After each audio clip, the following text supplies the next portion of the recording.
Hey everyone, and welcome to the best stories of January 2025. This was definitely a very productive month with a ton of really amazing stories. I hope you all enjoy them. If you do, please be sure to drop a like rating. Let's see if we can reach 10 likes on this video. It would mean a lot to me. Subscribing if you are new is also very much appreciated, as I post content just like this all of the time. Sharing the video is also very much appreciated, as I feel that word of mouth is one of the best ways to grow. Anyways, sit back, do whatever it is that you do to relax, and as always, I hope you all have a great night.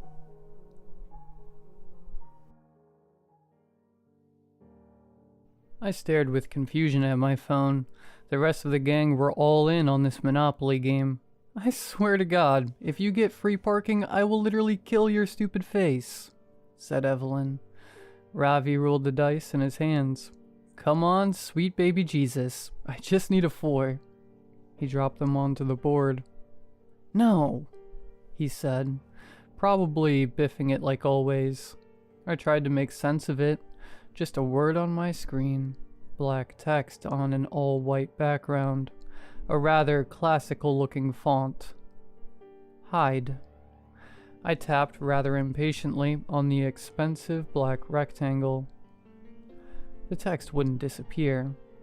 AJ, Evelyn called, like a teacher busting a student. You're addicted. Play board games like a normal human adult. Yeah, sorry. A few more desperate finger pecks at the screen. Then I turned to holding the power button down for an extended period. With my free hand, I grabbed the dice, rolled a 3, landed on B and O railroad. After 2 seconds of thought, nah, screw railroads, I said. Of course, we weren't animals. If someone didn't want to buy a property, that was fine. No auctions or any of that nonsense. House rules. Back to the phone as Hero, on my left, took the cubes and prepared to drag his sorry little shoe across Go to collect his $200. A minute with the power button didn't do anything. We were entering factory reset territory. I contemplated borrowing Ravi's laptop to Google whatever the hell this might have been. I felt the apartment rumble, albeit just for a split second, as if we were on the edge of an earthquake. I tensed briefly. The background noise from the TV, "No one wants this," auto-playing on Netflix, disappeared, following the faint sound of the flicker of static. Ravi was the first to get up. I don't, he said, talking slowly as if not to jinx it. I don't think that was an earthquake. He examined the TV, confused at the outage. He checked the wires. Shouldn't be the breaker. I don't have that much stuff plugged in, do I? I grappled with the sad, likely hacked state of my phone, and that weird word staring me down. That was weird, I heard Hero say, half laughing. Head lifted. What? I asked, to catch Hero turning his phone to me. His home screen too had been replaced by black text atop white. Hide. Evelyn, as anti-technology as it comes, had properly clocked this reprieve as her time to quickly respond to long outstanding texts. What the? She said. What is this? At my confused look, bordering on scowl, resting scowl face, she flipped her phone around to me to show the damage. It was the same on hers. I grew a bit nervous. Ravi, where's your phone? I asked him. I'm sure it's somewhere, he said, still tinkering with the TV, likely not due to any of his troubleshooting. It flashed back to life, red power light at the base blinking steadily. A simple message now appeared on the big screen. Hide, Ravi asked, grabbing the remote and pressing buttons to switch back to Netflix, but nothing was registering. Dude, I said. He turned around. I showed him my phone. Hero and Evelyn showed theirs. That's... He looked back at the TV, then at us again. Wait, how is that possible? Is that like an Amber Alert? Hero asked. I mean, I guess, but that's a push notification. This is like completely overtaking the screen. Ravi's brows furrowed. On different hardware, too. A hack? I asked. He shrugged. That's kind of a weird hack, no? Government experiment? Hero again. A thought came over me. I walked to the balcony, slid the door open, stepped out onto it. Eye of surround the city from Ravi's 14th floor apartment. In the neighboring apartment towers, most of the units had blinds down, curtains closed. The few unshuttered, however, I felt like that guy from Rear Window, contained strangers staring perplexed at their phones. At their computers, the sides of bolted-to-the-wall TVs, barely visible to me, displayed the same white background with text atop it. What I was seeing, everyone else was seeing. The others joined me on the balcony. Whatever it is, it's at least hit this block, I said. I looked down at the city streets. Most of the people below caught in a similar holding pattern of standing frozen, heads fixed to their devices. I guess we don't have anything to call the cops with. Hero. I'm sure they're aware. Me. Maybe wait it out until they fix it? Ravi. I nodded, and yet I could tell Evelyn was a bit perturbed, forcing magnetic thoughts to imbue her silence with weight. Thoughts? I asked her. I mean, should we do it? She asked. Do what? Ravi asked. Hide, Evelyn said. Hide where? Said Ravi. I don't know, Evelyn said. I mean, we're already in my apartment. I'm sure that's good enough, right? He said. Pause. Let's not lose our heads, Ravi continued. This is nuts, but it's not... I mean, it's not like literally hide, right? Hero clicked his fingers. What if it's viral marketing, like for a movie? Hero with the necessary but unintentional levity. Hacking our phones so we can't use them? I don't know if that's in Liongate's purview, man, I said, then head turned to Evelyn. But hide. The flicker in her eyes more than meant she'd sided with the light bulb in her head. She returned to the inside and got to exploring Ravi's apartment carefully. What are you doing? Ravi asked, trailing. Hero and I followed. I don't care if I look stupid. It could be a warning. Maybe something is happening, she said. We're in a box, basically, said Ravi. We're fine, Ev. But the thing, she motioned to the TV, then to her own phone, says hide. Maybe it's that literal, she continued shouting, finally settling on the sliding closet in Ravi's room, the best she could come up with in his 600 square foot quarters. I'll do here unless you think there's better. Evelyn? Ravi stressed. She shuffled in past hung garments, scooching to the end to make space. I'm gonna close the door soon, and if you're all really my friends, you'll join me. Awkward silence until Hero chimed in. I mean, guess it's good to be safe, right? He went for it, second-guessed for a second, then committed to entering. You guys get the luxury of laughing at me forever if I'm dumb. Win-win, she called while Hero wedged in beside her. A compelling argument, certainly. Begrudgingly, I followed, tucking in next under Ravi's dress clothes. There was still room for him inside his own closet.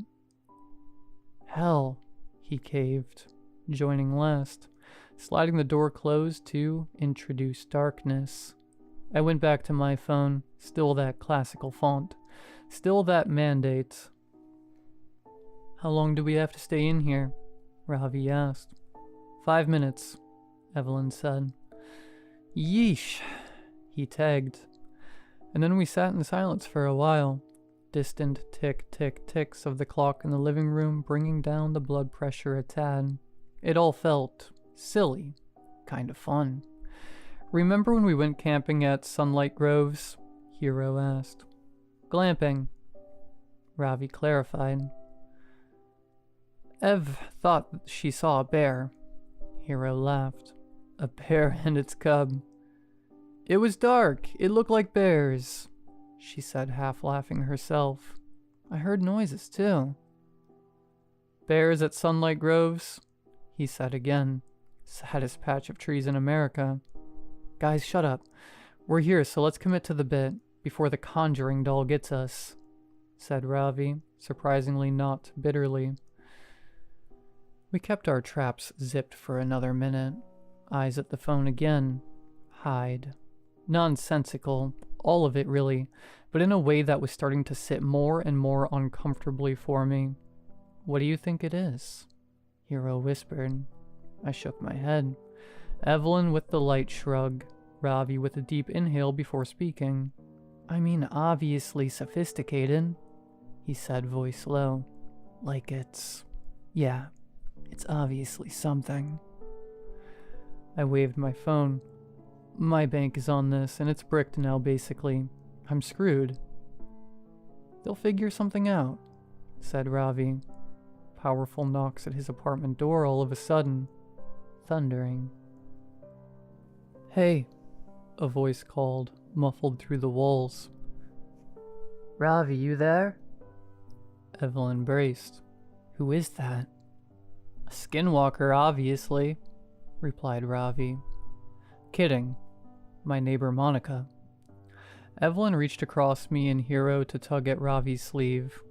Are you positive? Yes, and I should probably get it. You said 5 minutes, she said. Yeah, but I'm being a pretty trash neighbor right now, he replied. The knocking persisted. So did the words. I have this weird thing on my phone. Brad has it too. It says hide. TV, same thing. Computer, same thing. I don't know how to reach anyone or what to do. The neighbor trailed on. Ravi blew air out of his nose. Alright, this is stupid. I'm gonna... No, said Evelyn. But then all of a sudden, he stopped. We all stopped. I felt something. Something very, very real. No knocking anymore. Or at least, I couldn't hear anything. Not the tick of the clock, nor the soft rustle of us against clothing. It was like the world was holding its breath. Like there was a presence. Right outside the closet. Then the sting of static in my ear before... It passed. Whatever it was, the feeling dissipated, the sound returned, and I sneaked a glance at my phone. The word hide was gone and replaced it was my home screen. The silence between the four of us was uncomfortable. Did you feel that? Evelyn finally whispered. No one said anything. Ravi outstretched his arm yet again to slide the door open, but his hands were shaking. You can do it, I whispered. I think we're good. He steeled himself, looking very much like he was crossing some sort of internal threshold. He pulled the door aside, revealing his room exactly as we'd left it. We took it in. I'm gonna answer Monica, he said with not a whole lot of vigor to his voice. Getting up and creeping out of the room. The rest of us followed, stopping in the living room while he continued to the door. I went to Twitter, searched hide, and sorted by new. Evelyn, meanwhile, grabbed the remote from the stand and turned the TV. Now hideless. On and maneuvered through the Roku channels. What are you looking for? Hero asked. Just like a live channel, I guess, she replied. The news? My scrolling wasn't yielding anything of help or insight, though it was clear, via the confused posts from seemingly around the whole world, that the scope of whatever happened was global. My focus shifted to Ravi, who was standing on the welcome mat, eye pressed against the door's peephole. He hadn't moved in quite some time. Everything alright, man? I asked. He didn't reply, just stood there frozen. I approached slowly. Jeez, She's... I heard him croak. I reached him, patting him on the shoulders and urging him to detach from the door viewer. He finally did, leaning against the wall at first before slowly sliding to a seat on the floor. I peered into the hallway through the hole. Outside, his neighbor, the one knocking, looked like she'd been skewered, decimated. An explosion of blood in the hallway. What? I felt a buzz on my phone. I pulled it out. Again. Before I could even process, I heard Ravi and Evelyn react. There's another one. It says again now. I turned to see the foreboding word on the TV. Fuck. So we should hide again, Hero called. Much like Ravi, I was shell-shocked. AJ, what do you think we should do? He repeated. Evelyn? I said, trying to force the words out of my mouth. You had good instincts the first time. What do you think? How much time do you think we have? She asked. How much time passed between when I first saw the word hide and when we felt that presence in the closet? It might have been 10 minutes.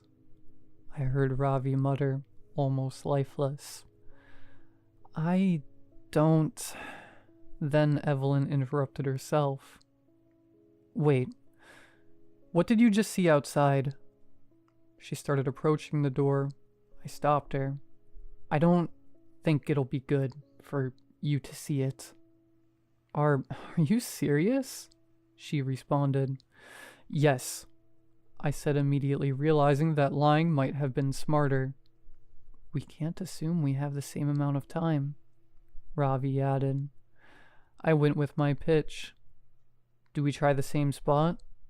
Hero started pacing, thinking, tapping his foot. If we think about it, it said hide and we hid. Now it's saying again, and obviously that means that whatever happened is gonna happen again. He gave us a look as if he could see, in our drained expressions, what was waiting on the other side of the door. That's a great recap, man, I said. What I mean, he said, struggling, is that when you'd play as a kid, if you kept picking the same spot over and over, eventually it'd catch up to you. Are we really trying to apply some sort of logic to this? Ravi mumbled. Evelyn fortified herself. I think he's right. It's nuts, and I can't believe I'm saying this, but we need to operate on gut, and gut tells me we pick better spots this time. But spots makes it sound like we should split up, I said, looking around, slowly realizing that the limited real estate we had to work with meant this suggestion made more sense than I would have liked. I turned to Ravi. Where should we all go? He shook his head, palmed his forehead a few times as if to slap himself back to reality. We do... He started thinking. 2 under my bed, he grimaced, letting neurons collide in his mind. 1 of us in the utility closet, the other...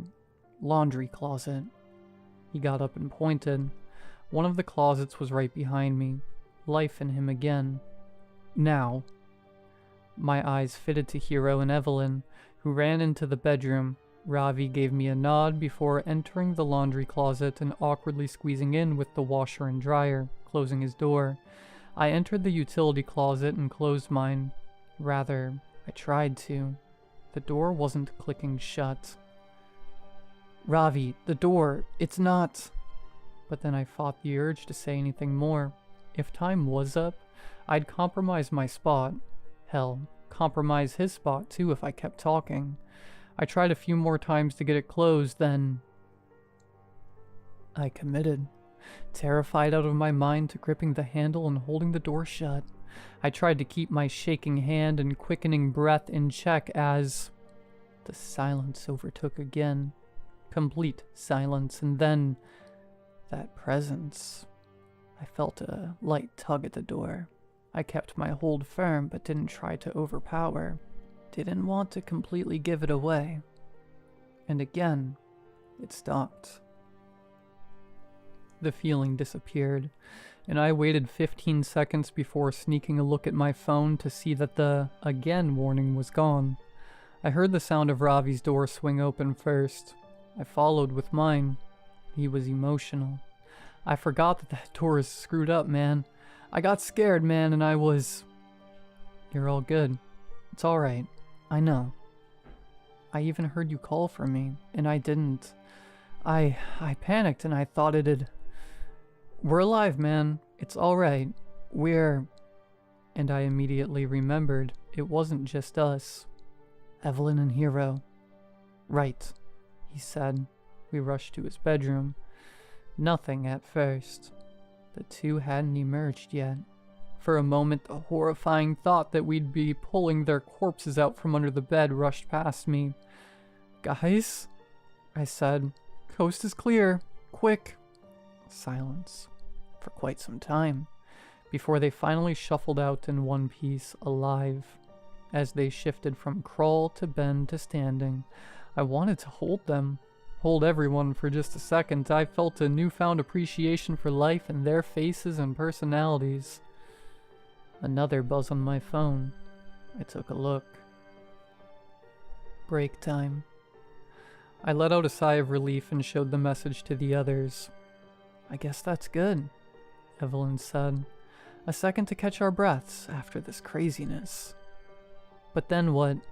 Ravi asked. Is this just gonna continue? We walked into the living room together, nervously. We haven't even gotten a single second to wrap our heads around this. Evelyn again. Something in me didn't seem right. I didn't feel good. Hey Ev, how do you know that we should have stayed in the closet for 5 minutes? Hero asked, somewhat pointedly.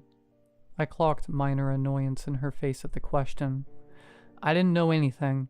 It was a guess. But I mean, yeah, you guys were pretty lucky I was here and pushed for it. Because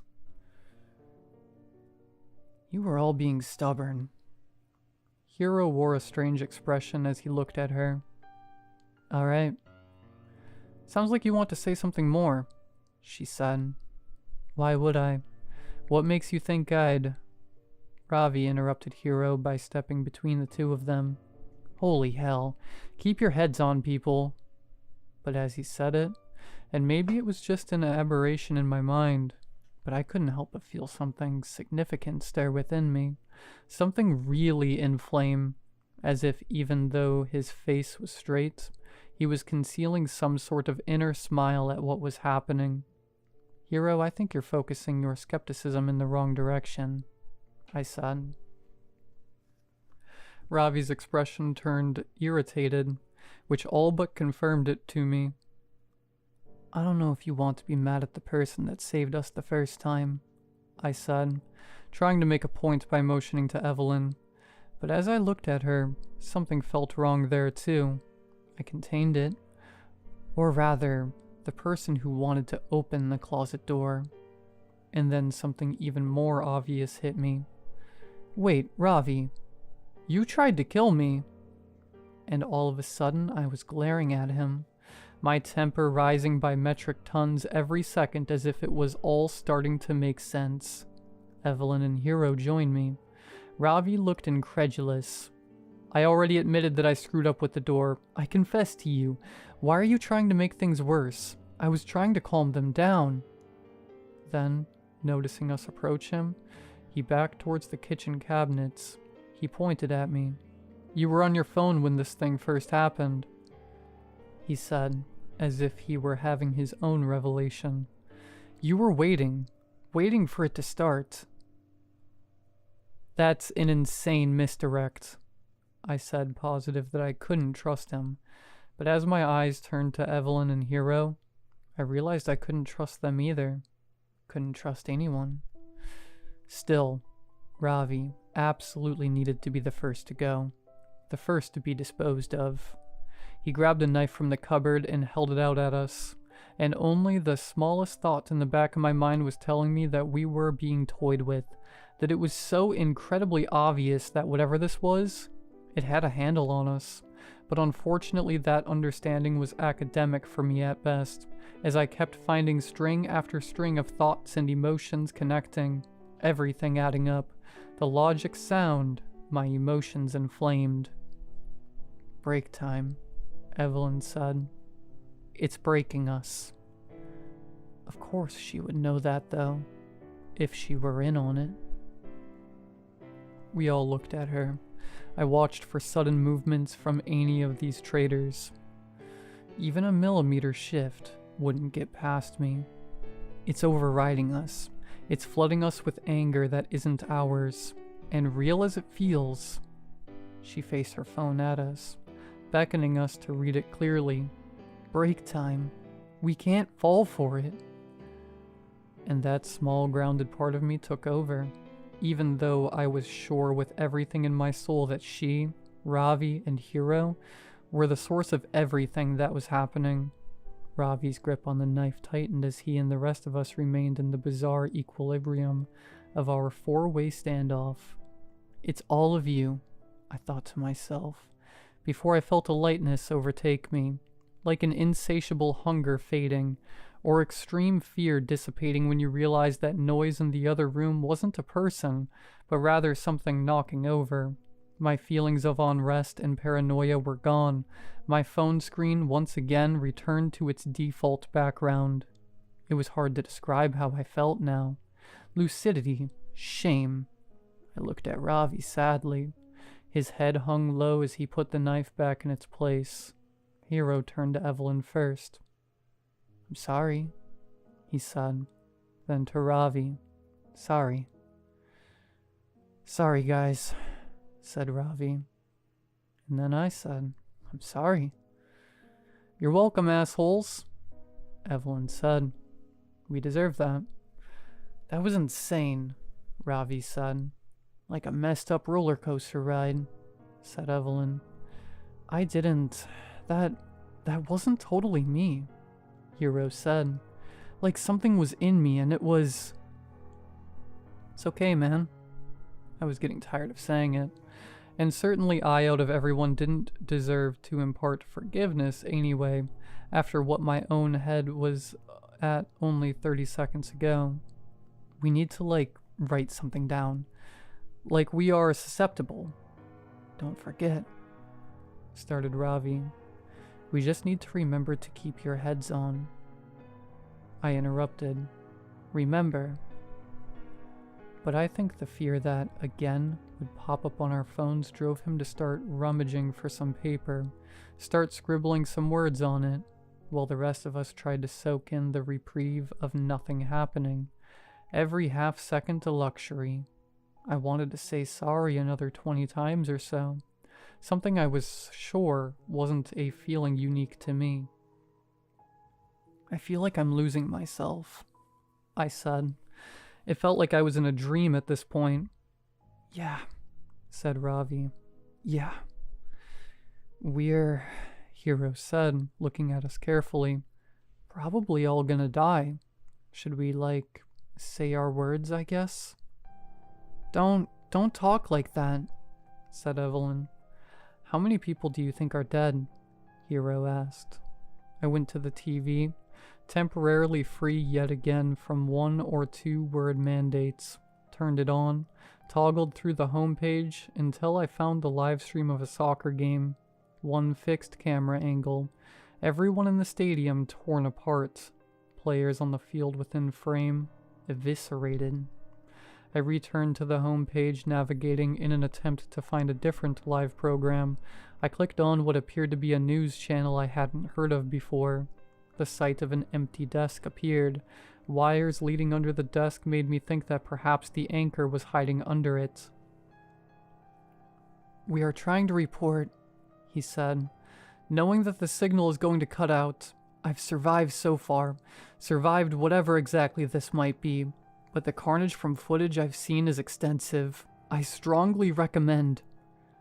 The broadcast was interrupted by the new word. "Seek." Again in classical lettering. And the screen cracked, then shattered with a loud pop, sending bits of glass onto the floor. as did the screen on my phone that I'd placed on the coffee table, as did the phones in Evelyn and Hero's hands too, reactively dropped on the floor by the pair, a weak bounce before settling. I panicked. Seek, seek, I said desperately, trying to jolt my brain to the task. Maybe something out of place? Evelyn said. What if we have to find what's killing everyone? Said Hero. I started, but I couldn't even muster up close to the sentence. I ran to the balcony outside to see if there was something obvious to look for. In the sky, in the city, what I spotted on the neighboring high-rises was blood-stained curtains, unrecognizable bodies where blinds were lifted, and, as my eyes darted from spot to spot, a lead. A small TV in one of the apartments. The screen looked unbroken. A word on it I couldn't make out. 5 letters was the best I could do. It's the screens, I said. We need to find a screen that still works. I ran back into the living room. Does anyone have binoculars? They all looked at me. Why would anyone have binoculars? Ravi asked. There's a screen, I think, in one of the other apartment buildings. It's working. There's a word, but I can't see it. We need to find another one. I don't know, I ran into Ravi's office. Computer screen broken. Grabbed his laptop. Shattered. Nope. I nervously tapped my chest with the fingertips of both my hands while the rest desperately searched for something viable too. Did I have to run to the other apartment? Would there even be enough time? How would I even get in? And then, like a bolt of the blue, it hit me. Ravi, where's your phone? His voice was a little confused. I don't know, man. I lose it all the time. Find it. You really think that's it? We're looking for a functioning screen. It's the only one we haven't ruled out yet. I turned to Hero next. Check out the other apartments on the floor. See if any of the doors are unlocked. If they are, go inside. Check everything. Phones, laptops, TVs, doesn't matter. See if there's a message intact on any of them. On it, he said, rushing to the door, opening it, freaking out at the body in front of it, nearly tripping, then composing himself and rushing into the hallway as the door closed behind him. We tore apart Ravi's apartment next. Couch cushions. Where do you usually lose it? I asked. My head peeked under the bed, peeked into counters alongside Evelyn desperately. I don't, man, he answered. It's stupid, but sometimes I literally just chuck it across the room. Helpful. Supremely helpful. In the bathroom, I looked in the medicine cabinet, then back into his room, to his closet, checking the pockets of all of his pants. I started to feel the inevitable looming. This was the one that was going to kill us, wasn't it? Love you guys, I heard Evelyn say almost under her breath, like she could feel it too. No tangible ticker counting down, but a feeling in my chest. A train closing in, with us tied to the tracks. Ravi running to the TV stand, looking behind, then under books, under shelves, and I was back in the living room again. Sure, there was nothing left. My eyes lowering to the painful game we'd started our deadly evening with. Monopoly. Specifically to the messy pile of 50s, 20s, and 10s on Ravi's side of the board. I knew his etiquette for swapping some of them out for hundreds was quite poor. The cash stacked high, which made sense. He was crushing all game, and yet... I crouched and did an even more aggressive sweep of the spot that we'd started our desperate search at, to discover his preserved Samsung Galaxy A35 underneath the fake money, with a new word to greet me. Smile. And it really did feel like time was up this time. I found it, you have to smile, I screamed like an auctioneer. Evelyn turned first from her spot in the kitchen. What? I ripped the phone from the ground and held up the message to her. Smile! She mirrored my uncomfortable expression. All teeth, feigned happiness, as did Ravi as he bolted out of the room before even seeing the message on the phone or my intense eyes. Hero threw open the door. Couldn't find anything, I'm sorry, he screamed. He saw our wide smiling faces and our eyes screaming at him to get the hint as I tried to mouth the words while keeping my pose, but instead it sounded like sma. And yet, despite the confusing sight, with the luckiest stroke in the world, he copied and showed me those pearly whites. I retained my beaming smile, feeling a tear of fear travel down my cheek, my eyes glued to Ravi's phone in my hand, hoping and praying that we wouldn't all get torn apart. And the word disappeared.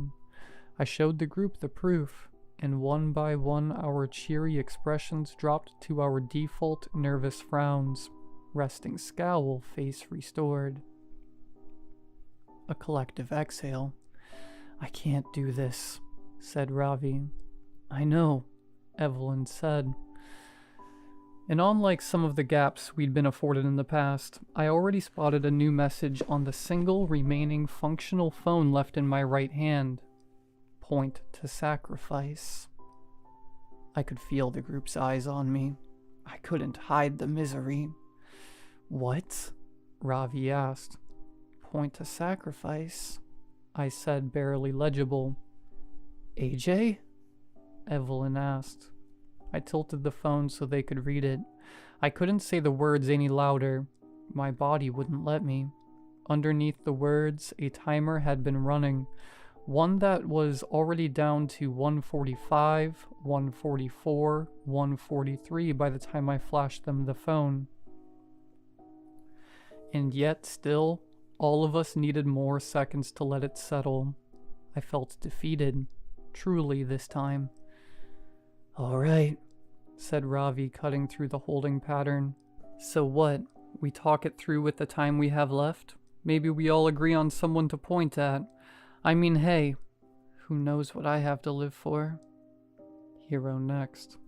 My family, mom, dad, siblings. I wasn't even thinking of them this whole time. They're all probably dead. Yeah, I interrupted, his words hitting me immediately and curbing any remaining social etiquette I had left. Everyone I had ever known was likely gone.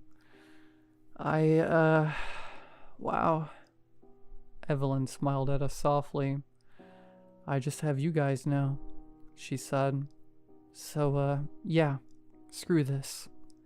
She said, immediately pointing to herself, almost causing me to die right there in fear she'd be torn apart immediately. But the counter was still ticking down. I flipped the board on this BS, she said, without wavering. 112, 111, 110. Hero pointed to himself. Screw it. You know what? I flipped the board too, he said. I looked at him, almost nervously exasperated. Really? After all that, guys? 107, 106, 105. If there is a hell, Ravi said. Unlikely, but what the... Maybe we dodged that bullet. He curled his index finger back towards himself. Flip the board. I just looked at them. It was strange to feel a deluge of selfish thoughts flood into me all at once. 40 seconds. 39. 38. Alright, I said, copying my peers. Let's do it. I pointed at myself too, like we were all playing Simon Says or something. 33. 32. 31. I took an appreciative look at my old friends, the longest standing friends I'd ever had in my stupid life, and then at the Monopoly board we were playing on. It really was quite an awful game. I wasn't sure why we'd always subject ourselves to it. 27, 26. I saw the pile of money on free parking. 23, 22. The only way to make it fun was to play with BS rules. House rules. 2019. Wait, I said. Follow me. I sprinted to the door. I opened it, held it open for the rest. 15, 14, 13. I pointed at Ravi's dead neighbor in the hallway in front of the door. Monica. We didn't know what we were dealing with until she died. Her sacrifice gave us a chance. I said, almost looking up as if I was speaking to whoever was enacting this terror on us. I was aware it was a reach. 9, 8. And we've probably lost a lot of humanity since then, so sorry, I said, pointing at her. And thank you. 6, 5. And my best friends pointed too. A real morbid way to close things out, with a clash of sorry and thank you, escaping them as what would likely be their last words. I had really interrupted what was quite a nice moment inside for this strangeness. 2, 1, 0. House rules, I said. And then I prepared myself for it. Pain, then annihilation. But nothing came. Instead, Ravi's phone in my hand just read, "Good game," before defaulting to Ravi's homepage picture. A Borzoi. He didn't even own one. He was just obsessed with that breed of dog. We stood there for 10 minutes, it felt, before we finally ventured inside, single file, like a group of polite zombies. I was unsure what to make of what had happened, what to do, who to check on, the state of the world, what was going on around me. I sat back down at the Monopoly board, the others, in an almost Manchurian candidate sort of way, took their spots too. I think it was my turn, I said slowly. I grabbed the dice, I rolled. It was a 10. I tapped my top hat icon on each square until I landed on Short Line Railroad. Do you want to buy it? Evelyn asked me. I thought about it for too long. Finally. Sure.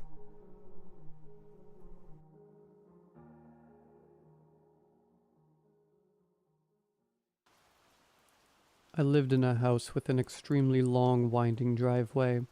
We grew up surrounded by the woods, and when it got late on summer evenings, and the sun finally set after busy days of playing with my neighborhood friends, the darkness swallowed up our little plot of land, and it seemed like there was no end to that sea of trees around us, like it extended into ink in every direction. Naturally, I was terrified of those dark woods for reasons I couldn't explain, so as I got older, doing outdoor chores at night got harder and harder. Sometimes I'd have to take furniture off of the porch right before a big storm was approaching, or else it'd be blown away. Sometimes I'd just have to take the trash to the curb. I ended up being assigned to that job out of all of my 4 brothers. I don't know why my mom picked me, but I assume it was because I was always the most cautious one of the 5 Swanson kids. The first time I had to take the trash to the curb at night, I begged my dad to go with me out of fear. I kept doing it, so eventually we just got into the habit of doing it together. He didn't seem to mind too much anyway. That is, until the night it happened. The sunset was beautiful that night. The fireflies danced under swirls of purple and orange. We get pretty sunsets all the time around here, but something about this one was different. It was like Mother Earth was rewarding us for our hard work on that day. We had just finished demolishing an old shed that got crushed under an even older tree, uprooted by a summer storm. The clouds seemed to gather like witches around a fire in the heart of the forest, blocking out the gibbous moon that stared down at us like our mom did when we were in trouble. Thanks to the cloud coverage, it was so dark that we could barely see our feet in front of us as we were walking that familiar path down the barely paved drive. My dad cracked some kind of joke that I can't recall, and I chuckled to ease the tension. I had taken to walking as quickly as possible down that winding path when it was dark out, I'm sure the reason for that is obvious.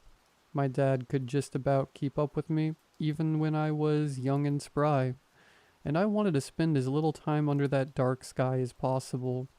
The trees on either side of the path loomed over us, but I could just barely make out the cloud-smeared stars past their jagged edges. I could hear my dad's footsteps behind me as I gripped the black trash bag closer, the plastic strip that made up the handle getting sweaty in my hand. I focused on that sound to calm myself as my nerves started acting up, anxiety nipping at my heels. Rhythmic were my dad's footsteps. He had a limp, had gotten his leg twisted up years back in a bad car crash, and it never quite healed right. The dull slap of his bad foot on the pavement steadied my thoughts. He was with me, and the world seemed safe. The woods even seemed almost warm. After what must have been at least a few minutes, I finally saw the end of the driveway. The stinky dumpster was a relief for once. It meant the trip was at least halfway over. I practically ran up to the dumpster, focusing on the rotten yellow of its lid rather than the thick woods ahead of us across the thin road that led to our house. I didn't want to look too deeply past that tree line. As I slammed the trash in, my dad passed me. I felt a cold chill pass down my spine when he stepped out onto the road, staring off into the woods, or maybe the sky. I couldn't tell with his back facing me. My thoughts were hijacked by the sensation that my rear was no longer protected by my dad's mystical presence. I shot that thought down. He wouldn't be able to protect me anyway, if there were really something wrong. Weird night tonight, huh, kiddo? My dad's rough voice came. I stifled an audible intake of air, not expecting him to say anything. He was a man of few words. I didn't know what he meant either, and I was already uneasy. Huh? Not really, I replied. It was just an average night, right? What was weird about it? I shut the lid to emphasize my point. I didn't want to seem rude, but I was done being here out so far away from the house, whose light was now a dim glimmer through the trees. As the path back curved sharply in at least 2 spots, I turned away and took a step or two, ready to head back as quickly as possible. Are you afraid? I stopped dead in my tracks. My heart stopped too. Everything stood still for a second. I couldn't even begin to formulate a reply. My breath caught in my frozen lungs. That was not my dad's voice. It felt like an eternity before I was able to even move an inch. Every fiber of my body wanting to flee. My only sanctuary was somehow wrong, and I didn't know why. I forced my feet to turn themselves around. Maybe my dad was just putting on a scary voice to prank me. He did that sometimes, knowing how cautious I was. Maybe he had gotten a frog in his throat. My mind clung to these fragile hopes as I looked back over my shoulder at him, hoping to gain some kind of information, or at least find out if he was okay or not. My dad was standing in the middle of the road with his back facing me. Dad, what's going on? I asked in a tiny, frail tone. My voice cracked sharply, almost quivering in dread. He gave no response.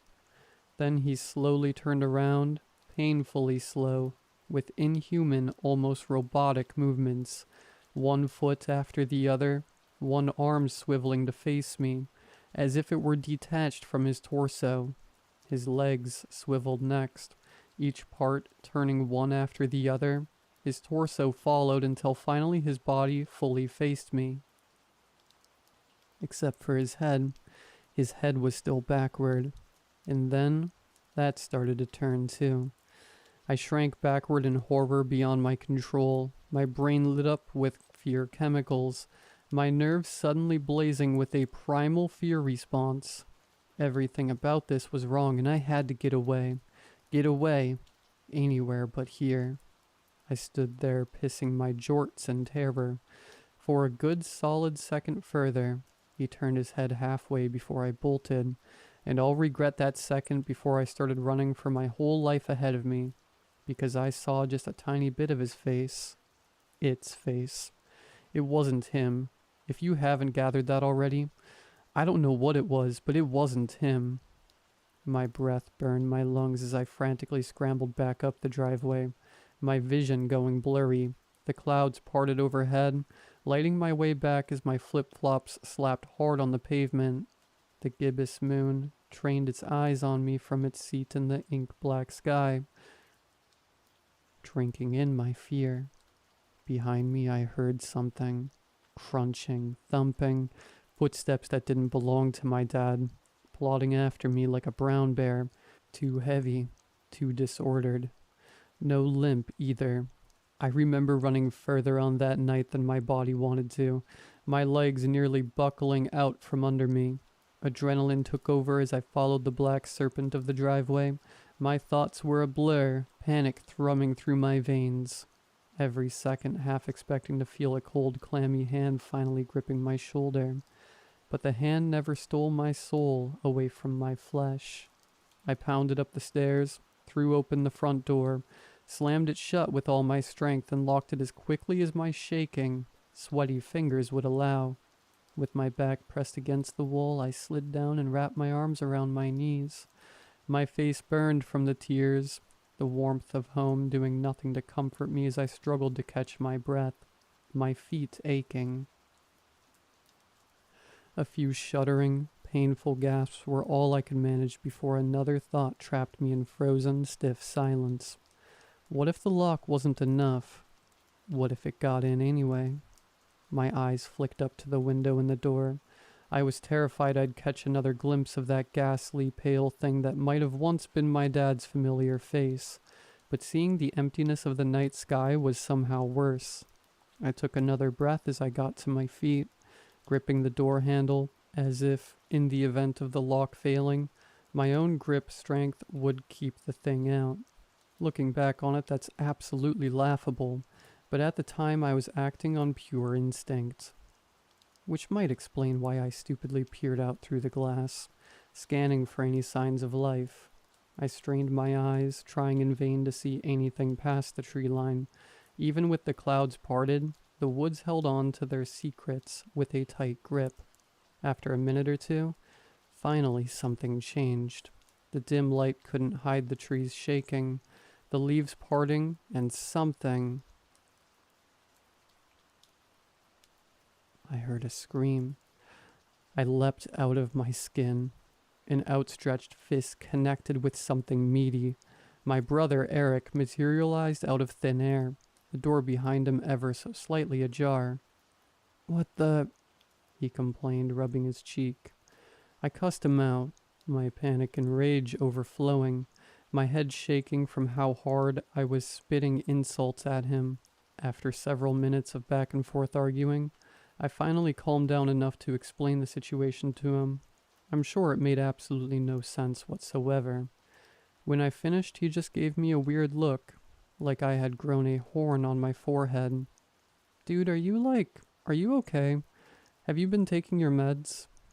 he asked quietly, shifting his position in discomfort. Something about his body language said, "Are you high?" This only pissed me off further. "You either need to believe me or get out of here right now," I shouted enraged. "Make yourself useful and go tell Mom to call the cops. There's something out there, something bad."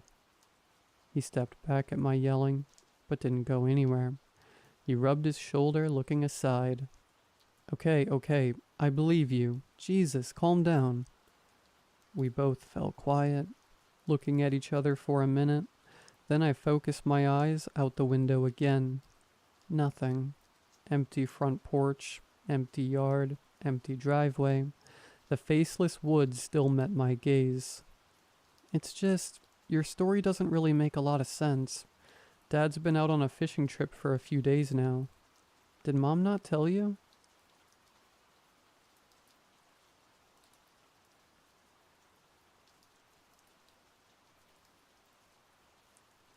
I had been thinking about picking up a part-time job for a while now. The semester was over and I got a bunch of free time on my hands. Might as well make a bit of cash in the meantime. And so my search on LinkedIn began. I was looking for something simple and stress-free, preferably something I could do with minimal effort while staring at my phone to pass the time. I spent hours browsing through the sea of options. The majority of what I found were graphic design commissions, tutoring, and waiting tables, which I either lacked the skills for or just found unappealing. Just when I was about to give up, I stumbled onto a post requesting for a babysitter. The post was vague, only including an address and a phone number. Typically, I would have just scrolled past this post and not given it a second thought. But I immediately noticed that the address was conveniently close to where I live. I decided to at least find out more. The call was answered before the first ring could finish. For the last time, I don't want to answer your stupid surveys. I could hear in the background a chaotic symphony of the TV, the sound of a vacuum, and a child crying. I'm calling about the babysitting job. I feared for what I might be getting myself into. I had no prior experience taking care of children, and it sounded like I was throwing myself into the deep end of the pool with this one. Oh, yes, the babysitting job. Yes, thank God. It's been a nightmare trying to find one. Look, I'm running late and I've got about 100 errands I need to get to.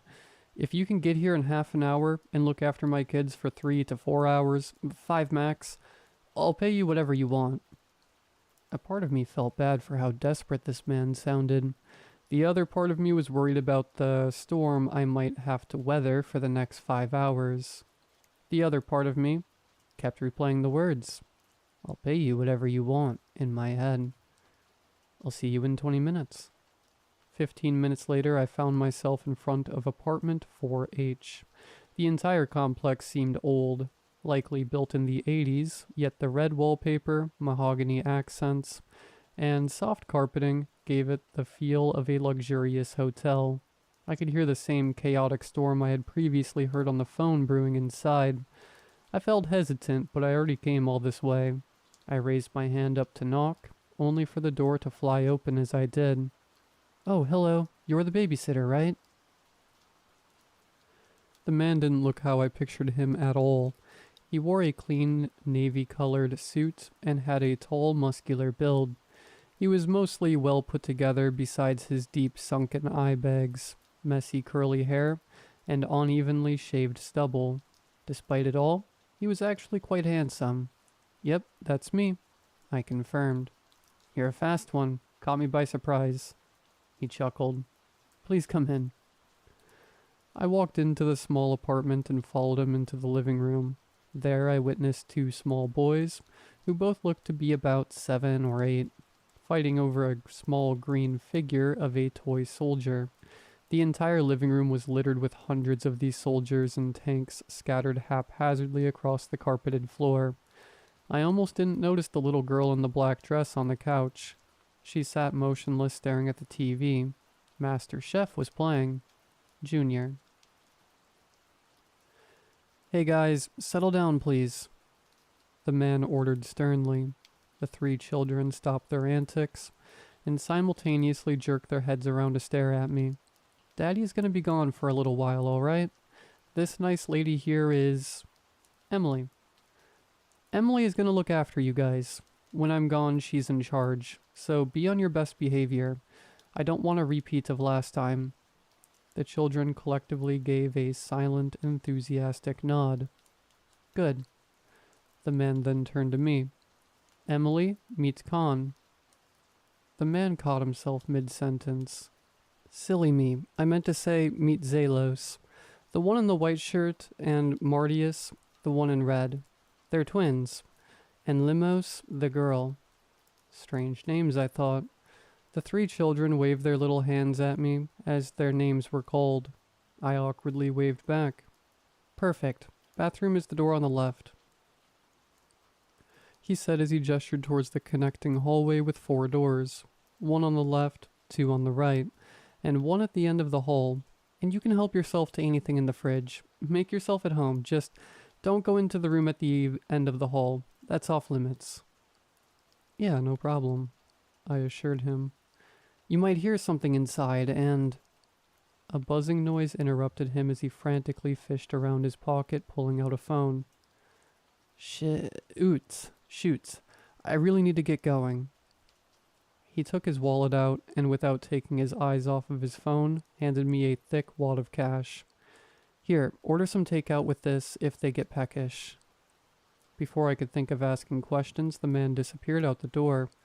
I could respect an exhausted single father trying to make it through the day, but he seemed awfully irresponsible leaving me, a stranger, with his kids. I turned back to the 3 children, staring at me with blank expressions. Looks like I'm outnumbered, guys, I joked, trying to break the ice. They remained silent. The girl, Limos, lost quickly interest and turned her attention back to the TV. The boys craned their necks upward, studying me. Somehow, I felt as if they were looking down on me. So, how's the battle going, fellas? I asked, attempting again to rid the awkward tension. Would you like to play? Martius asked. No, Zalos began to protest. Father said she was in charge. Zalos glared at Martius, furious for even suggesting the idea that someone join their campaign. I thought it best that I remained neutral. After all, I was trying to take the next few hours as easy as possible. No, it's alright. Thanks though. You guys carry on. I stood straight, furrowed my brows, and gave them a salute, doing my best impression of a soldier. Very well, said Martius as he saluted back. I joined Limos on the couch, who, upon a closer look, appeared thin and skinny. It was to the point where I was genuinely concerned that she had some kind of illness. Perhaps anorexia. The small girl piped up with a soft, quiet voice. Can we eat? I'm hungry. Of course we can, sweetheart, I told her, trying my best to show how concerned I was for her. Pizza ought to do some good. We waited for the delivery to arrive. During that time, the boys played on their battlefield, and Limos laid on the couch next to me, her only presence being that of sharp breaths. I found it rather cute that the boys weren't smashing the tanks together and throwing toy soldiers at each other like I expected children their age would do. They looked as if they were competent generals of the Great Apartment War, and had to send their loyal men to die on no man's carpet. They paced around the battlefield, stroking their chin, careful not to step on any of the small soldiers. I looked over at the little girl sitting next to me. She stared wide-eyed at the TV, mesmerized by the food. Although pizza would be arriving soon, I thought I might as well rummage around the fridge and cupboard for some snacks. I got up from the couch, which alerted Zalos. Where do you think you're going? He questioned. Just gonna see if you guys have any snacks. They're not for you, stranger. You think you can just come here and take what you want? I'll be the first to admit that I didn't conduct myself with the maturity of my age, but something about this disrespectful little brat got on my nerves. I recall your dad saying I was in charge and to help myself do whatever I please, I mocked, putting on a posh accent, mimicking that of loyalty. Bitch. I was appalled to hear such a young boy be so vulgar and rude. I wanted to discipline him. I wanted to let him know that he was to respect me, that he should listen to what I say and learn to quickly apologize. In hindsight, this didn't feel like me at all. I came here to make a quick buck. Why did I care so much about enduring insults from children? At that moment, I very much did care. I straightened my posture to look as imposing as possible and stomped my foot down as hard as I could, just to try and make him flinch. As I did, I felt a sharp sting of pain shoot up my leg. I fell back onto the couch and lifted my foot onto my knees to inspect what had caused the pain. It was a toy soldier's bayonet. The soldier's arm was half torn off, only attached to the torso by a thin strip of green plastic. I slowly pulled the sharp plastic piece out of my foot, leaving a small stain of blood on my socks. Shit, I blurted aloud. I looked up to see Zalos and Martius staring at me.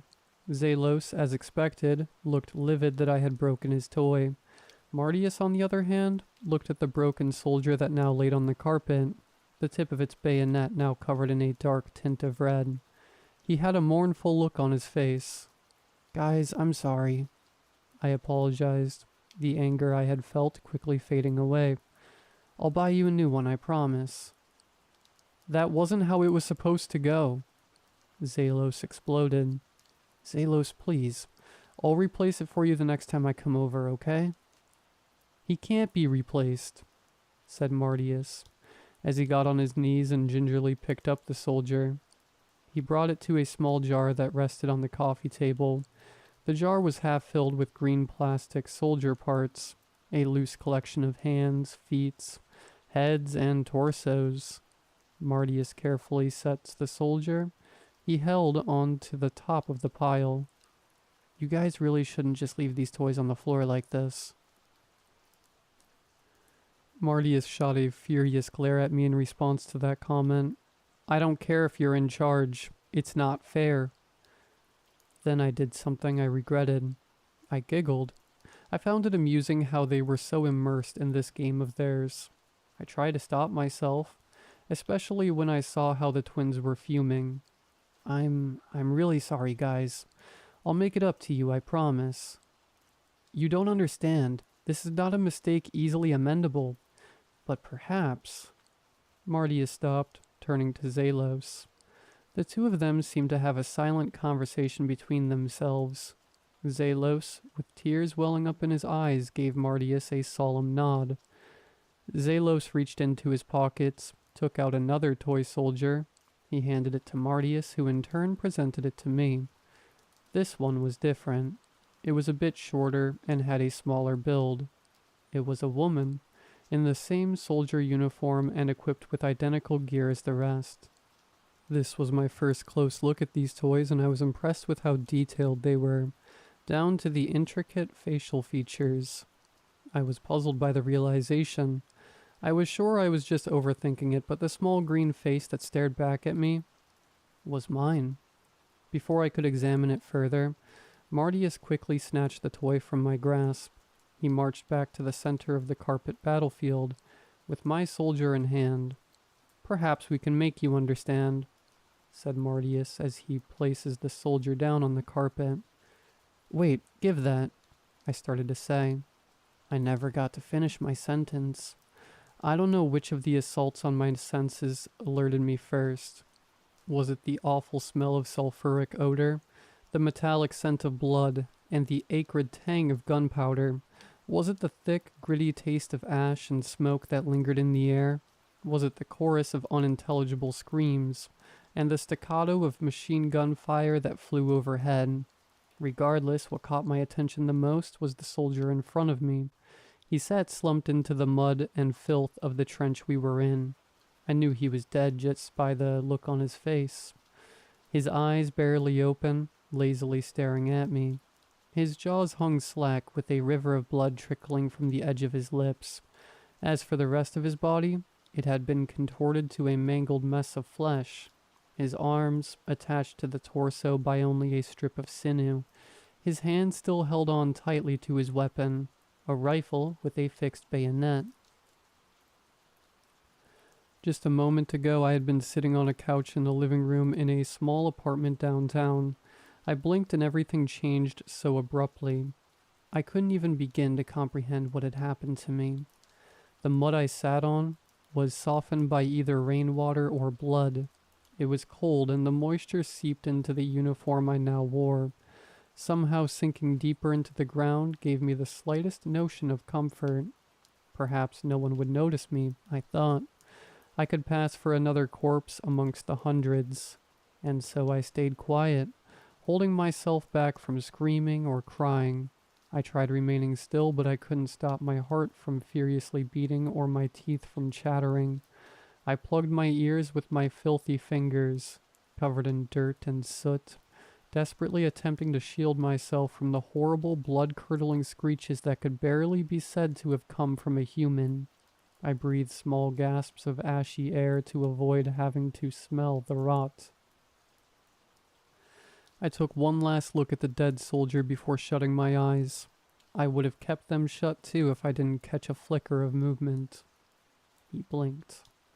My eyes shot wide open, staring intently into the soldier's soulless eyes. His eyelids began to flutter, his fingers twitched, his ankles shifted ever so slightly. Then, without warning, his upper body heaved forward, lunging towards me. Its lower body didn't follow, and his spine immediately disconnected with a sickening crack. He landed at my feet, face planting in the mud, and returned to being inanimate. I almost let out a yelp, but it caught in my dry throat.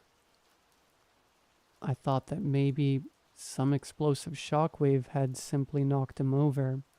Suddenly his arm, attached only by a chipped bone and strips of exposed muscles, flung upwards, grabbing me by my leg. I screamed, but only a raspy gasp resonated as my vocal cords strained and burned. I kicked at the corpse, but it refused to release its grasp. With surprising force and speed, it yanked itself towards me so that its torso landed on my knees. I felt the soft tissue of its dismembered half resting on me. Its body slumped onto mine, and its face pressed right against my ears as I turned away. I refused to look at the monster. Surely I was in hell. Then softly a whisper resonated deeply over the deafening sounds of the battle. The soldier croaked into my ears with a plea. I beg of you, please, the Pale Rider. A bell rang in the distance. Like a wave, the sound washed over me, and in an instant, everything fell away. The cries, the rot, the filth, and the corpse, all gone. The familiar sound of the TV and the fresh, breathable air reassured me that I was back in the apartment, sitting on the floor, leaning against the couch. It was such a surreal and abrupt shift of scenery, I could have almost convinced myself it had all been in my head. That wasn't until I saw Martius stood where he had been previously, holding a small green soldier in his hand. He looked at me, no longer with the look of anger, but of pity. I flinched as he began making his way towards me, careful of where he stepped. He crouched down next to me, took my hand, and placed the figure onto my palm. I didn't need to look to know that it was my figure he had given me. Take better care of this one, he said to me as if I was a child in his eyes. The familiar note of the bell that had pulled me back to the apartment rang once again. It took me a moment to gather my thoughts and realize that it was the doorbell I had been hearing. Someone was at the door. Pizza time! Limos shouted excitedly. Slowly I pushed myself off the floor, found my balance, then began making my way towards the door. I'm sure many of you in my shoes would have taken this opportunity to escape. Likewise, I had made the decision that I was going to run fast and far the moment I opened the door, leaving this accursed apartment of demonic children. No amount of money could be worth what I had just experienced. I found myself in a small sprint as I neared the door. My hand shot out towards the handle, and I forcefully yanked the door open, pulling myself into the hallway. I was greeted by the fragrance of pizza and nothing. Utter darkness. The hallway I had entered from earlier, now void of any light besides the faint glow coming from the apartment. All that seemed to exist within the hallway was me and the box of pizza on the floor.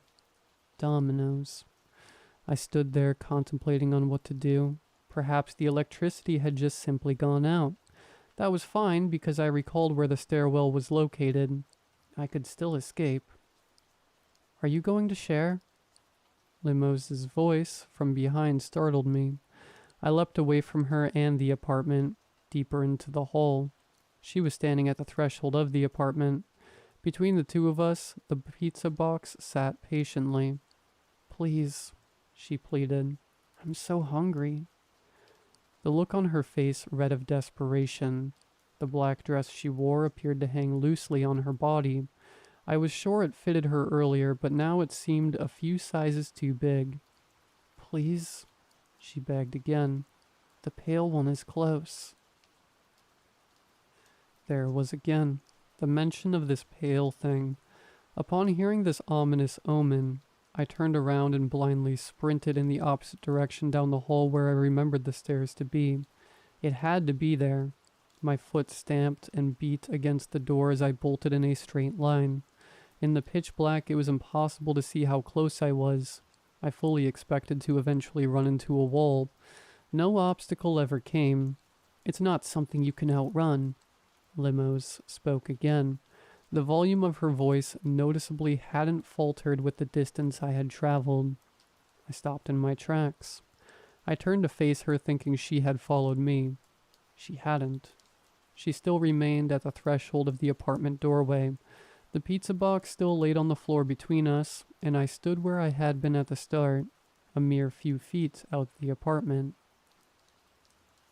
It's not the fastest, but it'll catch you. She spoke as I struggled to catch my breath.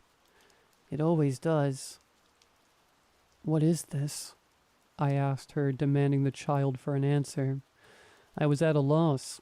Everything certain that I built my understanding of the world on had crumbled away. What was left was anger and fear, like a small mouse cornered and out of options. It's pizza. What is this place?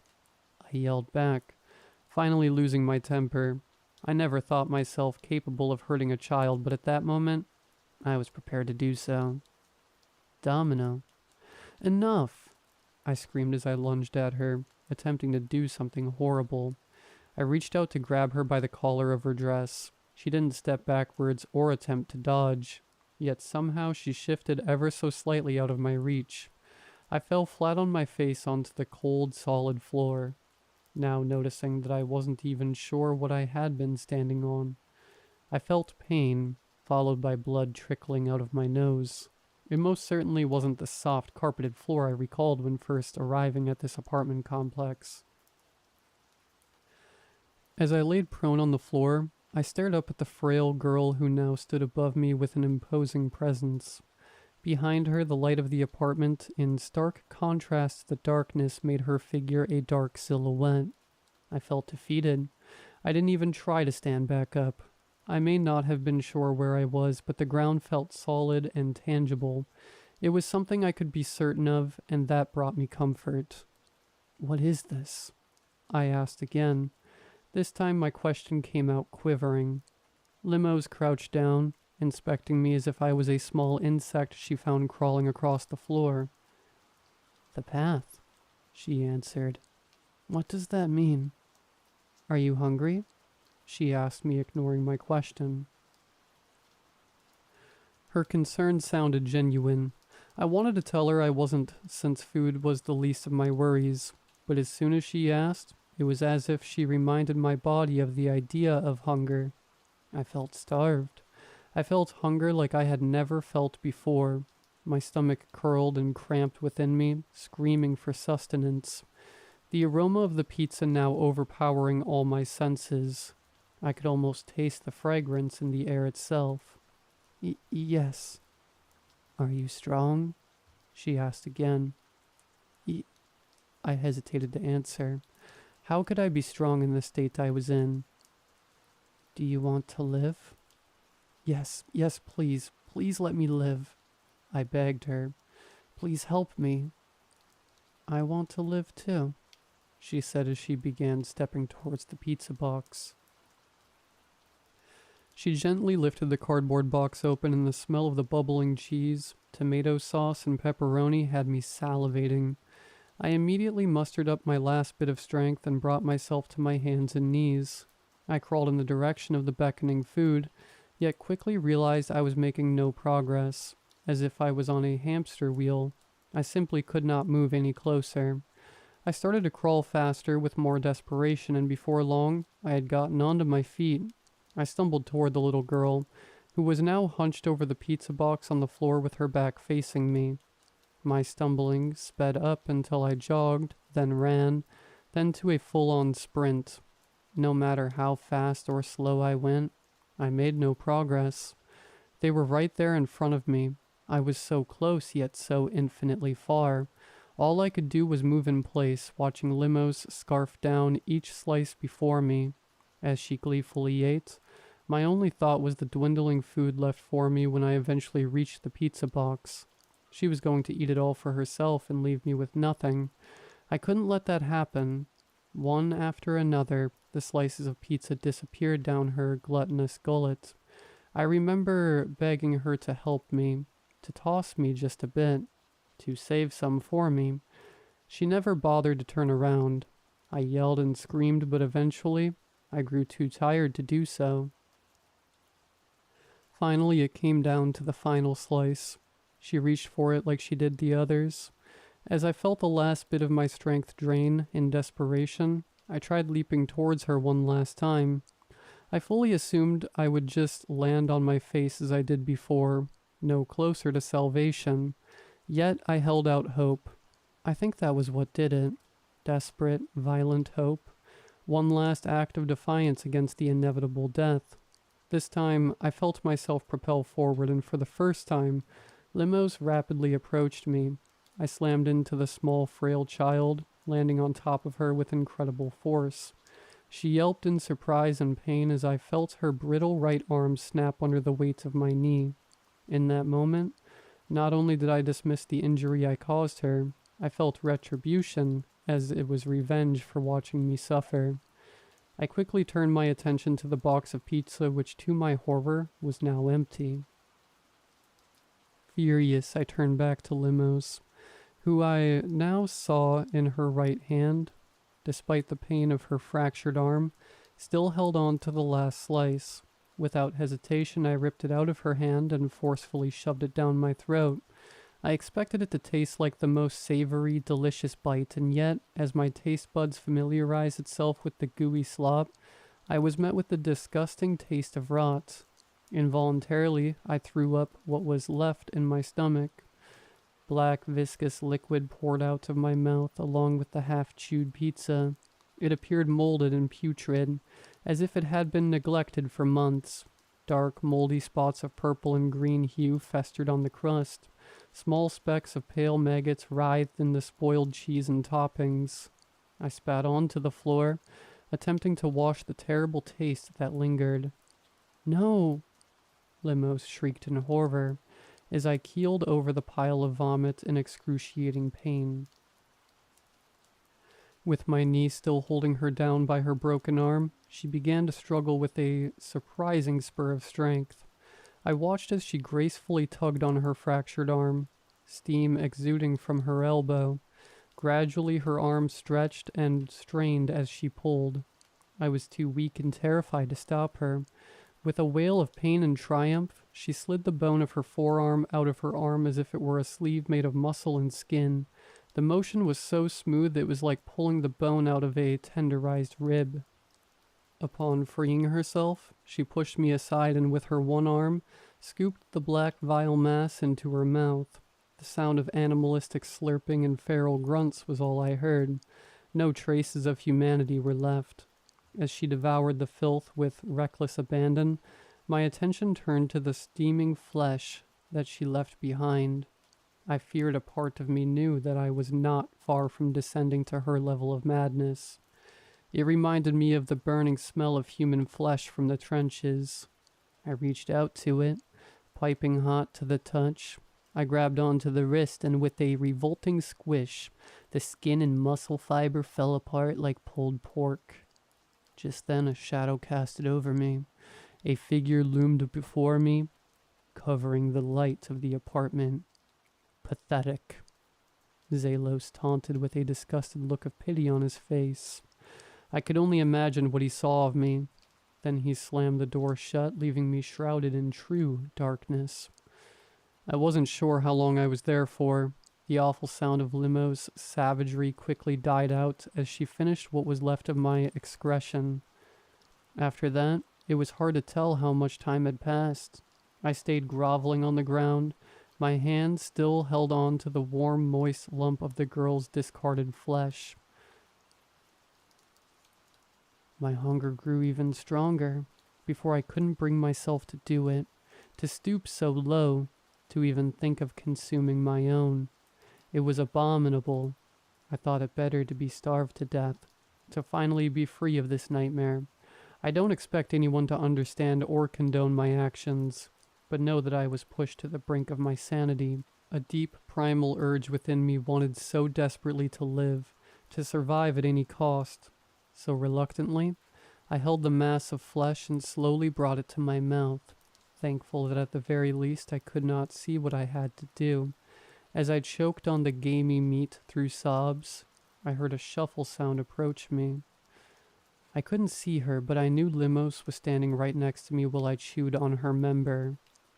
"You are strong," she whispered. Within the void, a blinding light washed over us. I squinted my eyes and in an instant, just as seamless as it had been in the trench, I found myself back in the apartment, except this time it was quiet and empty. The TV had been turned off, and the floor was cleared of the toys. The insatiable hunger I had felt mere moments ago faded away. The only thing I felt of the horrors in the abyss was the vile aftertaste that continued to linger.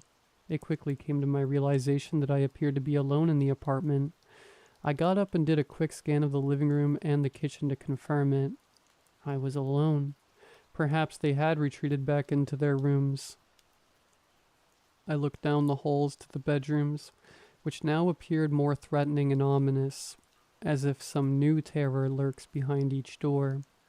Once again I found myself with an opportunity to escape. This time, however, I feared using the front door and ending up back in that terrible purgatory. The next method of exit would be out the window. I could still hear the sound of bustling pedestrians and traffic outside. It calmed me knowing that I was still somewhat connected with the outside world.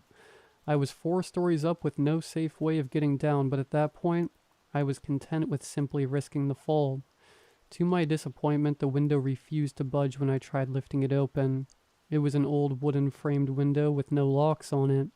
Through some supernatural means, it was simply immovable.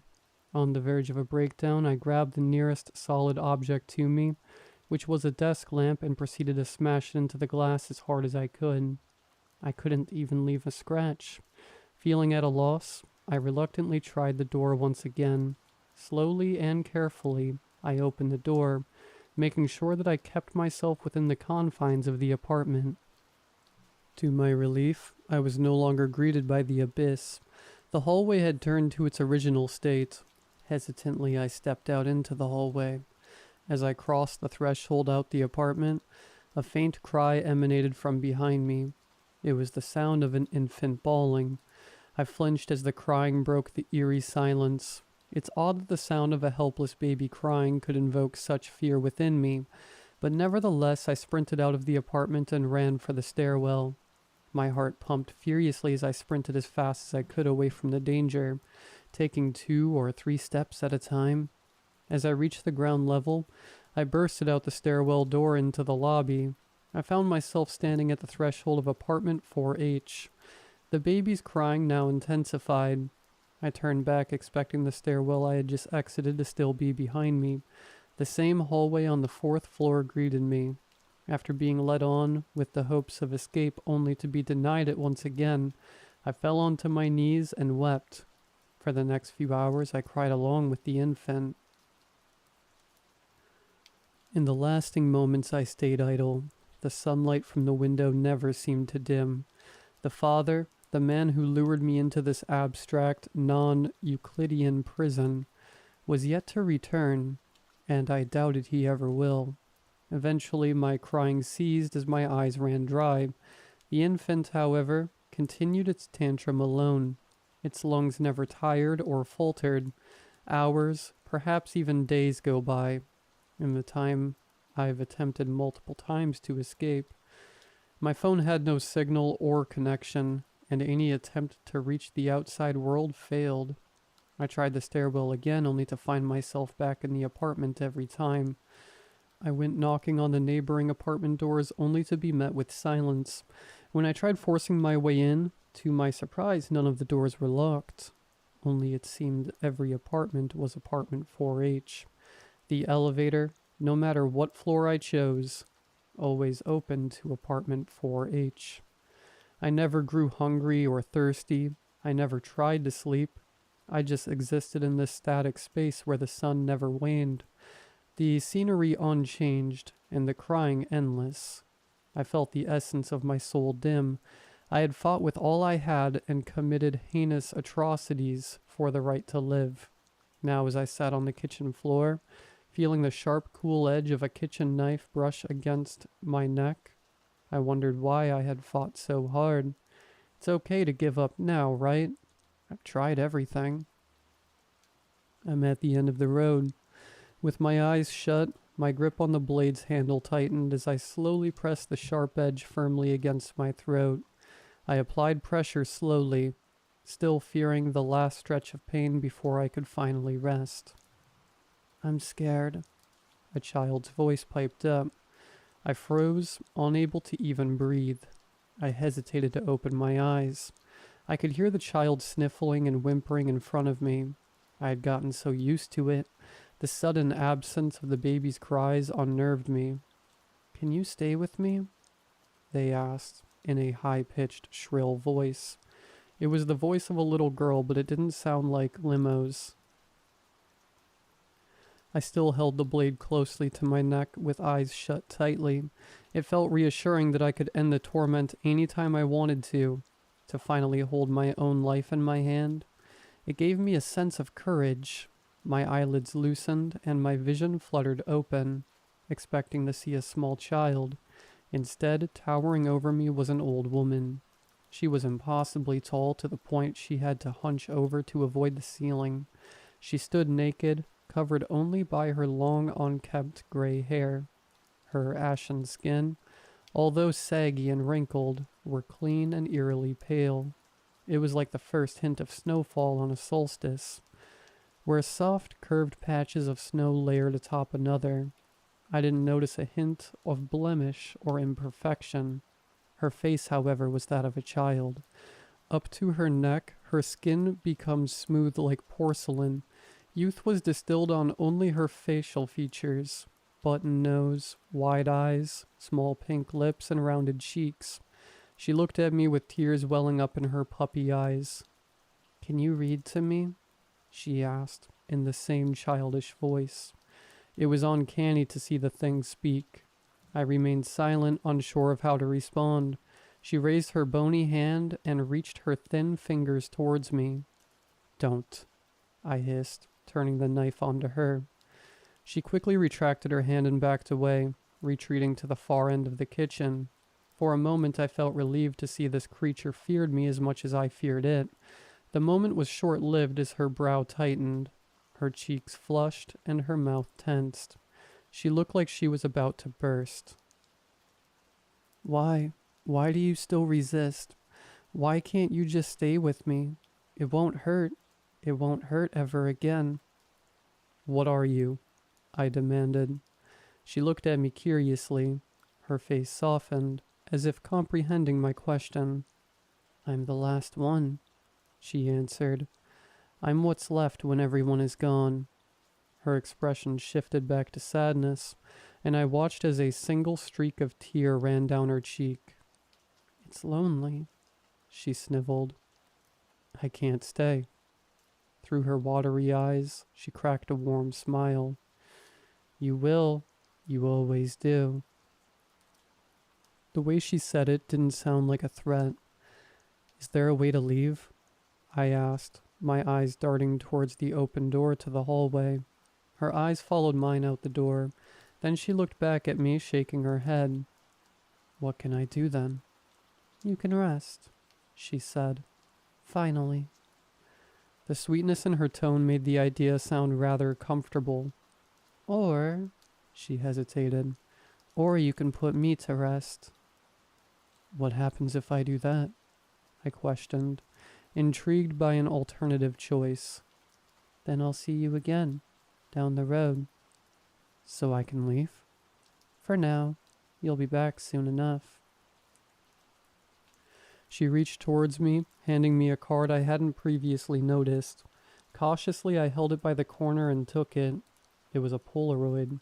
The image is blurry and yellowed by time. The photograph depicted an extreme wide shot of a beautiful meadow. In the distance, 4 horses frolicked in the tall grass. I looked back at her. wondering what she was trying to tell me. With a grin on her face, she excitedly twirls her finger around, signaling for me to turn the photo. I flipped it over and saw that written on the back in beautiful cursive handwriting was a poem. "Read to me," she said, as she made her way onto the couch in the living room. She sat down, curling herself into the corner. She patted the cushion next to her, beckoning for me to join. I set the knife down on the kitchen counter and complied. With a gentle tone, as if singing a lullaby, I began to read the poem aloud. Dawn heralded the coming of their steeds, each rider a calamity of man's sinful deeds. I glanced at her to see her nodding in approval. "Keep going." I continued on to the next line. "First came conquest, who bolstered the pride of man. The white messenger's taunt is where it all began. Then war swiftly followed, with fiery hate in his heart. The red knight's blade spilled blood, torn flesh apart. Next crept famine, that consumed the very last bite. The black witch's spell shrouded the world with blight." My voice cracks, as I'm reminded of the corpse and the abyss. My mouth felt dry and a chill ran down my spine. I pressed on. Finally arrived death, as they all wept and grieved. The pale lady's touch gently granted them reprieve. My speech faltered as the realization dawned on me. The pale rider, I muttered under my breath. I turned to see her eyes closed and her expression softened. She breathed steadily, her chest heaving with each inhale. Even though she was asleep, I proceeded to read the final line of the poem to myself. One after another the domino falls, until dusk whisks the horsemen back to their stalls. As I finished, I felt a tear fall across my face. A tremendous wave of relief washed over me, as if a heavy burden had finally been lifted. Like for the first time in my life, I could truly breathe. "Thank you," I told her as she slept. "But not today. I can endure it for a bit longer." Then I watched the folds and sags of her skin tighten. Her body shrunk before me, her hair retracted back into their follicles, until laying beside me was an infant. I carefully picked her up and carried her down the hall in the final room at the end. As I did, I walked past the 3 other rooms, the doors to which now hung open. In the first door on the right, I saw Zalos and Mardius sleeping in a bunk bed. I peeked inside, shut the lights off, and closed the door as quietly as I could. I continued down the hall, and in the second door on the right, I saw Limos shivering in a fetal position on her bed. I walked over and pulled a blanket over her. Instantly her body relaxed and her breathing calmed. Again, I turned the lights off and closed the door behind me. On to the final room at the end of the hall. Carefully balancing the infant in one arm, I turned the doorknob and stepped through. This room was by far the largest and most empty. Only 3 things took up any space. A crib in the center of the room, a small cot tucked away in the corner, and a wooden rocking horse painted white. On the horse, carved the phrase, "Moros, who stole our pain." I carefully set the child down in her crib and watched her nestle comfortably. Her breathing was gentle and rhythmic. With each exhale, a delicate sigh escaped. She looked so fragile and serene, as if held in a moment untouched by time. The soft rays of the afternoon sun filtered through the curtains, casting a warm glow across her smooth, pale skin. "She's beautiful, isn't she?" The voice of a man came from behind me. It felt like a lifetime ago, but it was still familiar. "She is," I replied, not taking my eyes off the child. The man joined me at my side, and the 2 of us shared a quiet moment adoring the child. "This is as close as I can be to her," he said somberly. "And yet you choose to continue suffering." "It's not always suffering. There are moments like these that make the pain worth it." "Perhaps, but you live as long as I have, experience the highest of highs and the lowest of low. I tire of this infinite stasis. I yearn for the day I shut my eyes for the last time. He spoke with no emotion. As heart-wrenching as his words were, it was as if he's said them before countless times. There was only one question on my mind. After encountering conquest, war, famine, and now death, I wondered just who this man who claimed to be their father was. I know you're thinking what kind of man I am to deserve this fate, he said, as if reading my thoughts. It's not a divine punishment to care for them. It's a father's duty, after all. They are born of my sin. I may have fathered humanity's ruin, but to see my fellow man struggle and fight, refusing to let their next breath be their last, I am in awe of your resilience. I should have felt hatred towards the man. I should have held him responsible for the horrors I endured. Yet, without another word shared between us, I stepped away from the crib and took my leave. I shut the door as I left, the last thing I saw being the man standing over his child, his fists clenched so tightly that beads of blood trickled down the creases of his hands. I walked out the apartment, descended down the stairwell, entered into the lobby, and finally, I stepped out of the building onto the bustling sidewalk. If not for the Polaroid tucked away in my pocket, I might have tried to convince myself that it was all a fever dream for the sake of my sanity. I took the photo out just to confirm it. I studied it for a moment, confused that the picture had now changed. In place of the 4 horses that ran across the horizon now stood 4 children, 2 boys and 2 girls. They watched as before them, a lone man stood atop a corpse with a caved-in skull, a bloodied stone in his hand.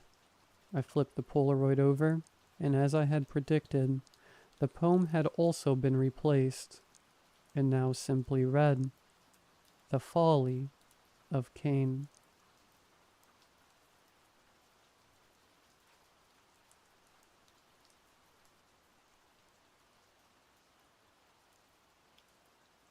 I can't stop thinking about the Oracle. The memory of that day has corrupted my every thought. On good days, I might be able to stop thinking long enough to eat or change clothes before the anxiety cripples me back into submission. Today is not a good day. A lot of days are not good days. So if these are the thoughts I'm stuck with, then they're the ones all right. I had just moved away to start college. My mind was filled with what ifs. What if I get lost on campus? What if I don't like my classes? What if I can't make friends? But after a couple of weeks, my nerves subsided as I got settled into my new routine. It was a sleepy little college town surrounded by a sea of yellow cornfields and family farms. The people were nice enough, and on the surface, I had nothing to complain about. Until a couple weeks in when I noticed the whispering. Initially, I wrote it off. I assumed it was just people whispering about me being new to the area, and that as the semester went on, I'd become more than just the new girl. But it didn't stop.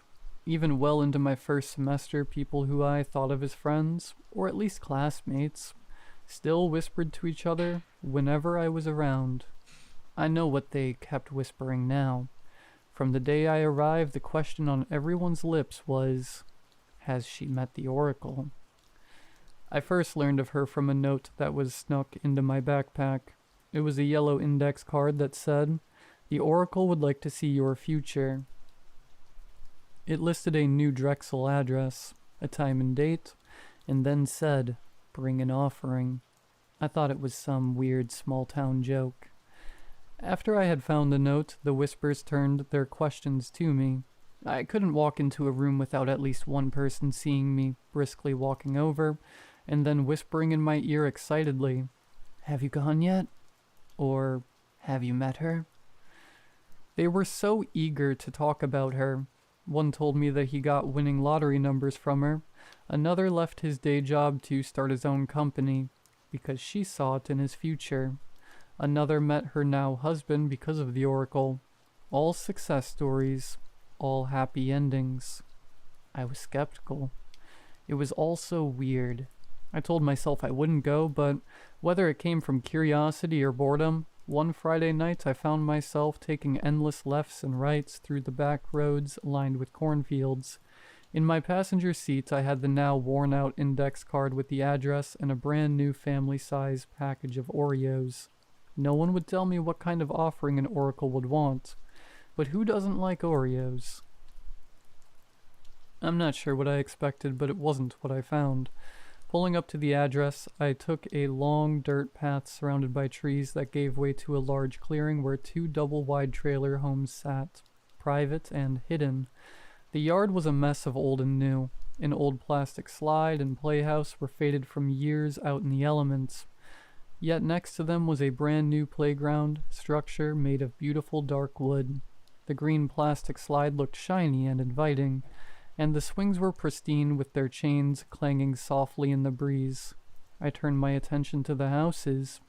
Between them was an awning in which 2 cars sat parked, a beat-up Jeep Wrangler and a sporty-looking BMW. Before I noticed her, she was in front of me, holding out a hand to shake. She was a younger girl. We must have been around the same age. She wore a dirty work shirt and stained overalls. Brown hair lied braided behind her back. Brown eyes looked up at me expectantly, waiting for me to shake her hand. I was about to explain myself and tell her that I was looking for the oracle, but she cut me off before I could open my mouth. Hi, Elise. I'm Alex, but you've probably heard of me as the Oracle. Nice to finally meet you. Wordlessly, I shook her hand. Come inside. You can sit on the couch while I freshen up. We'll be in the left house, she said, and without any further discussion, she turned and began walking away. I followed her, but before I got to the door, she turned and said, Don't forget the Oreos. Double stuff is my favorite. When I walked in, I was greeted by a small, cozy home. To the left was the kitchen, and to the right was a small dining room table, old and worn, with beat-up chairs to match. Walking past the table, I found the living room, furnished with luxury couches that were almost too big to fit the space. I sat and was faced with a large television that was nearly the size of the wall it hung on. I heard the shower running. It acted as brown noise as my mind began to wander. I thought about how strange it all was. Some girl living all the way out here can see the future. I didn't believe her. Not at first. Even though she knew my name. I explained that away. I assumed one of the whisperers had told her. I hadn't told anyone about the Oreos, but eventually I figured that she had seen them in the passenger seat of my car. A loud tearing noise pulled me from my thoughts. I realized she was in the kitchen now, opening up the package of cookies. The shower was off. I don't know how long it had been off, but it was off. She was dressed in a different outfit of t-shirt and overalls, cleaner, but still stained with dirt and car grease. Her hair was dry. So, I began, but I wasn't sure what to say. I remember being thankful that she cut me off again. Hey, sorry to leave you sitting there. I knew you would be here sometime, but I didn't know when. How did you know I would come here at all? I saw it, she said simply. The words hung in the air for a beat, then another. You have questions, I'm sure. They always do. Would you sit with me? I can explain what I know, she said, motioning to the beat-up dining table. I remember I was unsure about whether I should sit down. I had thought about just leaving, that this was just some scam. But then I blinked, and I was sat facing her. A large candle sat between us with a lid on top. She was speaking about something and must have been deep in thought. Her eyes didn't meet mine as she continued on. Like I said, I don't get to control what I see or how far. Without anyone, I only get dreams. Fragments of thousands of futures that I can rarely make sense of. But when I have someone else here, I can see into the future through them. That's why I love new guests. Now the visions are a sure thing. Fate or destiny or whatever you want to call it. It's fixed. It's just yet to be lived. She paused for a moment, then made eye contact with me again. Sorry if I was rambling. Does that answer your question? I'm not sure. was all I could say. You must be feeling a little disoriented, but that's normal. It's this property. The land has something about it. Feels like you're in a fog sometimes. Can I get you some water or anything? I remember this moment. It fills me with regret, anger, resentment. I don't know when she started talking or how much I missed, but I was sure that something was wrong. I don't remember sitting down. I didn't remember asking her a question. I felt high. I felt so far from anything real sitting at that crappy table. And I meant to tell her. I meant to say that I felt ill, that I had cold feet, that I needed to leave. I opened my mouth. The words started. And then the blinds were closed and the room was dark. The candle flickered as our only light. We held hands above the table together like a seance. She was telling me to look deeply into her eyes and only into her eyes. We both sat leaning forward. She stared into my eyes and I stared into hers. The candlelight flickered. She bore into me with intensity. Her brown eyes looked darker in the candlelight. I was waiting. My lungs burned and I realized I had been holding my breath. I exhaled and waited. Another moment passed. Then the room began to glow. It was soft at first, an orange light that draped gently over the room. I looked around for the source. To my surprise, the candlelight was merely a whisper, and the blinds were still drawn. Look at me. I can't see unless you look into my eyes. The oracle reprimanded. I looked back at her and her eyes emanated a faint orange light. Look deeper, she instructed. I obeyed. Her irises had changed from a common brown into something more. The orange became brighter, warmer. I heard birds singing. I felt the wind blowing. Everything was calm, serene. Her eyes were an early summer morning. They turned a shade of green, and I heard the leaves rustling in the breeze. It was all brighter now, hotter. She stared at me with suns for eyes. I strained to keep my eyes open, but I felt compelled to look harder. I saw the clear blue sky of a summer's day, and then that blue gave way to purples and pinks as I watched the sun set. The night came and her eyes twinkled with starlight. We were bathed in the light of a harvest moon. I watched the stars turn until the room began to glow orange again. Days passed in those eyes, then weeks, and then months. I stared into those kaleidoscope eyes and I watched the seasons pass. The colors danced around the room, gaining speed. I watched the storms gather, dark, foreboding grays that swirled with intensity and power. Lightning flashed in her sockets and I smelt the rain. I was enamored when she reached the autumn months. The room shone brilliant shades of brown, yellow, and red, and we were buried in the falling leaves. I was lost in the flashing lights of a life I've yet to live. Until suddenly, it stopped. I found myself at the beat-up dining room table again. I was holding the hands of a stranger with a faint candle lit between us. We were both standing out of our chairs and leaning forward to see each other better. She looked into my eyes and I looked into hers. Her eyes were plain and brown and gripped with fear. Well, what did you see? I ventured to ask. My question seemed to pull her back into the moment with me. She threw my hands down as if she were surprised to still be holding them, and began to back away from me into the wall. The oracle held her hands to her eyes, covering her face. From behind her hands I heard a pleading whisper. No, no, no, no, no. What did you see? Was all I could ask. She slammed her hands on the table and began to scream no over and over. There were tears in her eyes. Without warning, she had exploded into hysterics. I was frozen, stunned, too stunned in that moment to speak to her, as she took her first 2 fingers on each hand and began to gouge out her own eyes, all the while still screaming no. She fell to the ground, screaming in defiance. What was left of her eyes hung out of her sockets, and blood stained her face, her clothes, and especially her hands. She was sobbing. I began to approach her. I wanted to help her. I wanted to take her to a hospital.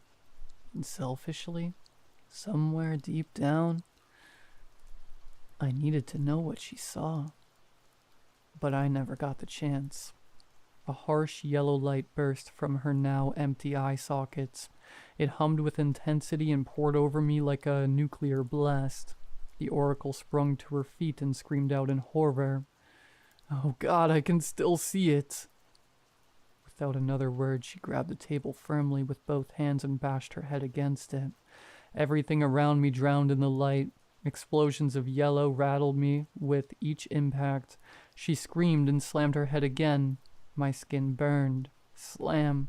My teeth ached with every sickening hit. Slam. Something cracked loudly. My eyes failed me. I saw only yellow. All-encompassing yellow. She screamed out again, a cry of terror, and with a final slam, the light was gone as quickly as it came. The oracle lied dead, an eyeless mess of fear and gore. In every sunrise, in every storm, in every clear sky, I see her ever-changing eyes watching me. At night, when everything is still, I hear my heartbeat, pounding away like a skull cracking against wood. And when sleep does finally take me, I see the yellow, whispering to me about impossible things that are yet to be.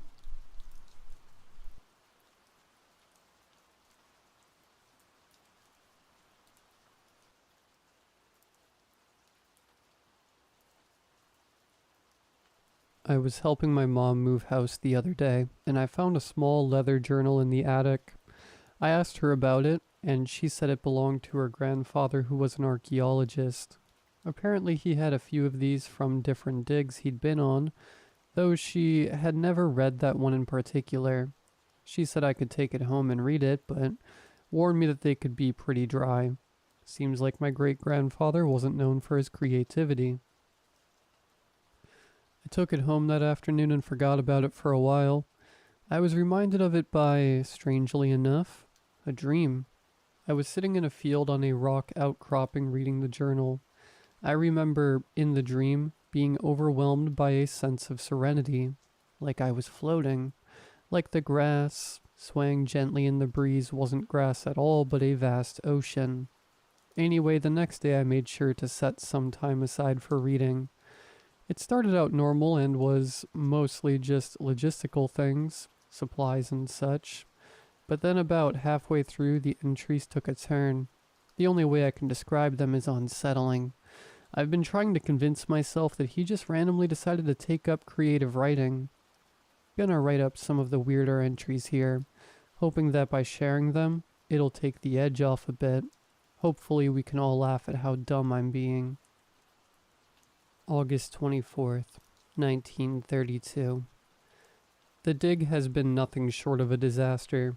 We found nothing and the money is running out. I knew it was a gamble, and it took more than enough convincing from the committee to secure the grant. The books that led me to this location were entirely suspect. A queer leather-bound tome barely held together by ancient bindings. Strange glyphs covered the front and back in its entirety, scrawled things that had been scarred into the leather itself. The text, it could be called such, inside was entirely incomprehensible, much of it similar to the scrawl on the cover. Luckily, or perhaps unluckily, there was a map on one of the pages. It took months to decipher possible locations. It was a risk, a massive one. I just had a feeling, an inexplicable feeling.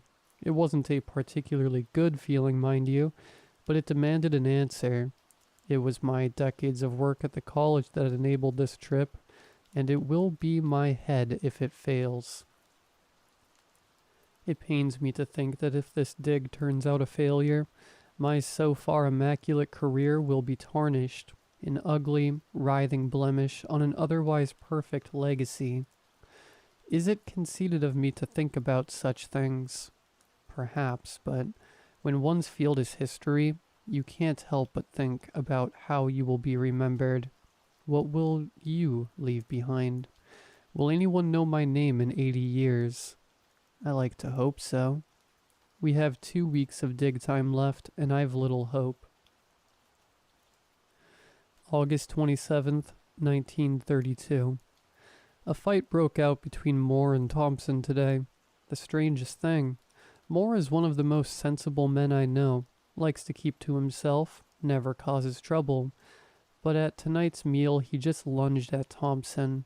Thankfully, they were broken apart before anything could happen. Thompson says he did nothing that knowingly could have drawn the man's ire. Didn't even know he had ire, he said. I spoke with Moore a bit later, after giving him a moment to himself. He didn't say much, just kept saying that he didn't know what came over him and that he was sorry. It must be the stress of the dig weighing on him. He has another one on the way. I tried to reassure him, but he seemed despondent, so I left him alone. I just hope there will be no further incidents. This dig is teetering on the edge of a cliff as it is. August 29th, 1932. Things have just gone from bad to worse. There has been a plague. That is the only way to describe it. Going through the camp, people have been vomiting all through the night. We've considered perhaps that the rations had gone bad, but only a few men have come down with this mysterious illness. It is terrible to witness, violent and disturbing. The substance they expel from their stomachs is... there is no word for it. I have never seen anything like it in my 57 years. Like tar, thick and black and shown, an odd mixture of green and purple. It seemed to move on its own accord, but that's... maybe it was a trick of the light. It must have been that. A simple trick of the light. Or I've been out here too long. September 4th, 1932. It's hopeless. September 9th, 1932. We found something. It's just a glimpse of something. We uncovered an opening, and after lowering a lantern down, we saw some odd stone. Definitely not natural. From the look of it, it was impossibly smooth, and the light bounced off it like nothing I've ever seen. The news has reinvigorated the men, and I couldn't be more relieved of it. I could see they were starting to slip, and the failure of the dig was starting to get to them. We've been out here for 3 months after all, with no sight of anything remotely interesting, and after the sickness, the men needed this morale boost. I've got a good feeling. This will be the find of the century. I know it. September 22nd. We've continued excavation of the structure, as it has become known. September 24th. I've been examining the book that led us to this location, desperate for any sort of clues as to the nature of this ungodly structure. And it remains as endlessly vexing as it was before. I have studied the book, cover to cover, hoping to gain some insight, and each time proves fruitless, the odd runes seeming more and more a jumbled mess each time. I have found something that I seemingly have overlooked in my previous study of the book. A sketch of what I can now discern as our current location, with a strange monolith-like structure reaching impossibly into the sky. Obviously there is nothing of the sort here. There are some phrases in the book, long rambling paragraphs that have the cadence of a sermon. A rambling preaching by a man so lost in his faith it has consumed him. Unfortunately, they make little to no sense at the best of times. The passage, "And we shall indulge in one another and become the Ouroboros of eternity given flesh," seems to be repeated many times throughout. My current theory is that this structure is a place of worship, though to what deity I haven't the foggiest. A cathedral to the forgotten. I don't want to imagine the sort of twisted divinity that would demand such a place. This next part is crossed out but still legible. September 34th. The dreams. They haunt my sleep and I can't escape no matter how much I run. The rest is not crossed out. Disregard this entry. Lack of sleep. October 4th. It's colossal. 2 weeks of straight digging and we haven't fully uncovered the structure. The walls reveal nothing. They are blank. Working near the stone is odd. You can see your reflection perfectly, but only that. Not the lanterns, not other people. It is truly odd. It has my stomach in knots. Looking into that mirror, you stand truly alone. October 9th. More and more questions and no answers. October 15th. I received a letter from my wife today, and the pain of my family's absence has hit me in a way that I didn't expect. The letter details my daughter's 8th birthday, which I have unfortunately missed due to this dig, just as I regretfully missed her 1st, 4th, and 5th birthdays. The letter details her delight over my present, a small archaeology set that I put together, complete with brush, and her own hat similar to the one I sport when I go on digs. My wife noted that she has refused to take off the hat for 5 days now. It pains me dearly that I can't spend these days with my family, but my career is something I hold very dear as well. November 6th. The excavation is almost complete. It has been an enormous undertaking, much more than any of us had anticipated. The area we are uncovering seems to be the front of the structure, having seemingly more decoration, though perhaps that isn't the best word for the odd patterns and curious carvings that line the wall. Queer swirling patterns that wind in on themselves and get lost and tangled. There seems to be no rhyme or reason to them, and my best men cannot make heads or tails of it. No idea of any possible time period or known civilization that could have come from.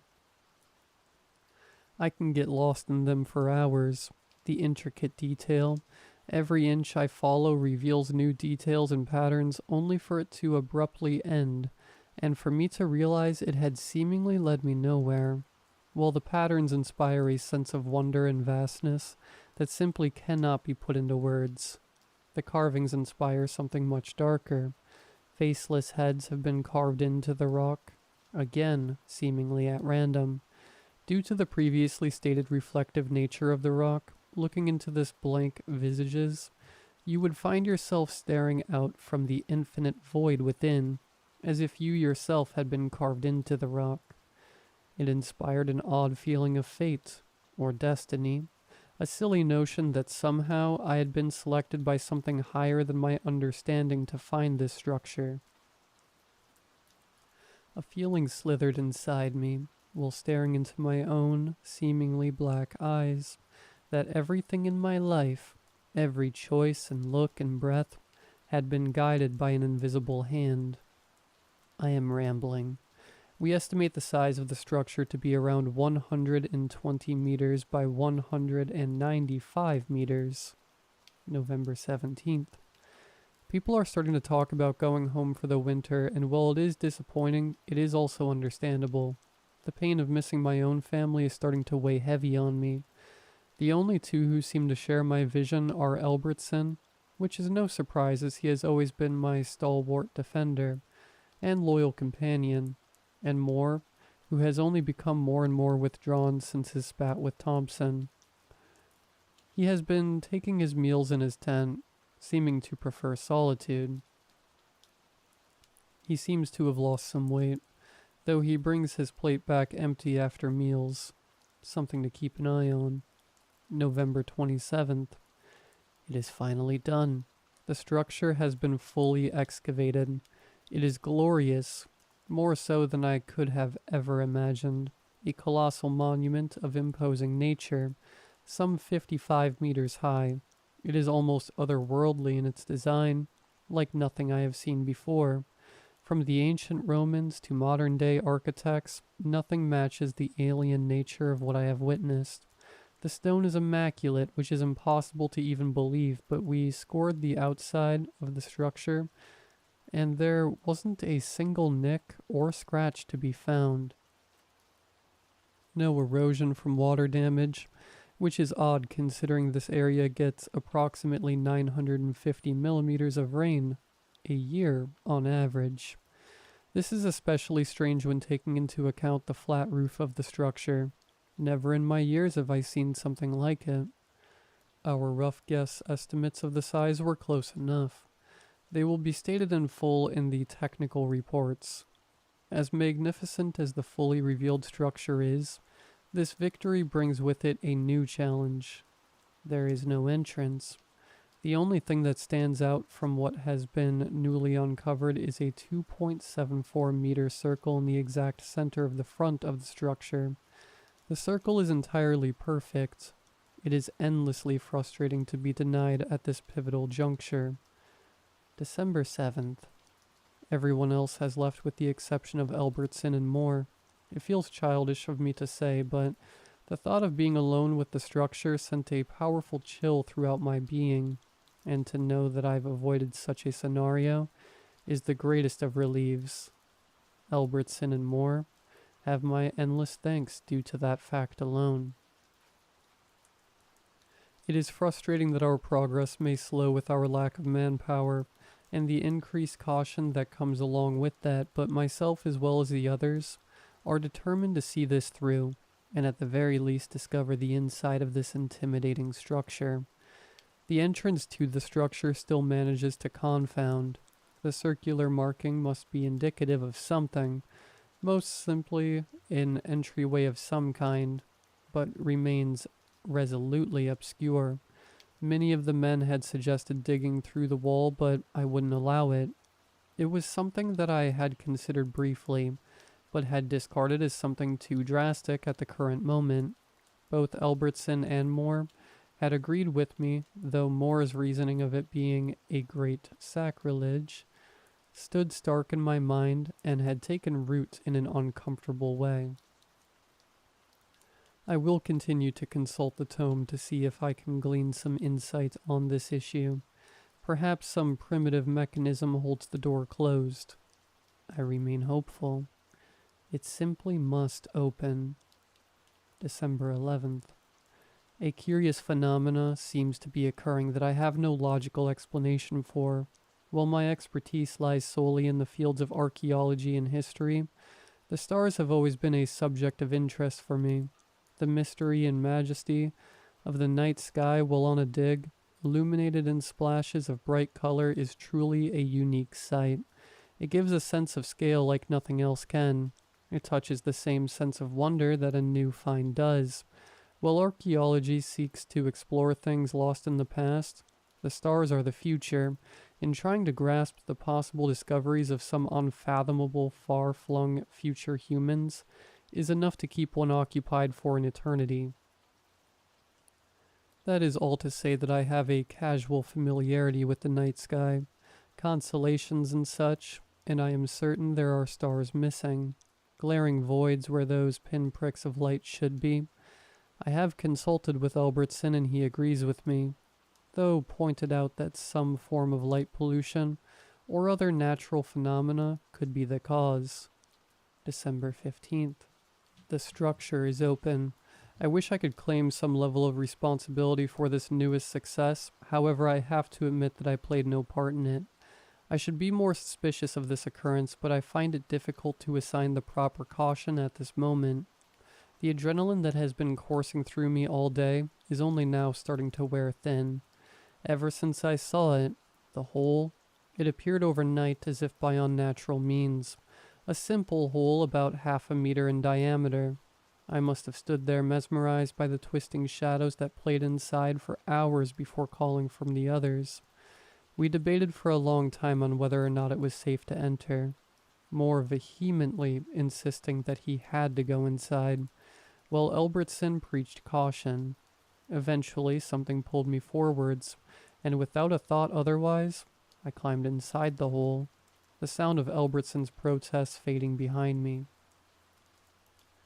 It was a tight fit, and the walls were much thicker than we ever would have thought, and it took a good amount of shimmying to force my way through. Just when I thought my sense of claustrophobia would overwhelm me, I tumbled out into a large room.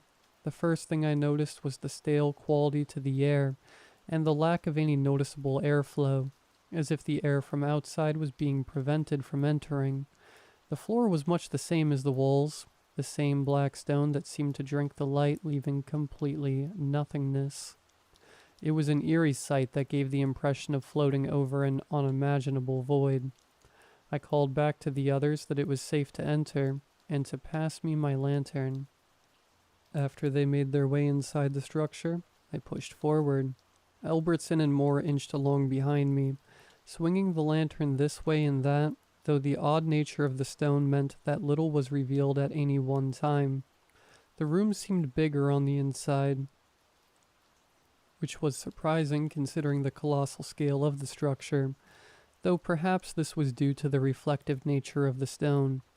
The first thing we found was odd, a small pillar about a meter across. It jutted out from the darkness, a shadow against shadow, made from the same queer stone.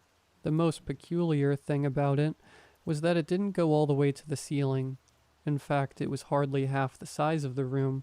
Clearly it wasn't for any kind of structural purpose, which leaves me to conclude that it must be decorative in some sense. Perhaps ceremonial. There were 2 rows of these columns that led to the back center of the chamber.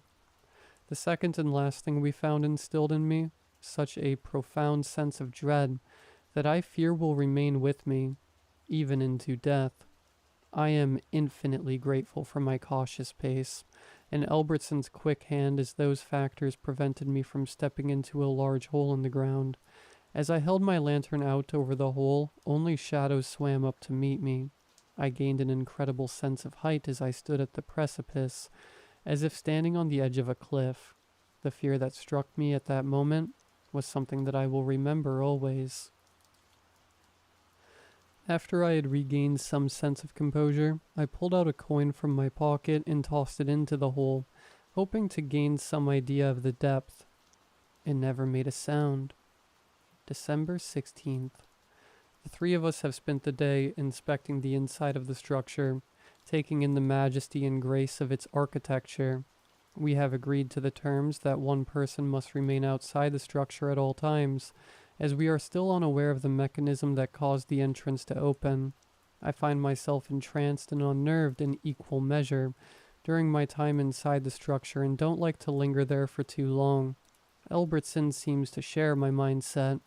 Moore seems completely fascinated with the structure and will spend hours at a time in there. When I am in there, inspecting the walls and pillars for any clues as to the people who built this place, he would simply stand at the hole gazing into it, as if it were a beautiful vista. December 17th. The hole is an utter paradox in that it is mesmerizing and repulsive all at once. I am certain that it leads to that infernal plane that we mortals call hell. It brings to mind the idea of the maw of a great beast, terrifying, endless, hungry, devouring, consuming all. I am reminded, looking at the hole, of something from my childhood, an old abandoned well that my brother and I had found when out exploring the untamed wilderness of our homestead.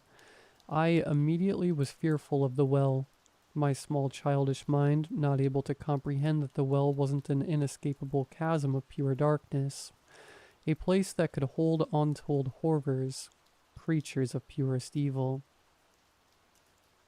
My brother delighted in scaring me with stories of the monster in the well. I only grew out of my fear once I was slightly older and returned to the well with a torch.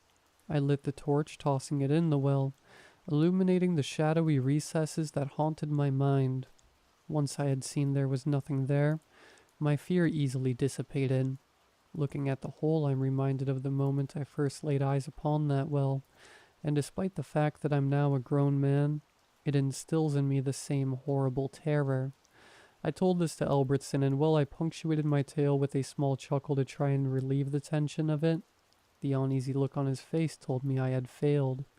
He suggested we throw one of the spare lanterns down the hole. Whether he thought that we would find nothing, or a horrific nightmare in the illumination, I wasn't sure. I dropped my lantern into the hole what seems like days ago. I can still see the pinprick of light, as if a single star in an empty night sky. December 8th.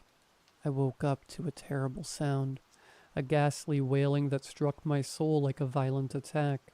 Rushing out of my tent, I came face to face with a stricken Albertson, a mirror of my equal mixture of confusion and discomfort. The sound was continuous, a horrible sound that I couldn't picture coming from something human. It came from the structure. We shared a look of trepidation before rushing over there. There was a moment of deliberation, both of us unwilling to go first before I pushed myself forward, squeezing my way through the entrance and into the structure. When I emerged on the other side, what I found scarred my mind in a way I couldn't have imagined.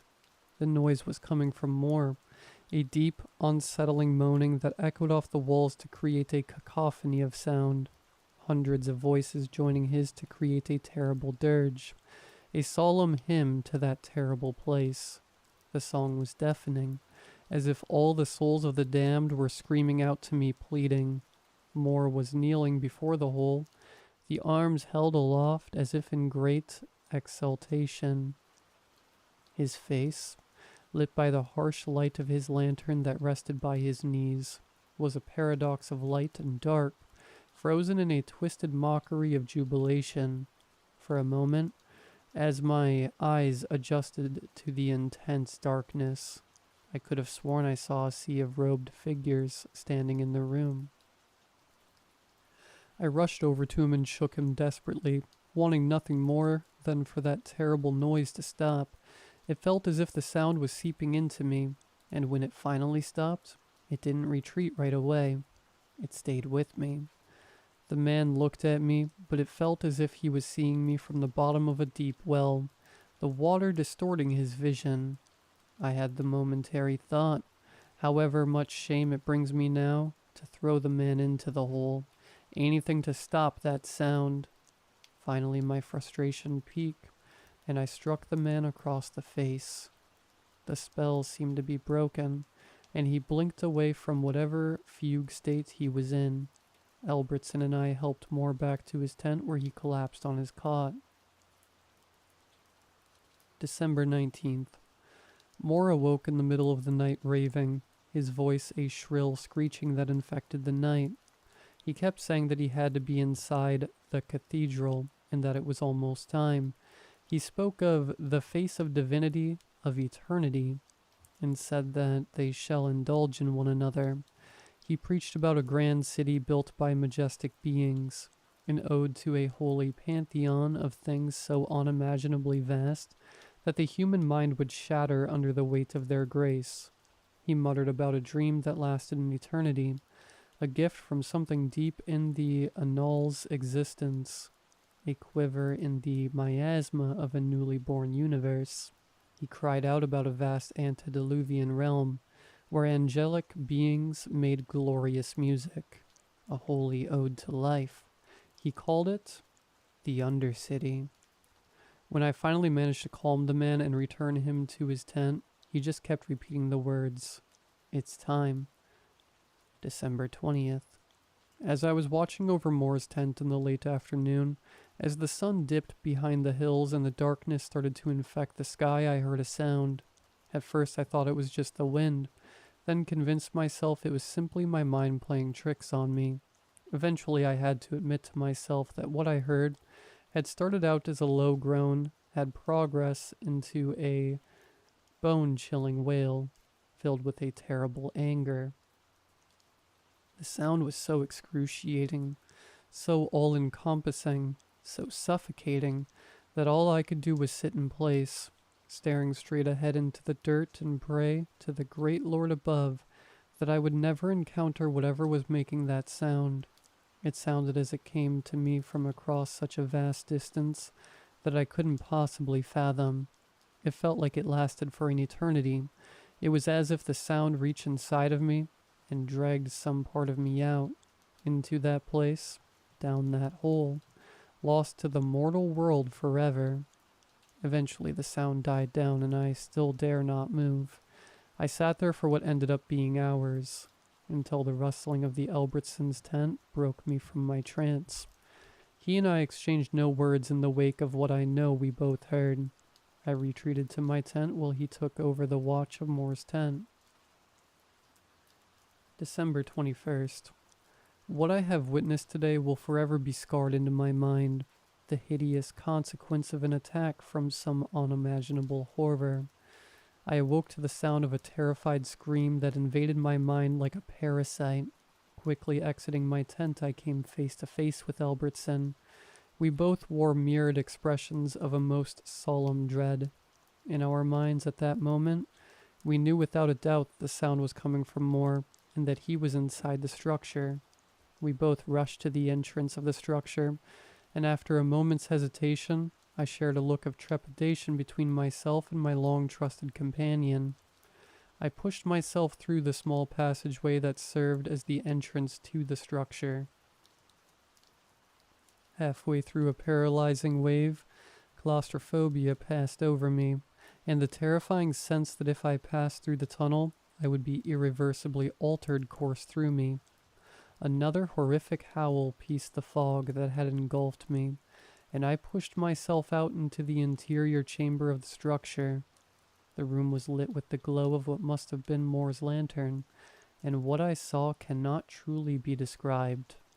It seemed to be a mass of flesh, rolling and tumultuous like a stormy sea.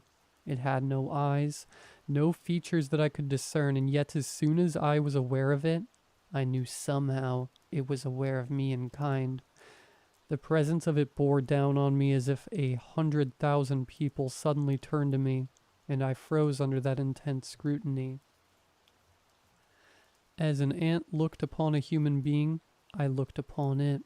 It seemed to swell in my vision, grow and grow until it was an impossible size, engulfing everything in sight. It felt as if I lay bare under the gaze of some unknowable deity, some forlorn divinity forgotten to humankind. Before I could be consumed by that unknown, I rushed forward towards Moore. The creature had ensured him somehow, and due to how slowly the thing moved, all I can imagine is that Moore approached it willingly. Getting close revealed more hideous details of the thing, and I once again struck with a timeless terror. The creature wasn't made of flesh, but rot. A huge mass of rot, of discard, of mottled leaves, and shed insect carapace. Of things forgotten, left behind. The dregs of reality. The smell was thick and cloying, giving the sense of a place forgotten, abandoned for a millennia, an eternity. The thing pulsed and undulated, some kind of vile ichor, a disgusting oil pit of oblivion. I swear for just a moment the face of my long-dead grandfather rose up from that mass to greet me like some hazy memory from the back of my mind. It was a face that I had forgotten long ago, only ever knowing him as a young boy, but I am certain it was him. The sound of my name reached me, and I realized that Moore was wailing, crying out for my help, arm outstretched towards me. I reached out and grasped the man's arm with my own, but at that moment, I realized something was wrong with Moore. His face, his skin was melting into the creature, merging with it into some sick amalgamation of human and thing. I tried to pull back, a desperate panic overtaking me, but it was like trying to pull down a cliffside. With no amount of force I used seemed to have even the tiniest effect. The moment I tried to pull away Moore's hand, what was left of it tightened around my arm with vice-like strength.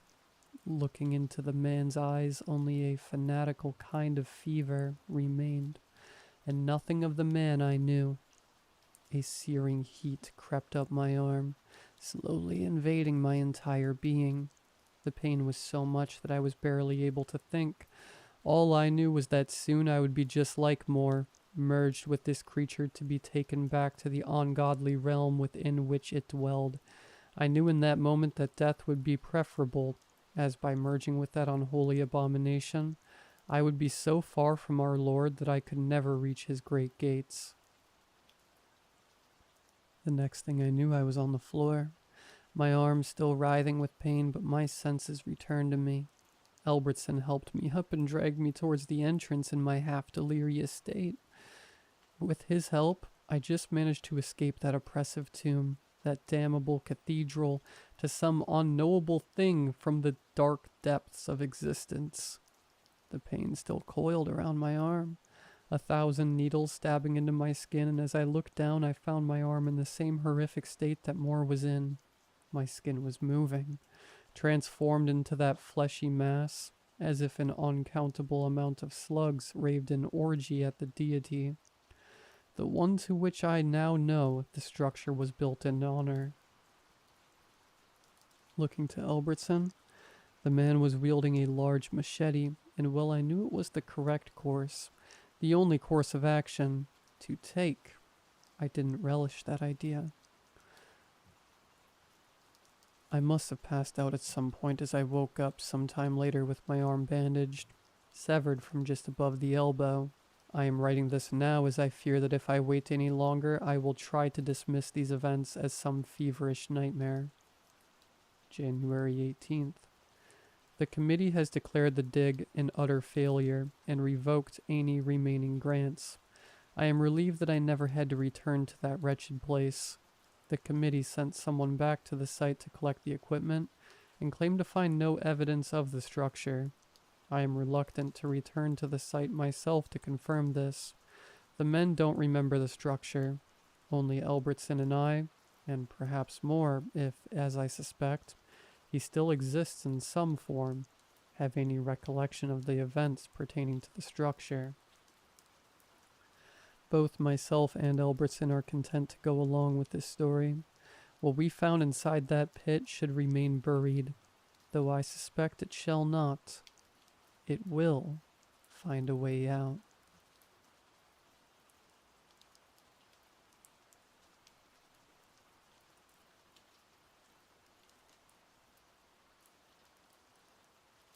Do you still need a rug for your home? Good condition and the price is negotiable. Call me anytime. That was the first thing I read that morning while still in bed, as I picked up my phone to turn off the alarm. The sender's number wasn't saved in any of my contacts.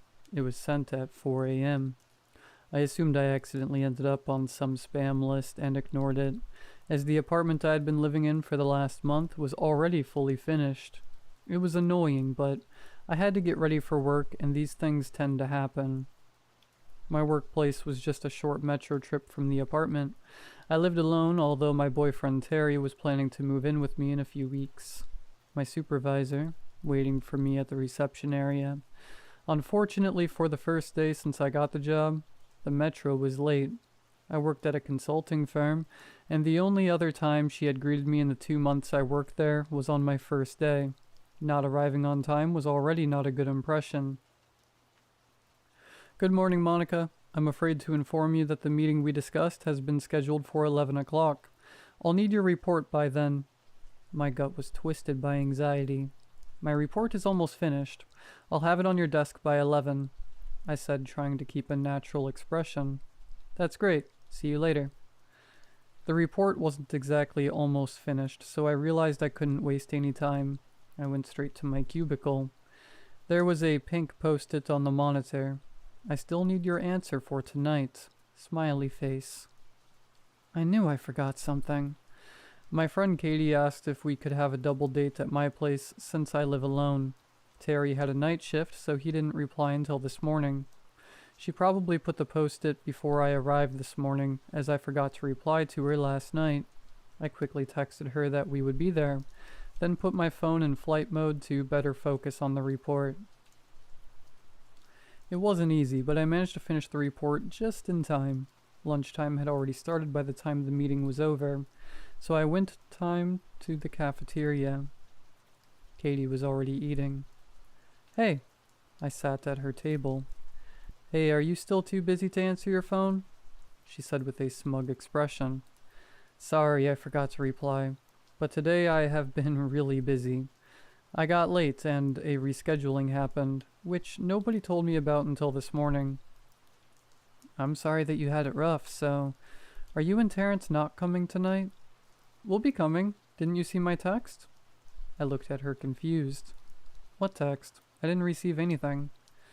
I pulled out my phone. It was still in flight mode. I was sure I texted you earlier this morning. Let me check.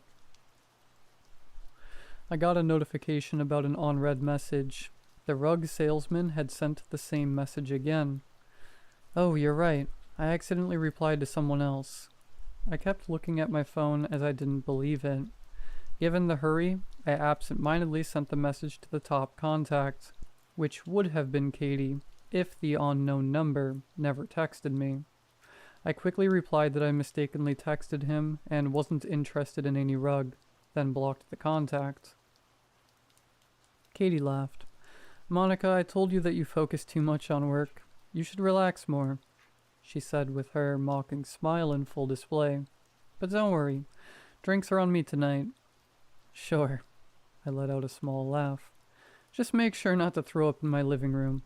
I remember the last party. We'll be fine. Alex is a good guy. He'll stop me in time. I hope so, at least.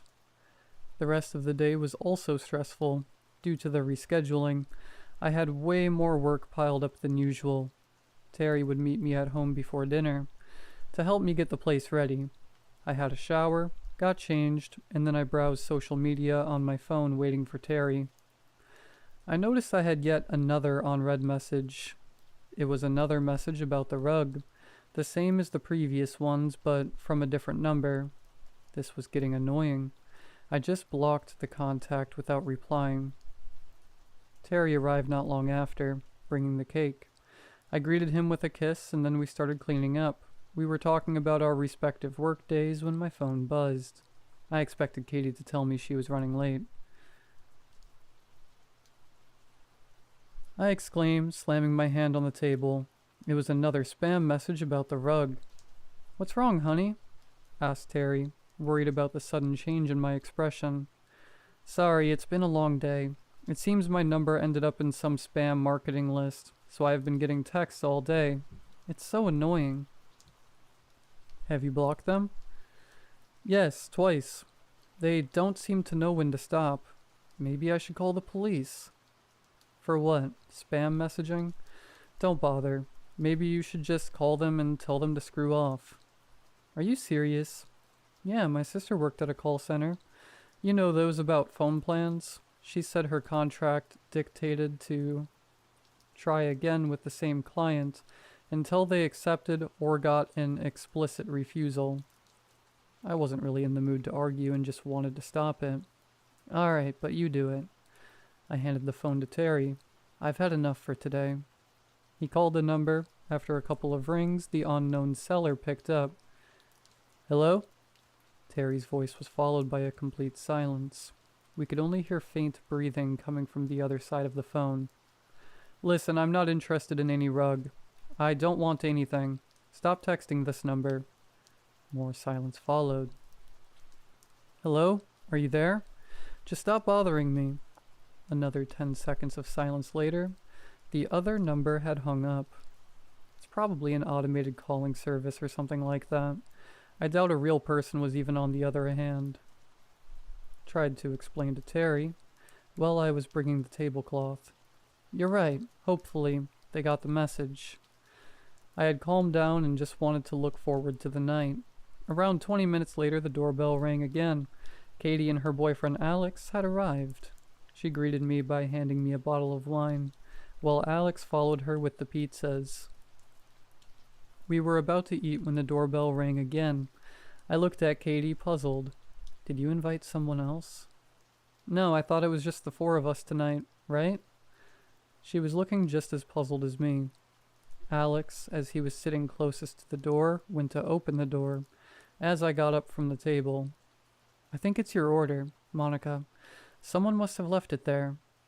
He had picked up a sealed cardboard box as he closed the door. I wasn't expecting any package. They probably got the wrong address. But it's your apartment number. This is number 14, isn't it? Alex put the package on the floor. It was a plain cardboard package. The address was correct. I'm sure. I did not order anything recently. Besides, isn't it too late for deliveries? Christmas was in more than a month, and nowhere near close to my birthday. Terry also isn't the kind of guy to randomly make gifts. Katie pat me on the back. Well, maybe you have a secret Santa, although a bit early. Let's see what's inside. As I opened the box, my heart skipped a beat. A blue, cheap-looking rug rolled up, with a red outline inside. What the? This can't be real. I took a step back and looked at Terry, just to confirm that I wasn't hallucinating. He was also astounded. It's just a rug. What's the big deal? Asked Katie, trying to understand my reaction. Terry briefly summed up the story, while I couldn't avoid to look at the package. Maybe there was an error and the automated system sent an order for you instead of... The doorbell rang. Katie still looked confused. Maybe they realized the mistake and came to take the rug back? Terry went to open the door. He looked around and then went back inside. There was nobody. Are there some kids pulling pranks in this building? I don't know, but whatever.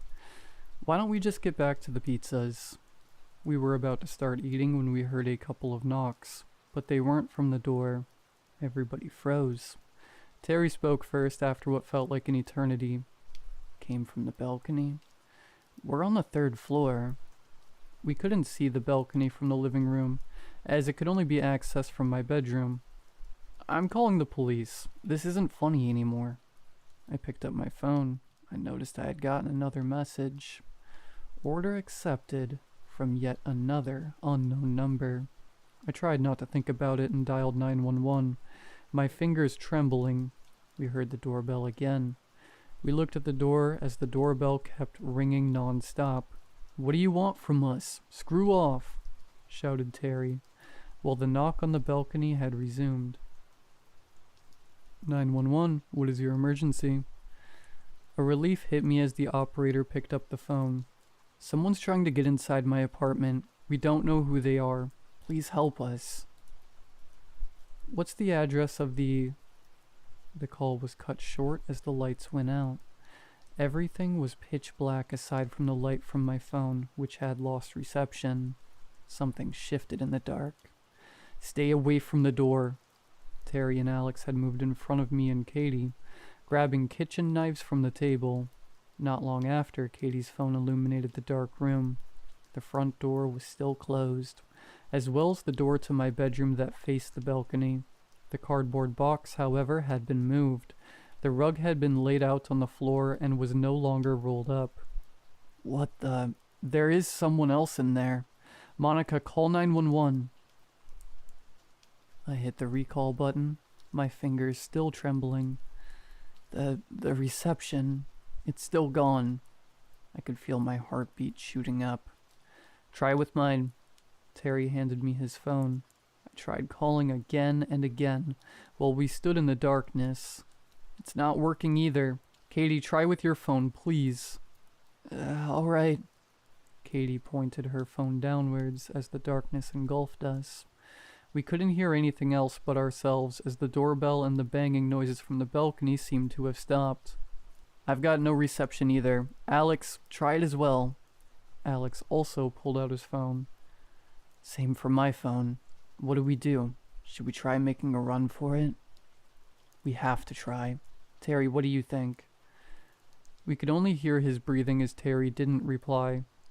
Terry? I asked, grabbing his arm. Except that was not Terry. What I just touched felt rough, like sandpaper or rusty metal. I screamed, dropping my phone. Then the lights came back. I felt reassured when I didn't see any stranger in the room and could still see Alex and Katie's faces. As our eyes adjusted to the sudden lights, the terror returned, magnified. Blood had been splattered everywhere on the floor, with a trail leading to the door to my bedroom now ajar. Katie and Alex also screamed. Terry was missing. Oh my god, Monica, we have to get out of here. I ignored her and was about to go to the bedroom, determined to look for Terry. Now, let's go. Alex grabbed my arm and pulled me to the front door, still closed. I stumbled on the cardboard box while looking at the bedroom door. As I looked down, my eyes filled with tears. Inside the box was a severed arm drenched in blood. A piece of a shirt was still attached to the arm, and it looked exactly like what Terry was wearing. I rushed outside the apartment screaming. The neighbors had already called 911 due to the noise. The police questioned us and searched the whole building with no results. When they were done, it was late at night and I couldn't return to the apartment. I did not want to return after what happened, and Katie asked me to spend the night at her place. I was heartbroken and couldn't stop crying. Alex and Katie tried to comfort me, and I could feel they were also shaken. I told them they could go to bed, wishing good night. It's no surprise that I couldn't sleep that night. I tried to close my eyes, but it reminded me too much of the darkness from earlier. I tried to watch TV to not think about it, but I couldn't forget. I must not forget. So I started writing this down, hoping to finally fall asleep. I had been asleep for a couple of hours at most when I was awoken by a notification sound. After checking, it didn't come from mine. I noticed Katie had left her phone on the couch after going to sleep. I was about to move it out of the way when I gasped. I couldn't help but read the received message. Do you still need a rug for your home? Great condition, and the price is negotiable. Call me anytime.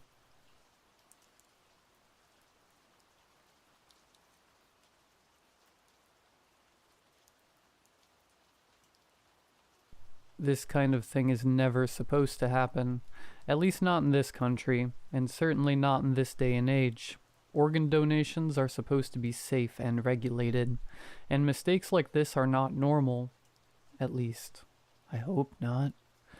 I'm old enough to remember a time in my small town when we didn't even have a hospital, and now our little burg has a full clinic and even a couple surgeons. It used to be that if you stepped on a rusty nail, or your uncle had an accident in the mines, or your Meemaw fell off her porch, you'd ring up a friend and they'd deliver you over to Ivy or Haverton or wherever they'd built the newest and nearest hospital, and you'd hope you didn't die on the way there. Sickness is different, though. When your small town's entire economy survived off of the slowly declining output of one of the oldest iron mines in the state, you tend to have a lot of men getting sick, and it's not always something they can just drive you over to the next town to fix. Silicosis, heavy metal poisoning, and lung cancer are our neighbors here. Each their own grim reaper we all expect to come knocking at some point. I was just a kid when I was diagnosed. My parents called it my ailment, but Dr. Hill at Ivy Presbyterian called it restrictive cardiomyopathy.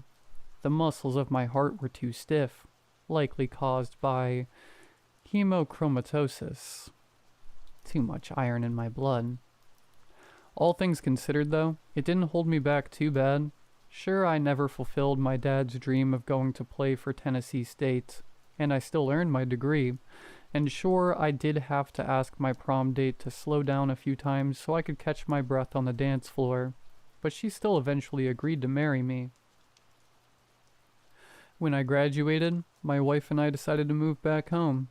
Things had changed enough in our town that there were more career options than mine worker or general store cashier. I ended up using my degree to manage a small accounting firm not too far from my parents' house. And when my mom passed on back in '96, we inherited my childhood home. I wish I could say my life was just one big happy success story, but that just ain't realistic. Eventually the mine shut down and half the town lost their source of income. Businesses closed. Not many people needed accounting managers around here, and suddenly I found myself out of a job too.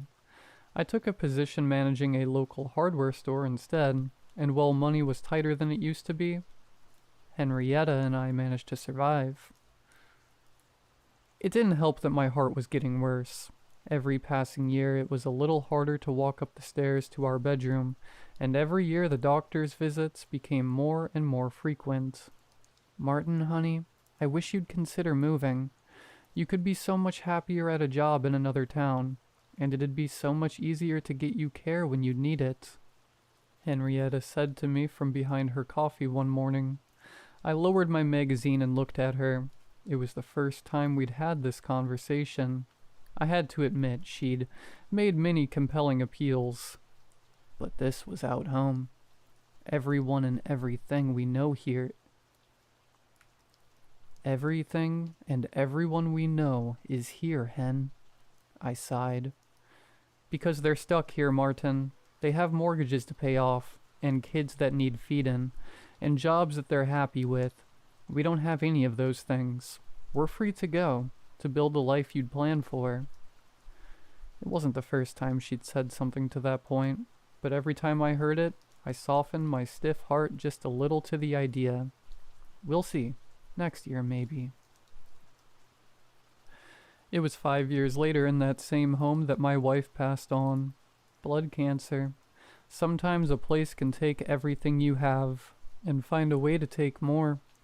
It was about a year ago when I'd resigned myself to let my body give up on me, to let my weak heart strangle me whenever it saw fit. A transplant was nearly out of the question. My folks had both come from out of state, and there weren't many people dying nearby with AB negative blood. I decided to skip my yearly checkup, and Dr. Hill, who'd semi-retired to my hometown but still helped out when needed, personally called me up at my job to ask me to reconsider. He'd overseen my condition since I was a boy, and we'd grown to be friends as we aged. Martin, if you don't come in, I can't guarantee you have long left. Your heart is manageable, but you need medication and care. What if that's not what I want anymore, Pete? What if I'm ready to go? I'll admit, it had been a dark time in my life, and I was ready. I missed my wife, and I'd hoped she'd be waiting for me. Martin, that's not what Henrietta would want. You know that as well as I do. His words stung. He was probably right, too, but of course I wasn't ready to hear it. I hung up and went back to work. People weren't going to cut their own plywood. It wasn't until about 6 months ago that a miracle happened. At least a miracle for me. I received the phone call at 2:39 a.m. on July the 5th. I'd only just managed to fall asleep after a night of watching the neighbors' kids try their best to light fireworks in the pouring rain. I groggily answered the phone. Dr. Hill's voice greeted me, simultaneously somber and excited, as though he were ashamed to be happy about something. Martin, we've got some news. There was an accident in town. Some biker from out of state. He was passing through tonight and, well, the rain, he's brain dead, Martin. But his heart, he'd be a match for you. I had my boots on by the time he said the man was brain dead. The town clinic was small, not quite just a doctor's office anymore, but a far cry from a complete hospital. Still, though, they had a morgue and a surgery room, usually for tonsil removals or appendectomies. Dr. Hill greeted me at the front door and took my umbrella. He explained to me that they couldn't keep the heart viable for long, and there was no way to get a helicopter in through this storm to take us to a more well-equipped facility, so the surgery would have to be tonight, here. I asked him if I could thank the man who'd be giving me a second chance. He explained again that the man was brain dead, but it was more a symbolic gesture for me anyways. He took me to the room where the man's body laid empty. He was a muscular man, maybe in his late 50s or so, lanky. Long, graying auburn hair hung from his head, partially caked in drying blood. His dark complexion, tanned from years of exposure to the elements, was paling and quickly yellowing seemingly before my very eyes. Breathing tubes and an oxygen mask obscured the man's face, but I could make out long, braided beard. The man was covered in tattoos. Torn and bloodied skin hid detail from me, but the dark and faded markings on his skin wove a tapestry of artwork. None of the symbols or designs recognizable to me. There was only one single tattoo that remained unobscured and undamaged, located squarely on his right forearm. It was striking, a spiraling serpent devouring its own tail. Ouroboros, I think it's called. His body was mangled, broken limbs that at this point weren't worth casting, bleeding wounds that had been haphazardly wrapped just to keep the hospital bed clean. It was saddening to look at. A man, still technically alive, but given up on, for my sake. His name is Marcus Rain. Dr. Hill startled me with his interjection. He's from Dallas. I called his emergency contact, apparently his wife, or ex-wife, or something. She says he left home about 6 months ago. Hasn't been himself in a while. Not many people left to miss him anymore. Damn shame, too. He was donated a kidney last year and barely got a chance to try it out. Dr. Hill chuckled. Until I cut him a disapproving look. He recomposed himself for a moment.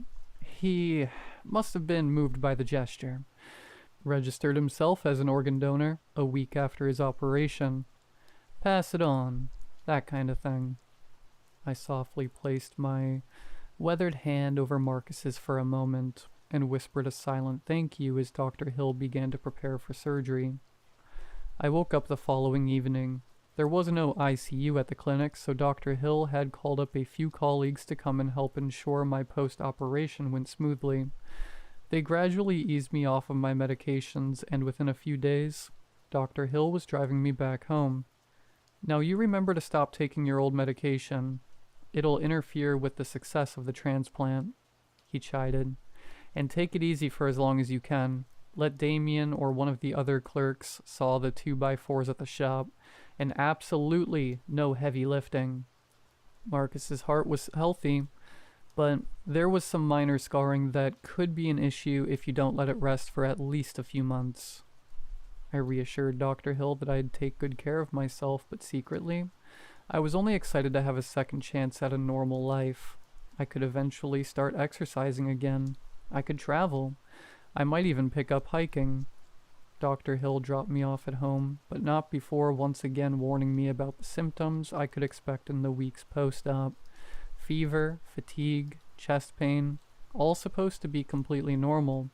I reminded him that those were things I'd lived with my entire life, and thanked him again before he helped me wheel inside.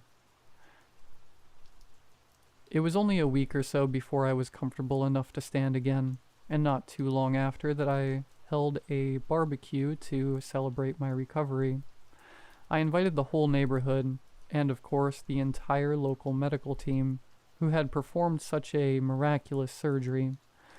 I bought a new grill from my store and spent the entire weekend doing yard work and preparing my home for guests.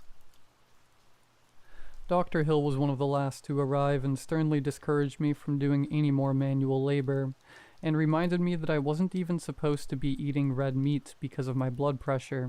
As I served him his plate, I shrugged him off and told him that I felt completely fine, and that I just felt like eating steak. It was about a month post-operation that the complications first began. I had indeed started hiking as I'd planned to, and I had never felt more refreshed, until one afternoon. I had hardly begun my first uphill stretch when I felt a sharp pain in my chest. It wasn't the typical dull tightness I'd been used to all my life, but a stinging jab that overcame me for just a moment before subsiding. I called Dr. Hill once again, and he begrudgingly reminded me that he was technically retired, and that if I was going to continue to ignore his medical advice anyways, I should call up the local clinic instead. That stung a bit, but once again, it's not as though he were wrong. I checked myself into our town's clinic, and a young doctor greeted me and sat me down for my appointment. I explained to her my recent chest pain and the advice that Dr. Hill had given me, and she patiently explained to me that chest pain was entirely normal post-operation, even as far out as months after the transplant. She urged me to listen to the advice I was being given, and take as much time as I could to relax. How could I begin to explain to her that I had had to relax my entire life, and I finally felt like I had the energy to live? I thanked her, begrudgingly paid my copay for the visit, and set off towards home. It was less than a week before the urge to be more active again finally overcame my will, and I began to hike again. The chest pain returned every few days, never lasting more than a few seconds or a minute at most. I was completely fine with momentary discomfort. After all, I still had breath in my lungs and energy to spare. This new heart was just settling in, I told myself. After all, it was supposedly a whole new body with a lifetime of energy that had been stolen from it. It was 2 months post-operation that the varicose veins appeared. I'm not exactly a spring chicken, but I didn't think it was normal for those to appear quite so often, or so suddenly. I decided that it would be best if I avoided the doctor entirely for this one. I pulled out my old work laptop and booted up my internet connection, and Googled something for the first time since my wife's doctor told us she had myelodysplasia. Search results indicated about what I'd expected. Varicose veins can appear due to stress, aging, and high blood pressure. That had to be it. My new heartbeat with a vitality and strength that my circulatory system just needed time to adjust to. I excitedly laced up my hiking boots and left on my next trip up the mountain.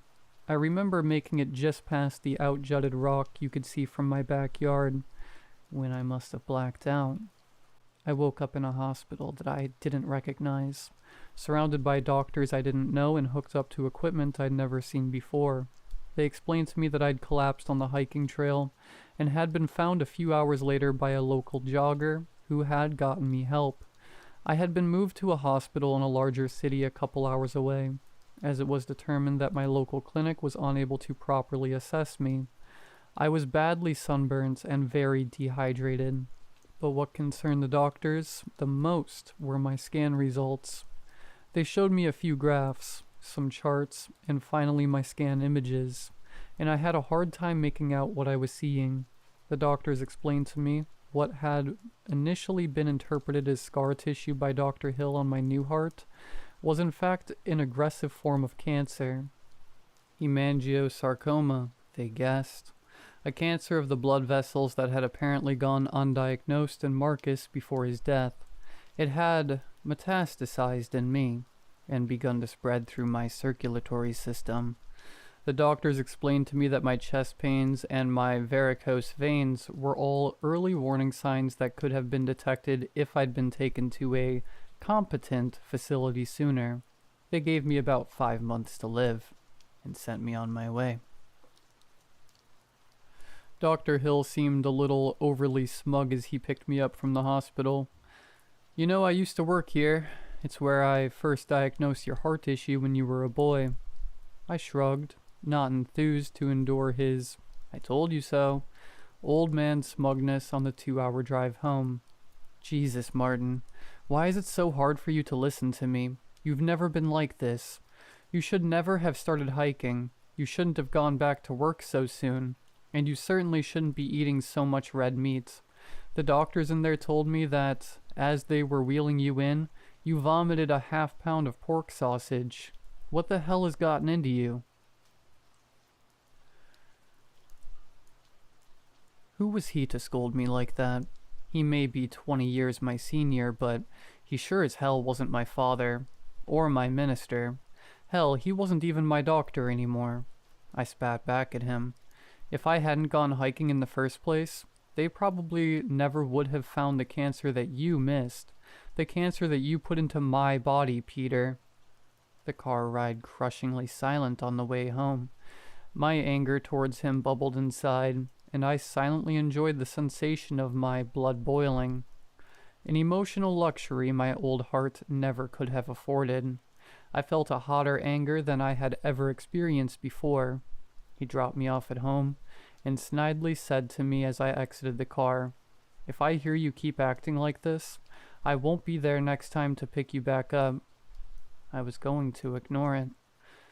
And I began to walk back inside when I heard something, a small, quiet voice in the back of my head. No one gets to talk to me like that. I was only taken aback by this sudden inner monologue for a moment before I instinctively agreed with it. I turned around and ran back to Dr. Hill's car. He was starting to drive away when I reached it, and I furiously banged on his window. He stopped his car, rolled the window down, and looked at me like I was insane while he began to ask me what the hell I was doing. I swiftly interrupted him. "Who the hell do you think you are, Peter? No one gets to talk to me like that. No one, especially a washed-up, retired surgeon who can't even identify a tumor growing on a heart when he sees it. I'll keep doing whatever the hell I want with the rest of my life, especially as short as it's going to be. To be honest, Pete, I haven't needed you in a long time, so don't count on me ever needing you again." I took a second to steady myself.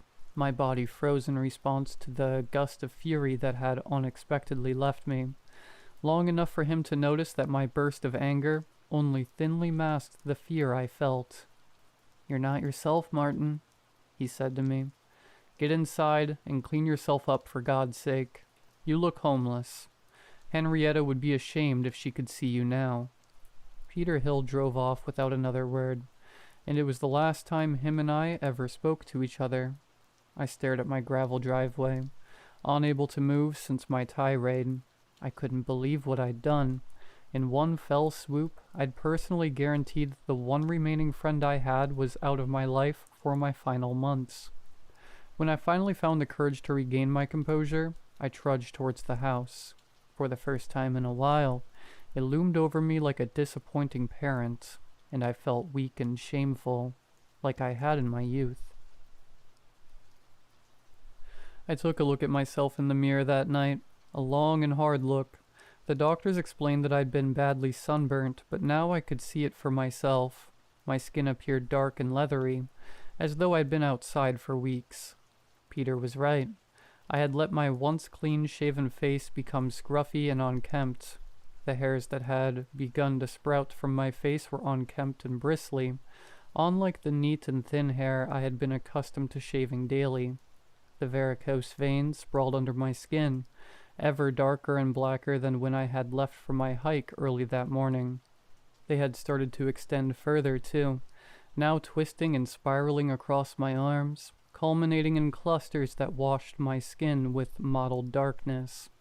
It wasn't until I looked at my right arm that I noticed a group of them clumped together in an unnatural shape, darker and neater than the rest of my veins, distinctly circular and neatly positioned below my wrist. The image of an Ouroboros tattoo, marked on a dead man, flashed in my mind before I put the ridiculousness of the notion aside. I shaved my face, took a much-needed shower, and applied some alloy cream to my burnt skin, then drifted off into a restless sleep. I was awoken the next morning to a chest pain far sharper than I'd previously encountered. I staggered out of bed, my chest pulsing and sweat dripping from my forehead. This certainly wasn't normal. The cancer must be becoming more rapid, the spread more aggressive. I trudged to the restroom and found, to my discouragement, that the veins had grown darker and more distinct around my body, the circular cluster on my arm ever more resembling a tattoo. I filled a glass with tap water and began to take the variety of prescriptions that the doctors at IAmChristopherEther had given to me. As I raised my hand to swallow the pills, a gruff voice once again whispered to me in my head, my own inner monologue given a tangible voice to hear. "Don't take those. You'll kill me." I stopped for a moment and looked at the pills in my hand. The doctor knew I was going to die anyways. Why should I trust that these pills were going to help me in the slightest? Of course they wouldn't. All they'd do is slow the cancer and prolong my suffering. I tossed the pills in the toilet and began to get dressed for my day. The pain in my chest had begun to subside as I pulled into the parking lot of the hardware store, and I stepped out of my pickup. A cool breeze shot through my hair, and a nostalgic feeling shot through my blood like an icy warmth.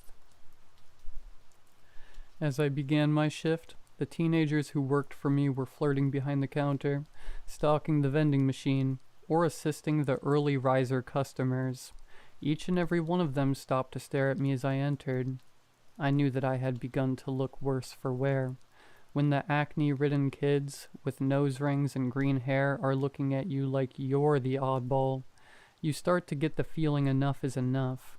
I barked at them to get back to work, and they hastily returned to resume their duties. It was rare I lost my temper with them, and they knew to listen. My shift trudged on even slower.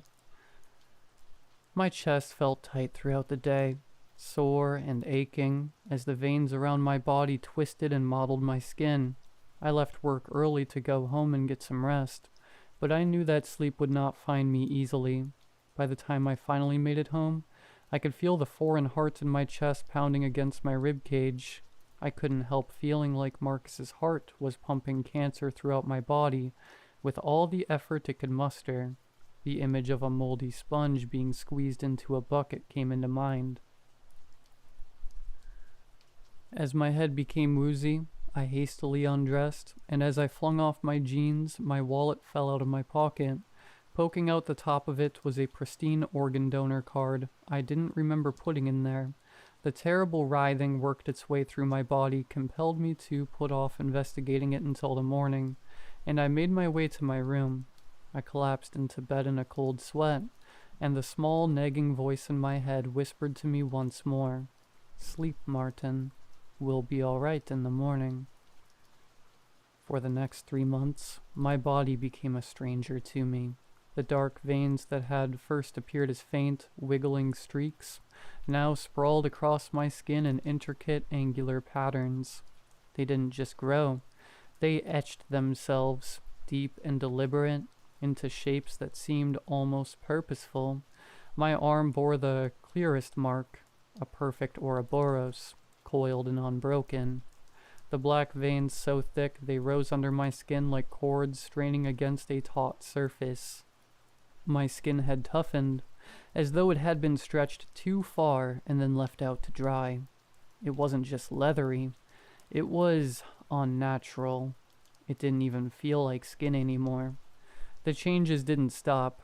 My beard, once sparse and graying, grew back wild and rough, its deep auburn hue swallowing the gray.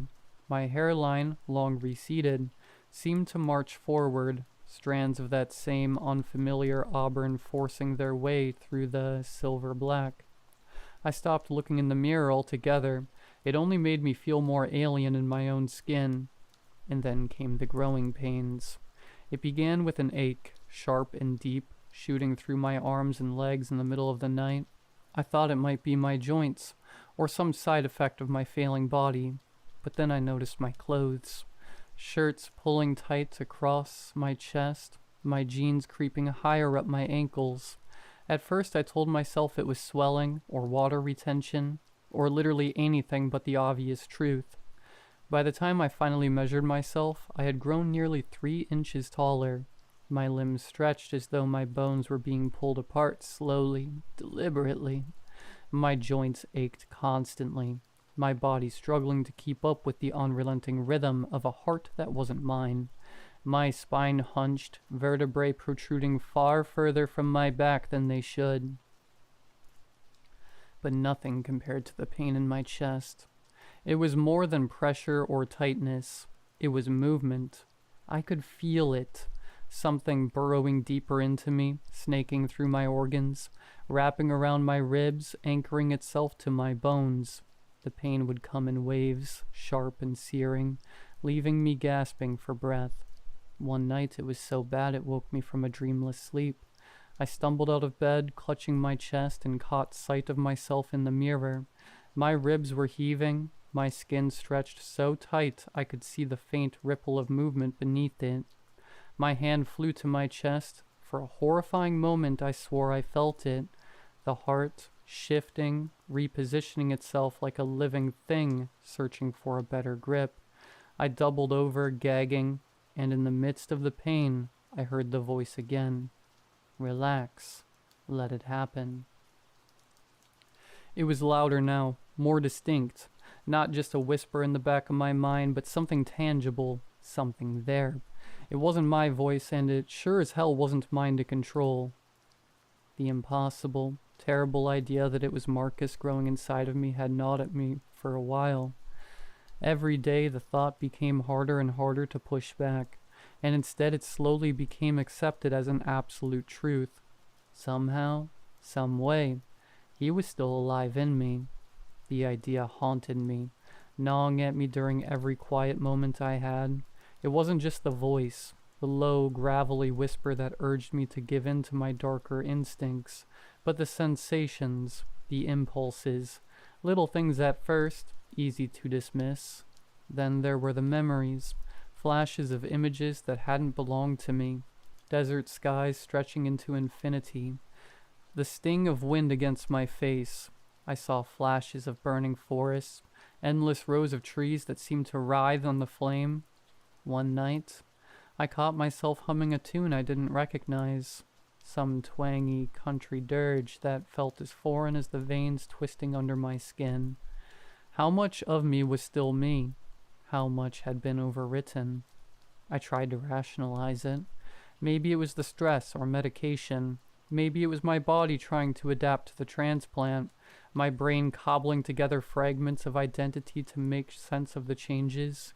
But the more I tried to explain it, the less it made sense. The voice grew louder when I resisted. I'd reach for my pills, and it would hiss at me, sharp and insistent.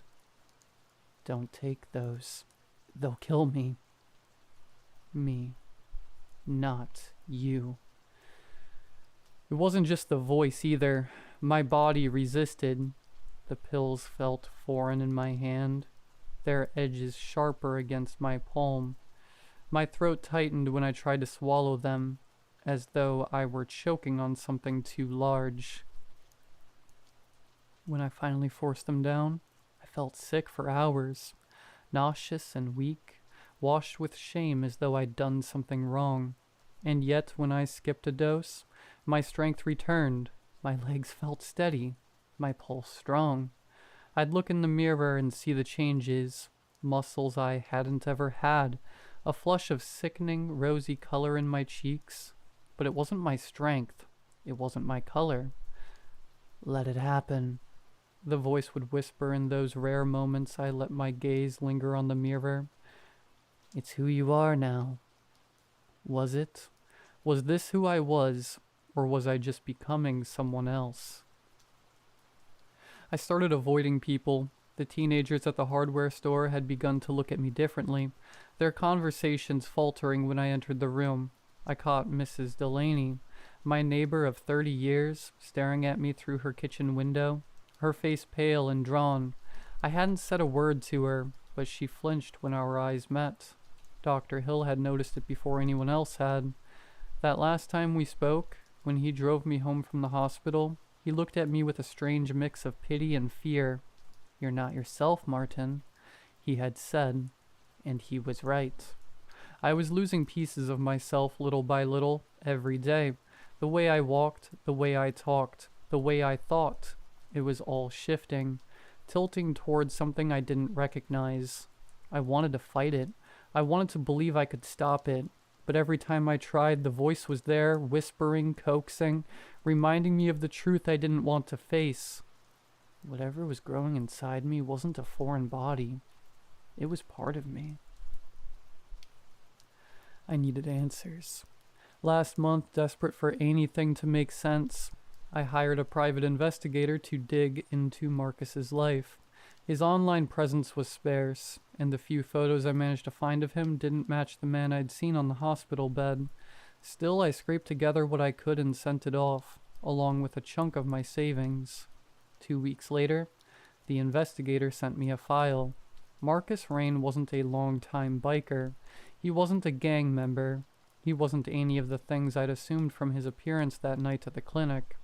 He was a quiet man, a pencil pusher at an insurance company, a family man. He had been in the late stages of kidney failure when a donor miraculously appeared, an AB negative match. The donor had been found washed up by a nearby river, nearly drowned and brain dead, with an organ donor card in his wallet. The transplant was immediate, routine, the file said, unremarkable. But what followed wasn't. The investigator's notes were sparse but damning. Marcus's wife claimed he started changing after the surgery. Small things at first. New habits, new preferences, a new temper. He began making reckless decisions, abandoning the quiet stability of his life. A minivan traded for a motorcycle, tattoos that seemed to appear overnight. And then the violence. By the time his wife filed a restraining order, Marcus was unrecognizable, not just in his actions but in his appearance. The file included photos of his tattoos. They were detailed, angular, almost artistic in their precision, but upon closer inspection, I was mistaken. They weren't tattoos at all.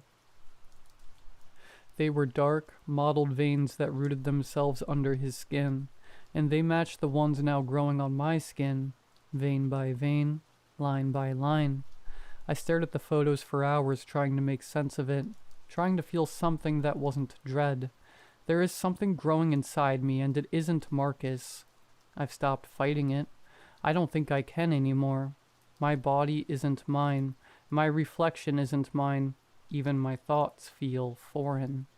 Day by day I can feel it spreading. My skin stretches to keep up with the changes. My muscles twist to accommodate my growing frame.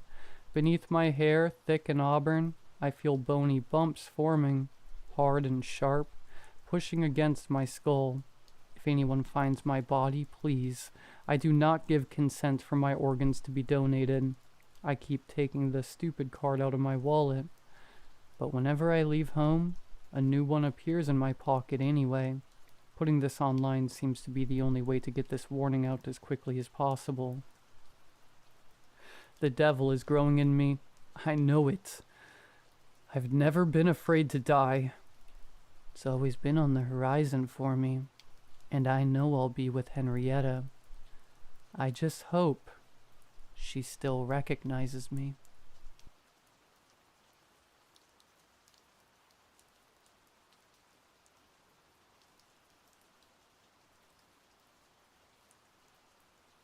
I've always had a very odd relationship with my imagination.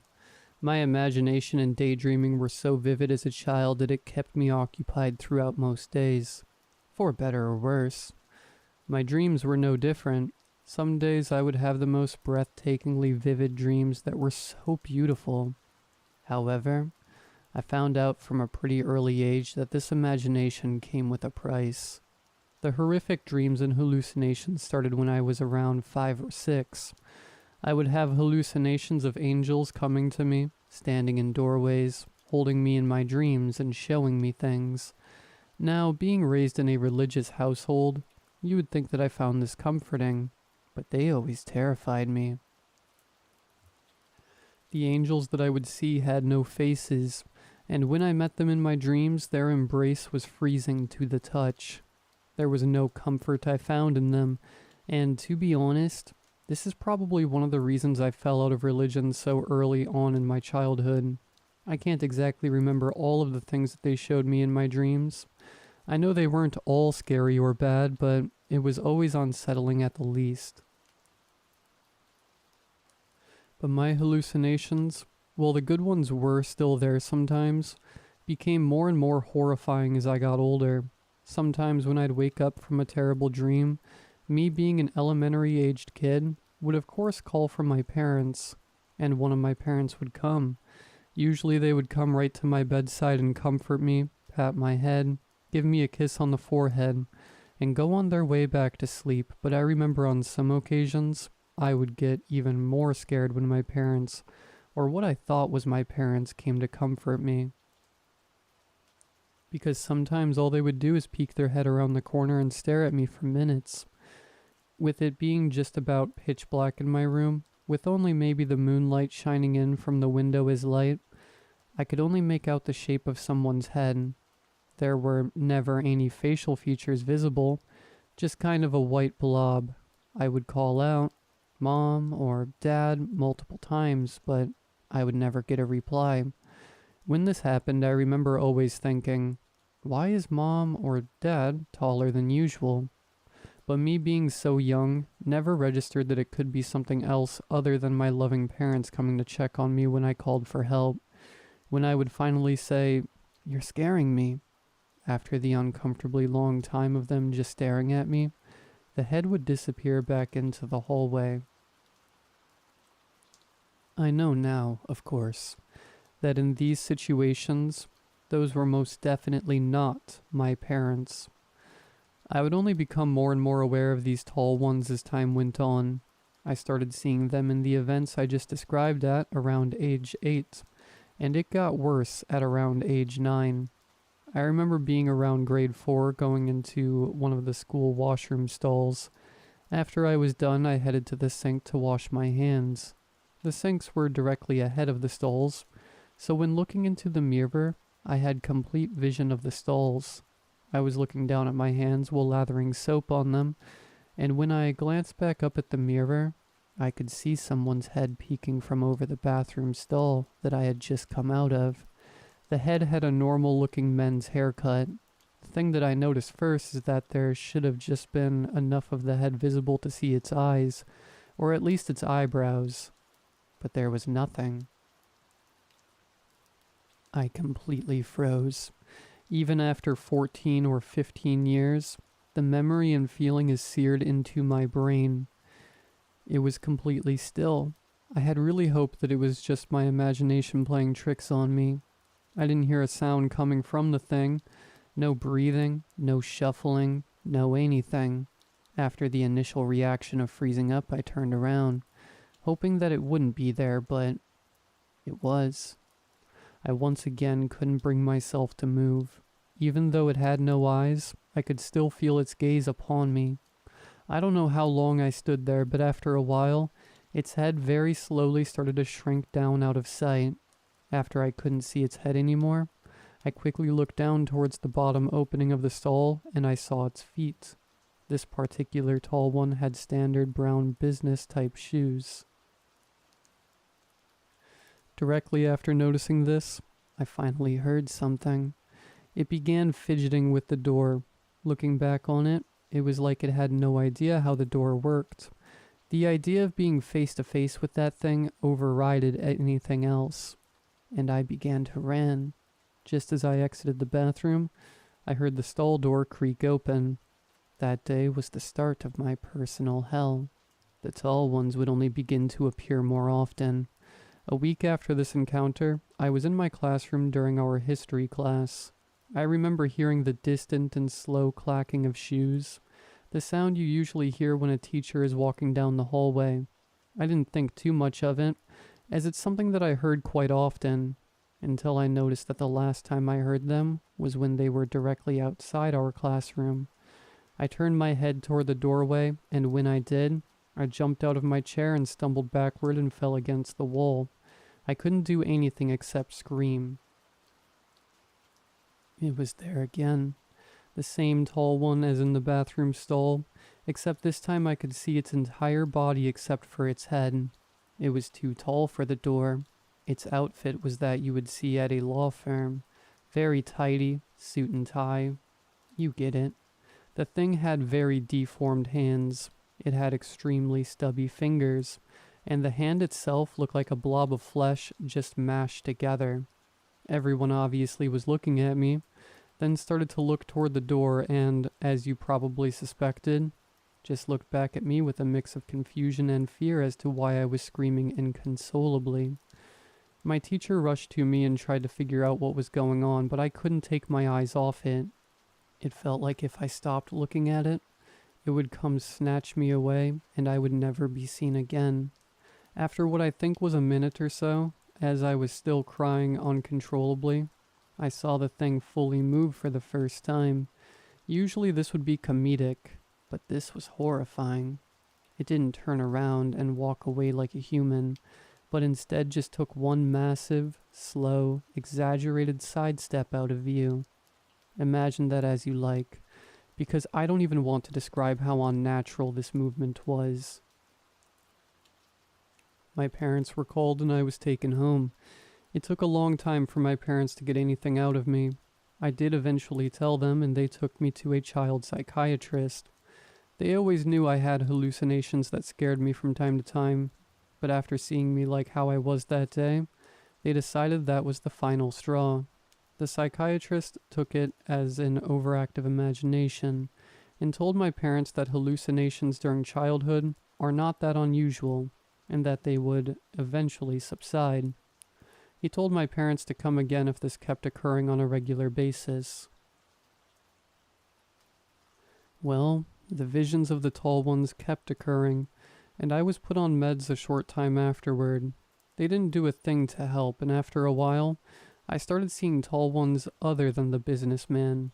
After about a year or two of constant hell, and though it was still hell, I was able to manage these visions a lot better. Or so I thought. I won't describe each and every one of these encounters, but I will tell you the one that landed me in a psychiatric ward. I was around 13 at the time, and just like the rest of the encounters I've told you about, I was also at school. I was outside during our recess time, and I was trying my best to be social with the other kids, so I was playing some soccer with them. At some point during the game, I was looking across the field towards the neighboring street when I saw a flash of red kind of dash in and out of sight between two houses. Something about it immediately set me off. Mind you, no tall one I had seen at this point moved quickly. I tried my best to ignore it and continue with the game. Some time later, I looked back towards those houses, and once again I froze like I was 9 again. There was an extremely tall woman in a red dress standing across the street. Something about this one was different. It was extremely tall, maybe around 10 feet. I tried my best to do the calming exercises that I had learned, trying my best not to lose it.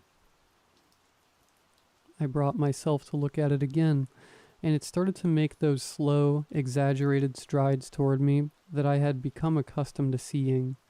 Then, without warning, it started running. This was the most scared I've been in my entire life. This was something new that I couldn't deal with. The way it ran was like it was dislocating every bone in its legs. I couldn't even describe it. I screamed and I ran as fast as I could. I ran inside the school and tried to find anyone that could help me. I have no idea why, but I couldn't find anyone inside the school. It was like everyone had disappeared. I heard the door that I entered the school with slam open. Loud, pounding, fast footsteps followed. I knew that it was the tall one. I also heard, for the first time, a noise come from the thing itself. It was an unbelievably loud, muffled scream, as if someone was screaming into a pillow. Except, it didn't sound human at all. Something about that noise made me give up. It filled me with such an unimaginable sense of dread that I just stopped running. I heard the sound of the pounding footsteps get closer. I gave myself the mercy of not looking at it before it caught up to me. I basically had accepted my death at that point. The next thing I remember is waking up in the hospital. According to the police, I was in complete hysterics. I lashed out at everyone who would come close to me trying to calm me down. When I told them what happened, I learned that I had never actually gone inside the school. It all happened outside in the field. I also had lacerations on the back of my right arm and back. Though no one is quite sure where they came from, they assume that I somehow did it to myself during whatever happened. To make a long story short, I stayed in the psych ward for quite a few months. But funnily enough, the visions of the tall ones completely went away after that.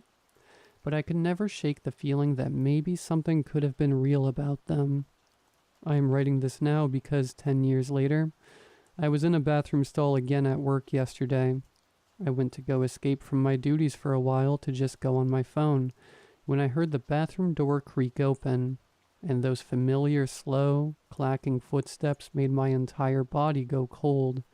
I could recognize them anywhere. Those familiar brown shoes came to a stop directly in front of my stall.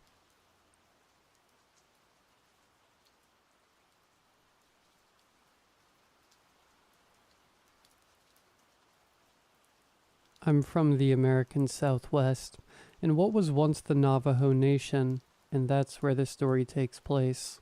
I was dating this girl Gigi at the time. We'd been dating for a little over a year at this point, and had both just graduated high school. One weekend, Gigi's grandparents asked her to house sit while they were out of town. You see, they had a cat named Jake that her grandma absolutely adored, and they lived out in a secluded area 30 minutes from town, so it would be hard for someone to drive out there to check on him every day. It was an extremely rich neighborhood called Kayenta. Every home was a multi-million-dollar estate built on several acres of private property. So when Gigi asked if I wanted to stay over the weekend with her, I excitedly said yes. The first night her grandparents were gone, Gigi and I drove to the house out in a gorgeous, fertile part of the Great Basin Desert. We followed the narrow road, weaving between dunes until we came to the end of the pavement. From there, we drove another 10 minutes up a winding dirt road, and then we caught sight of the house. I was in awe. It was a beautiful adobe home with Mexican ceramic tile floors and Navajo tapestries decorating the walls. The first thing I did was wander through all the rooms, of which there were many. The front door opened into the living room, a spacious room with high ceilings, a fireplace, and plenty of seating. Just to the left was the dining room, kitchen, and bar area. Through the living room was her grandma's library, a couple bathrooms, and the guest bedroom. And finally, across the hallway was the master suite, decked out with a bedroom, a bathroom, a shower room, a sauna, and a den leading to a private porch. The place was built like a maze. Every room forked into two more, with multiple ways to get to anywhere. But my favorite thing about the house was how many windows there were. The walls of the kitchen and living room were entirely made of windows, so you could always take in the gorgeous desert view. We found Jake curled up on a couch in the den of the master suite. He was a large black cat with green eyes, and was very friendly. "Hi, Mr. Handsome." Gigi greeted him with a scratch under the chin, just where he liked it. "Did you miss me, Jakey?" He stretched out his neck and purred, enjoying the attention. I chuckled. Pets having human names was always humorous to me. "Oh, who's a sweet boy?" Gigi said in a cute sing-song voice. We must have disturbed him because as soon as Gigi stopped scratching him, he got up, stretched his legs, and walked out the cat flap in the door. "They just let him come and go as he pleases?" I asked. "Yeah, he knows his way back home," she said. "We just can't let him out after dark." After putting out some food and water for Jake, Gigi and I decided to follow his lead, and we set out and venturing in the sandy red hills that surrounded the house. Being an experienced hiker, Gigi had a path she liked to walk in the early mornings when she stayed out here. She guided me through the washes and ravines, and we talked and admired the beauty. We were about 20 minutes away from the house. I didn't know whose property we were on, but we had surely crossed out of Gigi's grandparents by now. After a few more minutes of walking, once all the houses were out of sight, Gigi started climbing up a hill. "Up here," she said. "This will be perfect." The sun was just starting to set over the western mountains. If you've never been to the desert, let me tell you, the sunsets are the most beautiful I've ever seen. The sky turns into a painting palette, red, orange, pink, purple, and blue, fading to black as you look east, with millions of bright stars speckling the void. It was breathtaking. "You see that valley over there?" Gigi asked. "Right at the slope of the mountain?" I nodded. "How many people do you think could fit in that valley? Like, if they stood shoulder to shoulder?" I thought about it for a second. "Probably like the whole country." "What?" she exclaimed. "You know that's like 350 million people, right?" "Yeah, but people are, 2 feet wide on average?" I reasoned. "And probably less than a foot deep. If everyone got crammed in, I think we could do it. We could maybe do all of North America." Gigi wasn't having any of it. "You had to retake algebra," There's no way I'm trusting your math. Algebra isn't real math. It's a puzzle with numbers, and I suck at puzzles. Gigi didn't respond, just kept staring off into the desert. After a moment she said, "The whole country, huh? And this valley is only a fraction of the whole planet. There's so much out there I bet no one's ever seen. And been forgotten." Again she just stood there, staring at the beams of sunlight behind the mountains. It was starting to get dark. "We should go back to the house," she stated. "The coyotes are going to come out soon." We were on the way back to the house. The sun had completely set now, and darkness crept in fast. About halfway there, I felt the hairs rise on my arms. I got chills. It was a strange feeling. I hadn't heard anything unusual, but my brain was screaming at me, "You are being watched." Before I could say anything, Gigi turned around and stared behind me. "I think there's something following us," she said softly. She felt it too. "Stay quiet, but act calm." I wanted to start booking it back to the house. Gigi had to tell me that's a bad idea. "You don't run from predators," she said. "Right now, it's just curious, but the second you start running, you become prey." So we walked. The minutes felt longer at night. The feeling of being watched grew stronger with every step, like it was getting closer, surrounding me. A chill wind blew through the air, soft as a whisper. "Gigi?" Dread opened its eyes. "Did you hear that?" My voice trembled. Every inch of my body went cold. It was 70 degrees, yet the wind cut to the bone. Strange for October. "I didn't hear anything," Gigi insisted, but there was fear in her voice. "We're almost there. Keep going. Slowly. Don't look back." "Keep going slowly. Don't look back." I kept repeating it to myself. It became my mantra. We were walking up the last hill now. My heart was pounding. I don't know what was following us, but it wasn't just a coyote. "Keep going slowly. Don't look back." The sand was loose beneath my feet. I prayed I wouldn't slip. If I fell backwards, the night would consume me. I knew it. "Keep going, slowly, don't look back." Finally, we were peaking the last hill. Once at the top, under the light of the porch lamps, I turned around and looked. But there was nothing there. I had to laugh at myself. My mind had tricked me, let paranoia run rampant. It was only a coyote, I'm sure, if it was anything at all. Gigi and I walked into the refuge of the kitchen through the sliding glass door. In an instant, the warmth returned to my body, and a feeling of safety washed over me. We looked at each other, sharing a moment of peace. Then we started laughing. "No more night hikes," we agreed, happy to shrug the whole thing off. While we stood there laughing at each other, I couldn't help but admire how beautiful she was. Her long, curly black hair, brown, almond-shaped eyes, and freckled brown skin. Seeing her laugh and smile made me feel safe. Maybe it was the adrenaline still pumping, but she never looked more beautiful to me. "Want a drink?" she asked. That was exactly what I needed. Perfect opportunity to check out the in-home bar, I thought, but Gigi declared those bottles off limits. "That's the expensive stuff. They'll notice if it goes missing," she explained. "My grandma used to keep some in the library, though. I'll see if it's still there." And she walked around the corner. I went to the den to check on Jake, but he wasn't on the couch. He wasn't in the living room or kitchen either. Probably not a big deal. Cats have places they like to hide, and this was a huge house. Plenty of spots to choose from. Still, it had been a while since we last saw him. I figured I should let Gigi know. But upon entering the grand library, I instantly forgot what I went there for. Enormous floor-to-ceiling bookshelves, built into the walls lining the entire room, filled left to right.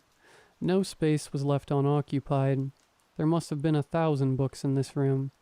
I walked right past Gigi as she searched a cabinet to look at the selection. Many of the books were about Navajo people, about their traditions and beliefs, and about their superstitions. One in particular caught my eye. A book about Naldushi, or skinwalkers, shapeshifters in Navajo folklore. I picked it up and opened it. Half the text was in another language, and what was in English was analyzing the parts I couldn't read.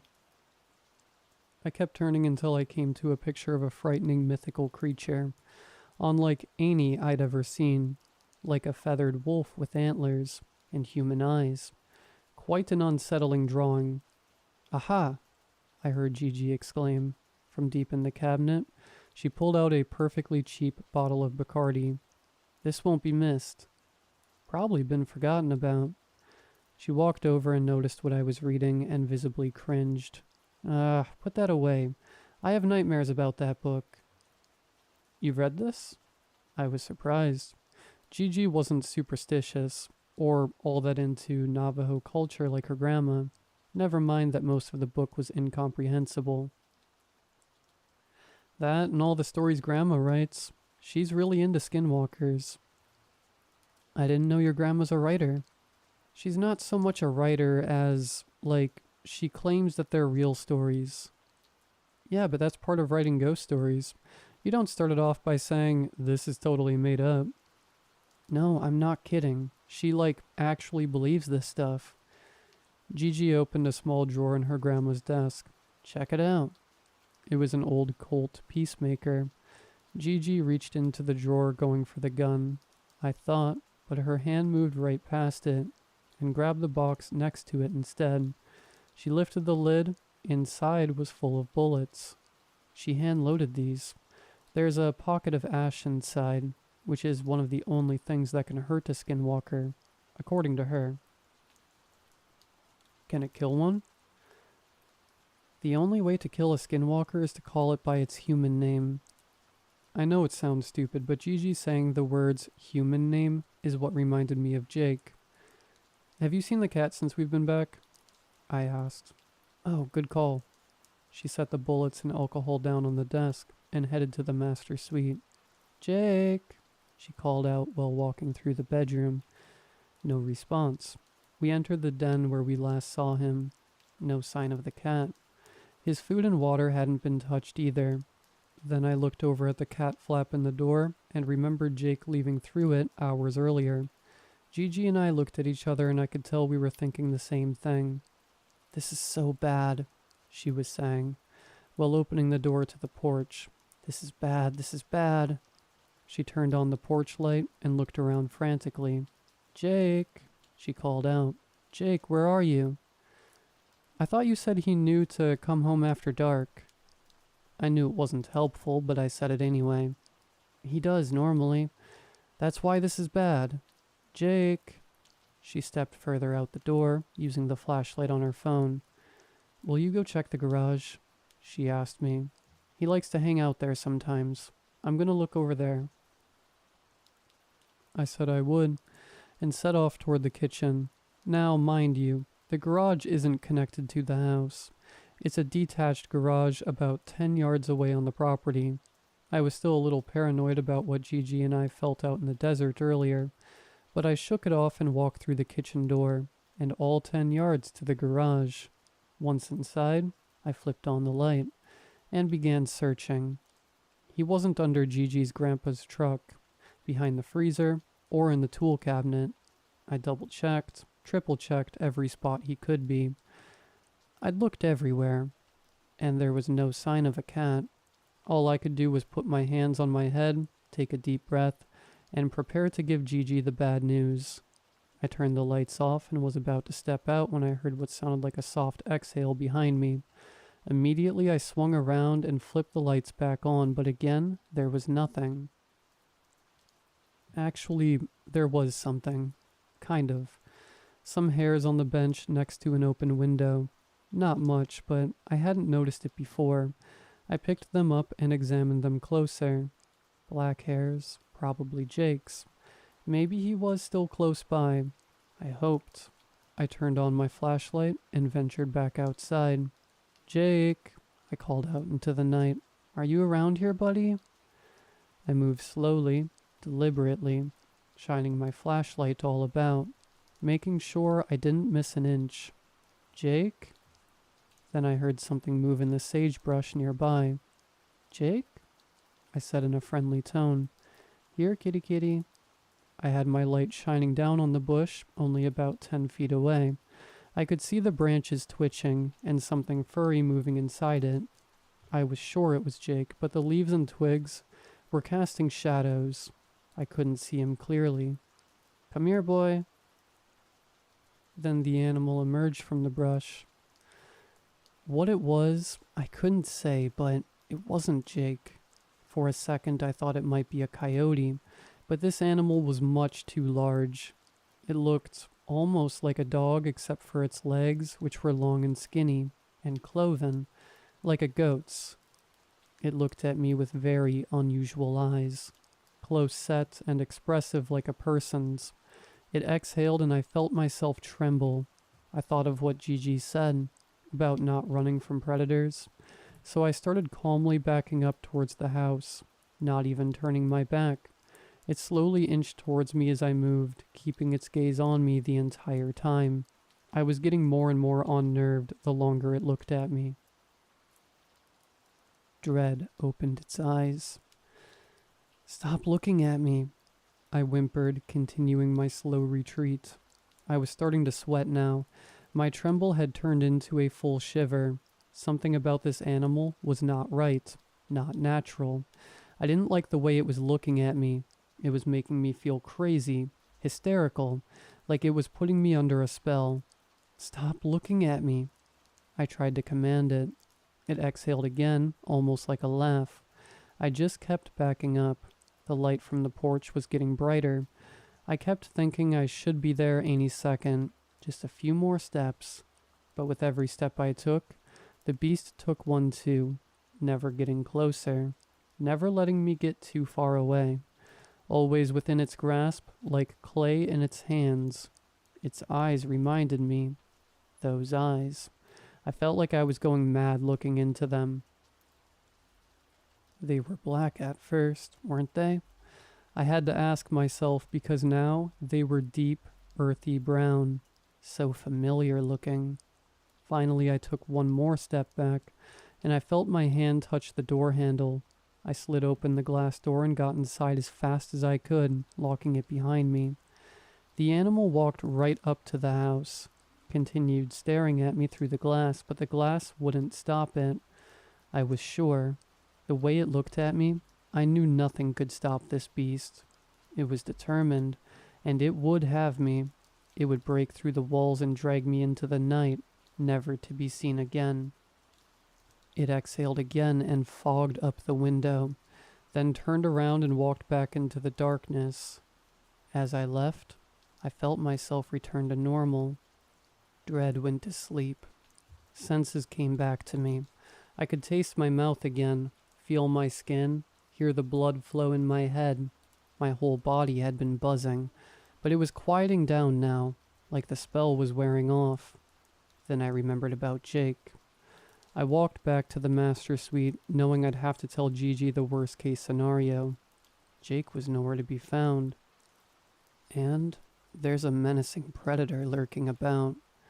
The porch door was open when I entered the den. Gigi was outside, still calling for Jake. I walked to the doorway. Gigi? I called out. She flew back to the house, eyes wide and desperate. Did you find him? Was he out there? I wanted to tell her about the creature, but looking in her eyes made the feeling of danger wash away. Her deep brown eyes. What was I thinking before? Had I gone mad? It was just some weird, malnourished wolf, of a breed I'd never seen. Why was I so affected by its stare? Why did it fill me with such dread? I had to laugh at myself. What's funny? She was scowling at me. I forgot we were still in a different kind of crisis. I needed to apologize and tell her I hadn't found Jake, but before I could, we heard a distant sound. We ran out from the master suite to see Jake sitting in the porch light outside the kitchen door, right where the creature was just a few moments ago. You Gigi chastised him, sliding open the door and letting him inside. He brushed his head against her shins and meowed at her. She picked him up with a soft sigh of relief. We'll have to lock the cat flap so you don't run off again. Gigi and I looked at each other and started laughing again. Why does stuff like this keep happening? I said. I don't know, but let's have that drink. We took a couple shots to celebrate a job well done. Back in the den, Gigi and I found ourselves making out on the couch. Jake was sitting next to us, purring, and the TV was on. The worries of earlier were a distant memory. Everything was back to normal, until we heard the swinging of the cat flap in the door. We never locked it, and he just got outside again. Gigi and I both got up instantly, ready to search for Jake a second time. He couldn't have gotten far. We'll just pick him up, put him back inside, and actually remember to lock the flap this time. I was reaching for the door when we looked down at the flap and saw Jake, but he was inside. But we just heard him leave. Unless he actually came in just now, but then, when did he get out? He was just on the couch next to us. In fact, he was still on the couch. He hadn't moved, but he was also by the door. Our eyes flickered back and forth between the two black cats in the den. Something wasn't right. The Jake by the door started growling, hissing, puffing up its tail. The Jake on the couch jumped down with a growl of his own, and the two cats lunged at each other, screaming and clawing and biting. Not in a playful way either. They scrambled all around the room, becoming one amorphous black shape. I stomped on the ground and yelled, "Hey," which seemed to scare them both, and they stopped fighting long enough for me to take one to the other room. But now we had another problem. During the fight, we lost track of which cat was which, so now we had to figure out which one was Jake. Gigi looked at her cat, then came and looked at mine. Then she looked at her cat again, and mine one more time. She couldn't tell the difference. They were identical black cats. In order to figure out which was which, she said we should stay in different rooms and study their behavior. My cat was friendly, like Jake, brushing up against me, wanting to be pet. He was clearly trusting of people and comfortable in this house. Gigi's cat was skittish and defensive, and was trying to escape. Confident we found Jake, we shooed Gigi's cat through the open door in the den, and then blocked the cat flap so there would be no more intrusions or escapades for the night. "Do you smell that?" I asked. It hit me out of nowhere, the most god-awful smell I'd ever smelled. It stunk like death. "What is that?" "I think it's from the fighting," Gigi said. "Cats release pheromones when they're in danger. This must be what it smells like." "It's disgusting. Let's go to the living room." I couldn't stand to be in there any longer. It was evoking the same dread I felt when the animal was staring at me, and I wanted to leave that far behind. Thankfully, Gigi agreed, and we grabbed Jake and took him to the living room where we continued watching TV. It was getting late now. Gigi and I were still in the living room. That feeling of being watched was creeping back. I tried to focus on watching TV, but it was hard to ignore. Out here in the living room, the walls are made entirely of windows. But at night, when it's dark out, the windows turn into mirrors. You can't see out, but whatever is out can see in. Dread opened its eyes. The animal was back. I could feel it. It was standing right outside staring at me. I knew it was. The feeling was unmistakable. I couldn't see it, but it was right there, just on the other side of the glass, so close that the window would fog up if it exhaled again. Something moved next to me. I flinched, but it was only Gigi getting up. "What happened?" She laughed at me. "I'm just feeling uneasy. Do your grandparents not have curtains?" I asked. She shook her head. "You have that feeling again?" I nodded. "Well, I'm gonna go take a shower. Maybe go in the guest room and sit on your phone while I'm gone." It was a good idea. There was only one window in there, and it had a curtain. So as Gigi went to the master suite to shower, I went the opposite way. I never got to the guest room though, as on the way there, I walked past the library. The Peacemaker was still out on the desk next to the Ye Nal Delushi book. Something compelled me, so I opened the book back up to the unsettling picture I saw earlier. I felt a cold breeze, like dread breathing down my neck. I turned the page. The English contents talked about the abilities of the Skinwalker. They are tricksters, cunning, and manipulative. Not only are they shapeshifters, but witches also, and immortal, thrice cursed. Their magic can bewitch the heart, sending their prey into a state of hopeless dread, or a false sense of safety, like a siren's song. The water to the shower turned on, but then right after, Gigi walked out of the room.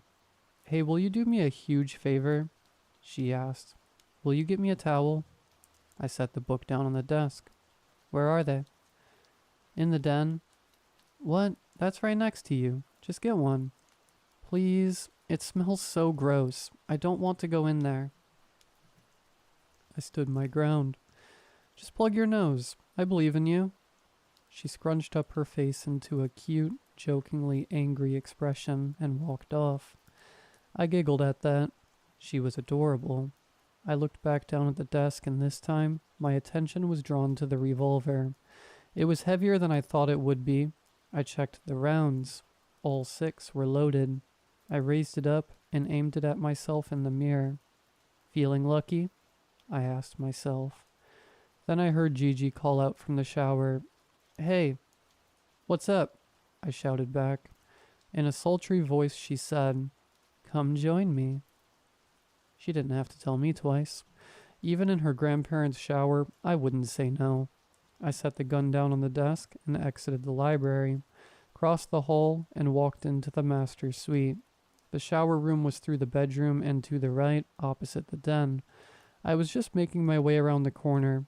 I could see Gigi's leg behind a jutting wall, water dripping down the little blue shower tiles, when I felt my phone vibrate in my pocket.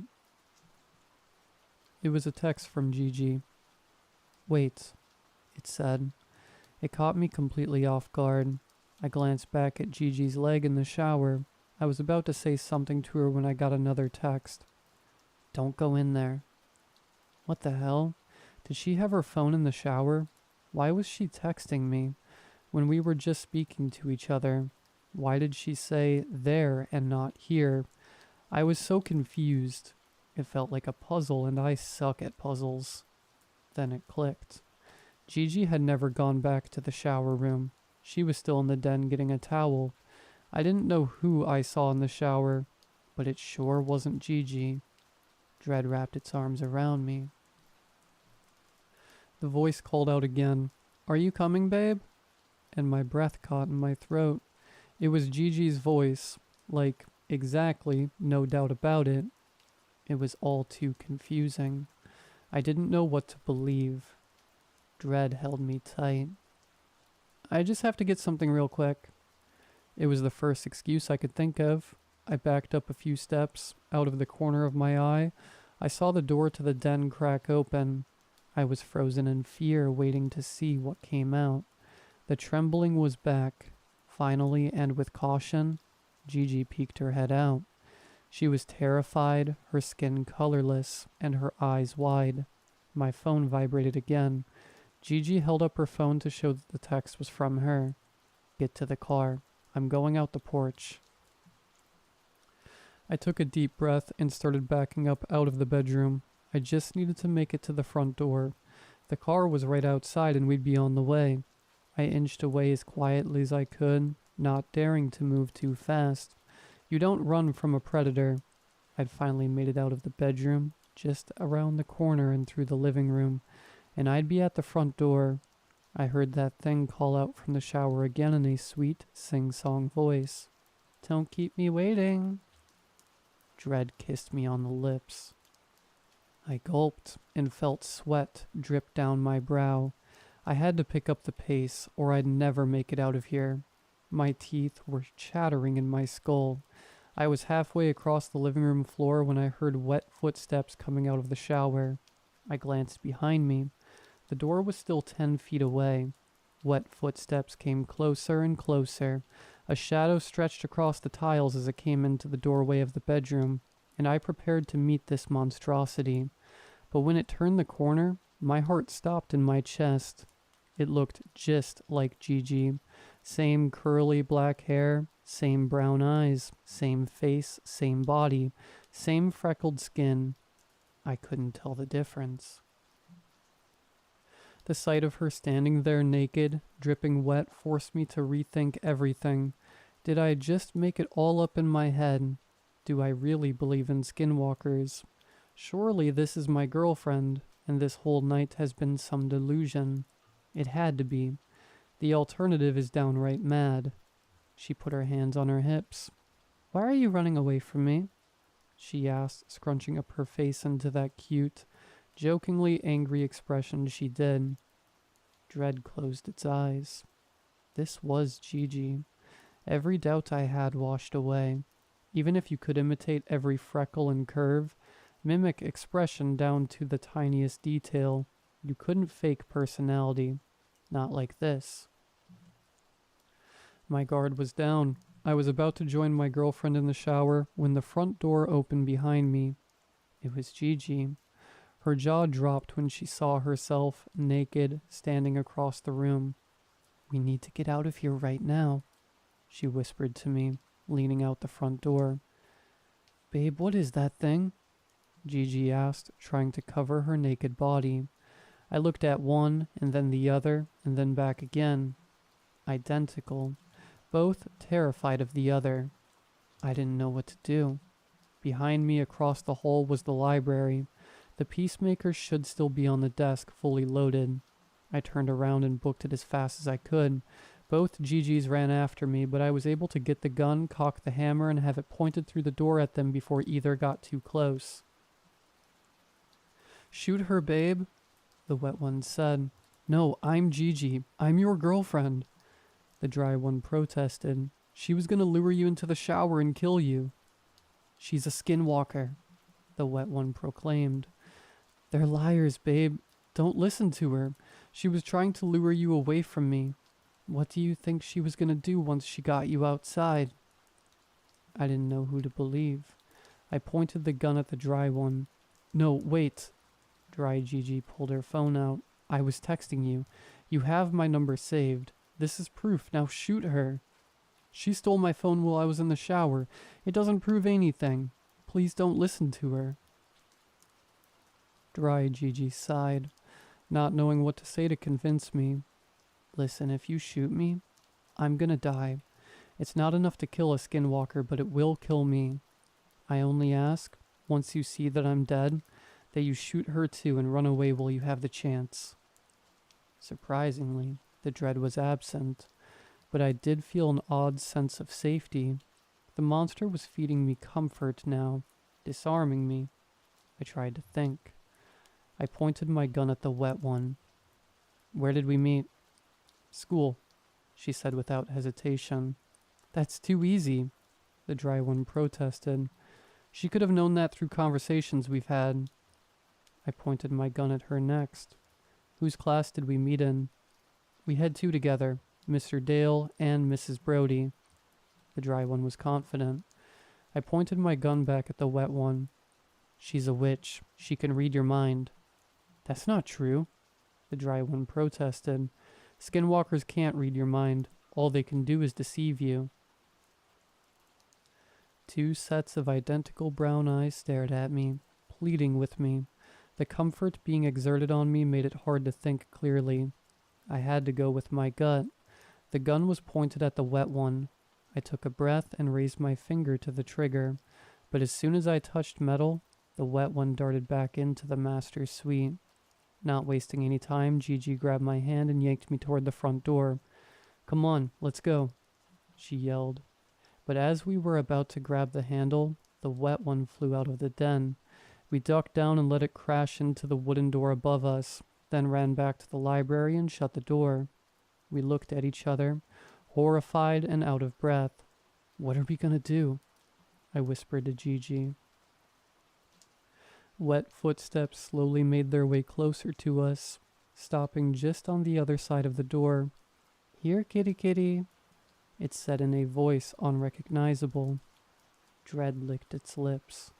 Gigi pointed to the other door on the back side of the library. "That goes to a bathroom, and then down the hall is the guest room. We can leave out the window."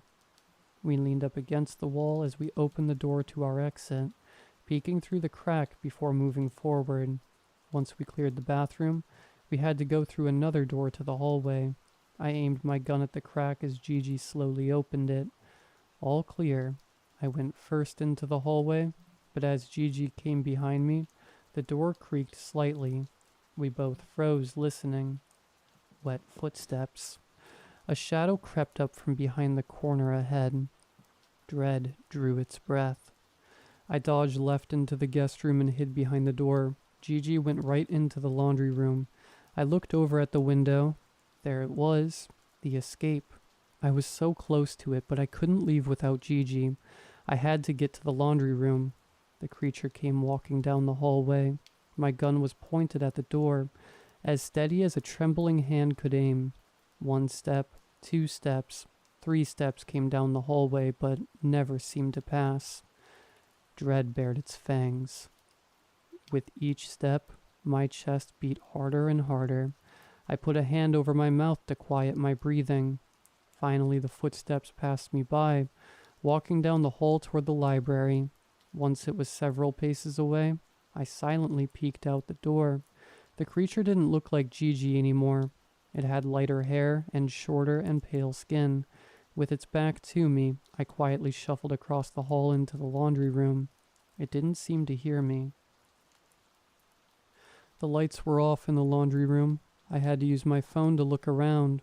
There was no sign of Gigi. Where had she gone? There must be another way out of here. I looked in the closet, and sure enough, there was a door leading to the living room. I was collecting my nerves, gearing up to follow her out the door, when I heard another voice. Familiar, but not Gigi's this time. It took me a second, but then I realized it was my voice, coming from a different room. "Gigi?" It spoke in a loud whisper, a perfect imitation. "I saw it go into the guest room. Let's make a break for the car." Dread sunk its teeth in me. Footsteps came from the master suite. It was Gigi. I bolted out into the living room to stop her, but the monster was already there, dressed as me, waiting in the trap. As Gigi came around the corner, I aimed my gun at the other me. "Stop," I cried out. The creature turned to face me, smiling, taunting. I was looking into my own eyes. It had my face, my body, my expression down to the tiniest detail. Dread opened its mouth wide. Was I still me? Could I be? If something else was too? If no one could tell the difference? If I couldn't tell the difference, was I ever really me? The monster cried out in my voice. "Stop looking at me." Dread swallowed me whole. I was paralyzed. My vision narrowed until all I saw was black. I fell back to the floor, dropping the gun. I couldn't even crawl away as it walked up to me. Only, as it approached me, it became Gigi again. A light glowed behind her. She was the only thing I could see. She leaned over and stretched out her hand. "I'm offering you peace," she told me. "Won't you take it?" Her smile pierced through me, and just like that, the dread washed away again, and serenity took its place. Something in me changed. I finally understood. If I was going to die, I should feel at peace about it. The creature was offering me comfort. There's bliss in accepting the lie. "Yes," she assured me. "Don't fight anymore. You can rest now." I let her take my hand. She lifted me up off the floor and looked at me. Those eyes, her brown eyes, they welcomed me. I felt myself on the brink of passing over to somewhere else. The feeling of bliss was overwhelming, all-encompassing. but creeping up behind it I felt an itch, a strong itch, strong and deep down to the bone. Then I heard the loudest sound I've ever heard in my life. When my vision returned, Gigi was on the floor screaming and writhing. There was a hole in her chest already rotting. Confused, ears ringing, I frantically looked around to see what happened. Standing by the door was Gigi, trembling, white knuckles gripped around the peacemaker, a thin flume of smoke billowing from the barrel. The creature struggled in agony on the floor. Its skin turned to feathers, then to wool, then to fur. It stumbled to its feet, walking on all four paws that suddenly became hooves. Each time it turned into something recognizable, it changed again, almost shimmering. Antlers started to crown its head. In one last cry of pain, it broke through the glass of the kitchen door and ran off into the darkness. I thought I would feel relief, but as the creature disappeared, so did the peaceful serenity. It left me feeling hollow, save for the itch. Gigi looked at me and started crying. I couldn't cry. I had felt so much, so intensely. To be free of it now felt like its own death. I couldn't feel relief, or joy, or fear, or pain. Just an itch. Am I dead? I managed to ask. Gigi shook her head, sobbing. I couldn't understand why she was crying. It's all right, I said. It won't be coming back. I was so drained. It was all I could think of to comfort her. Let's go home. We don't have to be here anymore. She put her face in her hands and sobbed. We can't go home, she said. What do you mean? Why not? It marked you. It marked me? I looked down at my hand, the one that itched. It was turning dark, like I was frostbitten. My fingers felt rigid. I tried to curl them, but they stayed stiff. The itch was unbearable. I scratched it with my other hand, and to my horror, my rotten flesh peeled away, revealing long black talons. There it was again. Dread opened its eyes. What do we do? I asked. It only made her cry harder. I inched toward her, but she backed away terrified. Gigi, what do we do? She shook her head. I gulped. Dread drew its breath. Cut it off. The words just came out. I didn't even think about them. What? Get a knife and cut it off, I demanded, before it spreads. Through tears she cried, It's not like that. It's not like that. The words echoed off the glass walls and high ceilings. I fell back to the ground once more, knowing this desert would be my home forever. Dread lovingly embraced me. My face felt different now. I looked at the window to see my reflection. My nose and mouth were turning into a beak. I tried to cry. I screamed for Gigi to run away, but I couldn't make words. I squawked. Dread, dread, dread. It was all-consuming. I couldn't take it anymore. I wouldn't end up like that horrid creature, doomed to roam the desert, immortal, thrice cursed. You know my name, I tried to say, but the words wouldn't come out. Dread laughed at me. Say my name. I tried again. Gigi steadied her breathing. I don't know how, but I think she knew what I meant. She pointed the gun at me and pulled the trigger. My shoulder exploded. Bone fragments shot through me. The force knocked me across the floor. The pain was like nothing I'd ever known. Like my blood turned to acid and was melting through my tissue. Black smoke rose from the wound, already festering. Dread opened its mouth wide. I screamed. We'd become one. I was crawling towards Gigi, snarling at her, baring my teeth. She stepped away, horrified. I almost felt ashamed, but the dread wouldn't let me. I was its puppet. Dread wore my skin. Gigi shot again, this time in my leg.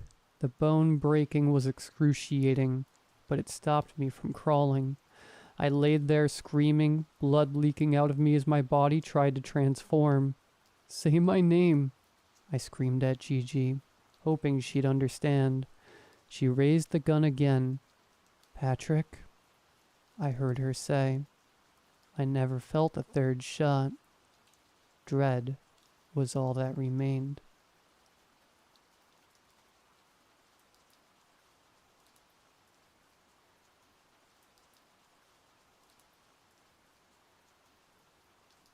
When I was 10 years old, my brother came home to die on a frigid day in January. Purple lesions ravaged the skin that barely covered his bones. He looked an awful lot like a skeleton, unlike the friendly visitor I had come to know over my short lifetime. My brother Tobias was many years older than me, so I didn't have much of a relationship with him. Still, he made a point to take the train home to New Haven for the holidays, filling our living room with plenty of gifts. One evening, he bought Mom the Fendi baguette she always wanted to show off to her friends at the Junior Women's Club. For my dad's gift, he purchased the George Foreman grill, and all his co-workers at the office buzzed about it. For me, he bought a creepy crawler's oven with liquid and mold containers. The last time he came home, I was excited to show him all the bugs and monsters I made. "You better not," my mom said solemnly when I came home from school one day. My arms were filled with the new batch of miniature reptiles and amphibians I had created. They were a big hit at recess, and I knew Tobias would love them. "He's super tired, honey." "I thought they would cheer Toby up." She shook her head and sobbed, drawing a handkerchief to her face. "Honey, we talked about this. Toby is very sick. He won't be able to hear you now." My mom sobbed loudly as my dad slung an arm around her, directing her down the hallway. "Devin, your grandparents are in the living room. Why don't you join them?" These words caused my mom to weep even louder for some reason as my dad ushered her away. As they reached the living room, I heard the faint words of the live-in hospice nurse that it wouldn't be long now, and something about hearing the death rattle. When the sobs faded and the conversation died down, I turned the knob to his room as quietly as I could. Standing in the doorway, my heart fluttered. My brother not only looked like a skeleton with his frail exterior and dissolving skin, but like one of the gray aliens I made in my creepy crawler's oven a couple weeks ago. Unlike the alien, however, he had several tubes attached to him that were hooked up to boxy, beeping machines. His body looked so thin that I swear it started to fade into the sheets of his bed. "Toby?" I said hoarsely. I waited for a few minutes before I shouted his name. "Toby!" Minutes passed before his purple lips quivered and let out an audible groan that dragged on for several seconds. After the groan ended, 6 booming words escaped his lips. "Look for me on the walls." A longer groan ensued these words, followed by a long beep from the machine. Everything seemed to move in slow motion as the nurse, my parents, and grandparents rushed into the room. I don't remember much except for shuffling feet, screams, and my father whisking me out of the room and closing the door in my face. The adults were in the room for several minutes before my grandmother finally left with her head cast down. She threw her doughy arms around me and said, "I'm so sorry, sweetheart. Your brother's gone to heaven with the angels." As the other adults came out of the room one by one to hug me, apologize, and sob into my small body, I wondered if I should be crying too. I suppose I loved my brother, but I didn't know him well. To me, he was just that friendly visitor who bought me gifts and read me stories.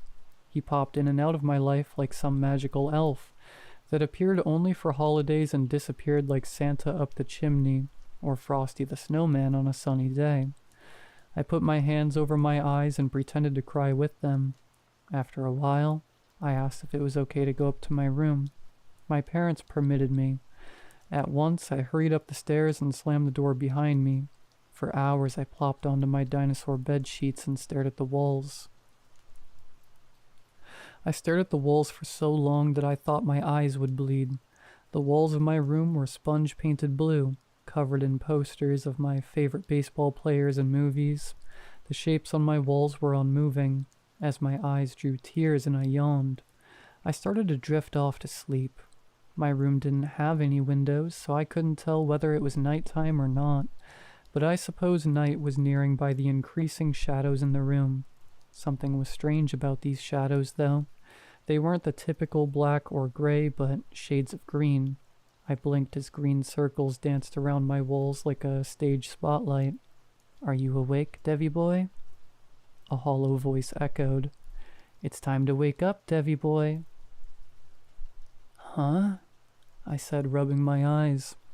Who are you?" "You know who, silly. I don't have much time." I blinked twice and the green circles faded together. All at once the circles morphed into the shape of a human. The shape looked a little under 6 feet tall, perhaps taller, its figure reaching the brim of the ceiling. "Toby? Toby, is that you?" "Who else, Devi boy?" The figure let out a bellowing laugh and stretched atop the ceiling, twisting around the fan in almost a rhythmic pattern. "But I thought you were... dead?" The figure unleashed another bellowing laugh, this time twisting onto the carpeted floor, its green glow matching the soda I spilled the previous day. "I thought I would die too, Devi boy, but it's the most unusual thing. You don't go to heaven or hell like we learned in church. Don't tell Mom and Dad, though, especially not Grandma." "I won't," I said, scratching my head. "But Toby, if you're not dead, what are you?" "Hiding." The figure's voice changed from a bellowing pitch to a dull whisper. What do you mean?" "You must swear not to tell anyone." "I swear, Toby, I swear."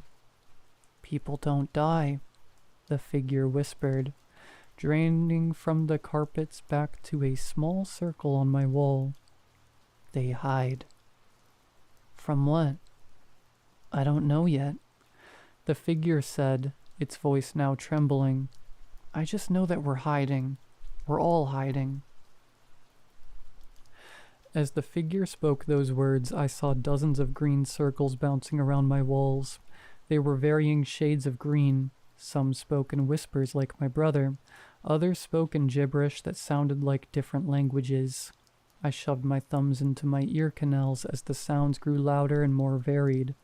I jammed my eyelids shut as the lights flickered and burned into my retinas. As I screamed, I heard my brother's voice once more. "People don't die. They hide, Devi. They hide and they must never be found." I screamed so loud that my cat Jasper hollered from the other room. I screamed so loud that my mom, dad, and grandparents, and even the live-in nurse hurried upstairs and forced their way into my room. "It's okay, honey," my mom said, pulling me into her bosom. "It's okay, sweetheart. We're all so sad." As the others crowded around me, I continued to scream. Though the sounds had disappeared, I still heard my brother's voice loud and clear. "People don't die. They hide." As the days faded into weeks and months, I saw the green circles everywhere, bouncing about the side of buildings, circling the screens of the downtown movie theater, and even on the fence of my backyard. Sometimes the circles morphed into the shapes of humans. Other times they looked like mere reflections. One time during a sleepover, I swore I even saw the circles morph into the shapes of falling bats on the outsides of my tent. I tried not to scream when I saw them. After a while, I tried not to look. When I didn't look, however, I heard their whispers, which usually amounted to nothing but gibberish. As the months faded into years, I checked myself into therapy, the only chance I had to stop seeing the circles, to stop hearing the awful, muffled voices. As a college student, my campus therapist surmised that the shapes and whispers were my way of coping with loss and grief. He assured me that people truly did die, and even took me to the local morgue, which his cousin owned, to show me what a corpse looked like. I admitted that I had never seen my brother's corpse when he died. Seeing the corpses of an old woman and a man as skinny as my brother made me realize how natural death was a part of life. I kept in touch with my therapist after college, and with each passing day, I began to hear the voices even less. For the first time in forever, I could appreciate the sounds of the outdoors that I had taken for granted, even the menial ones like a gust of wind or a child screaming on the playground. For the first time in forever, I could appreciate the laughter of Julia, the girl I took on a first date at the local Starbucks. I loved the sound of her laughter, the sounds of her laughter as we engaged in the silliest conversations. Throughout my life, I heard many wonderful sounds like church bells on my wedding day, or the sound of my son Jack crying in my arms. I fell in love with the lights and sounds of my life until the day I started to cough profusely. My wife had taken Jack to daycare as I sat in my home office, typing a draft of my latest article. I felt the urge to cough, a large, bulging urge rising from my chest. As much as I tried to ignore it, I finally unleashed the cough, a cough so powerful that I doubled over onto my desk, spilling blood onto the keyboard. I began to shiver as the blood dripped from my mouth onto the keys and all over the floor. I scrambled to find my cell phone and dial 911 as I continued to convulse, blood, and cry. After I had emptied all of the contents of blood from my stomach, I collapsed onto the floor with the receiver by my ear. 911, what's your emergency? With what little strength I had left, I pushed my body across the floor to the phone. I threw up a lot of blood, I said weakly. Sorry about that, sir, the dispatcher said. Many moments passed before she spoke again. Hello? Are you there? Sir? The dispatcher said, her voice suddenly a lot lower and more muffled. You better start thinking about a good place to hide. As the voice began to cackle, a swarm of green circles danced around my body.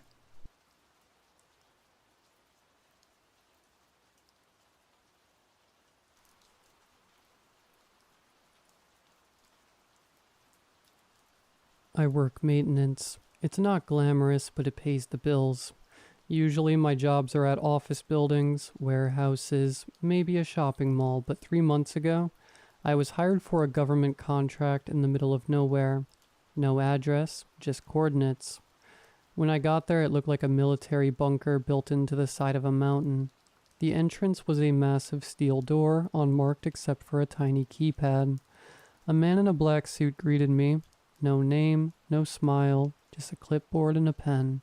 Sign here. No phones, no questions. Follow orders. I signed. The pay was insane, and I figured it was just some secret government R&D lab. How bad could it be? I regret everything. Inside, the facility was pristine and sterile, lit by an endless stretch of fluorescent lights. I was given a uniform, a small ID badge that only said Tier 1 Maintenance, and a list of protocols longer than the U.S. Constitution. Most of my tasks were mundane: replace broken air filters, tighten bolts on high-pressure pipes, sweep up debris in the lower levels. But the deeper I went, the weirder it got. Sublevels 1 through 3 were straightforward. Labs, living quarters, storage. But sublevel 4, that's when the rules started showing up. The first rule I noticed was posted at the door. Do not speak to the staff on this floor unless they speak to you first. The scientists on sublevel 4 were pale, jittery, and avoided eye contact.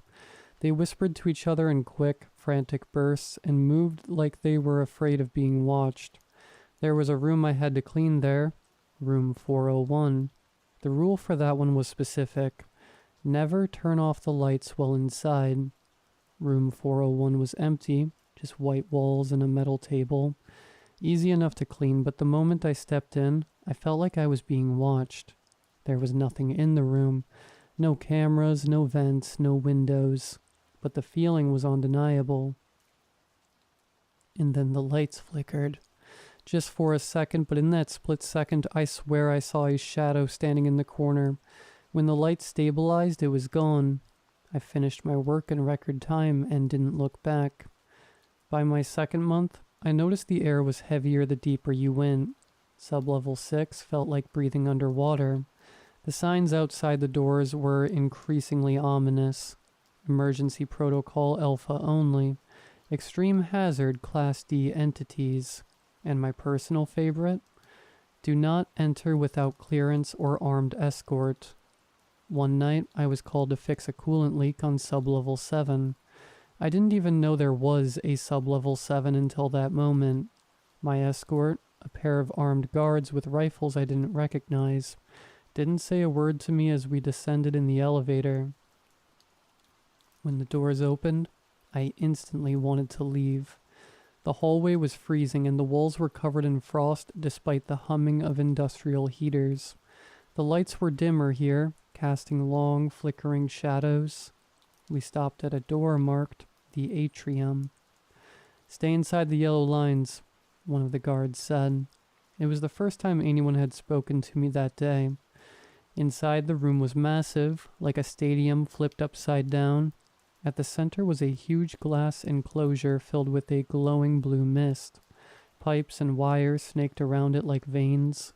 I couldn't see what was inside the mist, but I could hear it, low, rhythmic thuds, like a heartbeat. My job was simple. Replace a cracked coolant pipe attached to the enclosure. I tried not to think about the fact that the pipe was pumping something into the glass, not out of it. While I worked, the mist began to shift. Something massive was moving inside. I saw an outline, like a figure pressed against frosted glass. At first it looked human. 2 arms, 2 legs, a head, but then it moved again, and I realized it was far too tall, its limbs too long, its proportions all wrong. The guards tensed, gripping their rifles. One of them muttered, "It's awake." That's when the alarms went off. The room flooded with red light, and a deafening klaxon echoed off the walls.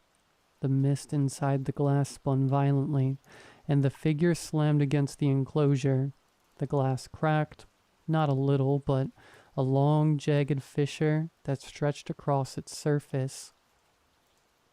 "Fix the pipe now," one of the guards shouted. I froze, watching as the thing inside the mist pressed its head, or what I thought was its head, against the glass. It had no face, just a smooth, featureless surface, but I could feel it looking at me. The glass cracked again, and a low, guttural moan filled the room. It wasn't coming from the alarm or the guards. It was coming from inside my head. Words formed, not spoken, but injected directly into my mind. "Let me out. I'll make you more than human." I stumbled back, clutching my ears. The guards opened fire, their bullets tearing through the mist but doing nothing to the thing inside. The glass shattered, and the mist poured out, filling the room. The last thing I saw before blacking out was the figure stepping free of the enclosure. Its limbs twisted unnaturally, like it was trying to decide what shape to take. I woke up in the infirmary 2 days later. My contract was terminated on the spot, and I was escorted out of the facility by men in hazmat suits. They didn't answer my questions, just handed me an envelope with a check and a warning. "Speak about this, and we'll find you." That was 3 weeks ago. Since then, I've been having episodes. Sometimes I'll wake up in the middle of the night standing in my backyard with no memory of how I got there. Other times I'll hear whispers in the back of my mind, promising things: power, knowledge, immortality. 2 nights ago I found frost on my bedroom window. It was 80 degrees outside. Last night, I woke up to find my reflection staring at me from the mirror. Even though I wasn't moving, it smiled. I don't know what they're doing at that facility, but I know one thing. They didn't contain it. The atrium is open now, and it's looking for me. And if you hear a voice in your head that isn't yours, don't listen. It doesn't want to help you. It just wants to get out.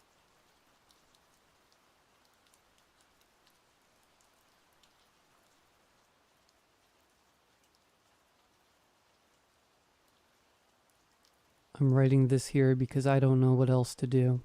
Let me start from the start. I lived with my 2 roommates, Carmen and James, in a typical apartment off campus. The 3 of us shared a fridge, and space was pretty tight, but we'd worked out as a good system to avoid disagreements, ensuring that each of us had our own shelf, and anything in other areas of the fridge was labeled. Carmen and James had been living in the apartment for a semester prior to me moving in, and while I was worried initially that the 2 of them might be cliquey, they were very welcoming. Both of them were straight-talking and adult without being rude or blunt, which was so refreshing after my experiences with some terrible roommates in places I'd lived before. Everything was going smoothly. No moldy food, leftovers kept on our personal shelves, and boundaries respected. That was until the morning I opened the fridge, bleary-eyed and looking for coffee creamer, and found a weird jar on my shelf.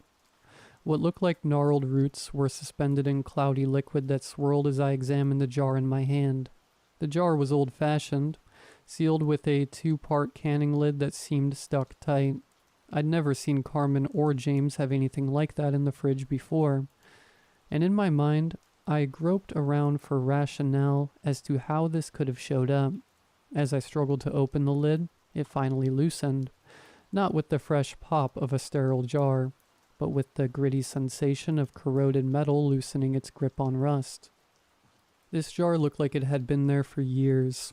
I quickly screwed it shut again, not wanting to experience the smell of what was inside. My fingers ran over something that felt like paper on the bottom of the jar. I checked the lid was on tight before turning over the jar. There, on the base, was a dog-eared label with words written in old-fashioned cursive. To bind. Did either of you buy this?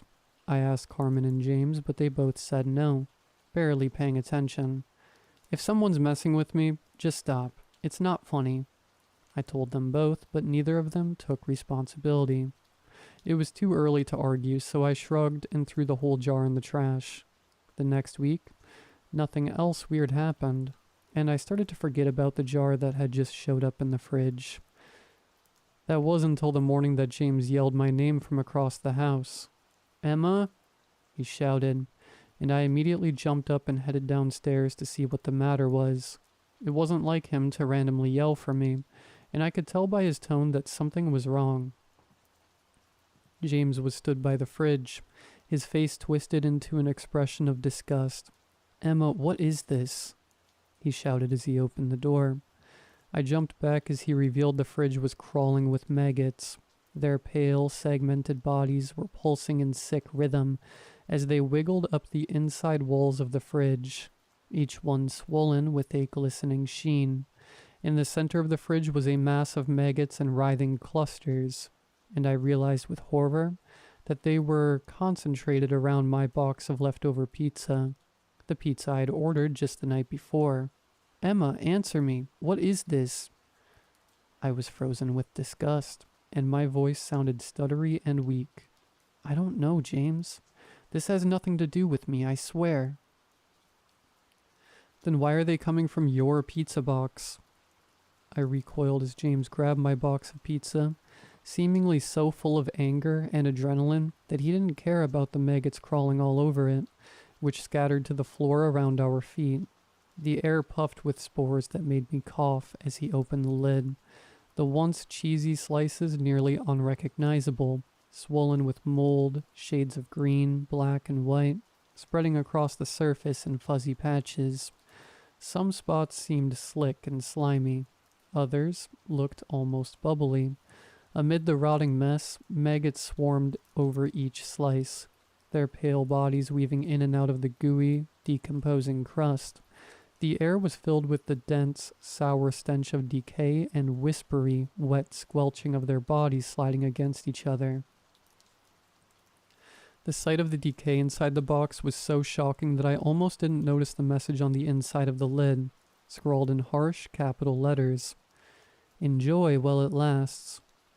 James tilted the box to look at the message. "What does this mean, Emma?" "I don't know. The pizza was fresh. That message wasn't there last night." "So you're saying that me or Carmen must have done this?" Why would we want to nuke our own fridge with maggots? No, that's not what I'm saying. This is messed up. James' eyes were full of hard rage that I hadn't seen before, and I was almost as scared of him as I was of the maggots. I don't even want to hear how this happened. It's your mess, clean it up, and you need to replace all of our food that's been ruined by this. This is unbelievable, Emma. I really thought we could trust you. He threw the pizza box on the counter and stormed from the room. I cleaned it all up, filling up trash bags while crying with frustration and fear. I was so confused. There had been no hint of any decay when I'd eaten the pizza last night, and I'd simply thrown the leftovers in the fridge thinking I'd eat them later today. I didn't have the money to buy an entire fridge's worth of food for 3 people, and I was sick with worry that my living situation was descending into the same mess of hostility that I'd experienced before. I spent about an hour on my knees in my rubber gloves, scooping up handfuls of maggots and dumping them in boiling water to kill them, then scrubbing the fridge with bleach. Neither James nor Carmen mentioned the incident to me again, although both of them had noticeably cooled towards me. And I spent as much time in my room as I could to avoid any awkward confrontations. Each time I opened the fridge, I braced myself, terrified that something else would appear. And I was right to be afraid, because a few nights later it happened again. I opened the fridge to grab a snack, only to find a plate on my shelf, front and center. On it was a slice of cake sat upright with a candle on the top, as if ready to present it to a birthday girl. But the cake was old-looking, sagging and sunken. It looked kind of familiar, frosting a sickly shade of green, surrounded by hardened crumbs, and speckled with confetti like sprinkles. My stomach dropped as I noticed the letters scrawled across the top in smeared icing. The first few letters of my name. M. It was unmistakably the same cake from my 10th birthday. I remembered that the frosting was a hideous shade of green because my mom had added too much food coloring. How could a slice of it be here, now, almost a decade later? Emma? Carmen's voice cut sharply through my thoughts and I jumped. She was standing in the doorway, arms crossed. I felt like I'd been caught red-handed, guilty of some crime I had no part in, and I tried to use my body to block the cake, but the look in my eyes must have told her that there was something wrong. What now? She asked, walking over to the fridge and peering over my shoulder. Her eyes widened as she spotted the plate, and her mouth curled in disdain. You can't seriously expect us to believe this isn't yours. What? No, I stammered, trying to find the right words, but she cut me off. James told me about the maggots, and now this? A slice of rotten cake with your name on it? Her eyes were cold and sharp with accusation. I don't know what kind of game you're playing, Emma, but it's sick.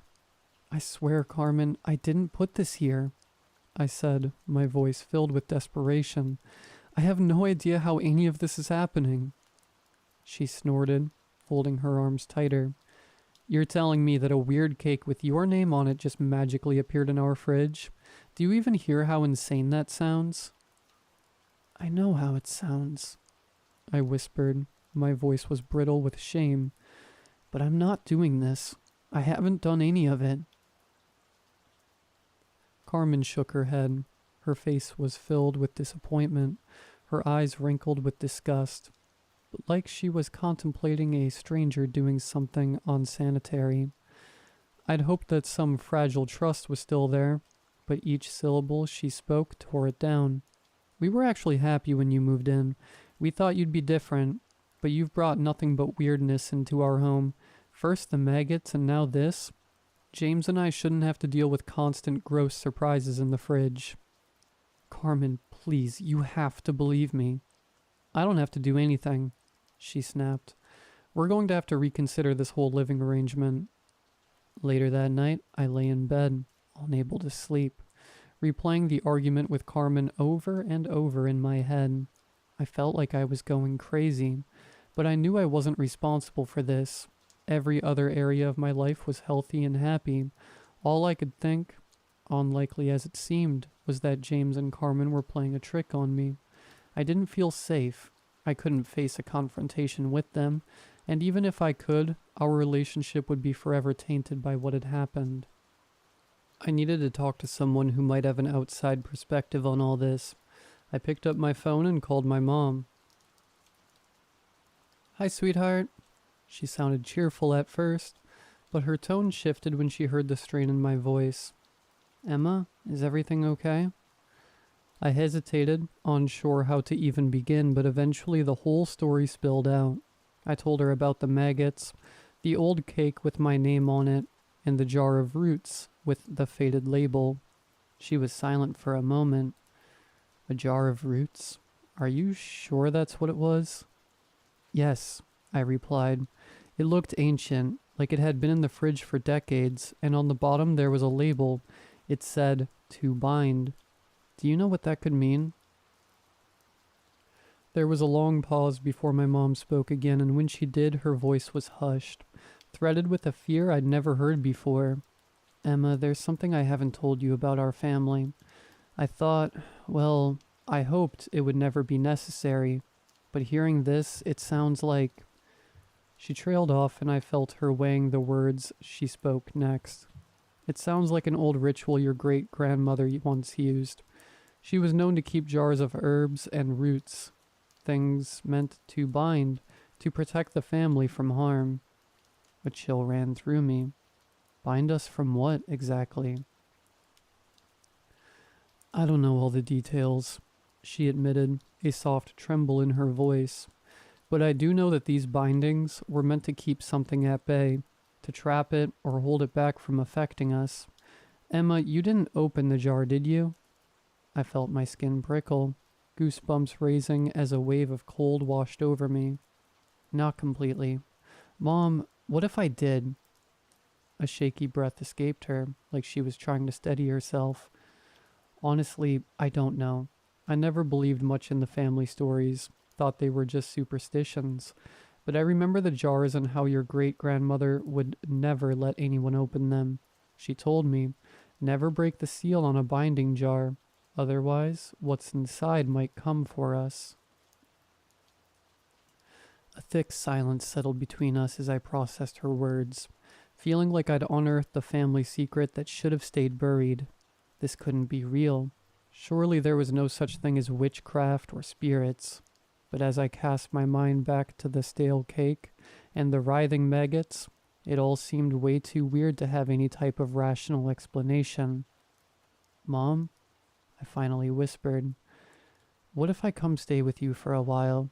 I need to get away from all this." "Of course, sweetheart. Come home. We'll sort this out together." She had the practiced steadiness in her voice of every parent that talks of Santa, tells you that pets go to a farm, or assures you that everything will be all right. I packed my things the next day, shoving everything into my bags hurriedly without any type of organization. I explained to Carmen and James that I'd pay the rent until my notice period was up, but I'd be leaving that day. They barely looked at me as I left, and I didn't say goodbye. I couldn't blame them after everything that had happened, but it still hurt. A strange loneliness crept over me as I left the apartment and headed back to my childhood home. When my mom greeted me at the door, I melted into her warm hug, feeling the weight of the past few days begin to ease just slightly. That night we spent the evening watching crappy romance shows on Netflix, talking about anything but what had happened. It was early the next morning when I went to the kitchen, still groggy with sleep. My mom was already up, sitting at the kitchen table with a cup of black coffee. "Morning," she said with a tentative smile. There was some kind of current in the air, a chill that seemed like more than a drought. I think, deep down, I knew then that something was wrong, but I tried to pretend it was another normal morning, that I'd open the fridge door, grab some orange juice, and everything would be fine. But pretending was useless. It took me a moment to process what was inside the fridge. In front of me sprawled a massive raw organ, fleshy and grotesque, throbbing and twitching with life. Its surface was a tangled mess of bulging veins and thick, sinewy fibers, each strand shining with wetness. The swollen blood vessels twisted over it like bloated worms, their contents sloshing with each faint throb. It sat in a thick pool of viscous, nearly black blood that dripped lazily off the shelf and splattered onto the floor with wet, sticky slaps. The coppery, metallic stench coated the insides of my nostrils, so thick and rancid, it felt like it was crawling down my throat, filling me with a nausea that clawed its way up from my gut. I stumbled back, gagging and clamping my hand over my mouth. This thing, it looked like a nightmare pulled from the depths of some twisted horror. Something so strong and obscene, it felt like the air itself recoiled around it. This was something that had no place in any fridge, let alone my mom's. On the shelf below, obscured by the shadow cast by the huge organ, another jar caught the faint glint of the fridge light. It was nearly identical to the one I'd found in the apartment, a murky jar filled with dark, viscous liquid and tangled, gnarled roots. But there was something different about this jar. A faded label clung to the side, the same spidery cursive as before spelling out the words, "To unbind." I only realized my mom was by me when her shaking hands clasped my arm. Her face was completely pale. "Emma, this jar? This shouldn't be here." I didn't want to believe this was happening, and it took so much effort to face the situation, not to run screaming, but I wanted to be strong for my mom. "What do you mean, to unbind? Is this the thing I let out?" Before she could answer, a strange low noise filled the kitchen, like something huge exhaling. The air filled with a whispering, crackling sound like the rustling of dry leaves, and underneath, a crackling noise like something brittle breaking. It was suddenly so cold, so damp even inside the room, like the air in the middle of a forest in a rainstorm. I couldn't move. My eyes were fixed on the jar as the roots inside it started to twitch. At first I thought it was a trick of my eyes, a glimpse of a reflection moving, but then, unmistakably, they started to coil around each other, gripping and undulating like a nest of snakes. My mom's hand gripped my arm tighter, seemed so small and fragile. "Emma, shut the fridge. Don't touch it. We need to..." But it was too late. The jar's lid spun around, loosening with a grinding crick, then a loud hiss as the lid popped off, filling the kitchen with the sour, sharp smell of decay. The dark liquid in the jar overflowed as the roots began to uncoil, slowly creeping out of the jar like blackened fingers reaching out for us. My mom backed away. Her voice was filled with terror and urgency. "Emma, get away from it." I staggered back, so scared but unable to look away, as the roots began to slither out of the jar, squirming and stretching like the probing limbs of a hungry parasite. They crept out of the fridge with a slow, sickening purpose, inching toward us, each twisted tendril writhing and extending like the grasping arms of something pulled from a nightmare. Then with a stabbing jerk, the roots shot forward, wrapping themselves around my mom's ankle. She let out a primal cry of shock and surprise that twisted the deepest parts of me as the roots tightened and pulled her back, and she fell to the ground with a sickening, dense crack as her head hit the tile floor. Blood ran down from her hairline. Her eyes glassed over in shock as she whimpered with pain. I realized then what the roots were trying to do. They were trying to pull her towards the fridge. "Mom!" I shrieked, grabbing her arms and pulling with all my strength, but the roots were relentless, tightening their hold the more that I pulled her away. The roots were throbbing as if something dark and alive cursed through them, and I could feel their strength, unnatural and monstrous. They were tied around her ankle like a ligature, and the skin underneath was raw and red, bruises blooming purple beneath their grip. "Emma, it's feeding," she gasped, her voice rasping and breathy with pain.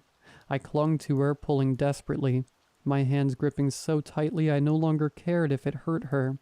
My vision blurred with tears, panic filling every part of me as I choked on my own sobs, The roots felt stronger with every second, as if they were draining her life, and I knew I couldn't hold out much longer. There at the edge of the kitchen table, I spotted a butter knife. It wasn't much, but it would have to do. Keeping one arm wrapped around her, I reached out with shaking fingers, grabbing the knife and gripping it hard, my fingernails cutting into my palm. With all the strength I had left, I brought it down on the roots, slashing wildly and screaming like I was possessed. The dull blade barely pierced the thick, fibrous surface of the roots, but still I hacked and sawed. My teeth were gritted tight as the knife slipped and skidded against the sinewy mass, tearing jagged gouges in the roots. But despite my ineffective weapon, it seemed like it was working. Every wound gushed with black fluid, and the roots shuddered under the assault. They started twisting violently as if in pain, splattering my face with sticky black droplets, tasting like tar and decay. The roots recoiled from every jagged hack I laid into them, writhing and convulsing, the dark liquid making a mess of glossy smears across the tiles. As they started to loosen, I felt a wave of giddy disbelief wash over me, the same way that prey must feel escaping a predator. And suddenly they retreated, and I pulled my mom free, dragging her back from the fridge as we collapsed together onto the floor. We were both covered in the smeared black liquid, but I couldn't feel anything but relief as we held each other, gasping, watching as the roots inched back into the jar. Meters of roots compressed themselves into a small, tight mass as they slithered back inside. The last root, in a way that was weirdly human, retrieved the lid and placed it back on top of the jar, which sealed back up with a soft pop. The room was still and silent, as if they had never moved at all, while my world had changed so completely. My mom was so pale, and she could barely speak through her own sobs. "Emma, we need to bury it, far away, where it can't find us again." "But what if it just comes back, Mom? What if what's in there doesn't let go that easily?" My mom didn't answer. I'm sitting at the kitchen table now writing this up. I cleaned up the mess in the kitchen, cleaned the tarry fluid from my skin. My mom's ankle is hurt, but okay. But I don't know what to do with the jar in the fridge. Will it come back if we bury it? Will it burn if we set fire to it? Do we need a priest? What if whatever we do to make it go away makes it come back stronger and angrier? I know this isn't the end of this story. This is only a pause. The things that bound me isn't done. It's just biding. It's time.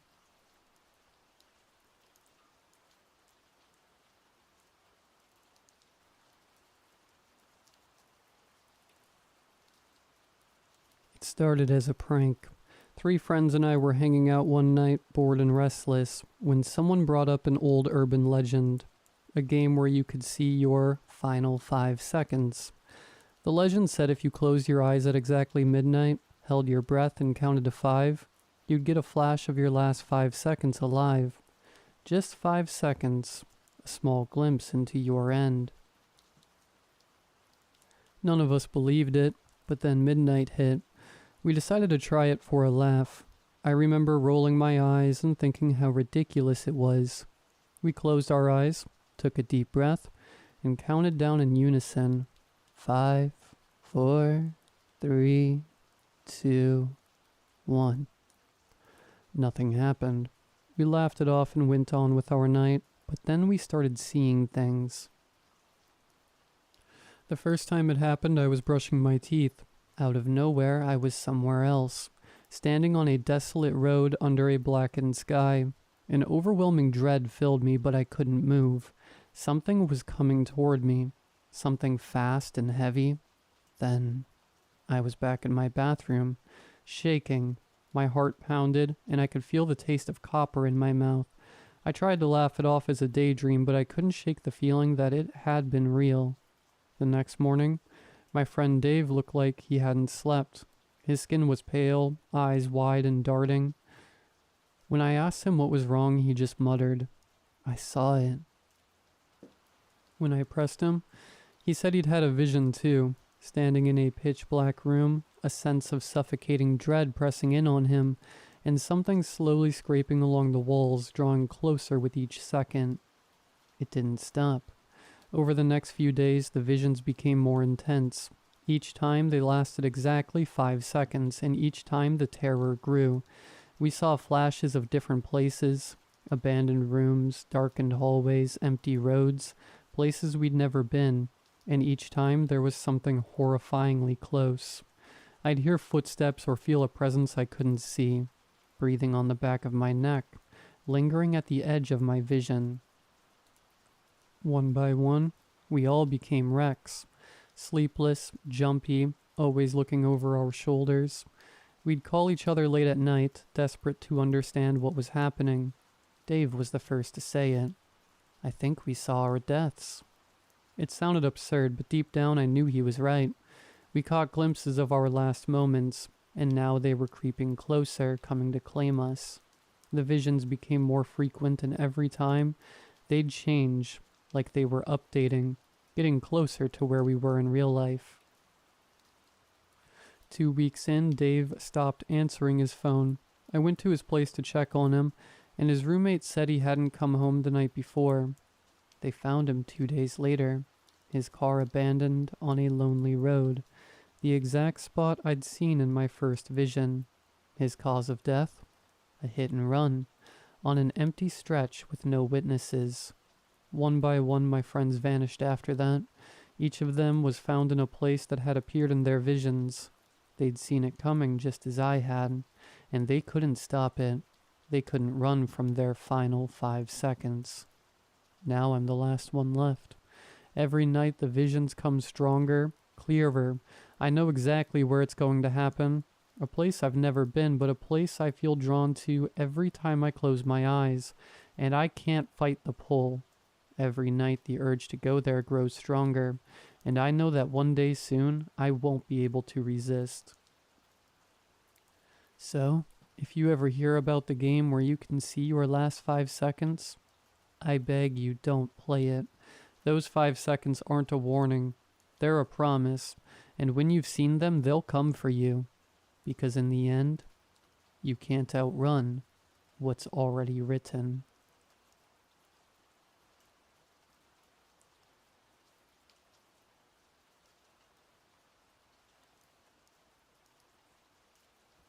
My Uncle Danny loved telling stories. Most of them were harmless. Silly things about his childhood, the kind of stuff that made you roll your eyes but secretly smile. But there was one story he only ever told once. It was different. He didn't laugh while telling it, and he didn't look at me when he finished. He told me about the donkey man. It happened when I was around 16, he started, leaning forward in his chair like he always did when he got serious. Me and my buddy Clint were driving back from a fishing trip late at night. It was one of those long, empty Texas roads where the only light comes from your high beams. We weren't even supposed to be out that late, but you know how kids are. I nodded, waiting for the punchline, but he just stared at his hands for a moment, then kept going. We saw him standing on the side of the road, just outside the reach of the headlights, a hitchhiker. He looked normal enough, jacket, jeans, bag slung over his shoulder. Clint slowed down, and I didn't think much of it. This was the middle of nowhere. People needed rides sometimes. My uncle paused like he wasn't sure if he should keep talking. So we pull up next to him, and Clint leans over to ask where he's headed. The guy doesn't answer right away, just looks at us for a second. Then he smiles.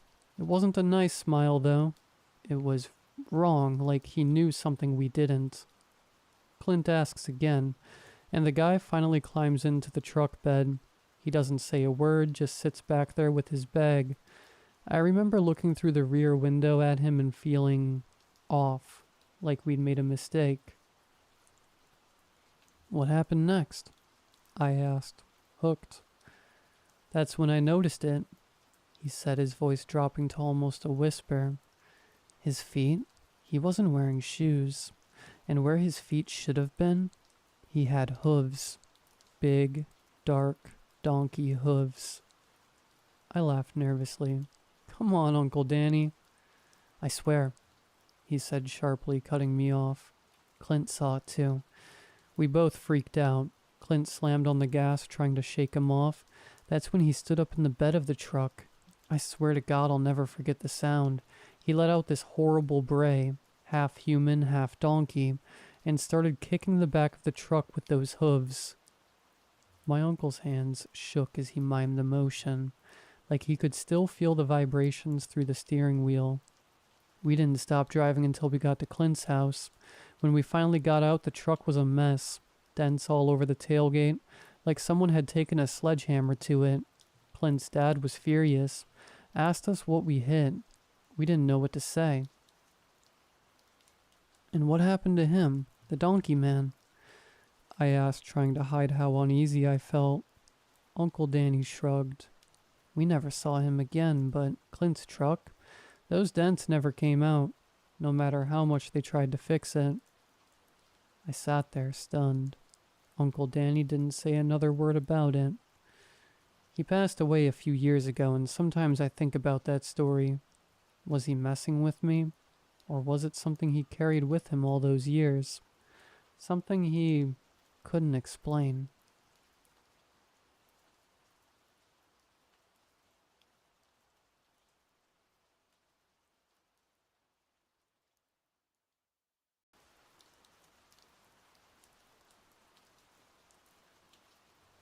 The undergrowth and soil crunched with each step.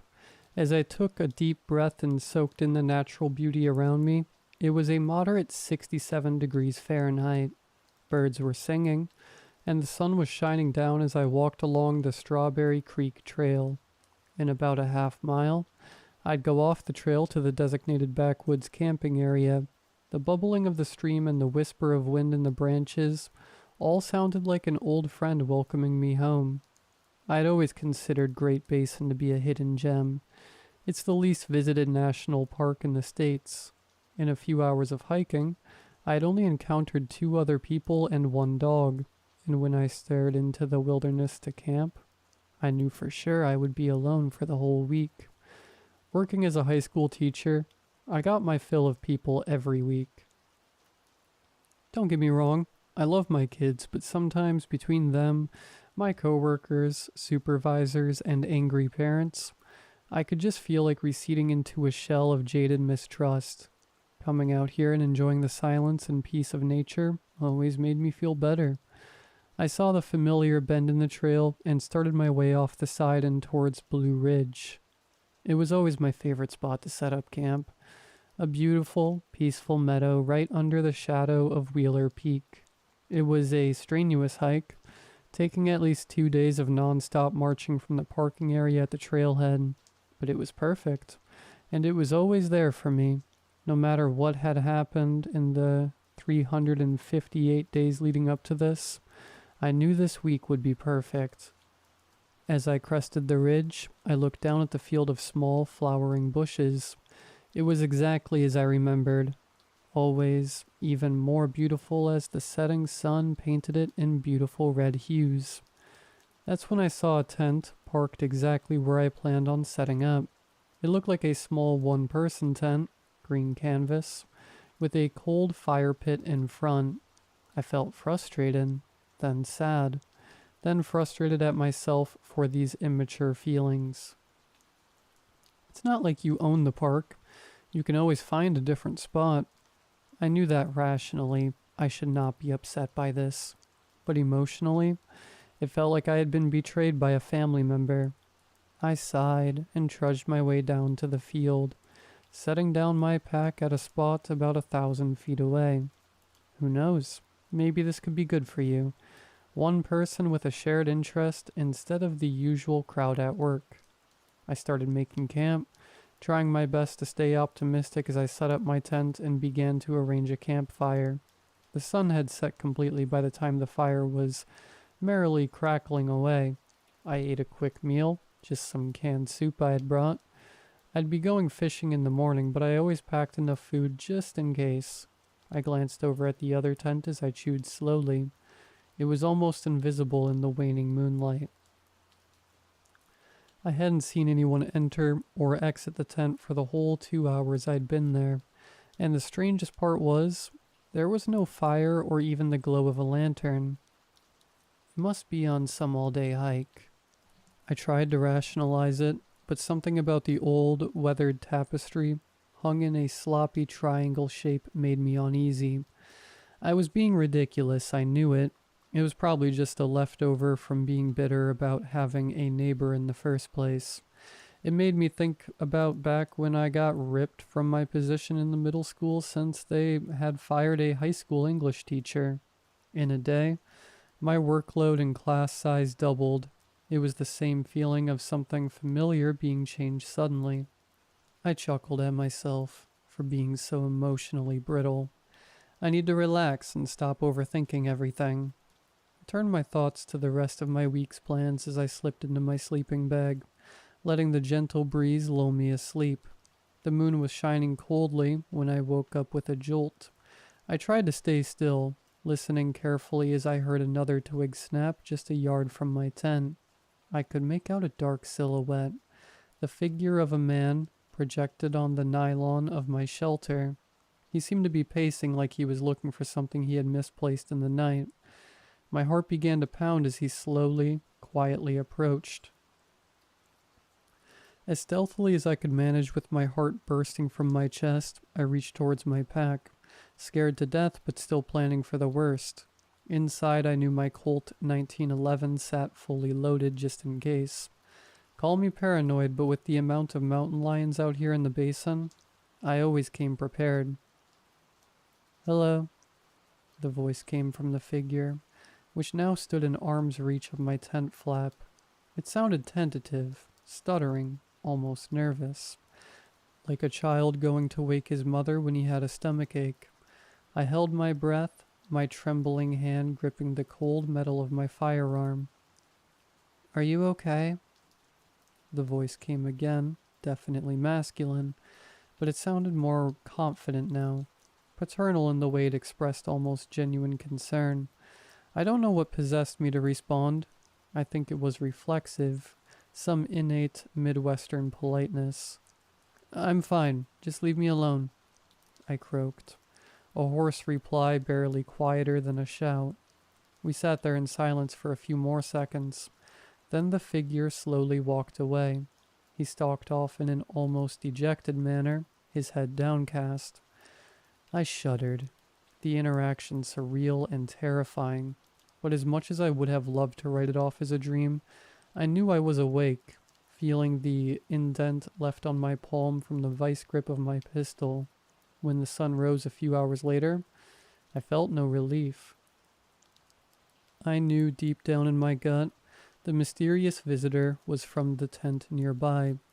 I resolved then and there to go and introduce myself. I was still trying to rationalize what had happened as perfectly normal. Maybe he was just socially awkward. Maybe he was sleepwalking. Either way, I felt dread tie a knot in my stomach even tighter with each step as I approached. The campsite was even more dilapidated than I initially thought. The tent was torn, with ragged holes in the side, and a small black backpack lay haphazardly by the fire. Looking at the state of the charcoal, I'd estimate no one had used the fire for at least a few months. I hesitated.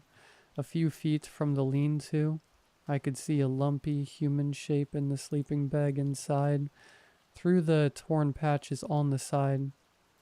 "Hello?" I called out, my voice quaking with fear. I sat in silence. Nothing budged, and it felt like even the bird song of the waking world faded away. It was just me and the sleeping form in front of me. His breathing seemed slow, the relaxed inhaling and exhaling rhythmic. With sudden concern for the well-being of my fellow camper, I resolved to try once more. "Hey, are you okay?" The moment the words left my lips, the figure sat up straight. His eyes stared forward, dark hair falling loosely in front of them. He was shirtless, his frame skeletal and pale. He smiled a vacant smile and began to nod slowly. I suddenly felt the way a mouse must feel right before the trap sprung and snapped its neck. I backed away slowly, then turned and walked back to my tent briskly. I had made up my mind. I was moving camp, packing everything up, and heading another half day south. It wasn't just fear, I also knew I wouldn't be able to relax and enjoy my vacation if I was watching over my shoulder the whole time. But things would need to be significantly worse than a slightly strange, emaciated night owl for me to give up the hard-earned trip. I didn't even bother looking back at the stranger's camp as I made my way down towards Stella Lake. I wanted to take a break and get a quick swim in the ice-cold, snow-fed water. I was stiff after spending the whole night crouched, fondling my 1911. I made it to the lake by noon, dropped my pack on the rocky shore, and set my clothes inside it. I brought swim trunks for this exact reason. As I gasped, I settled into the gently lapping, frosty waves. I saw a party of hikers on the opposite shore and gave a friendly wave. It made me feel safer, knowing that it wasn't just me and the freak I'd seen earlier. I swam a few laps until I began to shiver uncontrollably. I waded back to the shore where I had left my belongings. I grabbed the towel I set out and dried off. It was just after 1 p.m., so if I left now, I could make it to the Spring Creek, where I planned to stay the rest of the trip. I opened my backpack and immediately noticed the absence of the clothes I had just put in. I dug through the pack frantically, laying every article out in a line on the ground. Everything else was exactly as it should be. I was especially relieved to find my gun, but my dirty laundry was gone. In the few minutes I spent in the lake, someone grabbed my shirt, pants, and underwear and ran off into the forest without me noticing. And I bet I know exactly who did it.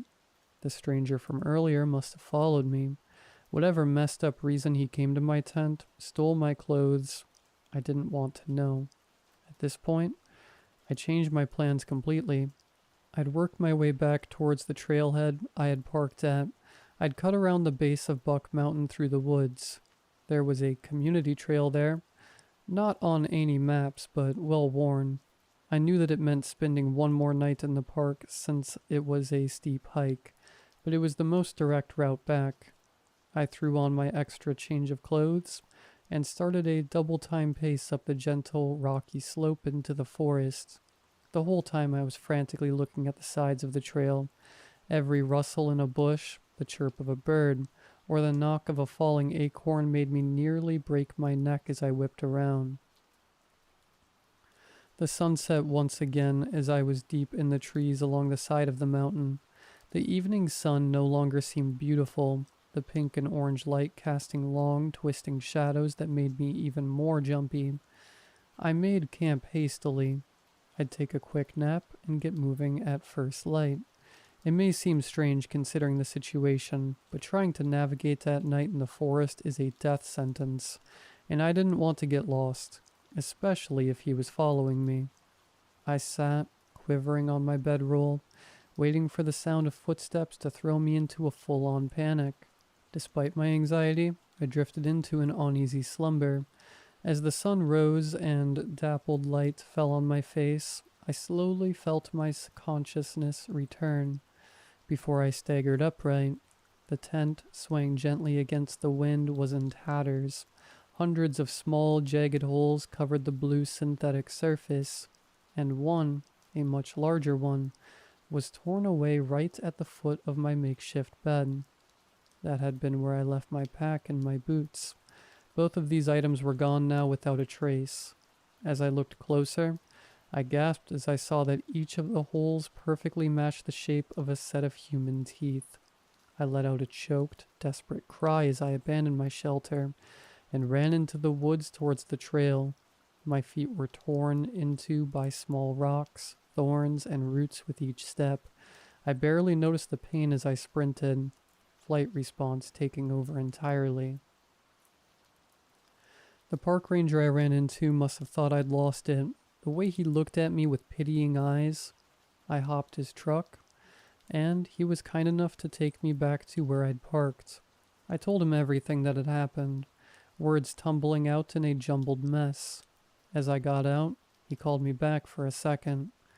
Based on everything that happened, can you give me your contact info so we can follow up if you want to press any charges," the ranger said, his eyes friendly.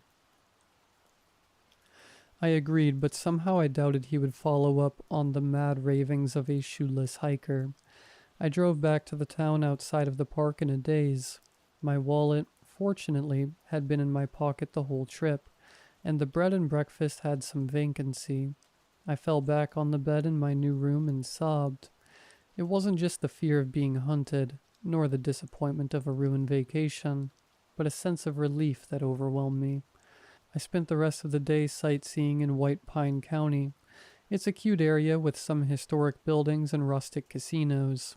By the time I came back to my motel room, I almost forgot about my horrifying experience. I went to sleep, but not before triple checking that the door was locked and deadbolted. I tried to get comfortable on the stiff mattress, but the same feeling of being watched kept me awake. I rolled onto my side and tried to screw my eyes shut and force myself to rest. Suddenly, after about 10 minutes in this position, something happened that made my heart stop. The bed depressed slightly as someone sat down on it, and I could hear something sliding across the sheets. A moist, clammy hand started to stroke my hair gently, the same way you gently pet a kitten. I could hear him breathing, a harsh, ragged sound. I bit my tongue and tried to play possum as the thin, bony fingers began to pluck hairs one by one from my scalp, tears streaming down my face from the pain as he began pulling at clumps of it, his breathing becoming shallow and rapid. I almost wrenched my arm away when I felt his other hand reaching down and grabbing my own. The hand held mine gently. It seemed almost loving. Without warning, the calloused, rough fingers grabbed my thumb and swiftly yanked off the nail. I screamed involuntarily and fell off the bed in a heap. I could hear the sickening sound of teeth crunching and a soft, childlike giggle coming from my bed. I ran out the door and jumped in my car parked outside. I drove all that night, and most of the next day until I made it home. I still imagined that hideous, emaciated man following me. The fear kept me awake all the way home. After I parked in my driveway, I was briefly terrified by the sudden buzz of my phone. I answered it, hearing the voice of the ranger on the other end. "Hey, we went down to the ridge where you camped. Found 2 tents there, but nobody around," he said, his voice making it clear he was holding something back. "2 tents?" I asked, voice trembling. "Yeah, 1 blue and 1 green, both torn to ribbons." I felt dizzy with fear, knowing that the other tent must be mine. He must have taken it, set it all up again, but why? "We found your pack," the ranger continued quietly. "We can arrange to have it sent to you." I thanked him profusely for his help and hung up. It's been 3 months since this terrible nightmare, and I still haven't gotten a good night's sleep.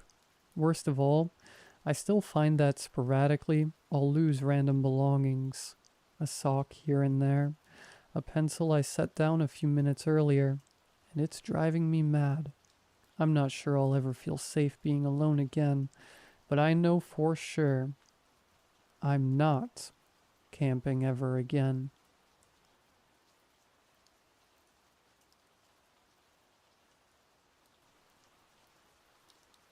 For 25 years, I was in a rigid routine. I'd work in the mornings, come home to my wife later in the afternoons, and we'd spend our evenings together eating her home-cooked meals and watching TV until night came, and we would go to bed. Then we would do it all over again. Sometimes I would doubt our life together. A nagging voice in the back of my head told me I didn't do enough for her, that we should want for more. But then I'd wake up and hear her singing softly as she cooked our breakfast, and any doubts I had would fade away. We would have kept going like that forever, but we never got the chance. I'm sat here alone now in our bedroom, huddled up in a blanket, typing on my laptop and eating some awful fast food. I can't bear to leave this room. I know that if I opened that door and walked down that hall, all past what used to be our kitchen. What remains is just an open, lifeless room. The cabinets had to be torn out and the floor ripped up from the damage. I arranged for some good men from the church to take the stove one day. I couldn't bear to be there when they took it. I left the front door unlocked and hid like a coward until I heard them leave. I already burned through my bereavement leave, and I haven't gone back to work. I just sit in our room and listen. I keep hoping to hear her voice again. Instead, all I hear is silence. The house is so quiet, so still, and in those endless spans of silence my mind fills in the void with harsh memories. The thoughts eat away at me like acid. Sometimes it's questions about what I could have done differently. Other times it's like a film on repeat, the scenes playing out relentlessly. On the worst days, in the cold silence, the thing that consumes my mind are those final moments I had with her. A week before it happened, she told me what was wrong. It was a warm Monday afternoon and I had just gotten home from work. She was in her usual place, cooking over the stove. The sound of sizzling pans, seared steak filled my ears. The room was slightly smoky and it smelt heavenly throughout the house. I could feel the heat as I walked into the kitchen to greet her. She was wearing some jeans and that tan cardigan she liked over her blouse. I hugged her, head over her shoulder, and asked how she was doing today, like I did every day. I expected her to say something sweet in her usual way. Instead, she surprised me when she said, "I'm cold." I laughed at her. I thought it was a joke. I mean, it was a nice 84 degrees outside, and it was noticeably hotter in the kitchen. I genuinely thought she was just pulling my leg, but no. She didn't laugh back, didn't even smile.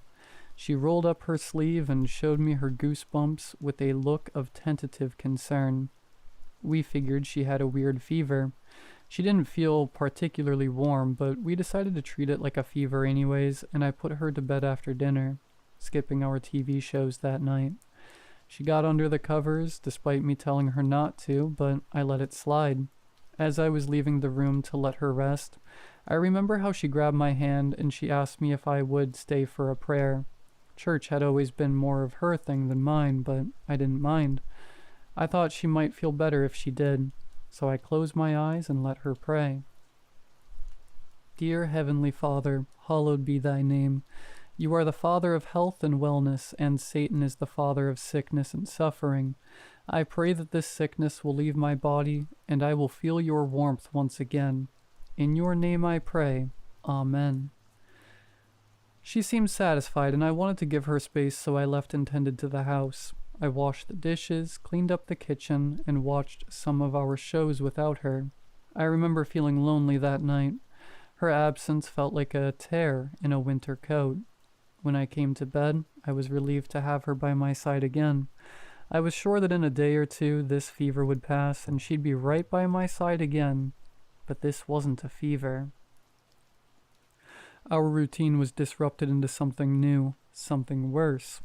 Now I'd come home and go straight to our bedroom to see her. She insisted on turning off the fans and keeping the door shut. When I opened the door, my glasses fogged. I'd find her, kept under more blankets than I remembered giving her, usually sleeping. I'd sit by her and ask her how she was feeling. Each day she gave the same one-word answer, each more disheartened than the last. Cold. The task of cooking fell on me, and I thought I couldn't go wrong with some chicken noodle soup. It was supposed to help, but I'm no cook. There was always something missing, something I couldn't give it, but we ate it all the same. I learned I had to let it cool before I gave it to her, otherwise she'd scald her mouth. Not that she seemed to mind. After dinner I would clean up, watch some shows alone while she went back to sleep. Then I'd join her in bed. I'd try to snuggle up to her, to give her some of my body heat. I tried to take the cold from her, but after a time I gave up. She was too cold to hold on to for any long period of time. I wish I held her anyways. Sometimes I would press my hand against her cheek, then her forehead. Sometimes she pressed back against my hand. This sickness had affected her physically, but under those blankets, behind the shivering, Somewhere beyond the cold, the woman I loved was in there, fighting. The earliest doctor's appointment we could get was Thursday morning. I took some time off work in order to make the appointment. That morning was a relaxing 75 degrees, but looking at her, you wouldn't know it. She wore a heavy coat and sweatpants with long johns underneath. A scarf and beanie hid her face from the world. Hidden behind the layers, her eyes looked tired. She got looks from the staff and patients alike in the clinic. I checked her in, and she did her best not to chatter her teeth as I filled out the forms. In short, the clinic was a bust. They took her back there and did a standard checkup. Nothing was out of the ordinary according to them. They chalked it up to poor circulation, wrote a prescription, and they sent us away without any consideration. I made sure she took the medicine, but it didn't help her. I took a full day off work that Friday and did what I could. I came back from the store that morning and began to haul in what should have helped. I set up a space heater, draped a thick winter blanket over her, and assured her that I had been looking up recipes for some better soups. Despite all this, I heard her shivering as I closed the door. She laid in there all day, only getting up to use the restroom, but that was getting less frequent. I would sit in there for 10 minutes or so at a time, before having to leave again. The room was too hot now, and I couldn't stand to be in there for any longer than I was. I checked on her often, sat when I could, and when I was out, I would call the doctor again and explain that she was getting worse. She was getting colder. There was nothing they could or would do. Friday night came and went. More soup, more tea, more dishes. I had to take to sleeping on the couch as our room was far too hot for me. Every couple hours I woke up alone, and when I did, I would walk over to the door and listen for her. Once I heard her shivering. Another time she was snoring. Another she was crying. Saturday morning, I woke up later than normal. I began the new routine, start the coffee, start the tea, start breakfast. It was quiet that morning, lifeless. I could never cook like her. She had an aura about her that filled the house with energy when she cooked. Most mornings she'd be cooking, humming along to some song I never knew, without a care in the world. She was happy. Maybe that's what my dishes were missing. Everything I cooked was made with worry. I put it all on a tray and took it to our room. After a night without her, I was determined to bear the heat and sit with her for longer. When I opened the door, I found our bed empty.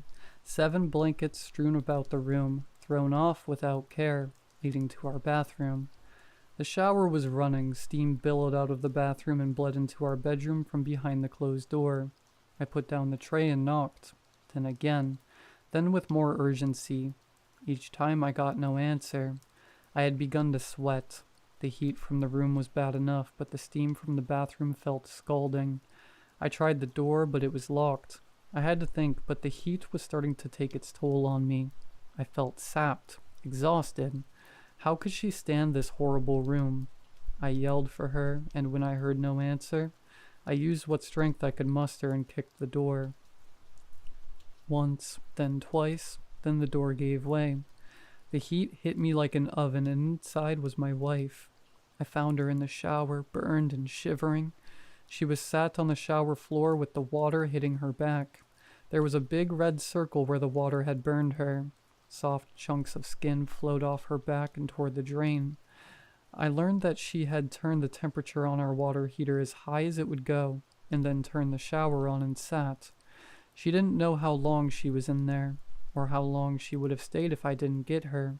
All that she knew is that she was cold. I got her out of the shower. She fought me till I mentioned the blankets, then let me guide her back to bed. I dressed her wound the best I could with what we had and turned the water heater back down, cooler than before. She got really low after that. She refused to go to the clinic again, or anywhere for that matter. The heater and blankets were at home, and that's where she demanded to stay.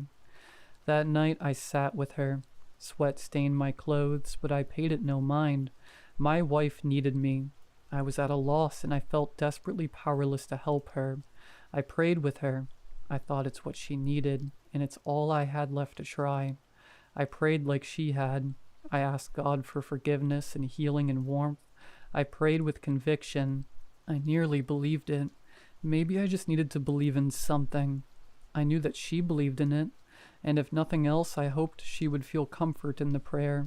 When I stopped praying, she began her own prayer. What she prayed, I can't repeat. What I can say is that the cold had reached her heart and corrupted her faith. She said things I never thought I'd hear from a good Christian woman like her. She denied God and his forgiveness. She promised her soul to the devil, as long as Satan promised that the fires of hell were warm. Any enthusiasm, any hope she had was gone.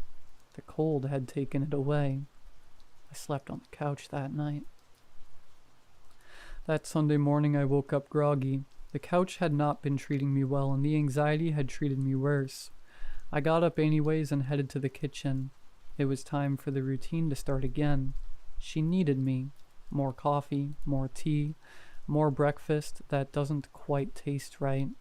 When I got to the kitchen, I heard that familiar humming, that comforting sound of cabinets and drawers opening and shutting. She was back, and she was cooking up something heavenly. It smelt like a ham steak, and I remember thinking that was a strange choice for breakfast. But I was just happy that she was feeling like herself again. She was wearing shorts and a tank top. She was reaching on her tiptoes for something deep in the cabinet. When I walked in to greet her, "What's for breakfast, dear?" She didn't acknowledge me. She just kept looking in the cabinet above the stove. I looked at the stove top and saw that the burner was on.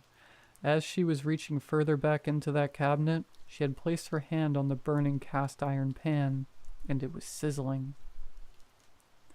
The adrenaline hit my blood like cement. She found what she was looking for. Before I could comprehend what was happening, she had doused herself in cooking oil. She turned to face me. In her mangled hand, she held a matchbox. In her good hand, she held a match. In an instant, she and the kitchen were engulfed in flames. She didn't scream. She didn't flail around. She sat on the ground, arms hugging her knees to her chest. Among the crackling of the fire, I heard her teeth chatter. She shivered while she burned. "My wife is gone.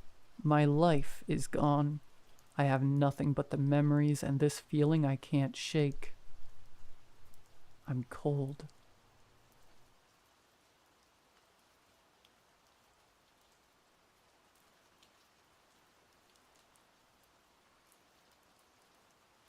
I work maintenance. It's not glamorous, but it pays the bills. Usually my jobs are at office buildings, warehouses, maybe a shopping mall. But 3 months ago I was hired for a government contract in the middle of nowhere. No address, just coordinates. When I got there, it looked like a military bunker built into the side of a mountain. The entrance was a massive steel door, unmarked except for a tiny keypad. A man in a black suit greeted me. No name, no smile, just a clipboard and a pen. "Sign here. No phones, no questions. Follow orders." I signed. The pay was insane, and I figured it was just some secret government R&D lab. How bad could it be? I regret everything. Inside, the facility was pristine and sterile, lit by an endless stretch of fluorescent lights. I was given a uniform, a small ID badge that only said Tier 1 Maintenance, and a list of protocols longer than the U.S. Constitution. Many of my tasks were mundane. Replace broken air filters, tighten bolts on high-pressure pipes, sweep up debris in the lower levels.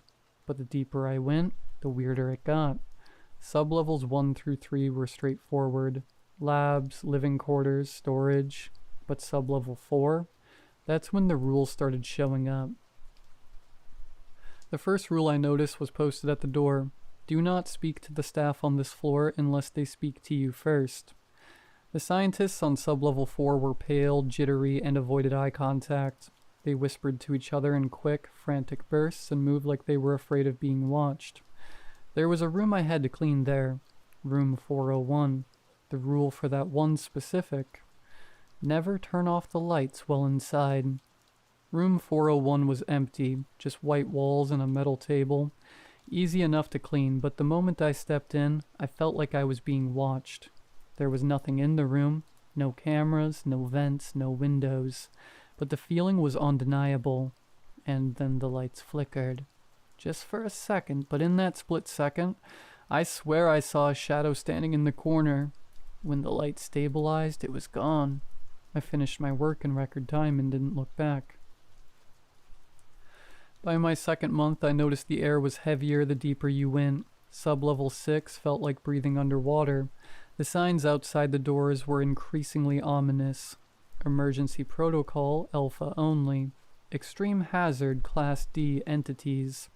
And my personal favorite, do not enter without clearance or armed escort. One night I was called to fix a coolant leak on sub-level 7. I didn't even know there was a sub-level 7 until that moment. My escort, a pair of armed guards with rifles I didn't recognize, didn't say a word to me as we descended in the elevator. When the doors opened, I instantly wanted to leave. The hallway was freezing and the walls were covered in frost despite the humming of industrial heaters. The lights were dimmer here, casting long, flickering shadows. We stopped at a door marked, "The Atrium." "Stay inside the yellow lines," one of the guards said. It was the first time anyone had spoken to me that day. Inside, the room was massive, like a stadium flipped upside down. At the center was a huge glass enclosure filled with a glowing blue mist. Pipes and wires snaked around it like veins. I couldn't see what was inside the mist, but I could hear it. Low, rhythmic thuds, like a heartbeat. My job was simple. Replace a cracked coolant pipe attached to the enclosure. I tried not to think about the fact that the pipe was pumping something into the glass, not out of it. While I worked, the mist began to shift. Something massive was moving inside. I saw an outline, like a figure pressed against frosted glass. At first it looked human. 2 arms, 2 legs, a head. But then it moved again and I realized it was far too tall, its limbs too long, its proportions all wrong. The guards tensed, gripping their rifles. One of them muttered, "It's awake." That's when the alarms went off. The room flooded with red light, and a deafening klaxon echoed off the walls. The mist inside the glass spun violently, and the figure slammed against the enclosure. The glass cracked, not a little, but a long, jagged fissure that stretched across its surface. "Fix the pipe now," one of the guards shouted. I froze, watching as the thing inside the mist pressed its head, or what I thought was its head, against the glass. It had no face, just a smooth, featureless surface, but I could feel it looking at me. The glass cracked again and a low, guttural moan filled the room. It wasn't coming from the alarm or the guards. It was coming from inside my head. Words formed, not spoken, but injected directly into my mind.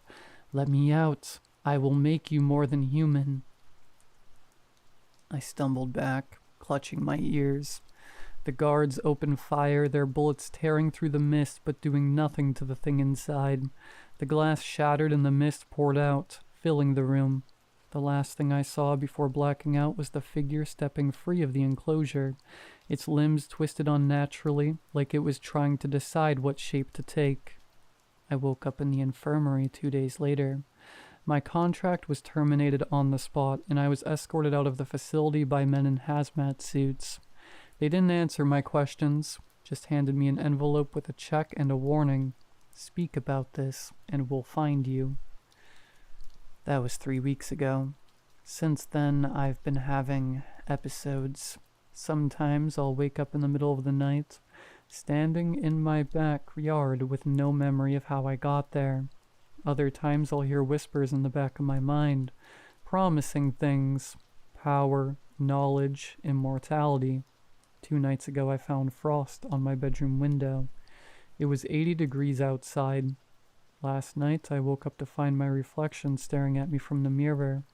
Even though I wasn't moving, it smiled. I don't know what they're doing at that facility, but I know one thing. They didn't contain it. The atrium is open now and it's looking for me. And if you hear a voice in your head that isn't yours, don't listen. It doesn't want to help you. It just wants to get out.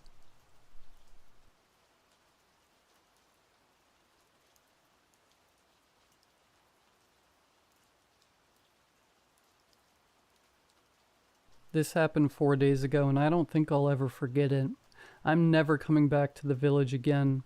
I was staying with my grandma in a small Japanese village while taking a break from the city. It's a quiet place surrounded by mountains and dense forests, and though I visited before, it always feels a bit eerie at night.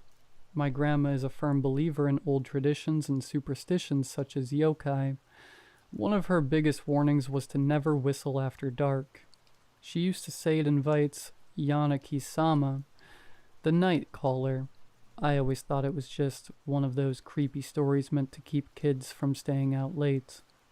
But now I know it's not. That night, I had gone into town for an important Japanese festival. I stayed later than I'd planned, and by the time I started walking back to my grandma's house, it was pitch black. The village doesn't have streetlights, and my phone's flashlight was barely enough to light the road. To calm myself, I started whistling, just a cheerful tune to break the silence. Almost immediately I heard it, a whistle coming from the trees. It mimicked my tune exactly. I froze. I knew there shouldn't have been anyone else out there. The road was empty and the forest was too dense for someone to move quietly. Trying to brush it off, I whistled again, this time out of nervousness. The reply came faster, closer, and somehow sharper, like the sound was cutting through the air. I felt my chest tighten as I realized this wasn't an echo. I picked up my pace, but the whistling followed me. It stayed the same distance behind me, no matter how fast I walked. Then, just as suddenly as it had started, it stopped. That's when I heard it above me. I looked up and my stomach dropped. Against the faint line of the stars, I saw something. It was tall, impossibly thin, and its limbs stretched out like a broken puppet suspended in the air. Its head was playfully tilted to one side, almost curiously, and it swayed gently, like it was waiting for me to do something. I don't know how I managed to move, but I ran as fast as I could, my heart pounding. When I finally reached my grandma's house, I slammed the door shut and locked every window and door. For a moment, I thought I was safe. Then I heard it. The whistling started again, this time right outside the house. "Keiko-chan," a soft voice called, mimicking my grandma's tone. "Come outside. Let me in." I didn't respond. I didn't even breathe. The voice grew more insistent, the whistling shriller, and then I heard a creak from the corner of the room. I turned slowly, and there it was. That thing had followed me inside. It unfolded itself from the shadows, its long limbs stretching and its head tilting toward me. I wanted to scream, but I couldn't move. Then out of sheer desperation, I remembered something my grandma had said earlier. Light always chases away the dark. My hands shook as I grabbed a small lantern on the table and lit it. The flame flickered, casting a warm glow around the room. As soon as the light touched the creature, it let out this horrible, piercing whistle, like a train screeching to a halt. It writhed and shrank back, dissolving into the shadows until it was gone. The next morning I told my grandma everything. She nodded solemnly and handed me a small wooden talisman she had carved. She told me it was meant to keep Yanaki-sama away, but warned me to never whistle at night again.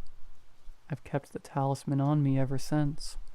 I haven't heard the whistling again, but at night, when the wind blows just right, I swear I can feel something watching me from the shadows. If you are ever in a small village in Japan, heed the warning, and whatever you do, don't whistle after dark.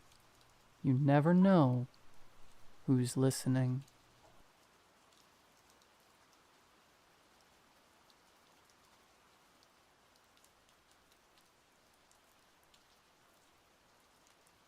My dad has always been a hunter. Even now at his ripe old age of 56, he still tries to go out, lay traps, hunt squirrels, and even takes in other hunters' kills and butchers them, most of the time for a payment of only meat. He doesn't do much deer or bear hunting anymore, but on a good day, you'll catch him in the woods on his side-by-side, looking up in the trees for a squirrel, or chasing a raccoon out of its hole. Selling the meat or hide hardly grants any money for the time it takes to hunt, kill, prepare, and ultimately cure the hide, but my dad still does it. I think it's because he's done it all his life, and it has slowly become a routine, a ritual, a need. If he's not occupying his time, then he's doing nothing, and in his mind, doing nothing is how you die. These days, my dad isn't very fit. He's older, he's weaker, and he damn near can't walk anymore. But you will still catch him out in the woods, rifle in his hand, knife on his belt, and a fresh kill or two in the back of his side-by-side. Although I think that is subject to change now. Everything is going to change now. A few days after Christmas and into the new year, we received a package from UPS. I was surprised it was even delivered because there was over 8 inches of snow on the ground. The snow wouldn't stop for another 2 days after this either. I checked my Amazon account and found that yes, it indeed was meant to be delivered that day. I just didn't receive the notification. It was good news anyway. The Christmas present I ordered from my dad had finally arrived, a week and some change after Christmas. I was excited to present it to him, as he had never owned one in his life. An infrared scope. Night vision. I opened it. I made sure it worked really quick in my room, put it back in its packaging, and presented it to my dad. "Son, this is amazing. You want to go outside and test it?" He was beaming. My gift was definitely better than the $2 watch my brother had gotten my dad. "Yes, sir. I'll slip on my boots real quick. Frankie, you come too." My brother Frankie began pulling on his full snow gear. I, who run hot as a furnace most of the time, just slipped on a jacket and my boots. My dad did the same. We opened the main door, then the screen door leading to our back porch, which bordered the woods almost directly. The screen door creaked, then slammed shut as the springs kicked it into overdrive. In single file, we marched down the steps, my dad holding onto the infrared scope with the delicacy of holding a chicken egg. He put it up to his eyeball, lifting his glasses up as he did so, and toggled the infrared function on them. He bellowed out in laughter. "I'll be. This is incredible, son." He scanned the tree line over and over.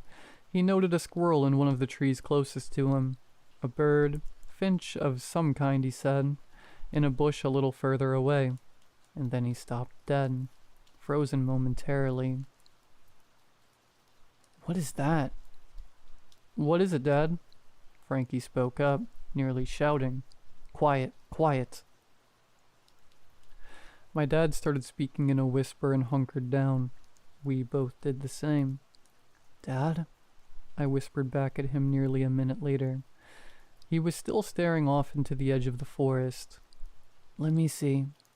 Reluctant to take his eye off whatever had caught his attention, but knowing I had the second most experience in the woods among us, and knowing that if anyone were to identify an unknown animal, it would probably be me, he handed me the infrared scope. Looking through it was awesome. Everything was immediately bright, and I could make out probably 100, maybe even 200 or more feet into the woods. It wasn't exactly in true focus. As focused as I could get was probably, to put it in a term most of you can understand, 480p quality, like a video shot on an older camera. I scanned the tree line, looking for whatever my dad saw, but seeing nothing. Then, movement.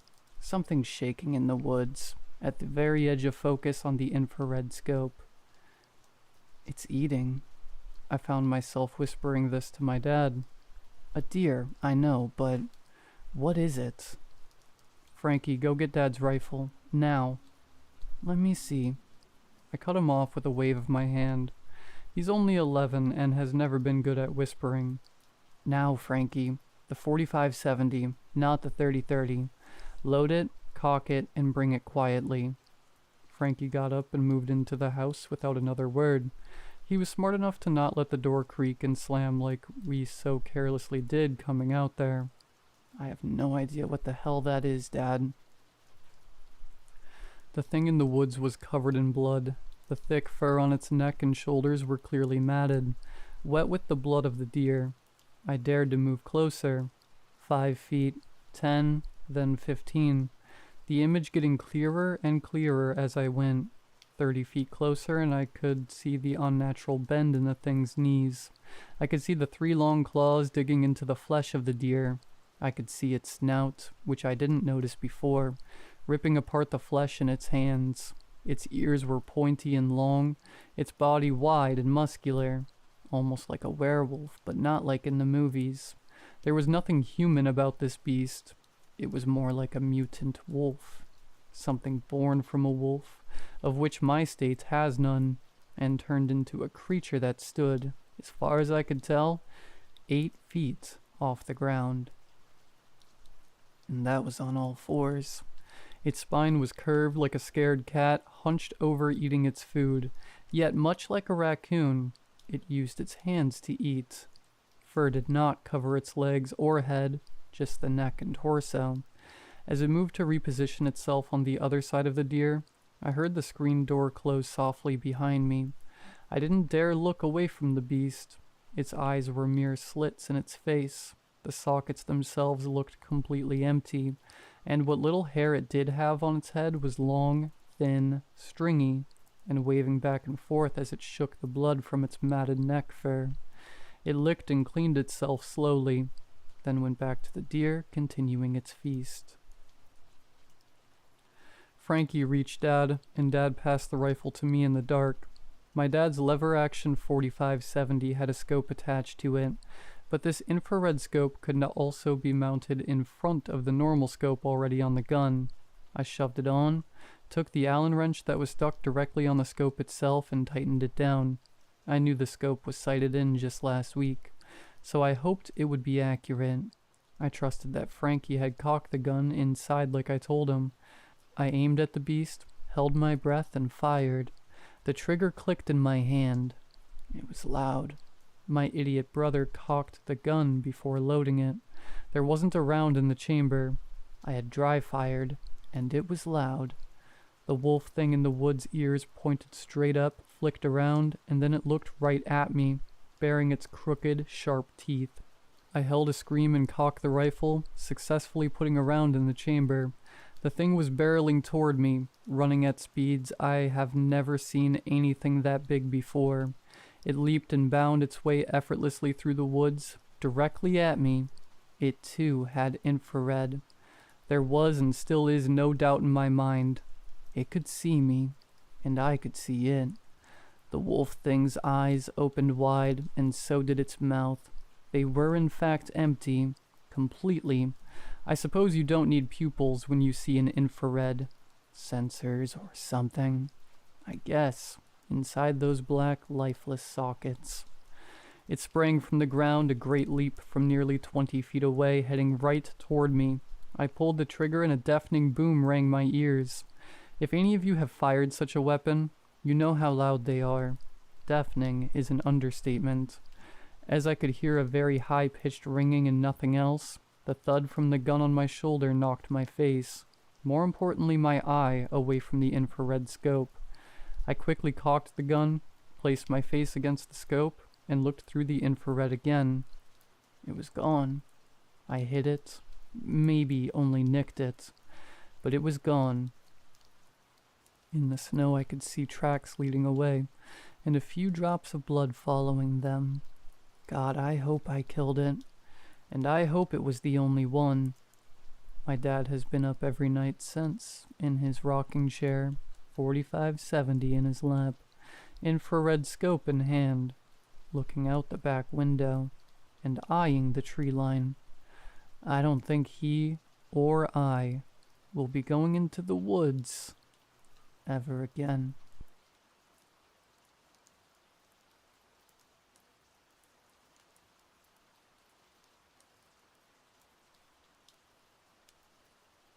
Until a couple of days ago, I was certain cell phones saved my life. Back in the before times, I'm bringing out my old man voice here, we wrote so many things on paper. Quick notes, directions, addresses, and most of all, shopping lists. When used up, they mostly made it in the garbage bins since those were on many street corners. Even with the bins everywhere, some of these papers ended up on the ground. Sometimes they slipped out of our purses and pockets. Other times they just missed the garbage. There, these papers would lie until a good Samaritan picked them up for garbage. Or folks like my friend Jay and I picked them up. Jay and I enjoyed collecting these scraps of paper. We loved figuring out the stories about the hidden lives of the people all around us through the hints in these pieces of paper. We were fascinated to see what things people were buying. Sometimes you would find a common theme around the list. Tomatoes, bell peppers, Italian seasoning, noodles. The person is planning an Italian meal. Bread, lunch meat, cheese, juice, nuts. Someone planning their lunches. The fun ones had stars or underlined items emphasized. Sometimes that set those lists apart from all the rest. If we were really lucky, my friend and I would find a short note or letter instead of the shopping lists. Go near a school and you'd be more likely to find the special mom note. Love you, honey. Have a great day at school. Maybe it had the rare dad note. You can never go hungry at a magical beach. Not with all the sand witches around. These notes, though, could appear anywhere. It was the special notes that we found just wandering the city that had the special appeal to us. For the two of us, this became a joyful hobby. Lots of scraps of paper that we'd pick up and eventually recycle, so we were saving the planet as well. It was harmless fun. Until it wasn't. I still have the piece of paper that started everything off. Below is everything it says. 3/15/05. Groceries, sodas, waters, Powerade, pizza, pasta dinner, lasagna, party next week, chips, party next week, salsa, party next week, tomatoes, peppers, cayenne. I see you picking these up. I called my friend with the paper in my hand.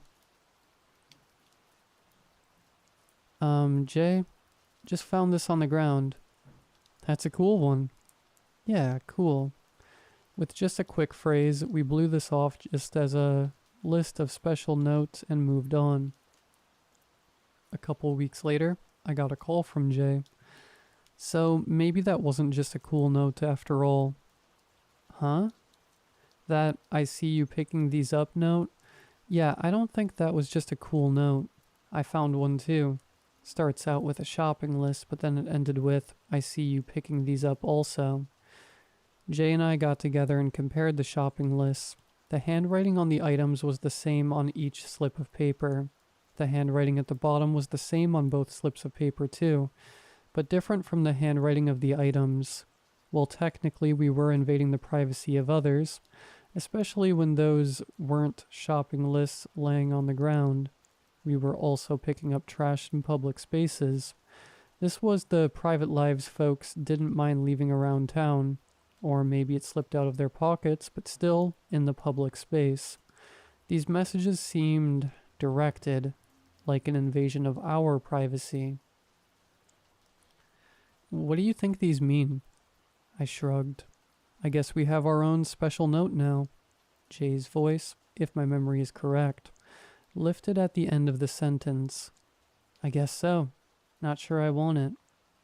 Me neither. Through the next weeks, we could see the effects of the cell phone's advancement. Cheaper and cheaper phones had cameras and texting was easier, so paper was less necessary. Still, we found some slips here and there. There was nothing out of the ordinary on those slips. Not until the middle of the summer. It says, "Why are you still picking these up?" You got that one too? Yeah. Are we doing anything wrong? Wrong? What is wrong about picking up paper? We're cleaning up the sidewalk at the very least. Right. December of 2005. The loose paper is harder to find, but every slip now comes with a message from this thing that's following us. Cleaning the planet? Whatever you say. This is what you had for dinner last night. You two have predictable patterns. More details slipped into the notes. Whatever was leaving them could hear and see us. It commented on our clothing, our meals, even our sleep.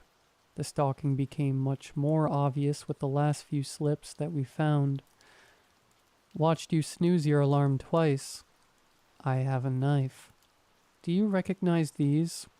And some squares of our clothing. The last slip we ever found happened when my friend and I were out together.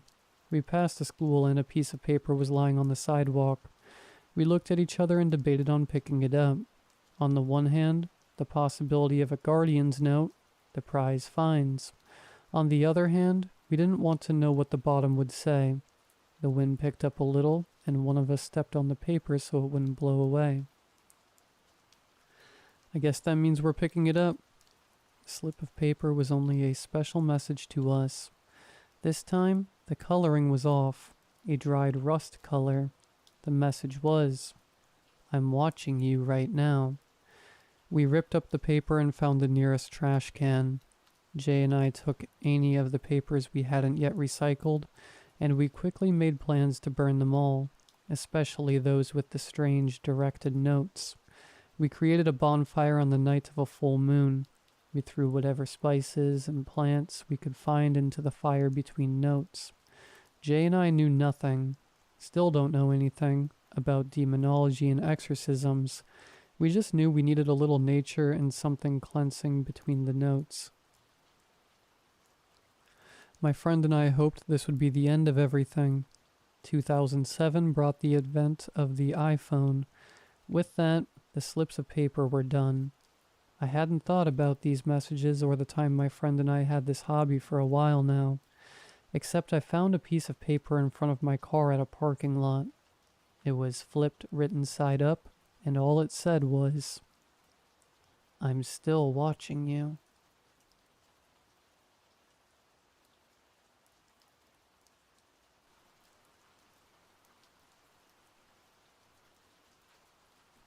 They say only 30 to 50% of people have an inner monologue, that half the world walks around with nothing but silence in their skulls. Empty, quiet. I pity them. My inner voice isn't just some background noise. It's everything. It's sharper than my instincts, smarter than my decisions. It's the reason I've gotten this far in life. The quiet ones, they're animals, reacting, not thinking. Me? I'm a symphony. Always in motion, always calculating. I love it. I love me. That's what I was thinking as I tied up my skates that day. The rink was alive with noise, blades scraping, laughter bouncing off the boards, cold air licking my skin. I was there with Hannah, this girl I'd been seeing for a few weeks.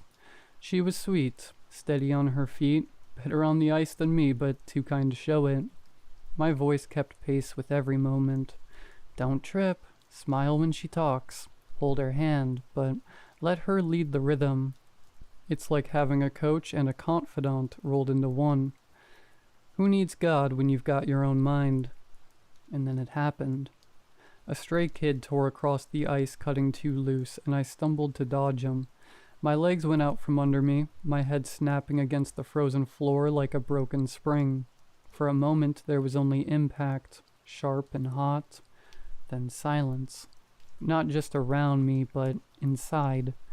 When I came back to myself, Hannah was helping me to my feet, asking if I was okay. I nodded and the voice returned, but it wasn't the same. Get up, you useless prick, it said. I froze. My voice didn't talk like that. It never had. It had always been calm, measured, not this barking, snarling thing. I wanted to brush it off, blame the fall, but the words stuck to me like tar. I skated the rest of the evening in a fog, the voice muttering in the back of my skull. Cruel things, ugly things. You're boring her. Say something or she'll leave. Not that it matters. She's out of your league anyway. When I argued back, it laughed. Not a kind laugh, a raw, raspy one. Over the next few days, the voice grew louder. It stopped offering advice and started barking orders. My body and brain felt like a house with a new tenant, a violent, unwelcome one. Standing in line at the deli, it whispered in my mind, "Take the knife from the counter, hold it, feel its weight." While walking down the street, it suggested, "Push that man into traffic, see what happens." I didn't obey, but I couldn't ignore it. Every time I refused, it grew angrier. "You're pathetic, a worm, a waste of flesh." I decided to see a doctor. Hannah suggested it after I told her I'd been off since the fall. I didn't tell her about the voice, just enough to make it seem like I wasn't losing my mind. The voice hated the idea. "You think they'll help you? You think pills or therapy will make me go away? I'm not going anywhere, you idiot. I'm you." I kept the appointment. I had to. But on the day as I walked to the clinic, the voice became relentless, screaming now, its words twisting in my head like jagged metal.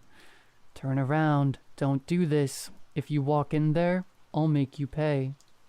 I pushed on, teeth gritted, until I reached the street outside the office. I saw the doctor through the window, her waiting room calm and sterile. For a moment I thought I'd made it, that I could finally get this thing out of me. Then the voice snapped. "If you won't listen, I'll find another way." And suddenly my body wasn't mine. I felt my feet moving, my hands reaching. There was a man passing by, an older guy with a briefcase and a distracted look on his face.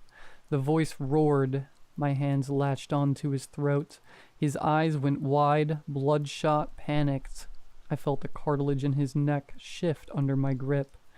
A primal, sickening crunch. The body hit the pavement with a dull thud. For a moment, everything was still. And then the voice chuckled, low and satisfied. "Good boy. That's more like it." Sirens wailed in the distance. I didn't run. I couldn't. The voice wasn't worried. It whispered, soft and smug. "I told you, you can't get rid of me. Now we'll have plenty of time together. Just you, me, and a cage. Doesn't that sound cozy?"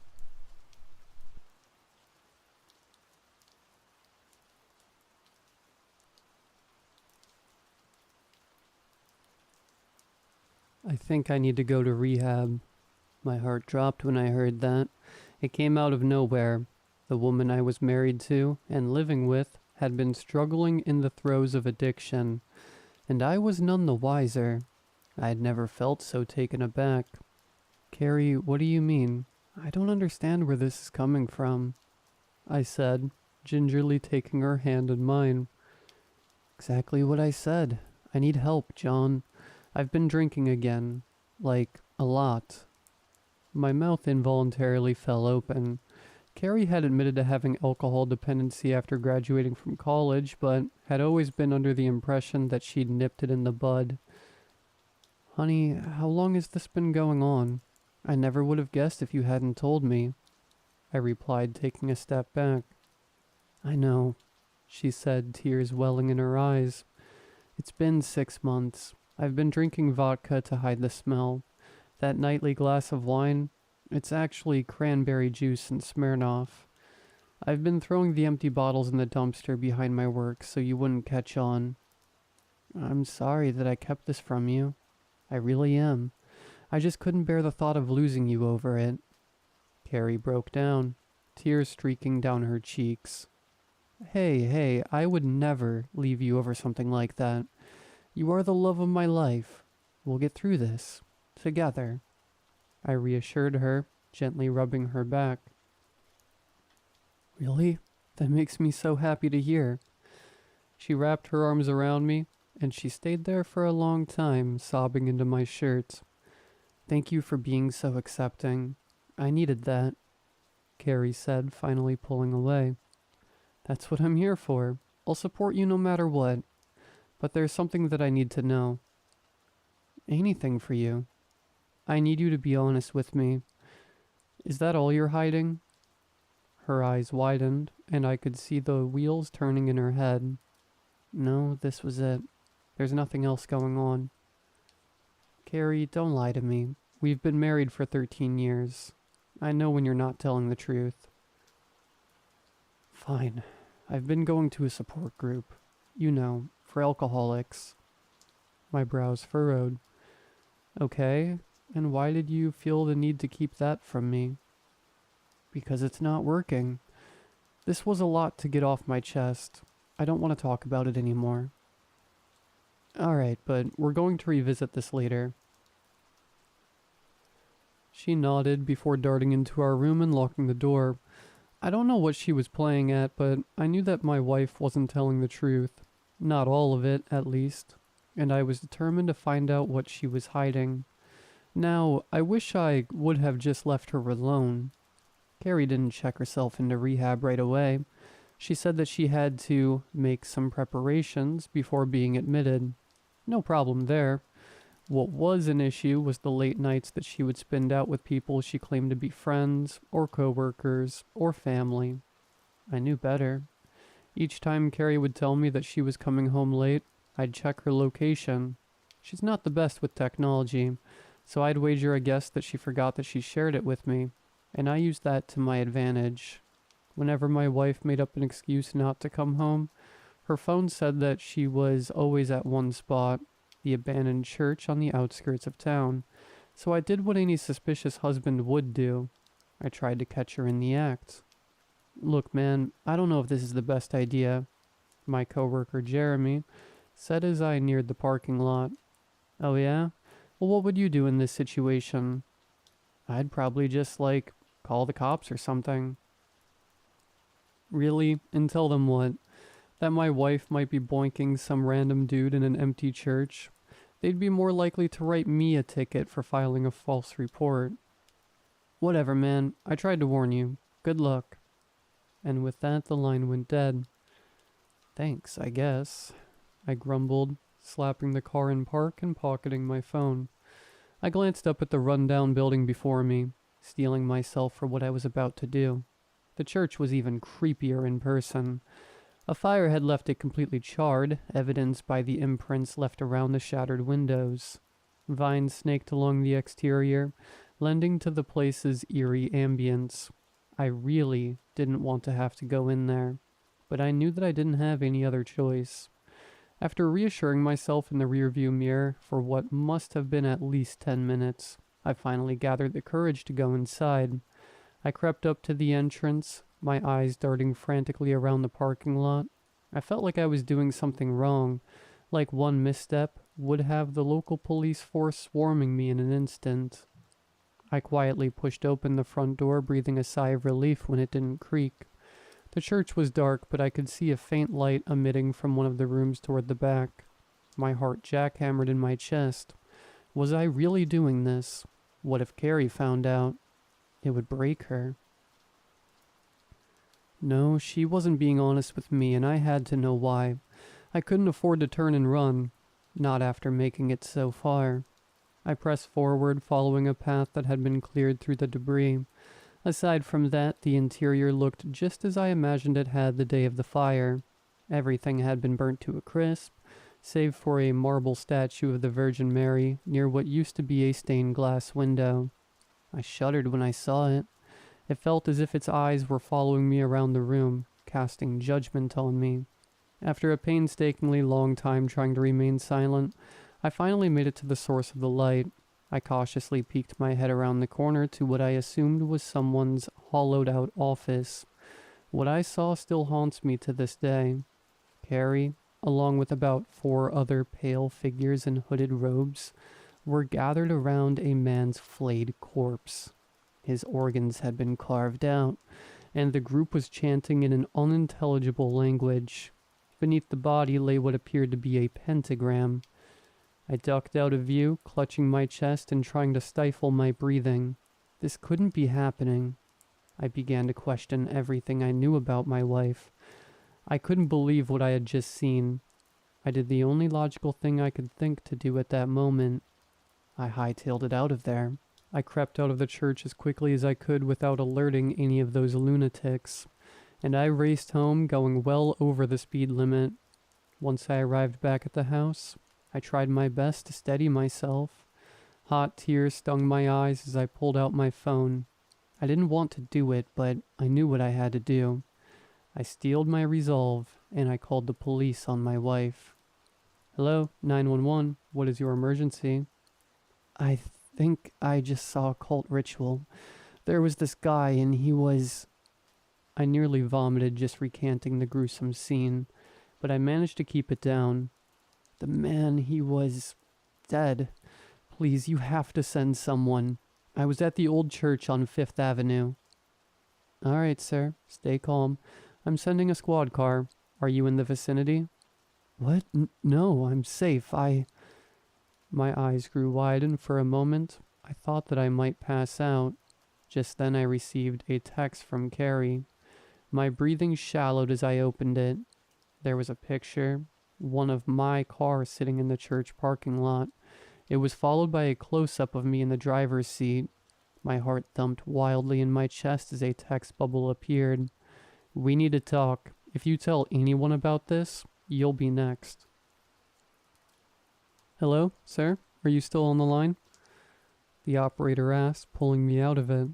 What did the man look like? I'm not sure. I'm sorry, but I have to go. I hung up before she had a chance to protest. I didn't waste any time. I packed what I could in the few precious minutes that I had, and I left. I have a feeling that I just messed with some very powerful people. I'm going to get as far away from that town as possible, no matter the cost.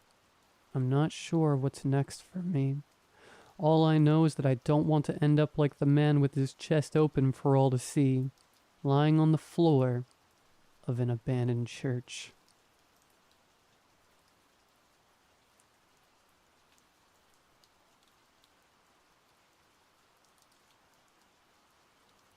I'm a witch. While that may sound far-fetched, it is true. I've always at least somewhat believed in the supernatural. Call it instinct, call it superstition, or call it naivety.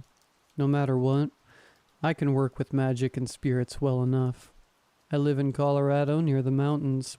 Well, we all know that the Appalachian Mountains are scary. Most people don't realize the horror of their younger cousins. They are young, and they lack any of the ancient life of their elders, but their horrors are far less known. But I'm getting sidetracked. Let's get into the meat of the story. I woke up at about 6 in the morning on a Saturday when this began. I was going to head into the mountain forest at that time, so I was preparing accordingly. I put on my favorite old hunting boots, a warded flannel jacket, and I wore a belt with an abundance of pouches. I put my ritual knife, a crescent-shaped blade with a bone handle and several spells on it, in its sheath and slung my rifle over my shoulder before heading out. After all, I know better than to assume the woods are safe. The 20-minute drive to my little dead end of a dirt road was calm. If only the whole trip was like that.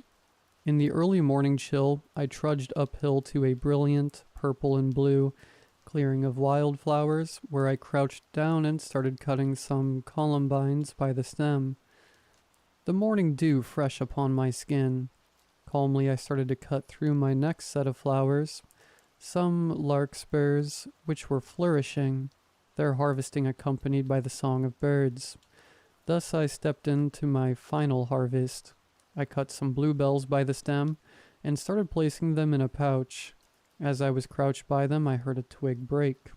I snapped my head up and held my knife in front of me, but there was nothing there. I assumed it was just some animal, but that was my first mistake. I walked onward towards my next destination, a small stream a mile or so away. I walked through and my eyes watched for familiar landmarks. A oddly bent tree here, a dilapidated wooden structure there. But as often as there were familiar landmarks, there were unfamiliar things. A tree had some fresh damage which might have just been claw marks. A little fox den a few meters away from my path collapsed. And a mutilated corpse. That was something else I should have noted. I approached the corpse only to see what appeared to be some sort of deer. I've never really been disturbed by death or gore, so I felt it would be worth it to take this animal corpse, which had clearly fallen upon a trap, or got a stray buckshot striking it or something. After all, it would be a waste to just leave it behind. So I got to work, blood pouring into a preset jar, meat squelching as I skinned the creature. As I methodically skinned the creature, I met its glassy eyes. There was no life in them, but there was something. In the reflection of the eye, I saw something rush between two trees. On instinct, I grabbed my .22 rifle. It wouldn't do much, but it would scare off a threat, and I started poking around, my bloody knife resting in its sheath. But nothing was there. Not just no animal, but nothing. It was dead silent. There was only my breath and the sound of my fingernail tapping against the gun's barrel. I mumbled a quiet prayer. Lady Artemis, mistress of the hunt in the wilds, please grant me safety in this wood. And another. I call upon the green, grant me safe passage and forage. And several other prayers. I wasn't actually scared then, but I wish I had been. Maybe things would be different then. As my search yielded no results, I returned to the carcass and continued harvesting, the empty eye sockets peering into me. As I finished harvesting the corpse, it was midday, and I had used a small tarp I kept in one of my larger bags to carry it over my shoulder as a rucksack I carried onto the stream. As I walked, the forest returned to life, and the hairs on the back of my neck that I didn't know were raised settled down. I quickly checked my phone as I arrived at the creek. It was 12:20, and there was no hint of any need to return home. I filled some jars with water from the stream and started walking upstream to see if anything else I wanted was around. I saw a few golden chanterelles I harvested, and also some fly amanitas I avoided. But for the next hour or so, there was nothing else of note. No silence or stalking creatures or odd landmark. But that was before I saw the circle. It was on top of a mostly flat boulder. Faded chalk marks made a circle around a core carving, which looked like a spiral with some sort of runes around it. The carving was caked in a red-brown substance. As I stood by the circle, the air felt off. The gentle breeze stilled and the animals grew silent. This place caught my interest. I scribbled the symbols down in a notebook, a set of 5 lines pointing away from another line, a branching line which resembled a tree, something that seemed to be a lightning bolt, and a set of curved lines sticking together. I resolved to try and figure out this weird spot. Another foolish mistake. It took several hours to copy it all down, and the sky was dark with clouds. I could smell the rain coming. I had to get home soon. After all, I was just barely 16 and got my license barely a month ago. So I rushed down the mountainside with far less caution. I ran past the dilapidated building, and the weird tree and the dilapidated building. When I noticed the building for the second time, I realized something was off. How did I get turned around in a place I have roamed since I was 12 and got my first knife?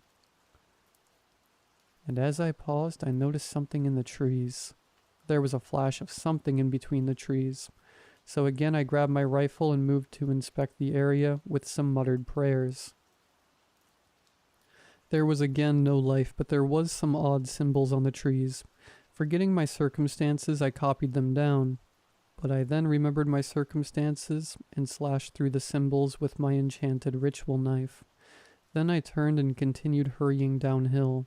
Now I got through the flowers and reached my car, a beat-up little pickup truck. I quickly placed the deer harvest in the back and tied it down and slipped into the driver's seat. As I closed the door, I noticed something. It was hidden between a tree, but I saw its arm. It clearly bent with at least 2 joints before it slipped into the dark, and its 6 bloody clawed hand held into glassy dark eyes. I never was one to run. I punched my bully when he was twice my weight as a little girl. I drew a knife on the creep who was following me when I was 12. I pointed my .22 rifle at the mountain lion that nearly pounced on me during my first hunting trip, and I stood my ground against the spirit which entered my home and terrorized me and my siblings. But this thing was different. I felt my instinct to fight overwhelmed. It was something greater than me. It was powerful, and I was just some squirrel or mouse. I tore out of the little dead end fast enough that I nearly shot off the road when I came on a turn. By the time I got on a road where I may have interacted with another driver, my fear had settled. Instead of rushing away, I focused on every little detail around me. I scanned for any marking or movement. I analyzed every landmark possible. But now as I saw my phone tell me it was 7 p.m., I was in town. As I pulled into my driveway and started unloading my loot, I saw something on the side of the trunk. It was a set of 6 scrapes. I rushed to store my loot and then grabbed some chalk from my magical workspace. I scribbled down a pentacle and some protective sigils at the doors and windows. I started to make some spell bottles when my mother caught notice of my erratic behavior. "Dear, what happened?" she asked. She was well aware that I didn't react like this normally. When I didn't respond, she continued, "It's okay, dear. What's going on?"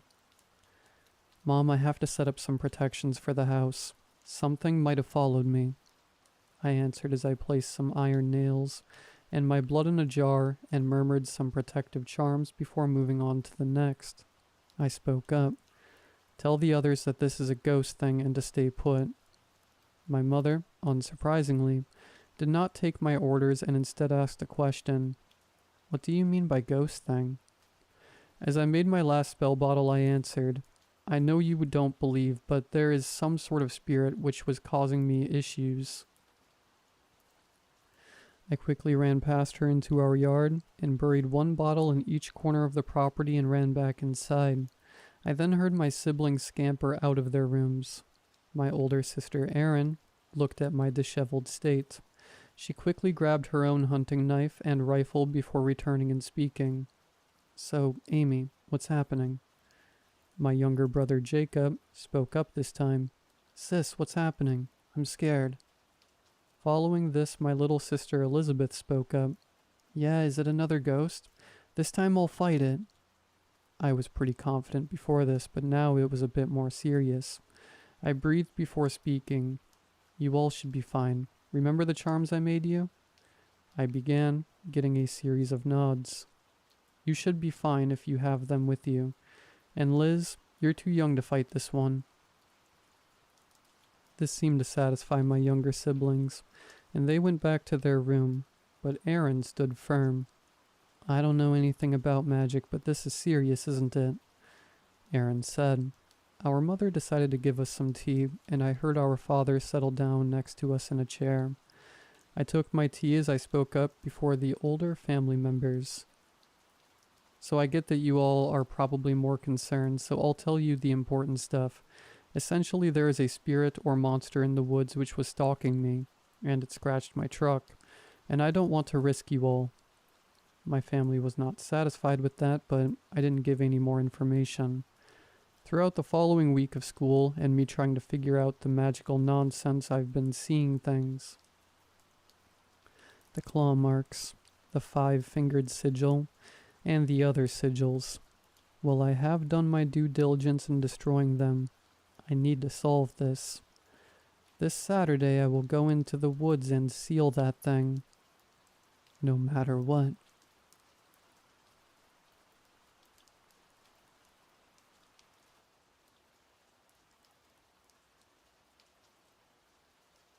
The padding of the gurney is small comfort against the oppressive chill of the operating theater. 2 surgeons lean over me. They have already introduced themselves as Dr. Michaels and Dr. McCarthy. Their impeccable bedside manner does much to ease my anxieties. Dr. Michaels softly grasps the back of my hand and applies an antiseptic wipe. "You will feel a sharp scratch." His warning arrives overdue as the needle has already pierced my skin, as this is partly an open surgery to correct the hernia, and partly exploratory to address the concerns we found in the X-ray. The anesthetist will be administering a cocktail of two separate drugs. One is a paralytic, one is a general anesthetic. They'll both enter your system together, but the paralytic is slightly faster acting. We need it so you don't start kicking my colleagues. His cheeks wrinkle from a smile concealed by his surgical mask, returning to studious concentration. It's normal to start feeling a stiffness, but please don't worry. It'll last only a moment. Just concentrate on your breathing and count backwards from 10. The anesthetic will take over from there. Good night. I calmly breathe in his instructions and focus on relaxing my body. The anesthetist's hand tremor as he hooks the IV up to a forked tube connecting two syringes. With his shaking palm, he pushes both plungers, and immediately I feel a tightening of my muscles. I close my eyes, breathe calmly, and begin counting backward from 10. Nothing. I count again, but I find myself fully conscious, now unable to open my eyes. My pulse quickens as I struggle to elicit movement in every fiber of my being. All I can muster is a slight twitch of my finger. I am locked inside my body. I hear the scraping of metal instruments as they prepare for the surgery. One of them must have noticed something as the anesthetist interjects.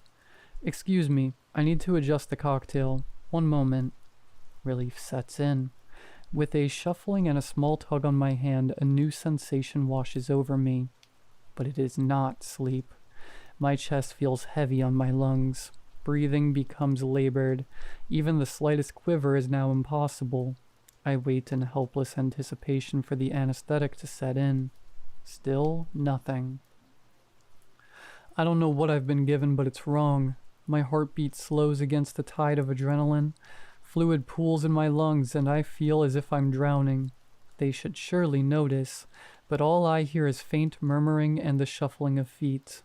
A scalpel pierces my lower abdomen, slicing downwards towards my groin. My throat burns as I force a scream. Not a whimper leaves my mouth. Frozen in perpetual calm, my soul writhes from the confines of its tomb, shackled to the gurney, smothered in a mask of unconsciousness. I am still here. I am burning. I have reached a layer of hell unfit for the living, and yet I am awake.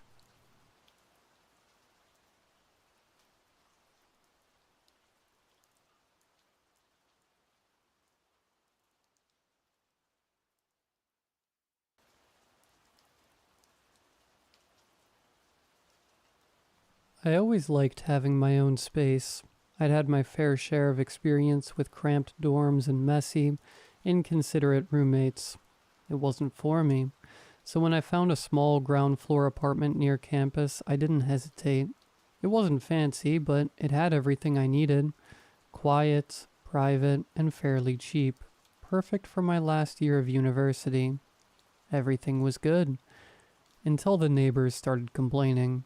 It began with Mrs. Reed from next door catching me in the hallway one morning. She looked tired, her eyes heavy with bags. "Elizabeth, are you having late-night parties?" she asked, her voice sharper than usual. I blinked, confused. "No, I go to bed at 10. She shook her head, a deep frown settling into her jowls. "I hear music, laughing, banging on the walls. You should be more considerate." I hadn't heard a thing.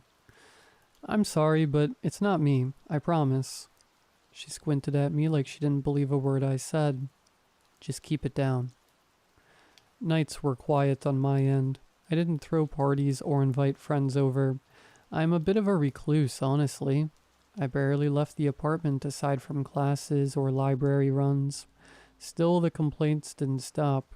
More neighbors started approaching me in the hallways, their faces drawn and annoyed, asking about the noise, to keep it down. The thing is, though, every night I slept like a rock. Nothing woke me up. Nothing ever stirred. I tried staying up one night to catch the sound, but I was too exhausted. I wasn't going to sacrifice my sleep for something I knew I wasn't contributing to. so I passed out around 11 p.m. with no disturbances. One evening after a long day of studying at the library, I came home to find a note slipped under the door. It was crumpled and hastily written. Noise complaints. Handle it. Next to it, bizarrely enough, was a chocolate bar wrapper. A small amount of slick, melted chocolate still inside. The letter itself smeared in it. I was pissed, to be honest. What the hell? It wasn't even me making the noise, and why? Why stuff your own trash along with the letter? Frustrated and tired, I tossed the note on the counter and the wrapper in the trash. Then I collapsed into bed and fell into a study-induced coma. That was the night things started going missing. At first it was small stuff. Pens, keys, a sock here and there. The usual. Nothing suspicious. They always turned up, but never where I left them. I figured it was stress. Finals were around the corner, and I was so drowsy all the time. I chalked it up to forgetfulness. Then one morning, I found my toothbrush sitting on the coffee table. It was damp, tinged brown. The odd thing, I hadn't brushed my teeth yet. I knew I hadn't. I still had morning breath. I started to wonder if I was sleepwalking. Could I have been getting up in the middle of the night, moving things without realizing it, making loud noises?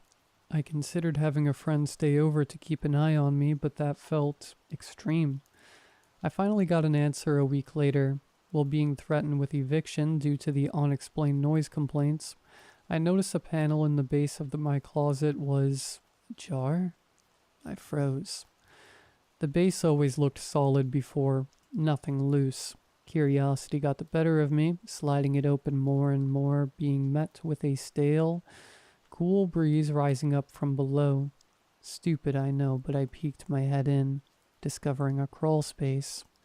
It couldn't be more than 3 feet high, dank and covered in thick, dusty cobwebs. Scattered throughout the space were chocolate bar wrappers. It smelt like mold and sickly sweetness. I guess I was naive.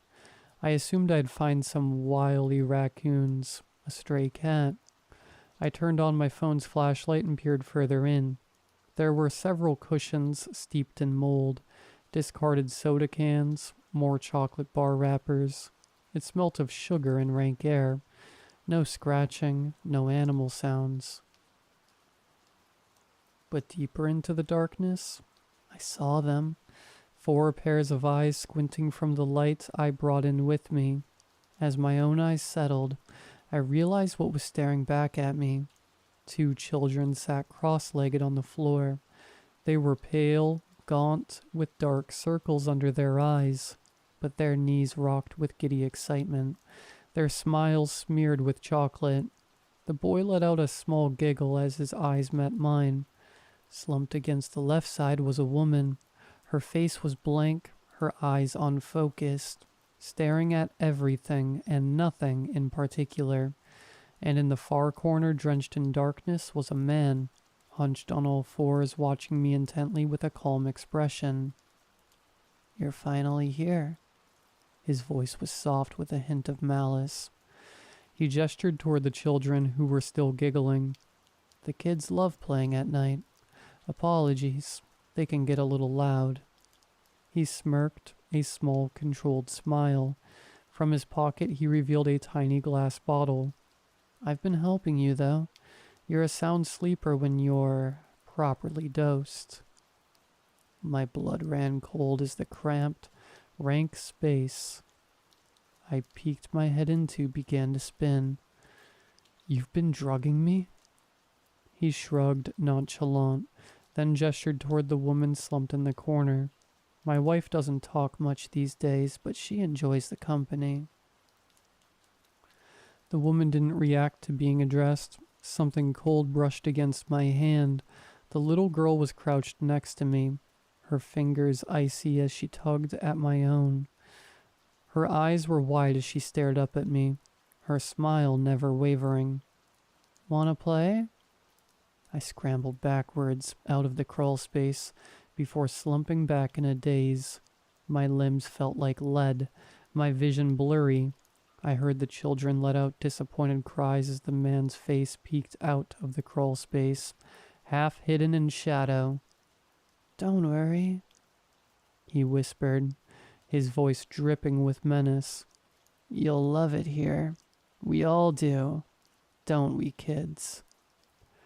High-pitched cheers echoed out. That's the last thing I remember. The sound of happy children and the man's toothy grin rearing up from underneath. And you know what? He wasn't wrong. A difficult transition, as all things are.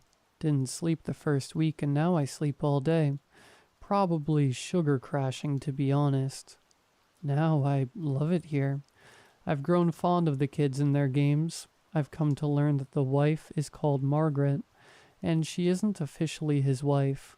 Sometimes her eyes follow me, and she'll mumble something incoherent, like she has something to tell me, but it comes out twisted. Generally, she's quiet, but I enjoy her company. Mrs. Reed doesn't complain anymore. In fact, I haven't seen her in days. I'm sure she'll understand eventually, just like I did. Anyway, the apartment's finally prepped for a new tenant. $550. A really great bargain in this area, especially with such quiet neighbors. Inquire below. We can't wait to meet you.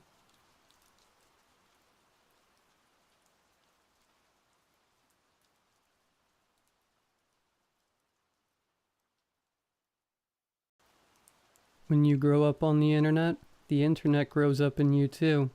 You can't escape it. Codes get in your head, binary whistles at the edge of your hearing. You see forum posts and raindrops on dead leaves. People drive to work and then back again. Every day the same thing, like they were long GIFs spiraling in and out of the frame.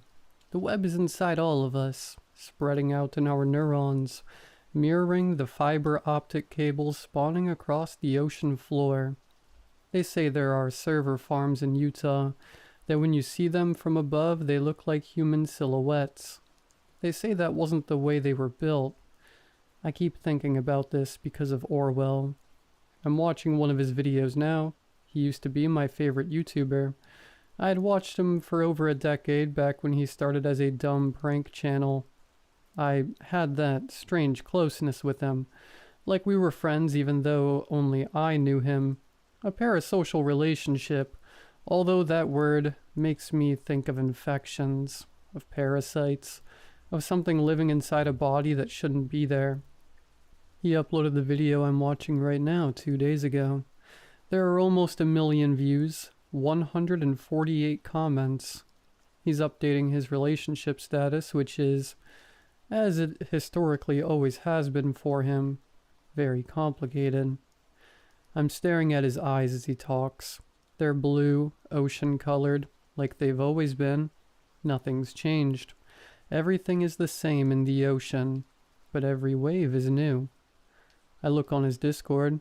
No one is talking about this upload, or at least they aren't talking about what I'm looking for. I respond to some DMs while I'm reading comments. I used to just lurk, never post. That was my whole thing. Sharing too much info online weirded me out. The more you put out on the internet, the more it feels like you are making another version of yourself. There's IRL you, and then online you. Both can feel separate, distorted mirrors of each other. It was a few months ago, back when I still wasn't commenting, when I noticed people on the server using a running phrase, the hidden videos. I didn't know what it was, and no one ever elaborated. I assumed it was just an inside joke, but there was something off about it, a lingering weirdness. Then I started to see it in other places. Comments on YouTube videos, hashtags on the Hell site. Eventually, I started asking in the chat what it meant. No one ever responded, and Googling got me nowhere. Every site online that seemed to have any information was login restricted, which led me to revive my nearly dead social media accounts. That was when things changed. I guess I got so used to logging in and responding to messages, I started posting other stuff about me too. Small things at first, stuff like complaints about not finding things I was looking for, then links to articles I found interesting or depressing, talking about my day, pics of my dog. At some point I remember uploading a selfie, watching a little accumulation of hearts grow under the picture. The petite endorphin shot companies talk about that keep us posting, keep us on their platforms, keep us online. At this point, I'd started to assume I would never find out what the hidden videos were. Everything was a dead end. I decided to write it off as another Univalve internet mystery, like who buys the most glitter. Besides, I'd convinced myself this whole thing was a dumb joke, an elaborate troll no one talked about. I felt like I had spent 2 months asking what updog is while everyone tried not to laugh. Which is when I got the DM. It was just a link, nothing else. The kind of thing you'd guess was spam and delete, but it wasn't spam. The hyperlink test read, "Here are the hidden videos." I went to the person's profile who sent it, but there was nothing there. Completely blank, no comment history, no links in their bio. Their username was just a jumble of letters and numbers, and when I searched the combination I got no hits in response. I messaged them, but they didn't respond. How long did I spend looking at the link? It felt like hours. The text glowing blue the way fires do in ghost stories when the devil is near. Then finally, I clicked it.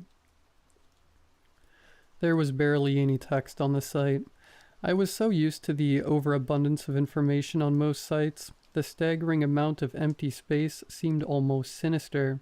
No menu, no links to anything, no about button to click, just 6 embedded videos with dates under them, and the hidden videos written at the top of the page. The videos were Orwell posts, all from 3 years ago. 2 were from 2 separate days. The final 4 all from the same day. I bit my lip and leaned forward to study the images in the thumbnail. All stills of his face, but I didn't think I had ever seen any of them. My heart racing, I clicked play on the first video. It seemed totally normal, just him talking about his day. Uninteresting, kind of boring. Then he said, "Oh, one weird thing did happen." He went out late to the burrito place across the street from his apartment, the one he always went to. The main burrito guy, Adam, laughed when he saw him. "Back already, man?" Adam the burrito guy was a reoccurring character in Orwell's videos.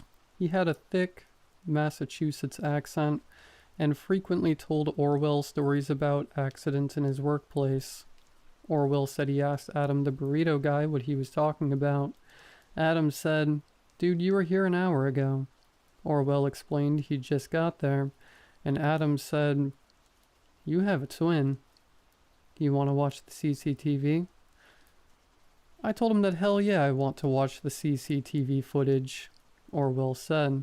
He cracked his knuckles. I thought that would be baller, so we go in the back and he fires it up. I felt pretty cool, like I was on some surveillance show. We fast-forwarded through some customers and then bang, there was the dude. Guys, he looked exactly like me, like clone level. Adam was helping somebody else, so we watched Jay make his burrito. Oh, and Jay, if you're watching this, Adam said you gave him too much guac. Just thought you should hear it from me, bro. Anyway, he gets his burrito and pays and then looks up at the camera. Like he was watching the camera. Watching us instead of watching him. Total weird stuff, but dude, if you see this or someone knows you, I want to meet up, alright? I would love to chill with you. Clone Club style. Okay, I'm out. Smash like and subscribe. Prescribe. Face reveal. He turned the camera off. That was the end. Frowning, I clicked on the next video. It was a few weeks later. He looked a little ragged, his hair messier than usual. After a long pause, he began to start talking, apologizing, saying he had tried to film the video twice, but it hadn't worked. A few days ago, I posted a video about some guy who looks like me, he said. But that video is gone, which, dude, I don't understand. I didn't delete it. He looks away from the camera. and when he looks back, he said, "I think someone is messing with me." Sadie and I were sort of back together. Went to the grocery store tonight and I saw him. The guy who looks like me. We were in the cereal aisle. Sadie's getting cereal, by the way. Not me. I'm still doing the all-toast breakfast challenge. Rise up, toast family. He set his arms up and made what seemed to be a bread symbol with outstretched hands. Then he lowered his arms and the enthusiasm vanished from his face, replaced by indecision and concern. But yeah, this dude, he was at the end of the aisle. No cart, nothing. Just standing there staring at me. And this is the weird thing. Sadie was looking at ingredients on some package, and when I said, "Hey, look at this," and she turned, he was gone. "She thinks I'm crazy, I think," he said and laughed. But he didn't look like he thought it was funny. I'm going to find that old video and re-upload it. If anybody knows that guy, tell him I want to hang, but I'm going to need him to be at least 15% less creepy. Maybe 20%. He turned off the camera. The next 3 videos were short, each under a minute. He was filming outside, taking footage of a crowd. You could hear him whispering, but it was unintelligible. I watched them each again, but I couldn't make anything out. Then I saw him at the far edge of a frame. Someone who looked exactly like Orwell, staring at the camera. The final video. I hesitated and then clicked. He seemed frantic, panicky. He was in his house, the living room where he've always filmed, talking about how none of his videos were posting, how everyone thinks he's going crazy, but he's not. There was someone with his face following him, he said. He's seen him. He's filmed him. He didn't understand what was happening, but he needed help. Then he froze, his eyes wide. He was whispering, "No, no, no." And then he got up, his knee hitting his camera, sending it flying. The picture went sideways, upside down, tilted, and then stabilized, pointing to the couch where he had been filming. I could see an area of the room leading to the kitchen. I could see only the bottom edge of the room, his legs, his shoes. And then someone else walked into the frame. They stopped a few feet away from Orwell. The sound must have gotten screwed up when the camera fell because everything was a hard buzzing. It sounded like a swarm of wasps. Their shoes and legs, they were the same as Orwell. The video went black. As soon as it stopped, I watched it again and again and again. I can't tell you exactly how many times I hit play, over and over again for days straight, until suddenly the website didn't work.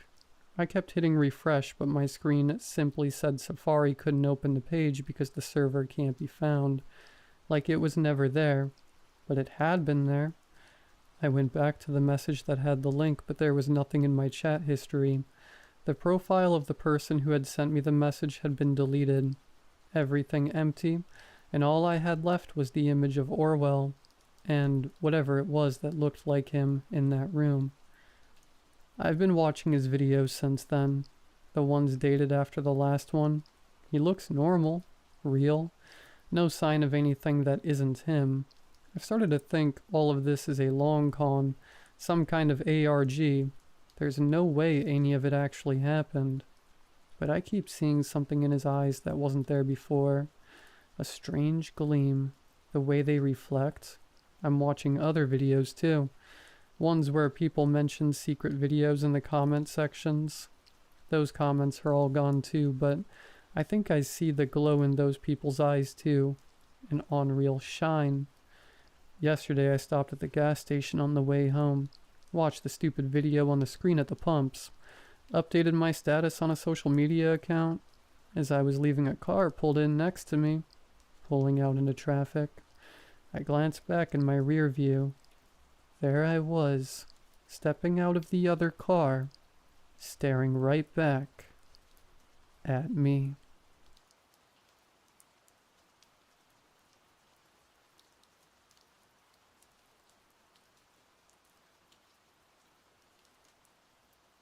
I ran a successful true crime podcast called Eidolon. It covered missing person cases, from legendary stories on Amelia Earhart to relatively unknown cases from the recent news.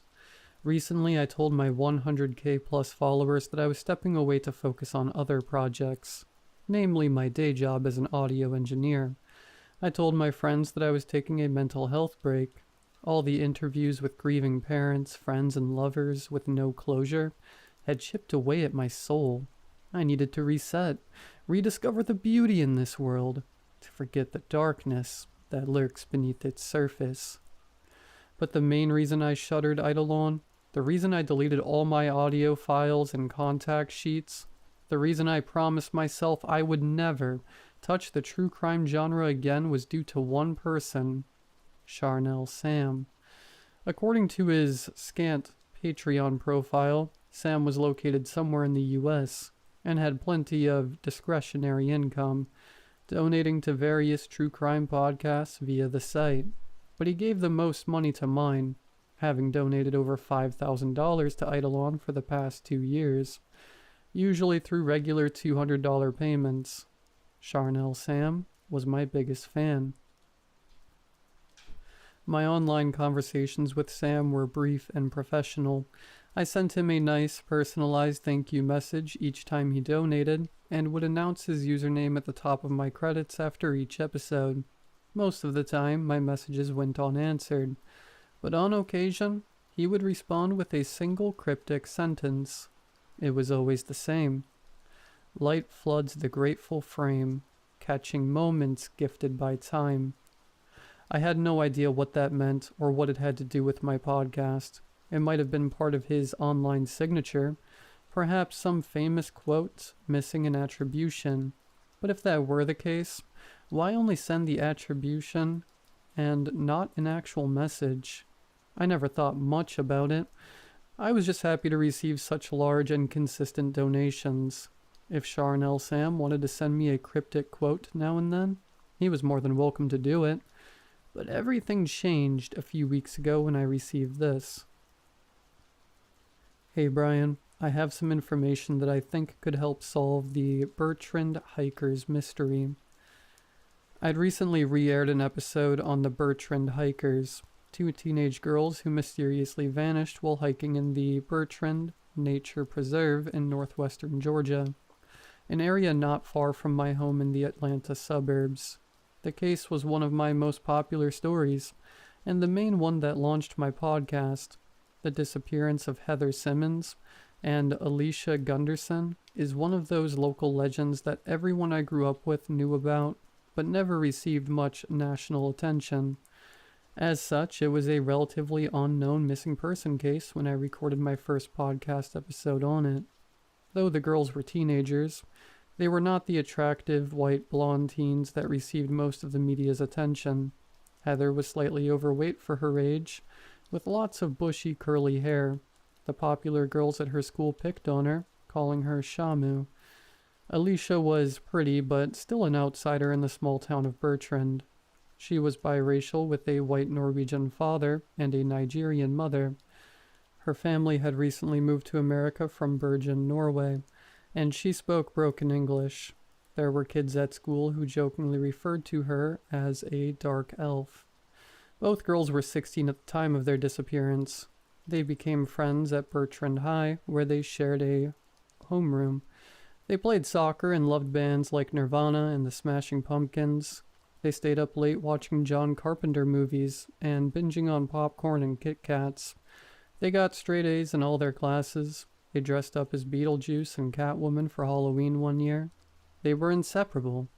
Alicia was planning to go to Harvard Med and become a dentist when she grew up, and Heather wanted to be a wildlife photographer for National Geographic.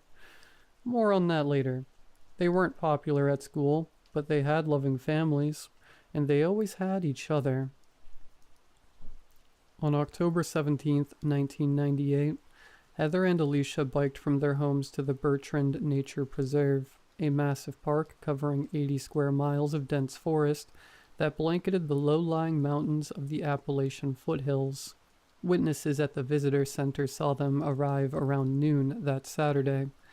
They told their parents they were just going for a short hike up to Bald Head Rock, A scenic lookout about 3 miles from the parking lot where they'd chained up their bikes. Tons of people hike the trail on the weekends, and the girls were planning to be home well before nightfall. In fact, Heather and Alicia were planning to see the movie Practical Magic with Sandra Bullock and Nicole Kidman later that night at 8 p.m. But 8 p.m. came and went, and the girls' bikes remained untouched in the parking lot. No one had seen them. No one had heard from them. By then, Heather and Alicia's parents were frantic. They'd already called 911, and a couple of officers had gone out to the Bertrand Nature Preserve to search for the missing teens.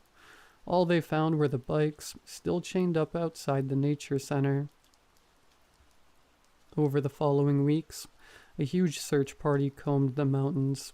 Hundreds of volunteers and SAR personnel checked behind every tree, looked within every bush, and turned over every rock searching for clues. They found nothing. Eventually the news report stopped. The missing posters on telephone poles and outside shops started to fade, fall off, or were even pasted over with flyers advertising local bands or politicians running for upcoming elections. As sad as it was, the case would have disappeared into total obscurity were it not for a strange discovery almost 2 years later. In 2000, a local Boy Scout troop was camping in the Bertrand Preserve when one of the kids stumbled upon a rusted single-lens reflex SLR camera half buried in the dirt near their campsite. He didn't know it then, but the boy had just discovered Heather's most prized possession. She'd taken the camera with her on that fateful day in October 2 years prior. When the authorities developed the camera's film roll, they uncovered a breakdown of that day's events. The first half of the pictures are known colloquially as the day shots. These pictures were all time-stamped on October 17, 1998, likely taken over 2 or 3 hours while the girls were on their hike. The photos showed squirrels scurrying among the canopy, alien-like mushrooms growing on the moist ground, and various angles of Alicia hiking up to Bald Head Rock. There were shots of Alicia silhouetted against the afternoon sun, and others showing her disappearing into an endless forest. Heather had a good eye for composition, and she knew how to make the most of natural lighting. It's sad looking at the day shots now because you can see the raw talent of a burgeoning artist finding her voice. She would have made a great photographer had she come home that day.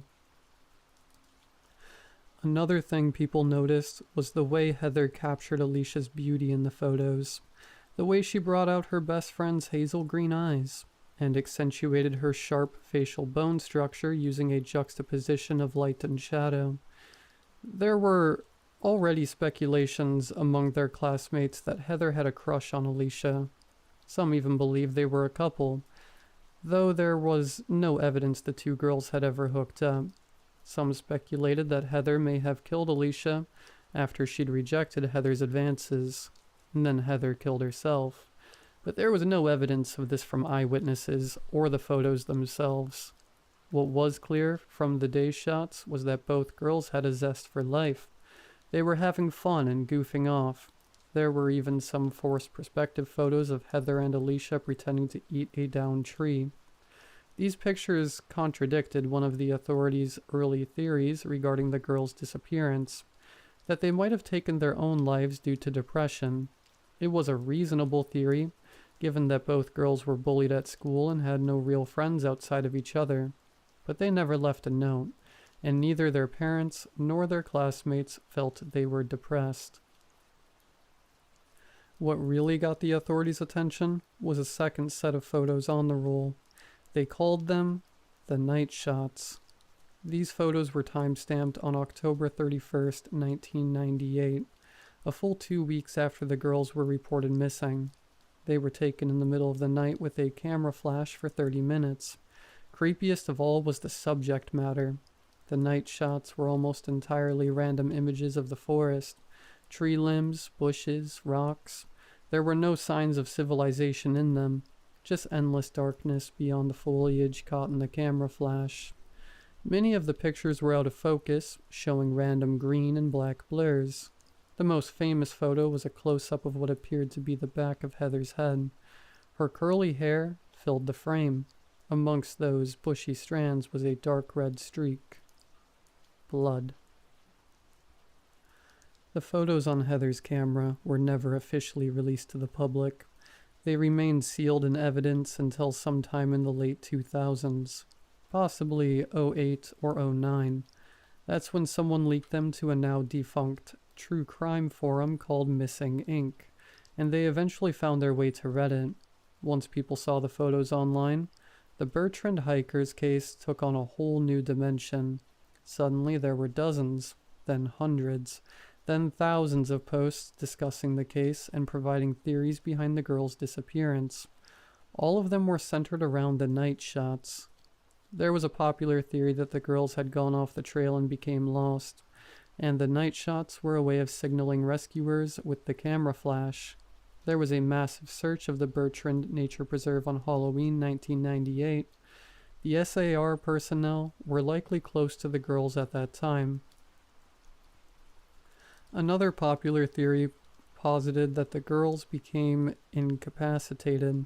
Perhaps they had got lost and then fallen off the trail in the dark. Both girls were too injured to hike out. Many believed Heather had died from her fall, and Alicia used the camera to see her friend and get a bearing on where they had landed. Some armchair sleuths even believed Alicia had killed Heather, given the close-up of Heather's bloodied scalp, though there was no clear motive for such a crime. Jealousy? A verbal fight that had escalated into something physical?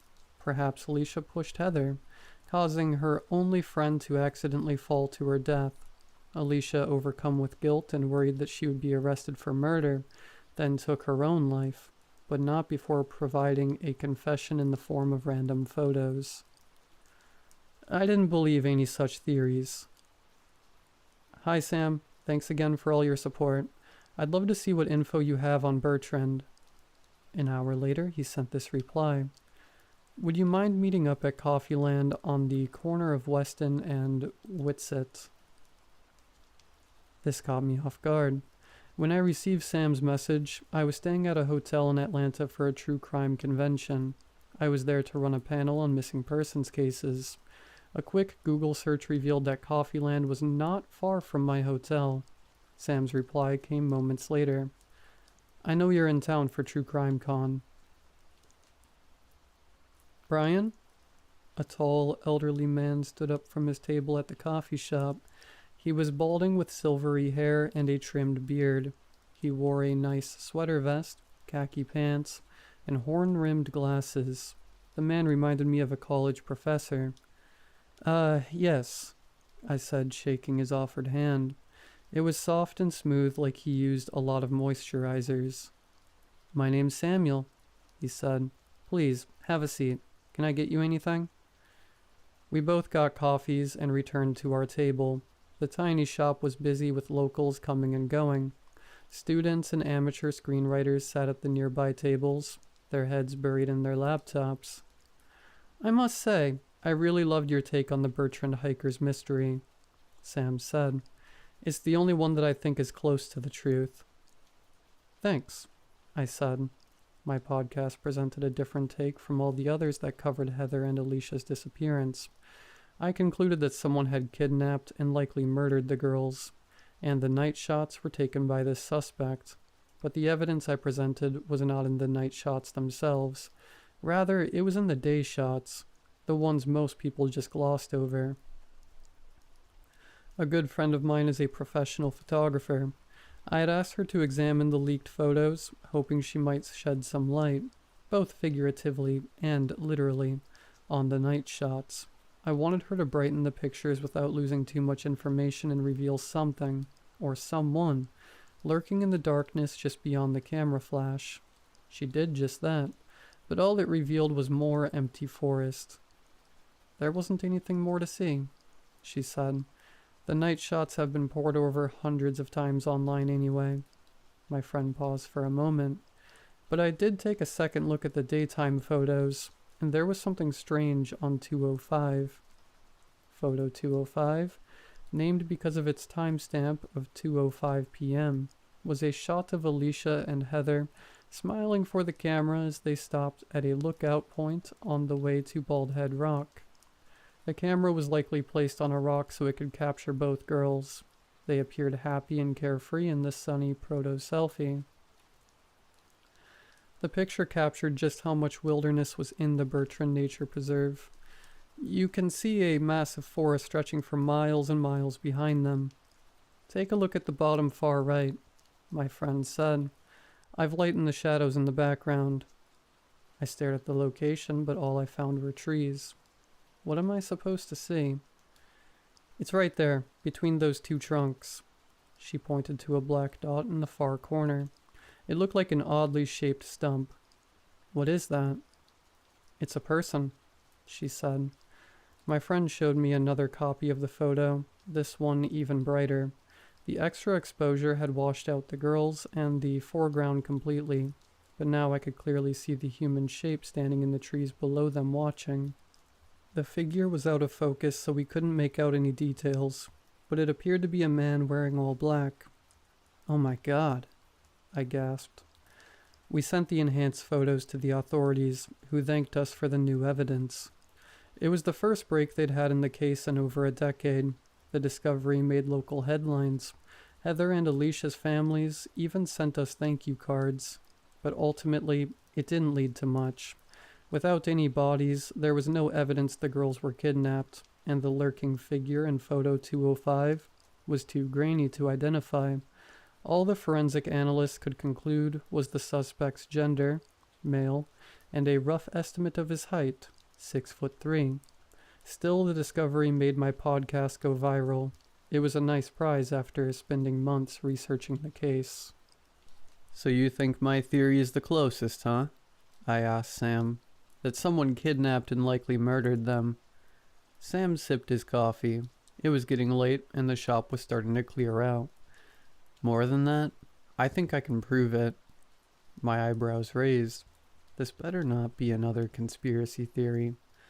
I'd run across plenty of weirdos in my true crime career. People who believe that missing persons are abducted by aliens or murdered by Bigfoot. Their stories always started semi-sane, but the more they spoke, the stranger things got until you found yourself listening to how one of the 9/11 hijackers was an interdimensional being who traveled from an alternate Earth to stop the lizard people's invasion of Washington. "What proof?" I asked. Sam sat back in his chair and let out a deep breath. "My brother passed away a month ago," he began. He was a handful. 2 failed marriages, no kids, no friends. Never got along with anyone in the family except me. He was a drunk and a compulsive gambler. Screwed over most everyone in his life. My brother was a hoarder too. Spent most of his life roaming the country, working odd jobs in construction, and living out of a beat-up RV. When he died, I was stuck with the unenviable task of clearing out all the junk he'd accumulated in his 65 years on this earth.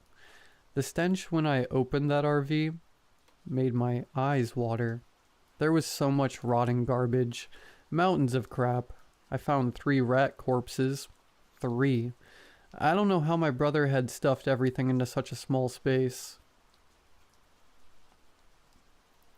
Sam set his drink down.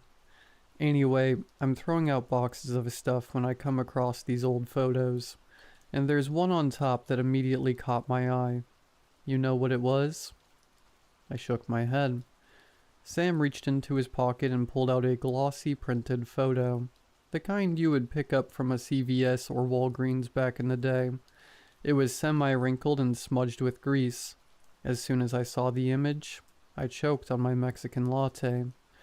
The photo showed Heather and Alicia, and not just any photo. It was a picture taken on the same day they disappeared, on the same trail up to Baldhead Rock. But this was a new photo, not part of the day shots that I'd pored over so many times. In the picture, Heather had her SLR camera slung over her shoulder. As soon as I saw that, I knew the photo wasn't from her camera. "Who took this?" Sam grinned. My brother. Are there others? He nodded. But I can't show you here. Why? Sam sat back in his chair, studying me with pensive eyes. I need an assurance from you first. You want money, don't you? I'd had armchair investigators ask for payment in exchange for evidence or interviews in the past. I always turned them down. It just felt icky, distasteful. Why would I ask for that? Sam looked hurt by my question. I'd given you thousands of dollars. Sorry, I've had bad experiences, I said, hoping I hadn't ruined the deal. I meant no offense, and I'm very, very grateful for all your donations. I really am. You don't do this for the money, do you? Sam asked. No, of course not, I said. Even though at that moment, I was reminded of how often I'd hoped I could turn this side hustle into a full-time gig. Running a podcast was a lot of work and money, especially one that involves such heavy research, not to mention all the logistics involved with interviewing witnesses and loved ones. I want to bring closure, I said. I'd always felt that the only thing worse than losing a loved one in a violent crime was having that person go missing instead. At least a murder gave you a definite answer.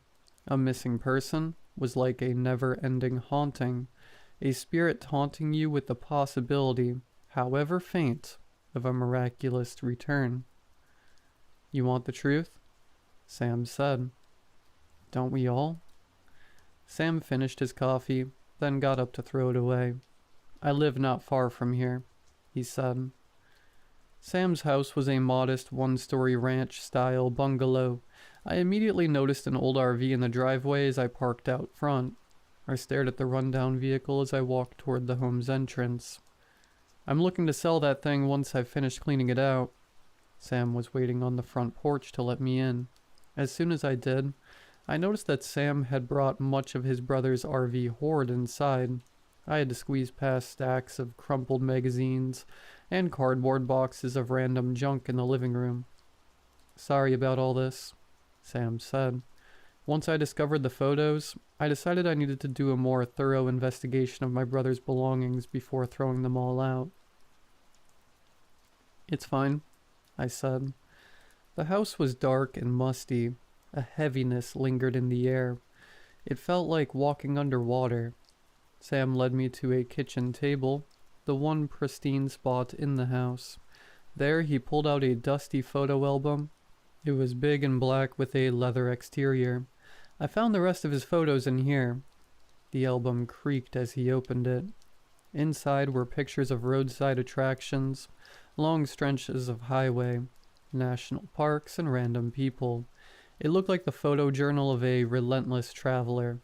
There were pictures of temperate rainforests in the Pacific Northwest, desert canyons, big cities, rest stops, and lots of forests. Sam stopped as he reached a section with photos of the Appalachian Mountains. This is where it begins.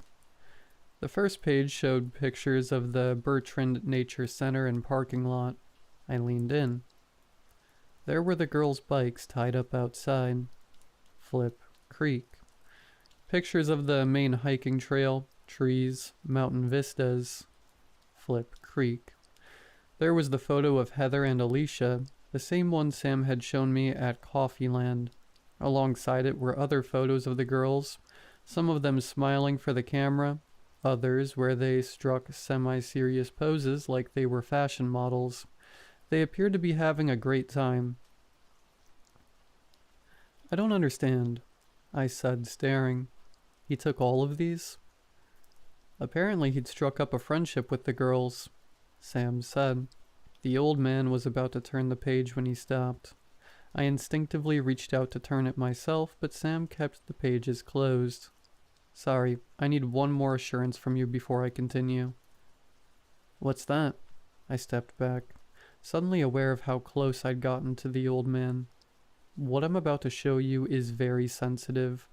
It could do irreparable damage to my family if it ever got out, Sam said, staring into my eyes. I'd never noticed how dark his eyes were. They were a deep brown, almost black, in the low light of his house. I need you to promise me you'll keep this a secret. You cannot tell anyone. Not the cops, not even the victims' families. No one. What? A million little alarm bells rang out in my head. There's something wrong here. Very wrong. I'm sorry. I kept backing away from the old man. I need to... and accidentally stumbled into a tower of magazines, falling onto the dusty floor. Sam shot up from the table. How can he move that fast? Within seconds, the old man was looming over me, offering his hand to help me up. His spindly fingers danced in the air like spider legs. I crawled away from him, but immediately bumped into the wall. Sam had me trapped in a corner. He grinned, flashing long yellow teeth. You want to know the truth, don't you, Brian? The mystery nags at your soul. You've been so good to me, filling this world with intriguing and tasty mysteries. I wanted to give you a little treat in return. He kept his hand out. I still didn't take it. Instead, my hand shot to my iPhone. Do you really want to call the police? Sam asked. I don't think your parents at 2165 Sycamore Park Circle would much appreciate that. How did you... I know all about you, Brian, the old man said. I know the apartment where you live. I know the last girl you dated. I know how late you stay up editing your podcast every Thursday. You don't have a brother, do you? I slowly got to my feet, iPhone still in my hand, finger hovering over the emergency call button. I don't want to hurt you, Sam said. I brought you here as a friend. Besides, you're not even my taste. I'm not your friend, I said, but my voice was low and weak, barely above a whisper. I wanted to shout, to scream. I wanted to deck the old man with a sucker punch, but all I could do was stand there, stiff as a corpse. I won't. You won't what? I won't tell anyone, I said, putting the iPhone back in my pocket. I swear. Very good, Brian. Very good. Sam offered for me to take a seat at his kitchen table, but I stood right where I was, with a clear shot to the front door in case he tried anything. Fine. You can remain there. Sam grabbed the photo album and held it up for me to see its contents. He turned the pages. At first, I thought someone had scrawled over the photos with a red marker, but then I realized the crimson was part of the photos. Each shot a different angle of the girls lying in a dark forest. They'd been ripped to shreds, limbs torn off, intestines splayed across the dirt. It was like a pack of wolves had killed them. I hunched over, fighting the urge to vomit. They didn't see me coming, Sam said calmly. But they heard me, out there in the dark, trying to capture my true form on film. I didn't like that. What are you? I stepped back closer to the exit. They say fear spoils the meat, Sam said, closing his album of horrors. But when you season it like I do, it only gets tastier with time, so long as no one knows what happened. I feed on the mystery as much as I feed on the flesh. Why them? Why Heather and Alicia? Sam shrugged. They happened to cross my path. I felt something wet in my hands. I had balled my fingers into fists so tightly that my nails dug into my palms. Adrenaline coursed through my veins. You're sick, you know that? You're a sick, perverted old man. Charnel Sam laughed in response. He kept laughing and laughing, as if I'd just told him the funniest joke in the universe. His mouth grew wider with each guffaw, eventually becoming so wide it revealed row upon row of teeth within his dark maw. Each row moved independently, like a separate mouth. Sam's laughter turned into an ear-splitting chorus, so loud and discordant it took me a moment to realize what it was. Cries of agony from countless victims, Heather and Alicia included. I sprinted for the front door, accidentally knocking over a tower of boxes on my way out. Each box contained bones, femurs, ribs, clavicles, skulls. All of them human. I called the cops as soon as I was back in my car, speeding away from Sam's house of horrors. How could I not? That creature had to be stopped. The police descended upon the location within the hour. By then, Sam, his RV, and photo album were gone, but the house was still full of hoarded junk and plenty of bones. According to the FBI team that interviewed me, investigators found the remains of 40 victims inside.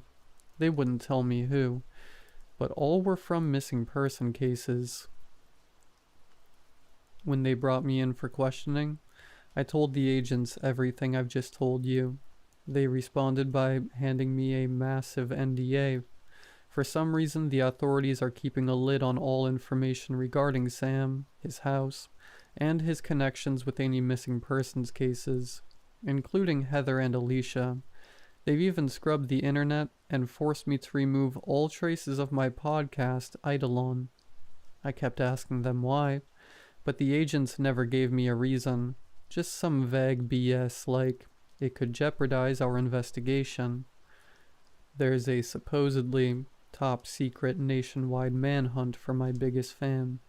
Charnel Sam is still out there somewhere, roaming the highways looking for his next meal.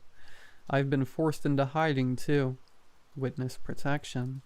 The FBI says Sam will never find me or my family here, but I don't believe them. I broke Sam's promise. He'll never let me forget that. But I won't rest until the truth is revealed. Charnel Sam feeds on mystery as much as he feeds on flesh. That's why I've posted this story. I needed to warn the world since the police never will. Because Sam's most likely victim is someone who has never heard of him. Don't let that someone be you.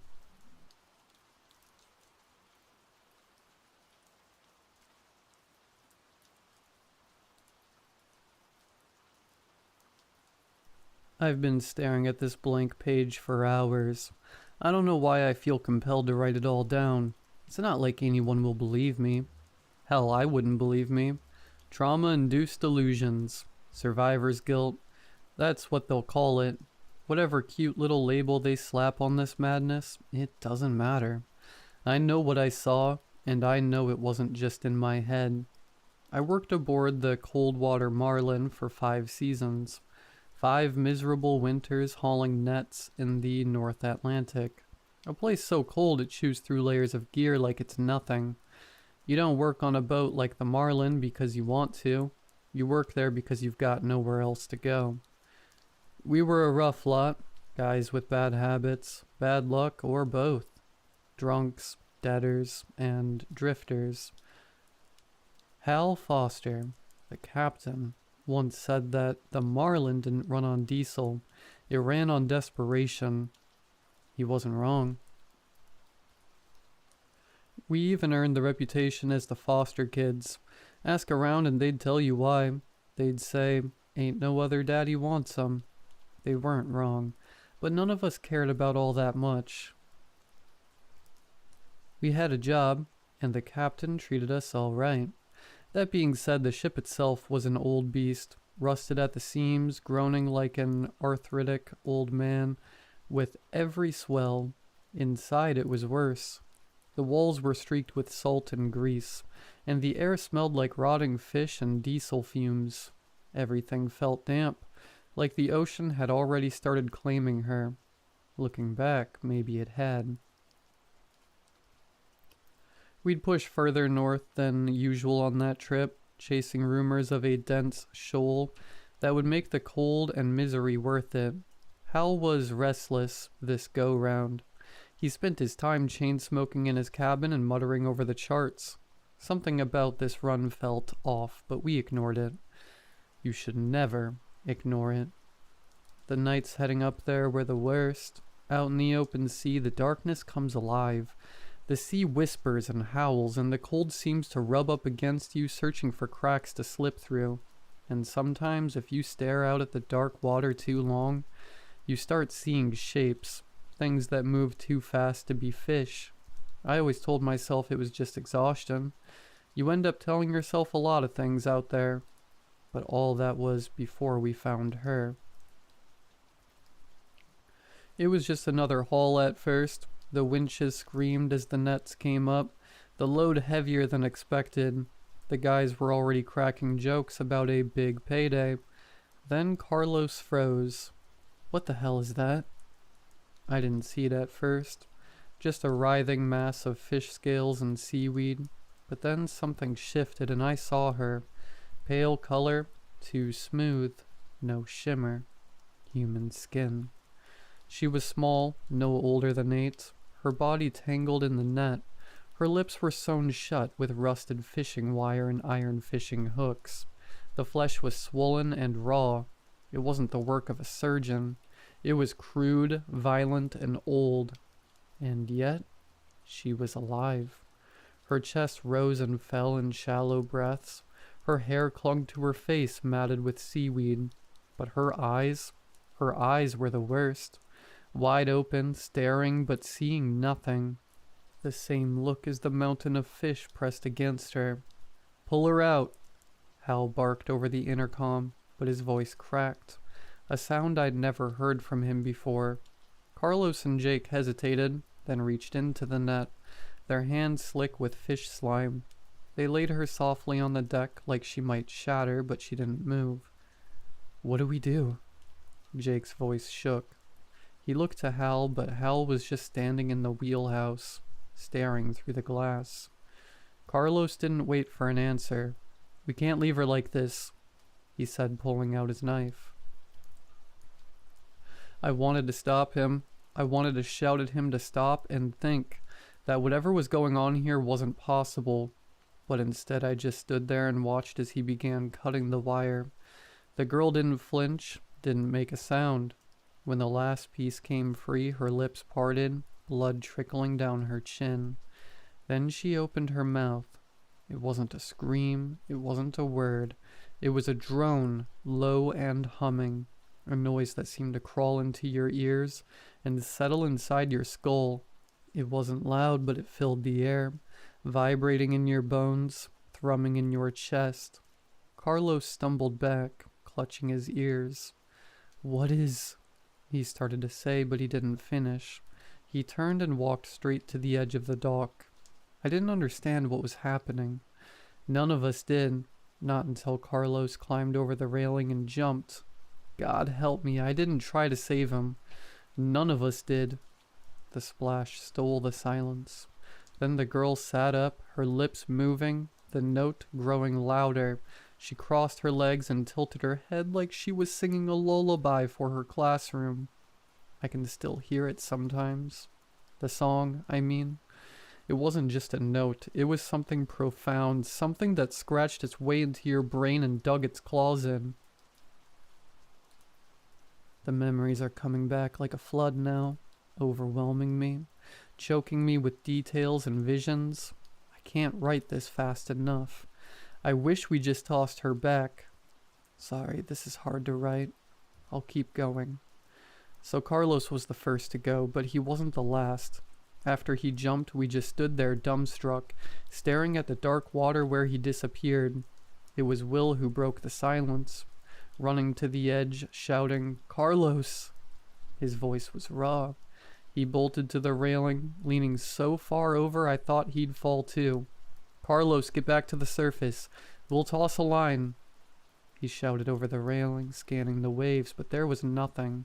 No sign of him, no thrashing, nothing but the endless churn of the sea. The girl didn't move. She just sat there on the deck, dripping wet, her head tilted slightly to one side like she was listening to something in her ear. Her lips were moving, but that song, God, that song, it wasn't just in the air, it was in us, oscillating our teeth, buzzing behind our eyes. "Shut her up," Hal's voice cracked over the intercom. He was still in the wheelhouse watching everything, but not coming down. "Get her to stop." Jake was the one who went for her. Big, gruff Jake. who never flinched at anything, stomped right up to the girl. "All right, that's enough," he bellowed. He grabbed her by the shoulders, shaking her like she was a misbehaving kid. "Hey, shut it. Stop." She didn't even look at him. Her eyes were blank, on focus, like she wasn't really there. The sound kept coming, growing louder, sharper, like it was burrowing into our skulls. Jake's grip loosened and he stumbled back, clutching his head. "Make it stop," he muttered, his voice cracking. "Make it stop, make it stop." And then he turned, slamming his head into the steel wall of the cabin. Once, twice, 3 times. The wet, sickening crunch of bone and flesh made me want to gag, but I couldn't look away. Blood smeared the wall in streaks, but Jake didn't stop until he collapsed to the deck, his face unrecognizable, his head concaved. That's when the real panic set in for us. Will bolted for the door to the crew quarters, screaming something incoherent. Danny, the youngest of us, just stood there shaking, tears streaming down his face. "What's happening?" he kept whispering like a prayer, like someone was going to answer him. The hum pulsed, vibrating through the deck beneath my feet. I felt drawn to the edge, my legs carrying me closer, unbidden, shaking like rubber. I don't know how I stayed upright. Maybe it was shock, or maybe some part of me was already detached, already giving up. I don't know. All I know is that the sound was getting louder, more insistent, more melodic. I looked over the railing and that's when I saw them. At first I thought it was debris, bits of nets and waste bobbing in the waves, but then I saw their faces, children's heads, pale, bloated, their eyes wide and glassy, dozens of them, floating just beneath the surface, their mouths moving in time with the girl's song, opening and closing, slowly layering their voices in perfect synchronization. A whole choir. My legs finally gave out. I collapsed to the deck, clawing at the steel beneath me to keep from sliding forward, to keep me from falling into the water with them. "Don't listen to the kids," I screamed, though my voice barely sounded like mine. Will came running back, holding his head like he was trying to keep it from splitting open. "They're in my head," he sobbed, his voice high and broken. "I can hear them. I can hear..." He grabbed a knife from the workstation and plunged it into his own throat. The blood sprayed in a hot, sticky arc, and he collapsed beside Jake's body, twitching as the life drained out of him. The girl finally stood up. Her movements were jerky, unnatural, almost thrashing. Her lips parted wider and the sound shifted, becoming something more rhythmic, more euphoric. It hurt to hear it, but it was beautiful. Danny went next. He just walked past me, silent, tears still streaming down his face. He slipped over Will's blood, leaving a long smear of a red boot print. He straightened himself and continued. He just kept walking. He kept walking until he climbed right over the railing and stepped off. No hesitation, no struggle, just gone. And the ocean he fell into wasn't quiet anymore. It erupted. The following wave sounded like a spasm of exploding glass, like 1,000 fish breaking the surface all at once. Danny didn't make a sound, but the ocean was roaring. I don't remember deciding to move, but I found myself running into the cabin. I knew I needed to find something to cover my ears. The corridors of the ship felt tighter than usual, closing in on me as the chorus echoed off the steel walls. I grabbed anything I could find. Rags, duct tape, anything to stuff in my ears. I kept winding the tape over my head until my ears bled. Then I stepped back out onto the deck to see if there was anyone I could help. I wish I didn't. Off near the bow of the ship, I saw 2 deckhands engaging with each other. Matt and Reynolds. Matt was standing over Ray with a wrench in his hand. He swung down. The crack was a sickeningly wet thud, almost hollow. I watched as Matt raised the wrench again, Another twist of his wrist brought the metal tool down again and again and again until the wrench was hitting more deck than bone. I couldn't hear him, but it looked like Matt was screaming. I turned and darted back towards the stern. I found Stanley and Greg huddled together near the entrance of the wheelhouse. They'd stuffed their ears too, and we shared a look that didn't need words. I pointed to the door, asking them to open it. They shook their heads. Stanley motioned towards the observation window above us. It was painted red. Flickers of sparks and flames illuminated what should have been the control system. I looked back at the men. Greg made a pistol gesture with his hand, pointed at his temple, then mimicked firing a shot. Captain Foster was gone. I slumped down next to the both of them. The song was piercing right through our ear protection. We knew we'd crack soon. We were just picking straws to see who it'd end up being first. And it turns out, it'd be Stanley. He ripped the tape out of his ears, screaming that he couldn't take it anymore, and ran for the edge. Greg tried to stop him, but he couldn't run as fast. I didn't even try. I couldn't. I watched Greg jump in after him. Instead of joining them, I ended up walking across the deck towards the cold storage containers. There were 20 men aboard the Marlin when we started our trip. By now, a good handful had jumped, but the ones still aboard, the ones that I could see, were little more than rapidly freezing masses of meat plastered against cold steel. Matt was also missing from the last place I saw him. Ray was too, though chunks of Ray were stuck to the railing, thrown overboard like a feed bucket. As I walked past the open door to the lower levels, I could vaguely hear the girl's melody echo out through my ear protection. I wondered if Matt went down there with her, or if there were half a dozen other Matts brutalizing each other in those cramped corridors. I didn't want to envision what was going on down there, but I did. I ended up barricading myself in one of the shipping containers. I don't know how long I stayed there for. Days, weeks. Time lost all meaning. All I could hear was the faint hum of her song, always there, pleading for me to step out. And then all at once, it stopped. When they finally found me, I didn't recognize them at first. I was slumped in the corner of the shipping container, curled into myself like a frightened animal. The banging on the steel door was distant, muffled. For a moment, I thought it was her. That she'd come back, that the song would start again and drag me down like it had the others. But it wasn't her. When the door creaked open, I blinked against the sudden light. Voices filtered in, real voices, not the broken voices of dead deckhands that I had grown accustomed to. They were always accusing me, always asking why I didn't jump ship with them, asking why the life of one drag was worth more than the life of the next drag, and the hardest one, asking me why she let me go. A man in a bright orange winter rain suit knelt in front of me, his gloved hand on my shoulder. "You're safe now," he said, his tone gentle. But I saw the way he looked at me, the way his eyes flicked over my fluid-stained clothes, my emaciated figure and my sunken face. He wasn't sure what he'd found. They pulled me out of the container and onto their vessel, the Arctic dawn. The air was frigid, the sky overcast, the sea a vast gray expanse stretching toward the horizon. I watched as the Coldwater Marlin was drifting silently behind us, its once busy deck now lifeless and slick with frozen blood.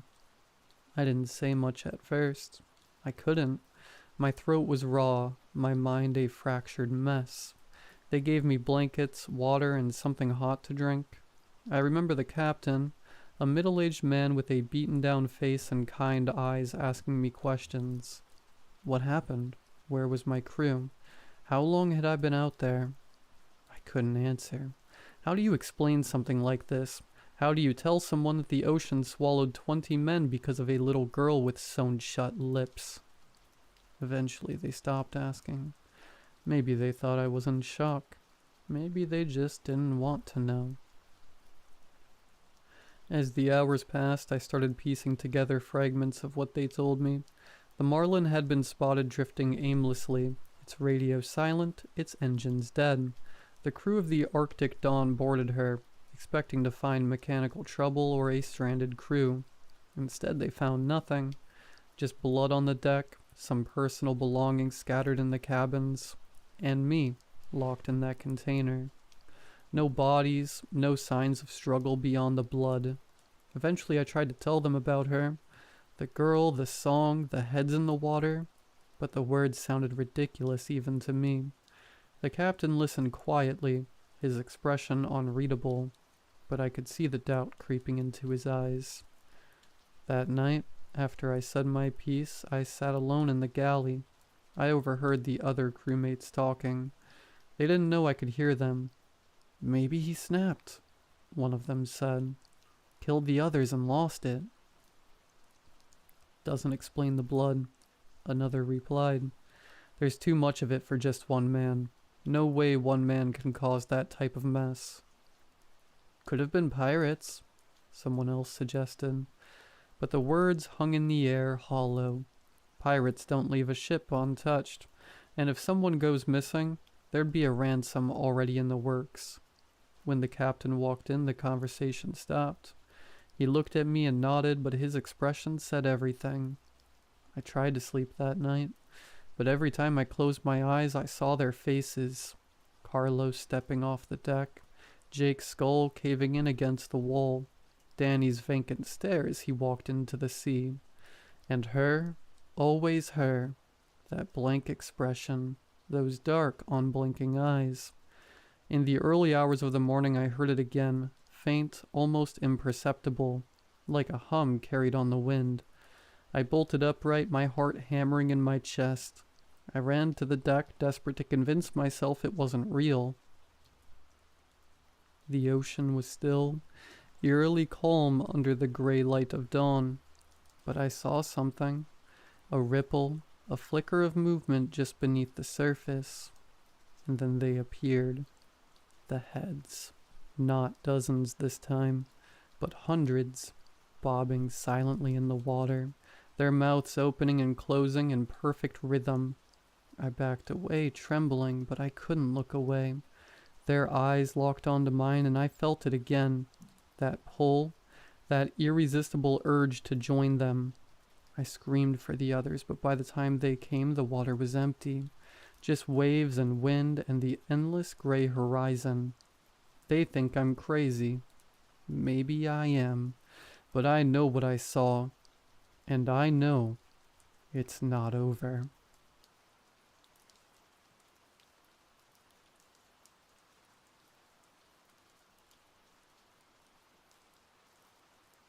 Whenever my mom spoke of my grandfather, she just told me he was sick and cared more about alcohol than he did his family. The irony that she only told me this when she herself had had a few too many wasn't lost on me. It made me wonder, was being messed up some kind of inheritance, carefully preserved and passed down? Whatever it was, fate, inheritance, just plain dumb genetics. It didn't spare my aunt either. I got the gist of her death. Cirrhosis. A night comforting herself in the only way she probably knew. A car accident, and then, well. My cousin Liam moved in with us shortly afterwards. He was small and pale with a lazy eye. Mom wasn't too excited about getting another mouth to feed, which I thought was rich. I'd been living off of school breakfasts and lunches for the past year, none of which she had paid for. I wasn't too excited either, because Mom made it clear that he'd be sharing my bedroom with me. What teenage girl is excited to have a 4-year-old roommate? It wasn't that there was much of an alternative, though. Our trailer was tiny, and putting him in the living room would mean that my mother would have to give up her late-night TV. He'd only brought a small backpack, with a change of clothes that looked like they hadn't fit him for months. I knew my mom wasn't going to do anything for him, so I took him to the Goodwill down the street and spent the money I'd scraped up working part-time at the nursing home.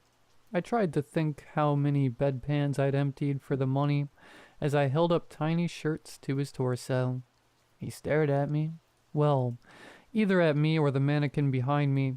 I couldn't tell which eye was the dominant eye yet. The fitting rooms had been closed permanently, so I just eyed the bottoms as well as I could and checked. The cashier cooed over him, and when I explained about the clothes maybe not fitting, whispered that I could run home and try them. If they don't fit, come back before I'm off, and I'll give you a refund. Plastic bags jostling my legs, I hustled us back home, practically dragging him behind me. His hand was limp in my grip, and I kept glancing over my shoulder to make sure he was okay. It was then that I realized I hadn't heard him talk yet. I don't have a ton of experience with little kids. Nursing home and high school are pretty much the only places I go besides home. But that's not normal, right? My mom was in the living room, talking loudly on the phone, so I let him into our room, and emptied the bags. Here, get changed. He watched me blankly and I sighed, leaning over to help. I froze when I saw his arms. Look, I'm not going to get explicit. Last thing I want is some creep reading this who gets off on the thought of kids getting hurt. All I'm going to say is that someone had been hurting this kid. I dropped his arms, staring at him. He looked back blankly, and I stormed out to yell at my mom. Logically, I knew that this wasn't her fault. It was her sister's, either for doing it or allowing it.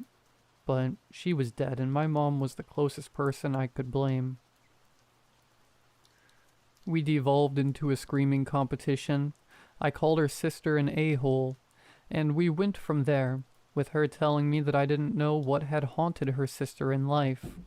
By the time I went back to the room, I knew for sure the girl was off her shift, and it didn't really matter if the clothes fit or not.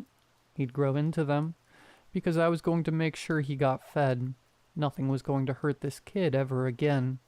I bandaged him up, fed him fish sticks for dinner, and got him into bed before I had to take off for work. I don't know much about parenting, but if our relatives are what doom us, then I wasn't going to be another mark against him. My mother was passed out on the couch when I got home, but I didn't worry about waking her. Gabriel and his horn couldn't wake my mother after she was through drinking on a bad day. Rolling my eyes, I headed for the bathroom, pausing when I noticed the door to my room was open. I closed it as I passed. No need to wake the kiddo. I wondered if my mom had checked in on him, and then almost laughed. Yeah, right. I started noticing that stuff was off the next couple of days. Doors were open, things in my room, even things that he couldn't reach, had been moved. One night I came in to find my blinds had been torn down, and the window opened. There was no way he was strong enough to do that, so I just assumed my mother had, in a drunken fit, tried to air out the house. That's what I told myself anyways. But I didn't really believe it. My mother had never decided to try and do anything useful while drunk, even if it failed. It wasn't until the weekend when I had time to help the kid take a bath that I realized that the wounds weren't healing. In fact, he had more. The tub kept filling and almost overflowed, before I caught myself and turned it off. What was going on here? My mother was awful, sure, but she'd never hurt a kid. At least not knowingly. I'd been around the kid all other hours of the day, except for when I had to work. My next thought was that he was doing this to himself, to cope with losing his mom, and what I'm sure was a bad childhood. Still, it didn't make sense. He didn't have access to knives, and I don't think he could cut up his own back. I toweled him off, rebandaged him, and called in sick to work. It hurt, saying goodbye to hours I'd fought so hard for, but this was more important. He still didn't talk, but I tried, squatting down to beat his level, asking him who was hurting him. He didn't answer, still staring off behind me, and I gave up. Helping him brush his teeth, I put him to bed, but left the bedroom door open. Mom was off somewhere, probably trying to get drunk, get a man, or both. so for once the TV was off. I made myself comfortable in the living room and started painting my nails. I'd only done my index finger when I heard the door to my bedroom creak shut. I stood up, putting the brush back in the bottle, and went to check. The room was still and dark, but for the lights from the gas station across the road. It took me a moment to see Liam, but he was huddled under the blankets in the little bed I'd made up for him, just as I'd left him. Maybe a draft had blown the door shut. I wedged it open with the dirty uniform and went back to the table. I'd barely done another 2 fingers when I heard the door close again. This time I was faster, rushing to the door and flinging it open. But again, nothing. I noticed then that Liam was shaking underneath the blankets. I knew he couldn't be the one closing the door. There was no way he'd closed the door and made it back under the covers that fast. Liam? I squatted down next to him. Hey, what's going on? He didn't answer, and I pulled back the blankets with my polish-free hand. I gave up the idea of keeping my manicure intact, though, as he started screaming and thrashing. Whoa, Liam, it's me. He stopped screaming when he finally saw that it was me, and stared, eyes wide, chest heaving. He looked so little in his 2 big Paw Patrol pajamas that my heart thumped painfully.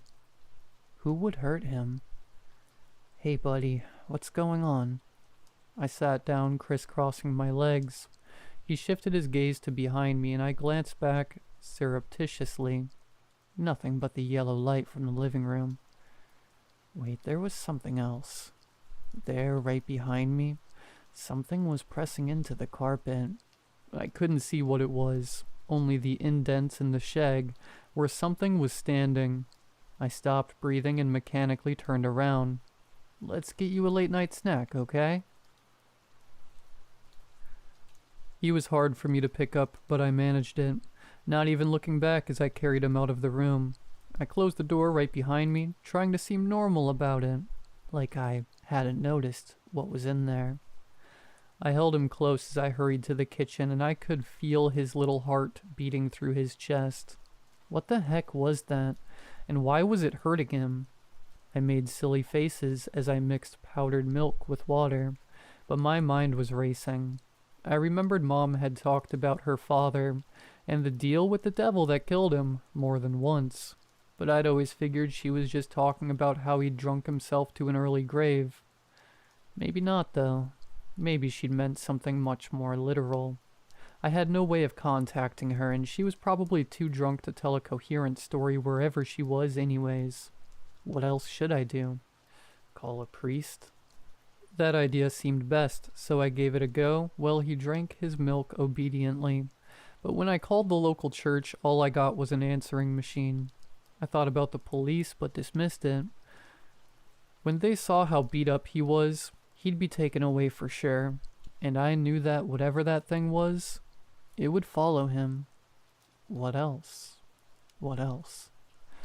A quick Google search revealed that there were as many ways to deal with a monster as there were horror stories. But how could I tell which one worked, if any did? Salt seemed to be a common defense, so I wrenched open the drawer next to the sink. We didn't have salt really, but I always grabbed lots of packets when my old folks didn't want them. It saved money, even if it was just a little bit. I started ripping open yellow salt packets, dumping salt on the ground, scattering it on the counter around Liam. He watched me, milk mustache drying. I smiled tensely. I'm just trying something, buddy. There was a creak, and despite myself, I turned to watch my bedroom door swing open. It looked perfectly natural, and my stomach twisted. How many times had I come home, 2 doors open that I knew I had left closed? How many times had this poor baby been hurt, hiding under the blankets, alone with no one but my intoxicated mother to protect him? I turned back to see that his gaze was fixed firmly on something I couldn't see, mouth slightly open. He was starting to shiver, and I picked him up again, handing him a salt packet for luck. I watched the salt carefully, The white grain stood out starkly in comparison to the dark linoleum, and I could see clearly that there was something brushing up against the edges, but not moving forward. I breathed a sigh of relief, and they were brushed aside as whatever it was began moving through them. This may sound dumb, but I wasn't too sure what else to do. None of the doors in the trailer were strong enough to keep out a toddler, so I couldn't barricade ourselves in. Holding Liam close, I fled the house. Mom had taken the car, so we couldn't drive off, or even lock ourselves in it. The gas station was closed except for the pumps, as was everything else. I ran as fast as I dared in my flip-flops, not daring to look away from my feet. "If you see that thing, you have to tell me," I told Liam, voice shaky as I gasped for air. He tightened his arms around my neck, head swiveling against my shoulder. "I see a lot of them." It was the first time he'd spoken, and I almost dropped him. How many?" He didn't answer, just held me tighter. I didn't know where to go. I just kept moving, hoping that I could stay ahead, that we wouldn't get surrounded. Face pressed against me, Liam began making a soft, keening sound. He thought we were doomed. Ahead there were lights, and I realized that I hadn't been paying any attention to where we were going. I'd just run, and now we were approaching the Target parking lot. In the light, though, I could see movement in the dirt on the sidewalk ahead of me. I paused and looked back. There was something there, too. I didn't think I could climb the chainmail fence my other side, meaning that what I had feared had happened. I clutched Liam close and squatted down, like I could fully shield him. I wasn't a good mother figure. I didn't read with Liam. I had no idea if he knew his colors. And he'd just spoken to me for the first time. I didn't know how to take care of anyone besides myself, and I couldn't keep him safe. I realized something as I held him. These creatures had never bothered my mother, and my aunt had died from a car crash. In all likelihood, if I left Liam, they'd leave me alone too. They only wanted him. Back when I was younger, I'd had a neighbor who'd looked out for me when Mom was too hammered to know or care where her daughter was. The neighbor had told me stories about how, in the Bible, when parents sinned, it was held against the kids. But then Jesus had set people straight, because kids weren't supposed to be blamed for their parents' sins. It's just that they were often a casualty. Like me and my bad luck inheritance. Like Liam with his inherited demons. Neither of us had ever done anything wrong, and yet we were still doomed by the narrative. But I wasn't going to sacrifice him. "I'm so sorry I can't protect you," I whispered against the back of his head, but he didn't answer. "I don't know if you believe in miracles or not. Frankly, I don't care. What happened next was a miracle, and nothing else." A white light washed the area, and I saw them then. The creatures that had followed us. My stomach twisted when I saw how many of them there were. Grotesquely twisted carcasses, skeletons impossibly elongated, faces little more than gaping maws. There was a sound like a bell, and the light faded, but I could still see them. The light hadn't completely faded, haloing the ground next to my feet, and I looked down, seeing for the first time a tire iron wedged in between the concrete and fence. I put Liam down, untangling his arms, and hoisted the iron. It felt warm against my palm, and I turned, keeping Liam behind me. The creatures weren't fast. They didn't need to be. Already our circle was shrinking, but I am not my mother, and I am not my family. I would rather die fighting than hide. I have to patch myself up several times a week. Whatever they are, they don't come out during the day. I've moved my shifts, so I only work in the daylight on weekends. Not that summer is over. Liam is growing and talking more. His cuts are all finally healed up, but he has some pretty gnarly scars. Mom has a new boyfriend. But as long as she keeps paying the bills, I frankly don't care what she does. I sleep with a baseball bat by my bed, and bells on my door and windows. I guess I'm writing this to say, even if you feel doomed, you're not. You might have to fight like hell, but hey, we are not our parents. Their deals with the devil, their problem, not ours. Good luck. And if you see footprints behind you, run.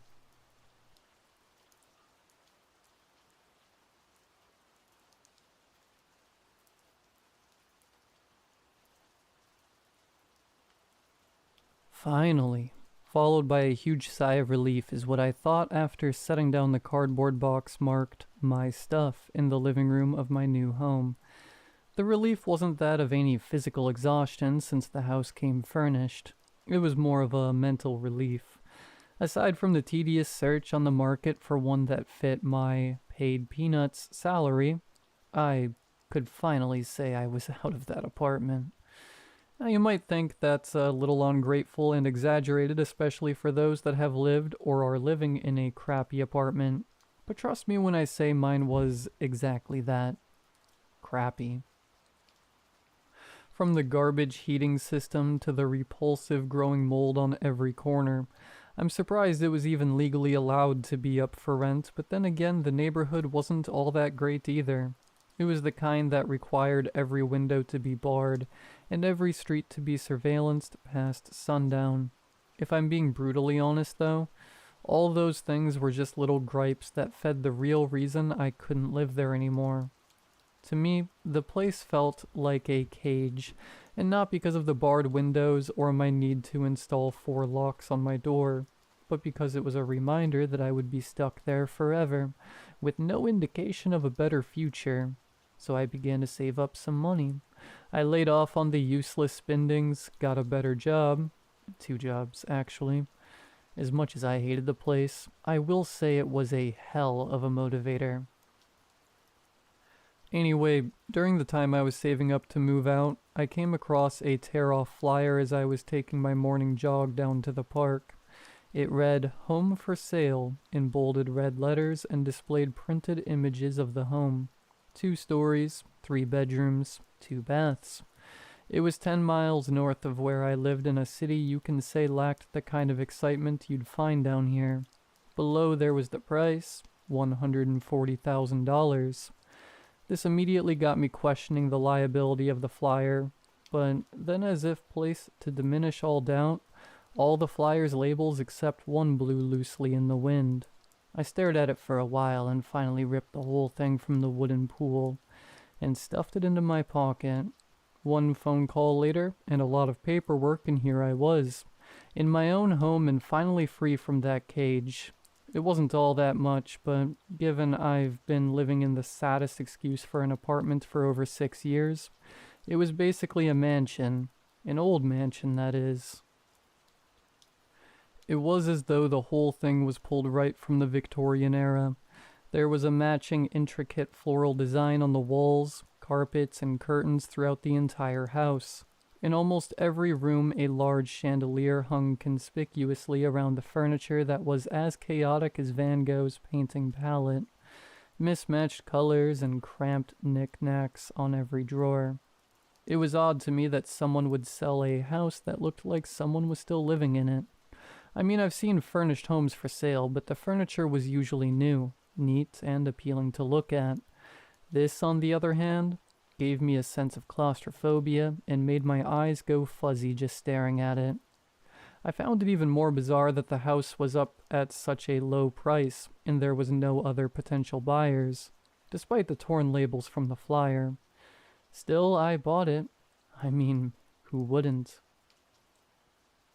The real estate agent representing the seller was a slender, older woman, and judging by what she was wearing, time was having a pretty rough time passing through her too. She wore a black pointed gown, tightly secured with a corset that did more harm than good. Thick strands of greasy hair escaped from under her dark bonnet, like snakes slithering out of their nest. She was friendly, though. There was almost this forced nature to her. Her voice was too soft for her appearance. Her unusual bony fingers twitched anxiously on her hands like they had a mind of their own, and her smile sat on her face like a heavy dumbbell pulling down on her aged skin. Hard to imagine living here with all this furniture. I can't believe someone would just leave it like this. I guess some people are just eager to move out. Yeah, tell me about it. You know, this place can use someone young like you. Someone with enough energy to lighten up the place. Just think of it as a game. I stood there still in a state of pride and a little excitement. I scanned the living room, then the dining room, and finally the kitchen. It felt odd not having them less than 3 feet from each other, or the fact that the space between the three wasn't a bedroom. I found myself touring around again, occasionally examining some of the antique items on the shelves like I was in some yard sale. There's no way I'm keeping all of this up. I moved to the kitchen, staggering over my feet since the mattress my mind was so used to avoiding was no longer there. I opened the kitchen cabinets. The previous owner had even left his silverware. They looked new, but I'd rather not take any chances. I turned to head toward the staircase leading to the bedrooms upstairs when I heard a door slowly sway open. The creaking of the hinges doubled in the silence. It was a door to a small, empty closet in the living room. I walked over.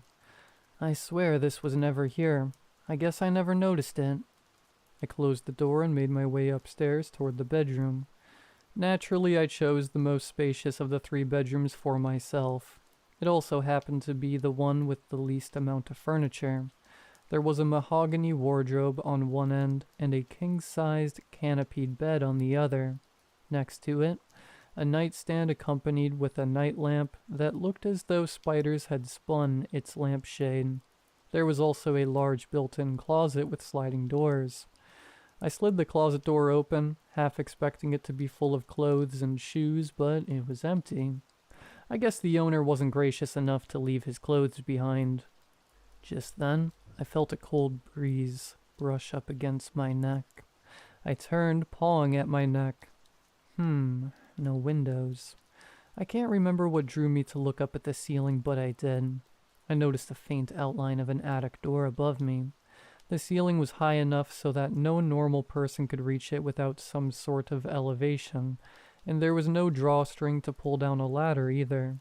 The saleswoman never mentioned the attic. Maybe it belonged to an attic long ago sealed, but why leave the entrance marked?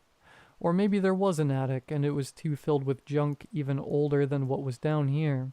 Either way, it was mine now, and I was curious enough to investigate.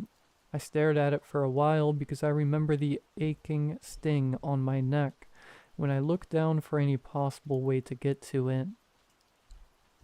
Then the phone call came.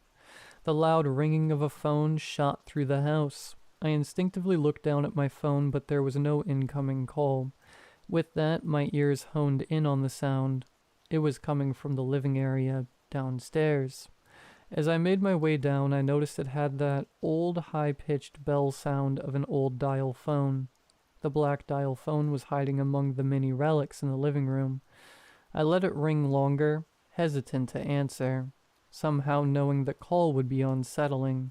Finally, I answered. Hello? A stretched static sound made me pull away from the phone. I called out again. No answer, just static. Then a faint, raspy, and distant voice fighting through the static spoke. Don't look around. What? Who is this? Don't look around. Don't play the game. Just ignore it. Before I could give another bewildered response, the static fired a hard ring that stung my ears to their very core. I dropped the phone in pain, shutting my eyes so tight I saw white. In a fit of rage, I pulled the whole thing right from where it laid and threw it against the wall. It shattered. What was that? A prank call? Yes, and maybe the thing was too old to handle another call. Yeah, that's it. That night, after pulling off the sheets that came with the bed and replacing them with my own, I laid there in the dark, chasing sleep. You would think that on my first night in my new home, I would sleep soundlessly with a sense of fulfillment and satisfaction, but that wasn't the case. Every time I'd close my eyes, I'd hear the floor creaking downstairs. After a while, the creaking would be accompanied by subtle kicks on the wall like someone was running or playing downstairs. The whole thing brought back those frustrating memories of my upstairs neighbors living their lives in the night like some nocturnal animals. My restless mind echoed the warnings given to me through the phone. Just ignore it. Don't play the game. Was this some sick joke someone was playing on me? What a coincidence that as soon as I got a call telling me to ignore it, the whole floor suddenly became some rickety bridge blowing in the wind. Maybe I was overthinking it. The phone call just had me on high alert. I read somewhere before that the creaking you hear in the night is just your home's wooden structure contracting and expanding. I kept telling myself that and zoned out moments later. The next morning I quickly noticed that the weak flooring was permanent. Everywhere I stepped, the floor would creak, despite it not ever doing that the day before, or the times I was in the house with the saleswoman. I also began to notice other changes, or gripes I hadn't noticed before. The silverware, along with most of the antique items, appeared older, splotches of grime and millions of tiny imperfections all over them. I even found some of the items rusting. The furniture appeared worn out and dirty, which gave me a slight feeling of disgust. The house itself had this smoky aroma that reminded me of old books. I would be lying if I didn't say regret crept into my mind then, or that my eagerness might have blinded my senses, but it was still far better than my apartment. In the days following, I focused on cleaning out the house of all those antique items. After the phone call, the items started to rub me the wrong way.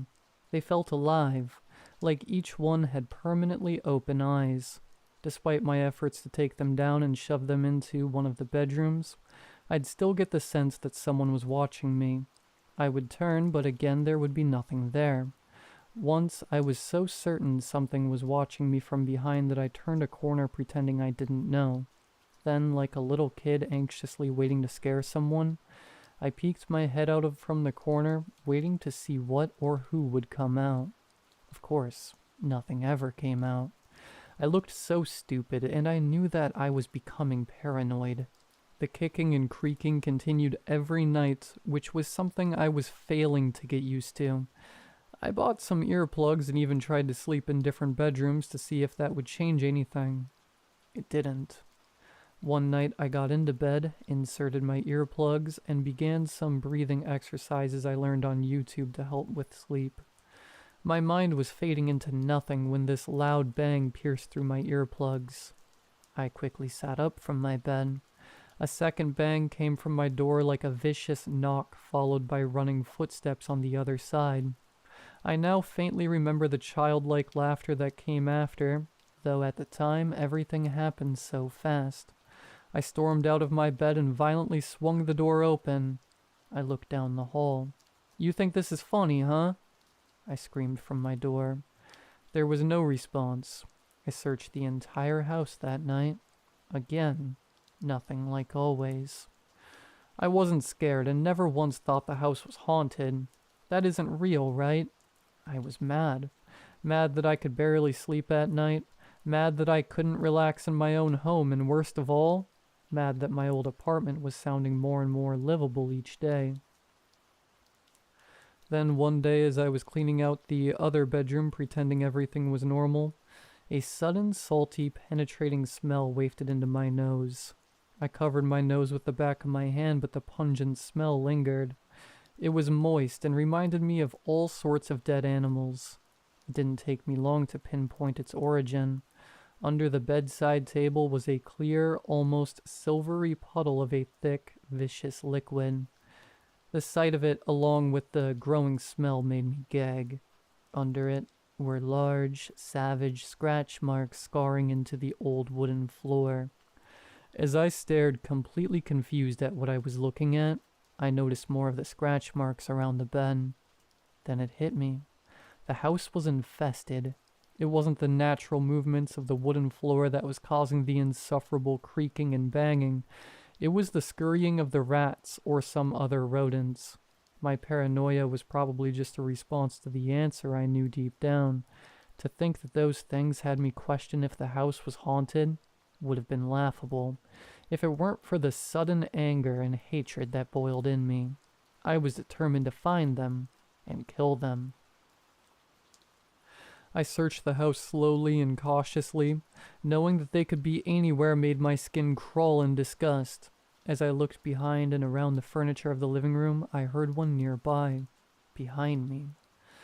I turned. My eyes immediately locked onto the couch. It's behind the pillow. I slowly made my way to it, choosing a lamp as my weapon. In an instant, I moved the pillow out of the way and was about to strike, but nothing was there. Suddenly, something knocked some of the knickknacks off one of the drawers behind me and scurried out of the living room in a flash. I didn't see it, but I heard its nails scraping against the floor. After a while of searching and after I cooled down, I knew I wasn't going to catch it, and even if I did, judging by the amount of scratch marks, it wasn't just one. I needed traps. I went to the store to purchase some and set them all around the house. Now all I had to do was wait. That night, I slept the most I ever had since I moved. There was barely any, if not no, creaking and banging.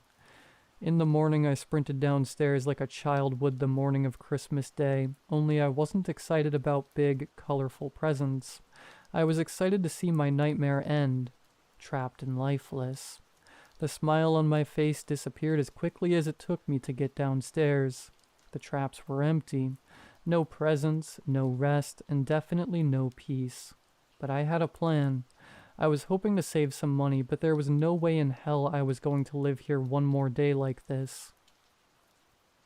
I started upstairs to my bedroom. I grabbed my phone, pulled up a phone number for an exterminator, and headed for the door, when from the corner of my eye, I saw a mass on the ground near my bed.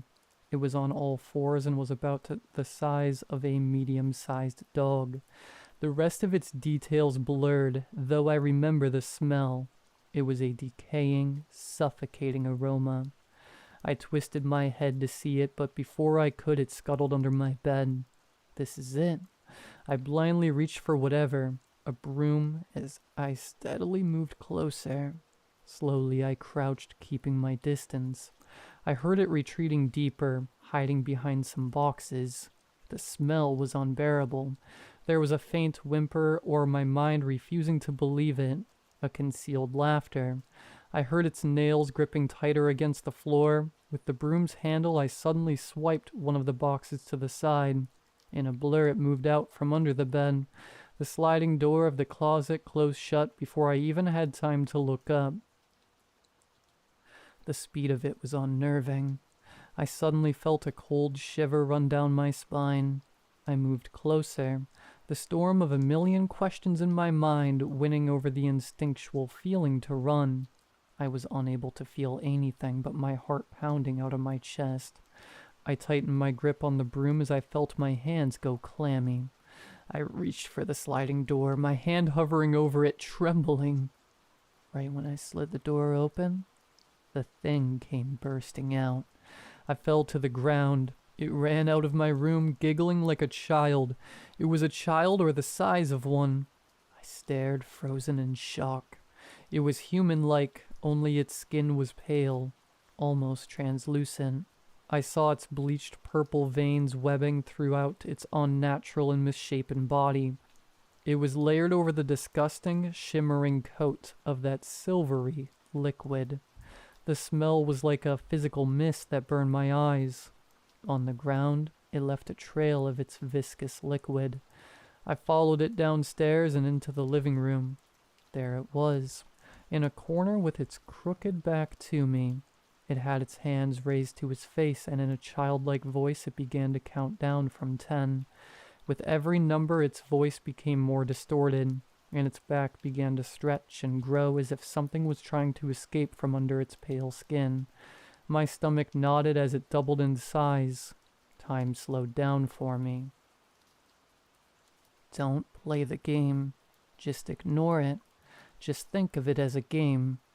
This whole time this thing was living in my house or I was living in his, and that feeling that someone was watching me, it was this creature playing some game of hide and seek with me. And it was finally my turn to hide. Before it could finish its sick, distorted countdown, I found what courage I had left and ran blindly upstairs. I heard it finish and give a gargling, deep laugh. I felt its footsteps reverberating, crashing down on the ground. I made it to my room and shut the door, barricading it with the wardrobe. I backed away to a corner and sobbed. I've been in my room all day and can still hear it searching downstairs. Sometimes it comes up, its large shadow passing through under the gap of the door. I freeze completely still as it passes by, giving out its heavy breathing and weak, almost painful laughs. Just the thought of it finding me is beyond terrifying.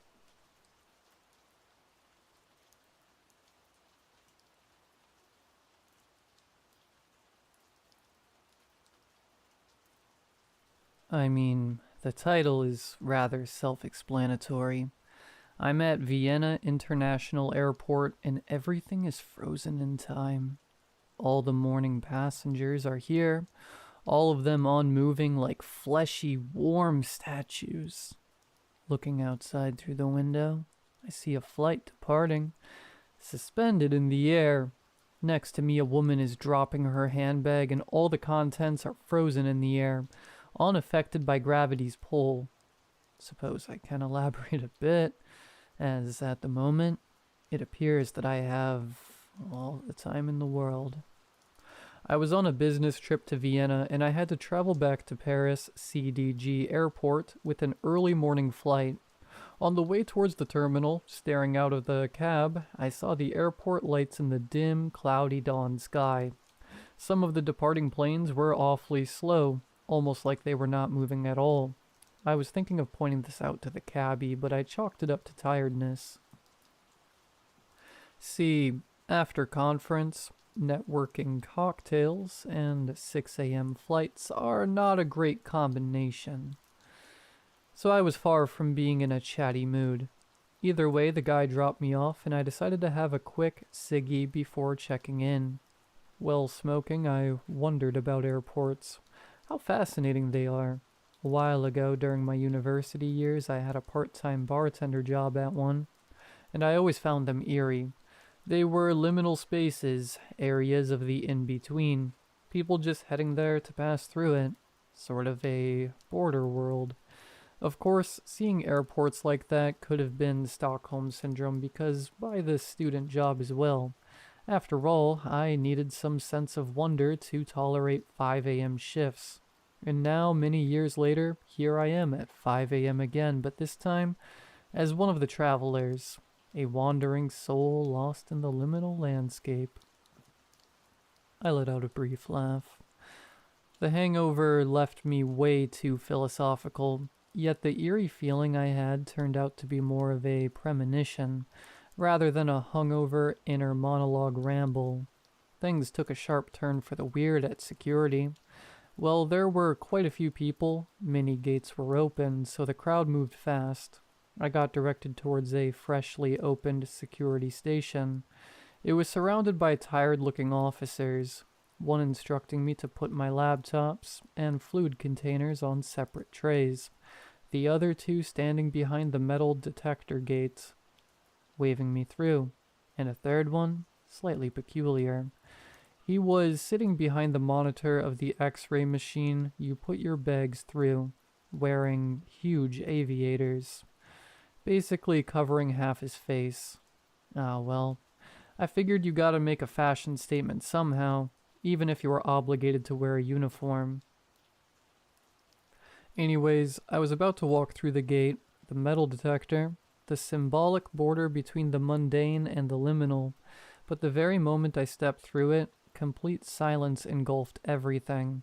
I reflectively touched my ear, thinking my earbuds somehow turned on noise canceling, when I realized that they were in the tray, which slowly rolled down on the pickup area. and that was the only thing moving. Everything else stopped, like someone hitting a pause button. Odd, I figured. I slowly walked through the gate, but nothing changed. Everything around me stood still. The security guy's hand frozen in a bored wave. A man putting his belt back on unmoving next to me. A family in the other queue, stuck in mid-argument. Their small kid, her face trapped in a mid-crying expression, but no sound leaving her mouth. Wish I could do this to kids once the plane took off. Nevertheless, temporal anomalies be damned. I did not want to miss my plane, so I grabbed my stuff from the tray.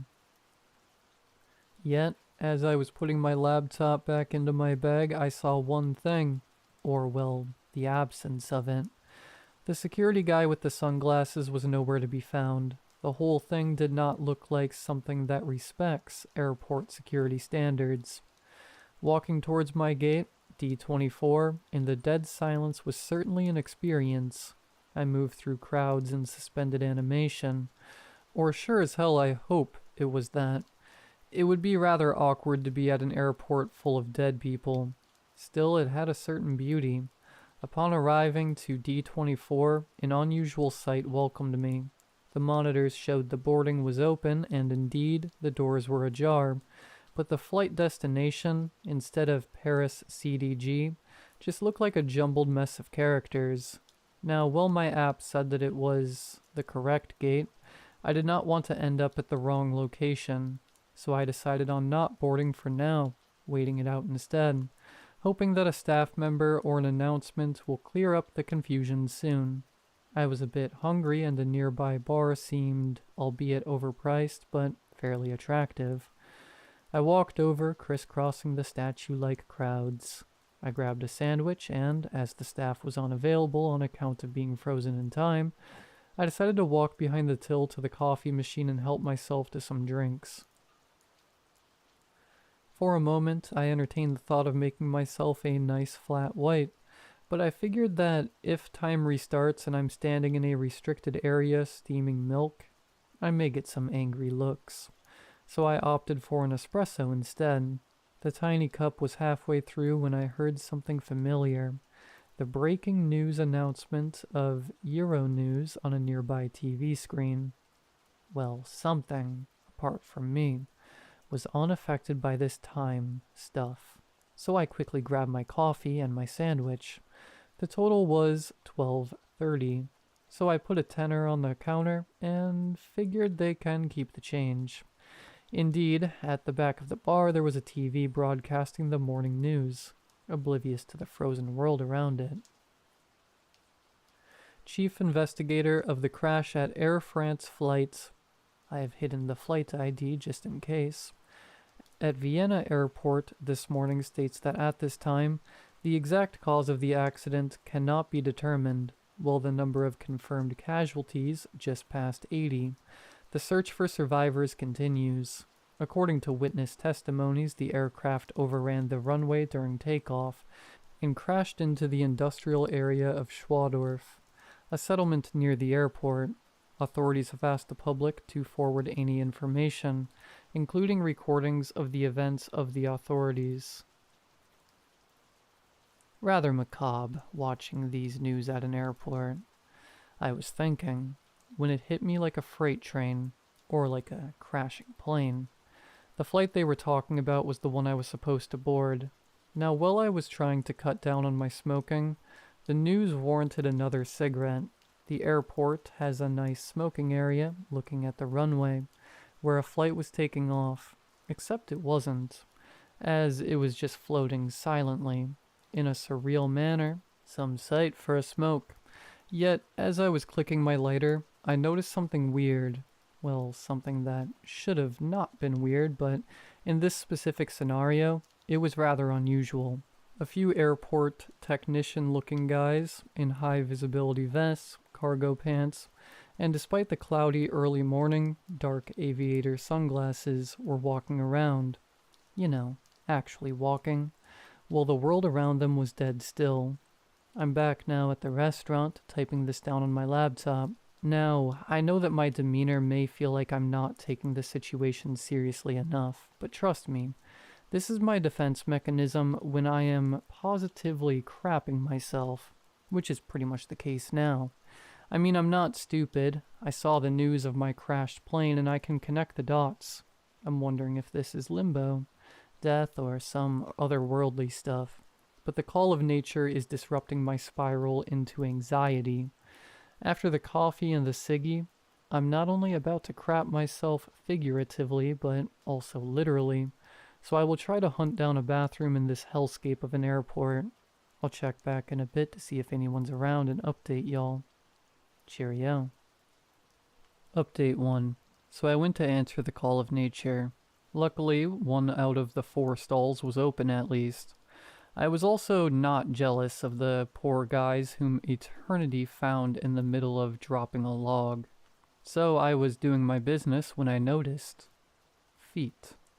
First I could see shadows under the stall door through the gap, then 2 pairs of work shoes. 2 people walking around in the bathroom.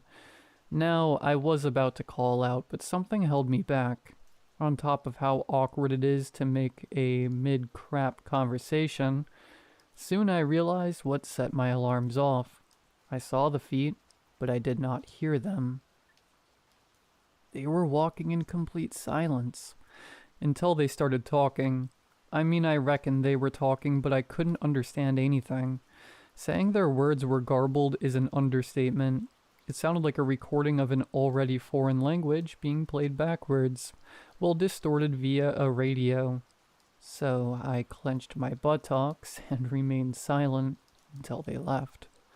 I was not against the idea of trying to communicate with whatever these lads were, but the situation was not exactly ideal, so I decided to delay. Instead of immediately heading back towards the bar near my gates where I've left my luggage and my laptop, I wandered around a little bit, as my plane was not about to leave. Upon inspecting the motionless terminal, I found some of the guys I've seen earlier on the runway, and in the toilet. Contrasting how everything was halted around them, they stood out being busybodies, but they were always behind locked doors, on different floors, or otherwise inaccessible territories, in parts you would normally not notice while wandering around an airport. Forgive me for sounding like a broken record with the whole liminal spaces thing, but this was another aspect of that. When you're at a place like this, a place of transition, there are so many little nooks and crannies you just look straight through. At an airport, you move through with purpose. Everyone moves with purpose. So these areas escape your attention. Now it was the contrary. In an uncanny way, no one moved with purpose. No one moved, period, except in these hidden places, which highlighted them, making me feel like I'm seeing things I shouldn't be seeing. However, this was not reciprocated. See, I was not particularly hiding. Yet none of the employees appeared to react to me in any way. It looked like I had 2 options. Reenact the movie Terminal, except in this ghost airport, or just take my chances to get noticed. So I chose the latter. I started waving at them through the windows of locked doors and shouting at them from floors below. Yet they all remained unfazed. Pretty rude, honestly. Or at least this was the case until I got back to my spot. Then things escalated. Returning to the bar where I left my laptop and bags, I could see 3 of these airport security-looking guys, carefully circling my luggage, discussing it in their garbled radio language. However, upon my arrival, unlike the other airport staff, this trio noticed me, and they made it painfully obvious that they did. As soon as I approached, they turned towards me in perfect unison. Now, I know that leaving your bags unattended like that is a big no-no at airports, and in a normal situation, I wouldn't have done so, but it's rather clear that this was far from what could be considered normal. I hoped that they would agree, so I apologetically explained to them that I was just heading to the pisser for a little bit. My excuse did not seem to convince them. The two dudes on the side kept staring at me through their oversized sunglasses on moving, while the third one began to move towards me with seemingly malicious intent. I attempted to defuse the situation diplomatically, but seeing how he steadily moved his hand towards a black taser-looking device holstered on his belt, I concluded that my charisma will not save me today, so I resorted to the next best alternative: violence. I know full well that my following reaction was not a rational, well-adjusted one. Assaulting airport staff is a fine way to get banned from flying for life, after all. But let me explain. See, in my late teenage years, I had a short stint as an employee at a shoddy nightclub. Some of my experiences there irreversibly altered my fight or flight instinct into punch first, ask questions later. And believe me, I felt threatened enough to have my reflexes take over. So anyways, I swung at the guy. Admittedly, I am not in my best shape, definitely not after last night, so I was somewhat surprised seeing him collapse like a sack of flour, as soon as my knuckles connected to his face, sending his earpiece, cap, and glasses flying. I was somewhat even more surprised seeing the other two guards immediately dematerialize in that same moment, just gone in a blink. I began to suspect that these guys were not your usual bored, underpaid, caffeine-addicted airport staff, but something more sinister. Soon enough, my suspicion became certainty.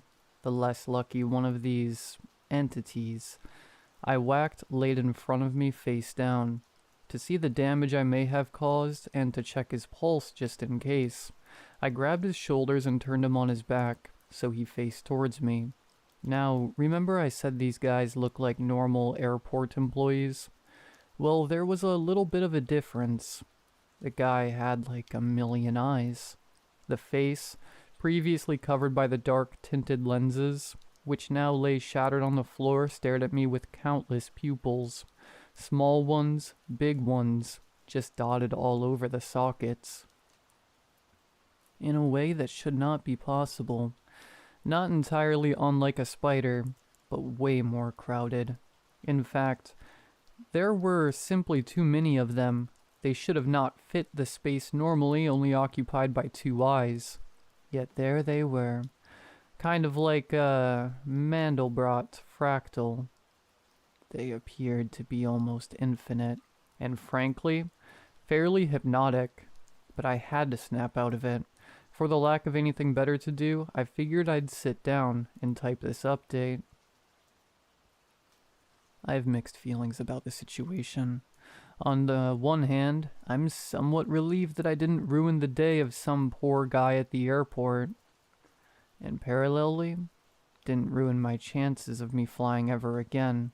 But in the meantime, I am a tad perplexed by what could be the consequences for KOing a timeless, slightly eldritch entity.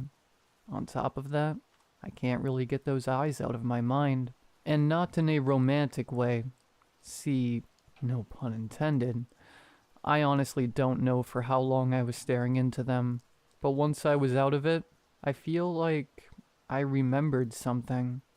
I'm not too sure what yet, but I think I'll take another smoke break to try and figure it out. Here's hoping that my pal won't go anywhere.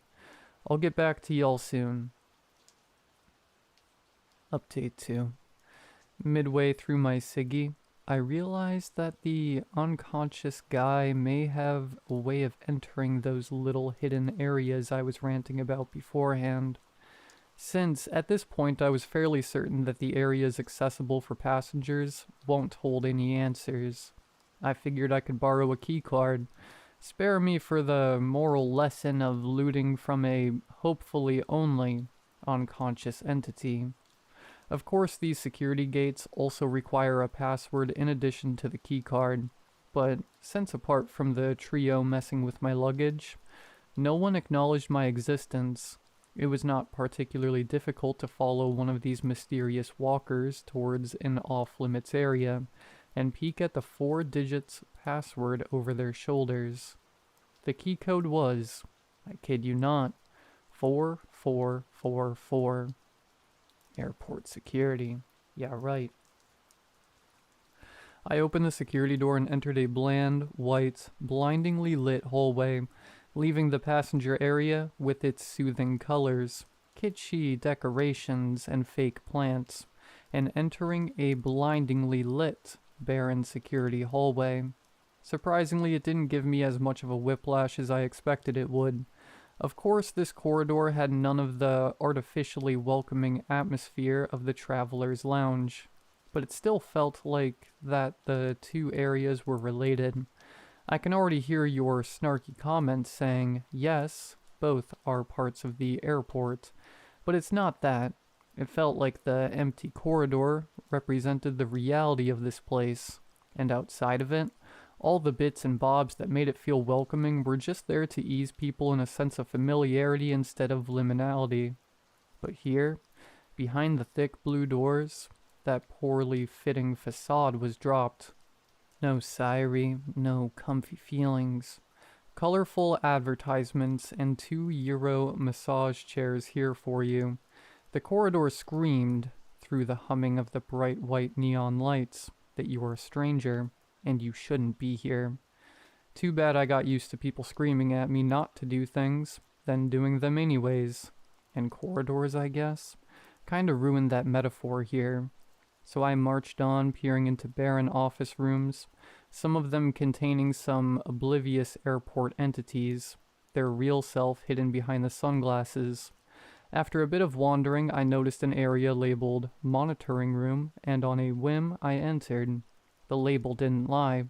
There sure were some monitors in there, like a lot of monitors. Way too many to fit in a room of this size. They weirdly reminded me of the jumbled mess of eyes the entity I knocked out, and as this thought entered my mind, and I remembered staring into those eyes, the smorgasbord of screens suddenly started to make sense, and I began to see security camera footage steadily shifting through all of them. At first glance, they appeared to be normal security feeds, but upon closer inspection, I noticed some increasingly unusual things at each one I looked at. The first anomaly I noticed was an image depicting the frozen scenery at the departure gates, including the big board listing all the flights, flight numbers, and destinations. Except, apparently the 1300 Aeroflot flight was scheduled to leave to Pulkovo Airport, Leningrad. On another screen, the corridor with unmoving people had big billboards behind them, one of them proudly displaying a vaguely familiar elderly guy who, despite looking 80 plus, still had a fabulous pompadour haircut, and next to it, with big bold letters, The King 90, Elvis Live, at Ernst Happel Station, Vienna, 08 January. On another, every sign and advertisement was written in German. I am in Austria, but still, the complete lack of English was unusual in an international airport. In addition, airport security was wearing uncomfortably sharp uniforms with red armbands. As I looked closer in a corner of the screen, I had to do a double take, as a sizable portrait of a certain mustached failed artist and piece of crap was there on full display. Each screen I looked at showed this airport, but subtly, or less subtly, altered. I was witnessing different realities from a nondescript nerve center. After a certain point, I found the security footage of the little bar I left my stuff at earlier, and I noticed something pretty upsetting. And bear in mind, after seeing a long dead dictator's painting on a wall, the bar to upset me was placed pretty high. See, you remember that TV I've seen on the news report of the plane crash of my flight? I could kind of make out through the security screens that it was still broadcasting about the accident. The issue is, the broadcast was the same in all the alternate realities, no matter how many screens I was looking at. Apparently there are some worlds where Elvis survives or where the USSR still stands, but it appears that my plane overshoots the runway and blows up in each one. Bit of a bummer, really. I snapped out of staring at the screen thanks to the beep of a walkie-talkie laid down on the table next to the screens. The sound was followed by a conversation of the airport staff in their unusual, incomprehensible language, until it stopped being incomprehensible. As I started to focus on it, just like on the creature's eyes and later on the screens, I simply realized that I understood what they were saying. I'll try my best to translate. Execution error for Cornerstone event number 4778. Due to passenger/victim manifest incomplete. Please advise. Handler A out. Handler A, we may have an update on your situation. Analytics department confirmed the identity of the interloper. Missing Cornerstone event. Manifest perimeters are at value match with interloper. Handle B out. You know those moments when two people are crap-talking a third one, not knowing that said third person is within clear earshot of them? The whole stitch began to feel like that. I mean, I'm pretty sure that you figured out who they refer to as interloper the same time as I did. Yours truly. Now, as the subject of the conversation, I felt that I was warranted to contribute. So I pressed the button on the radio and, to the best of my ability, I tried to speak in their language and mimic their expert talking style. Handler A, Handler B, this is Interloper reporting. Please advise on how to assist in resolving issue with Cornerstone event parameters. Interloper out. A bit of inconvenient silence followed. I had a feeling that someone was about to be fired. Roger that, interloper. Please stand by until HQ is instructed. More silence. This is Handler A to HQ. Initiate Cornerstone event rollback. Active Handler Group, this is HQ. Please confirm rollback request. I was wondering if they were aware that I can hear all of this. Handler A confirming. Handler B confirming. Active Handler Group, this is HQ. Air France flight. Of course, my flight. Return to Cornerstone event, launch position. Awaiting parameter correction. Finally, they got back to me. Interloper, this is Handler B. Do you copy? Interloper, come in. Loud and clear, Handler B. I responded, fighting back the urge to wish him good luck in his future job hunt. Interloper, please return to the initial spatial coordinates of departure from your host timeline. Once your spatial coordinates are approved, your temporal coordinates will be reset. Please continue routine to ensure Cornerstone event success. Right, great. So I go back to the security gate with this whole mess started. My good friend Handler B resets time. I board my flight, then crash and die, and ensure that the Cornerstone event is done in my timeline. Wouldn't that be a right, heroic sacrifice? Roger that, interloper will comply. I said, hell no, I thought. I'm typing this note just in front of that ominous security gate that froze the moment I passed it. If I understand the handler correctly, the moment I pass it again, time will restart. One way to find out. See you on the other side. Final update. Okay, so it worked. I'm typing away from the same bar I was sitting at, except now everything is in motion again. All is well now. Well, almost all. As soon as I passed through the gate and everything suddenly reanimated, I began to feel a bit nauseous. Was it the fact that after hours spent in a frozen, soundless, and timeless world, suddenly the hustle and bustle of reality returned? Or was it because I was still hungover as hell? And it didn't occur to me that I could have nicked a paracetamol while time stood still. Don't know. But I needed to shake it off and get the closest thing I could to a cold shower, a thorough face wash. Except as I was drying my mug, staring at myself in the bathroom mirror, the eyes of my mirror image started to blur and proliferate. Who knows, maybe soon I will have to invest in some large dark aviators. I can also catch some unusual changes in the corners of my eyes. Is that a poster of Elvis over there? That sign that was just in English just a moment ago? Is it now written in Cyrillic? But apart from these minor inconveniences, most things seem to be okay. So am I about to board a crashing plane? No. As you may have figured that I am not great in following instructions. As soon as I was back, I set my VPN up and sent a couple of anonymous emails to airport security, to the police, to Air France, letting them know that something is off with that flight. I see that it is delayed now, and they are replacing the craft, citing technical issues. If I'm actually losing it, and imagine the whole thing, I probably ruined the day of my fellow travelers.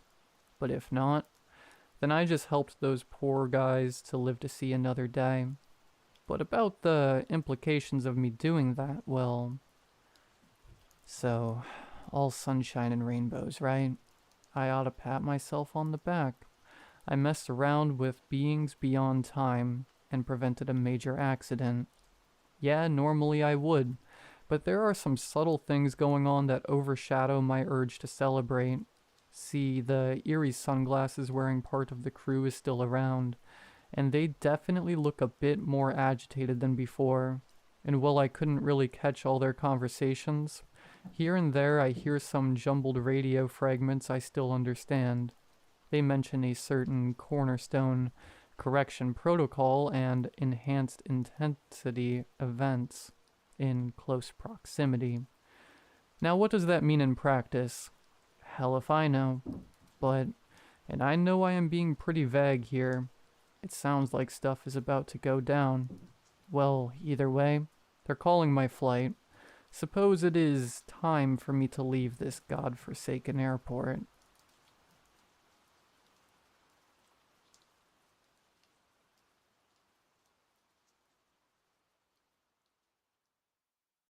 Her name was Karina, I think. It's weird. You'd think I'd remember her name properly. She was certainly unique. We met in Psych 101 back in college. She was a little shy and had a bit of a goth aesthetic. I'm not usually bold, but I took a swing at talking to her, and we actually got along okay. Okay enough that I asked her on a date a few weeks into the semester, and she said yes. We grabbed a bite to eat. I almost expected her to be vegan, but no. Ordered a big, juicy steak. Somehow I can remember that, but not her name. She was pretty reserved at first, but I got her to open up by asking about her interests. The girl loved horror movies. She actually kind of lit up when she started talking about them. I would just smile and nod. I didn't dislike horror movies or anything. I can appreciate a good scare, but I wasn't in love with them or anything. Karina? She was. So much so, she actually invited me back to her place to watch one with her after our first date. I was a bit surprised at the proposition, but I agreed. She was cute. Her place was huge. I guess her family had money. A lot of it. They boarded her in a sizable house, almost a mansion with no roommates. I definitely found it odd, but I quickly grew to appreciate it. At least for a while. That first night we watched a pretty standard slasher. She didn't seem too into the movie, and I didn't think too much about it myself, as we didn't end up watching the whole thing. We got distracted. We started hanging out more, but pretty early on it became clear that staying in and watching horror movies was her favorite pastime. I asked her to be my girlfriend anyway. While I wasn't a huge fan of the films, the nights spent doing this always ended eventfully. But the movies, they got worse. She got braver in what she wanted to watch with me, and she'd get more excited. Pretty soon we were watching some pretty brutal stuff. Movies I wasn't exactly comfortable with. I didn't know how to approach the subject because she seems to thoroughly enjoy them. A bit too much. I started to notice that her excitement always seemed to coincide with the more graphic scenes. And honestly, the gorier and more deranged, the more wild she got. I would enjoy myself, but the backdrop of the movie, it was more than a little off-putting. I remember trying to turn it off one time. It was like I had to hit the power button on her instead. She stopped almost immediately, telling me she was tired. She seemed annoyed, but didn't say anything directly.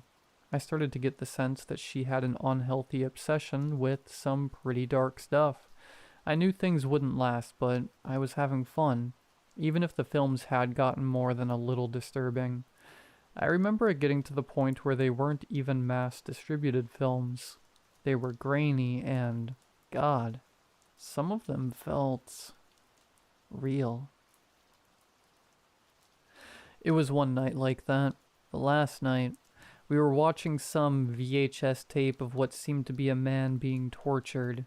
It felt too real. I tried to let her know it was making me uncomfortable, but just like every other time I tried to broach the subject, she was almost immediately on top of me. She was extra energetic that night, and after some of the things she did, well, the man's screams suddenly weren't so distracting. Though, they were there, and they came into sudden focus after I heard the doorbell ring. Karina gasped, giddy with excitement, and dashed to the door. I stood and tried to peer the far distance into the entry hall from her spacious living room, and I saw her excitedly lifting a sizable package. The screams from the TV subsided to whimpers as blood spilled from the tortured man. She looked back at me then, and her expression faltered a bit. "I'll be right back. Just have to put this away," she had said, before disappearing into a side hallway that I had never given much thought to before. Her voice had a strange quiver. It seemed like excitement and nervousness mixed. My curiosity was piqued. I tried asking her what she got once she returned, but she merely resumed her vigorous activities. We took it up to her bedroom, and that night was like nothing I had been up to that point. She was invigorated. Our activities eventually subsided, and I laid back in her black-clad bed, closing my eyes. I could feel her staring at me. I peeked an eye open, and she quickly looked away. She laid then too, without saying anything.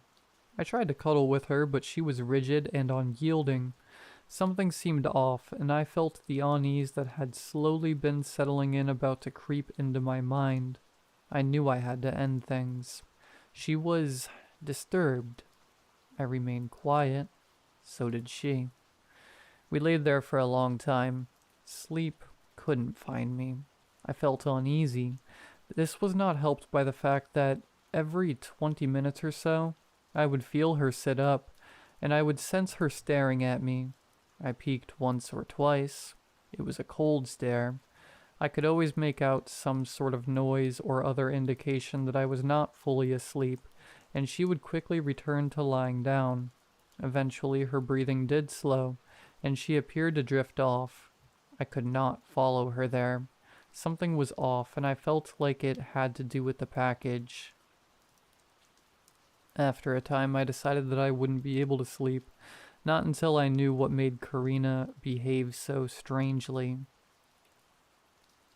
An invasion of privacy, I know, but in the dead of night, I slipped out of bed all the same. I crept down the stairs that led back down to the living room, careful not to creak any loose floorboards. It was a lovely house, but a bit old. When I got to the bottom, I realized we had left the tape running. The man, he was dead. His arms and legs were missing, and he just lay in a pool of blood on the floor. But I could tell the tape was still playing. I knew that no movie would show a dead body for that long. I hastened to the hallway that had taken the package down before, and even debated leaving then. But curiosity gnawed at me. I walked down the hallway, realizing that I had never been in it. There were 3 doors, a bathroom, a linen closet, and a locked door at the end of the hallway. It was a traditional lock, and I snuck back to the entryway to find her keys sitting on a small table. There were 2 keys on her ring, other than the one to her Mercedes.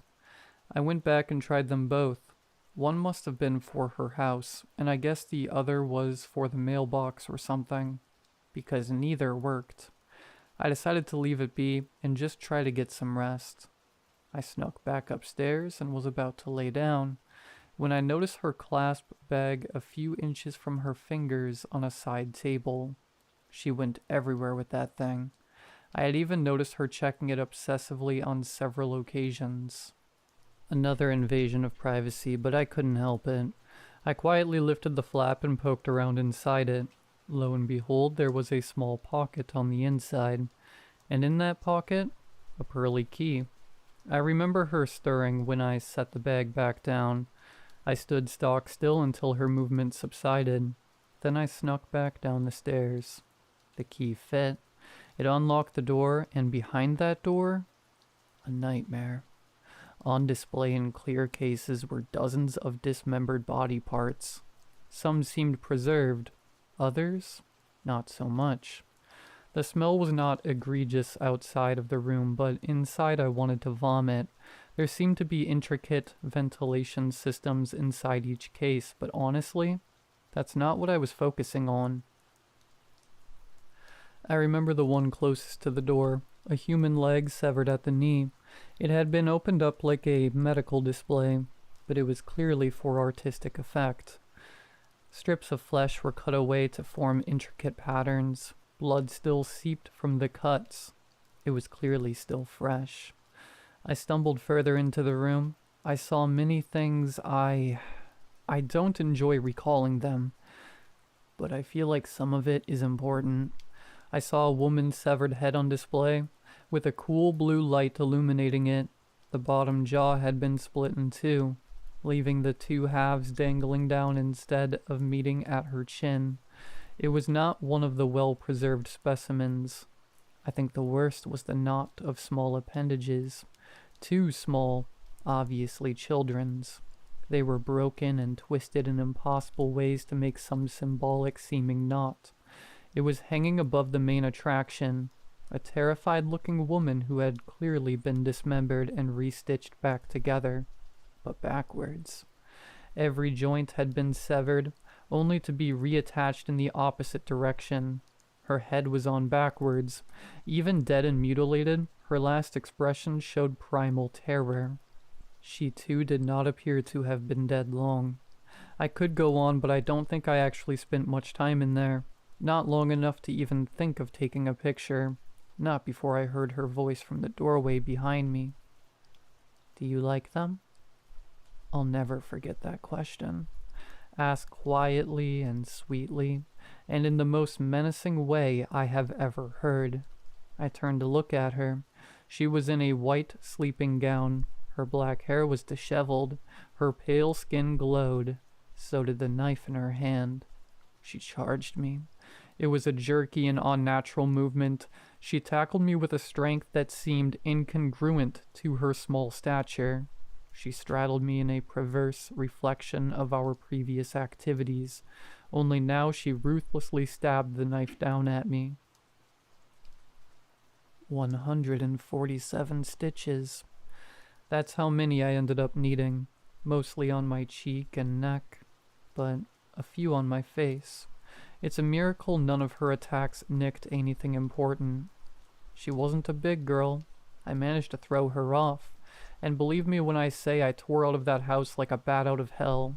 I remember her ragged screeches as she chased me out with that bloody knife. I never looked back, but I can picture that black hair flailing, that deranged face grinning. She was gone once the cops got to her house. So were her grotesque collectibles. At least, that's what they told me. The officers didn't seem to want to look me in the eye. I never heard from her again, never saw anything on the news. Hell, I don't know if I would even recognize if I had.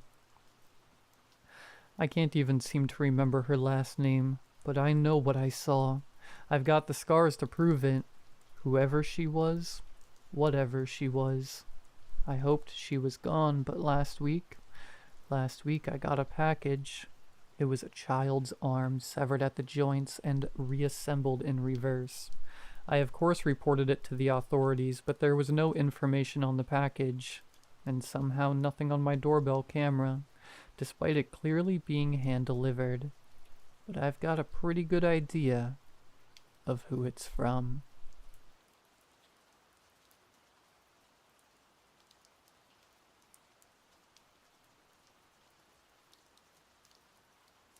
Never in my life did I imagine having such a job as this, yet here I was.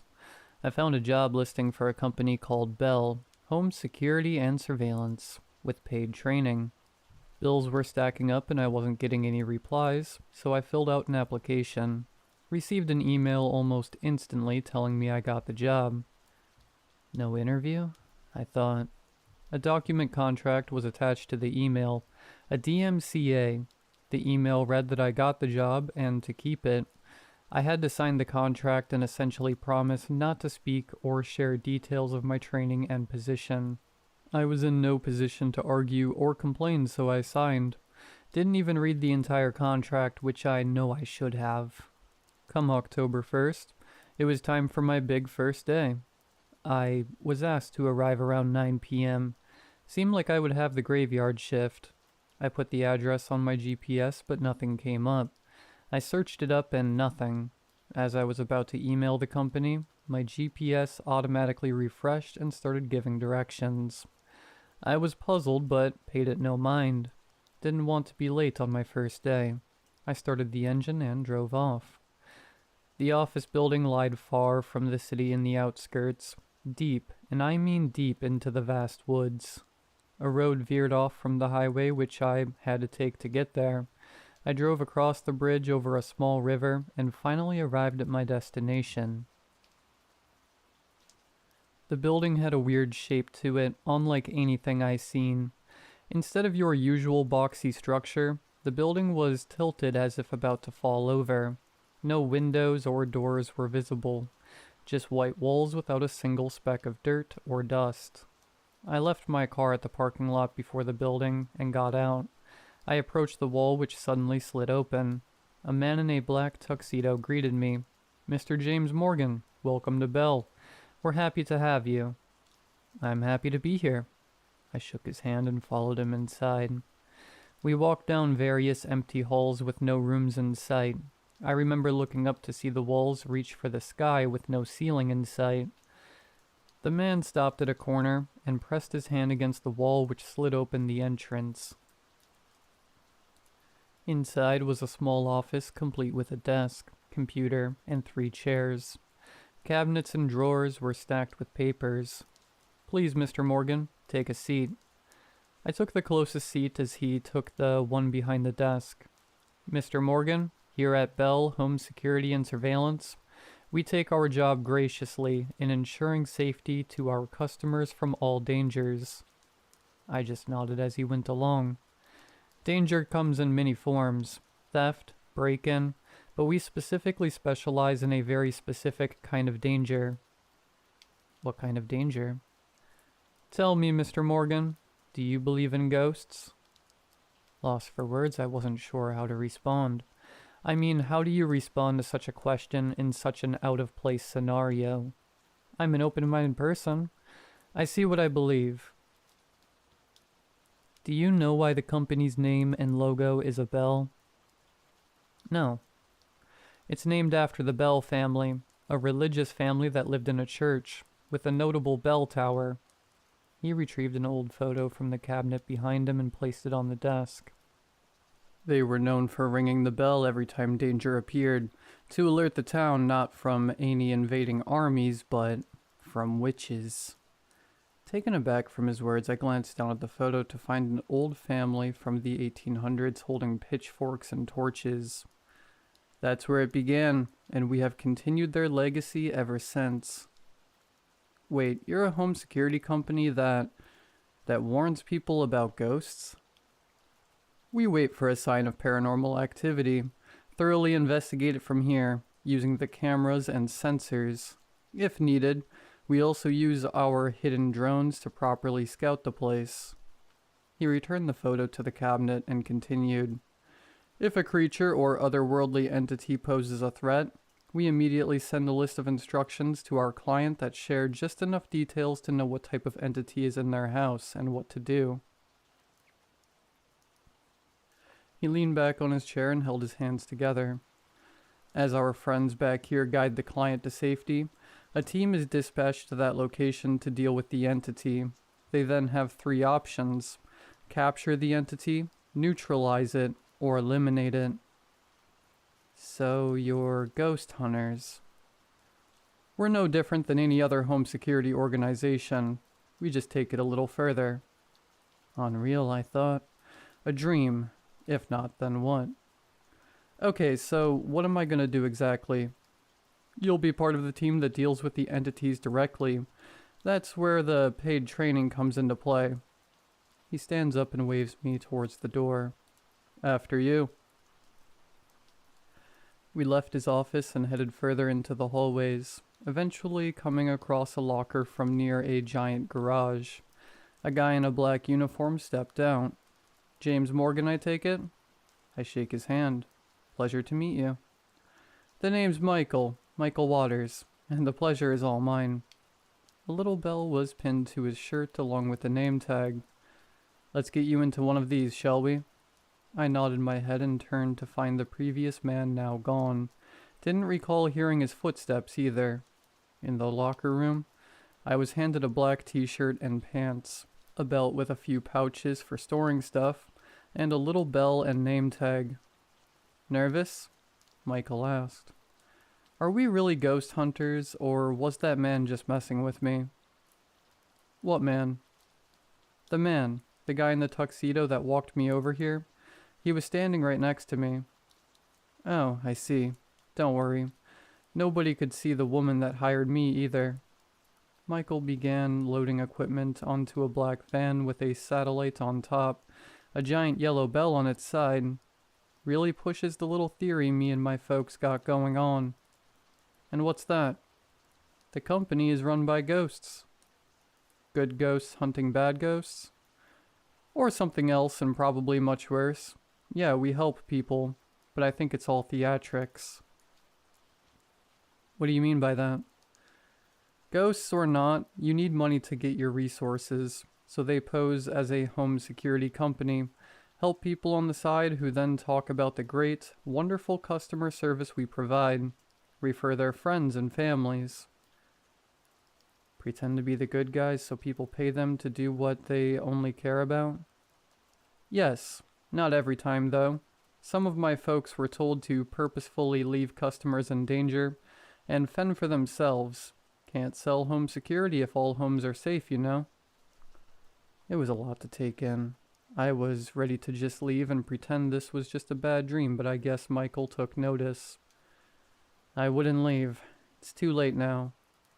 Too late? I don't know what happens when you leave. I do know that everyone that quits or walks out is never seen from again. I froze in place. Did Michael just threaten me? Had a good friend. He applied for this job despite my disagreement. You see, they find us losers who are stuck in debt.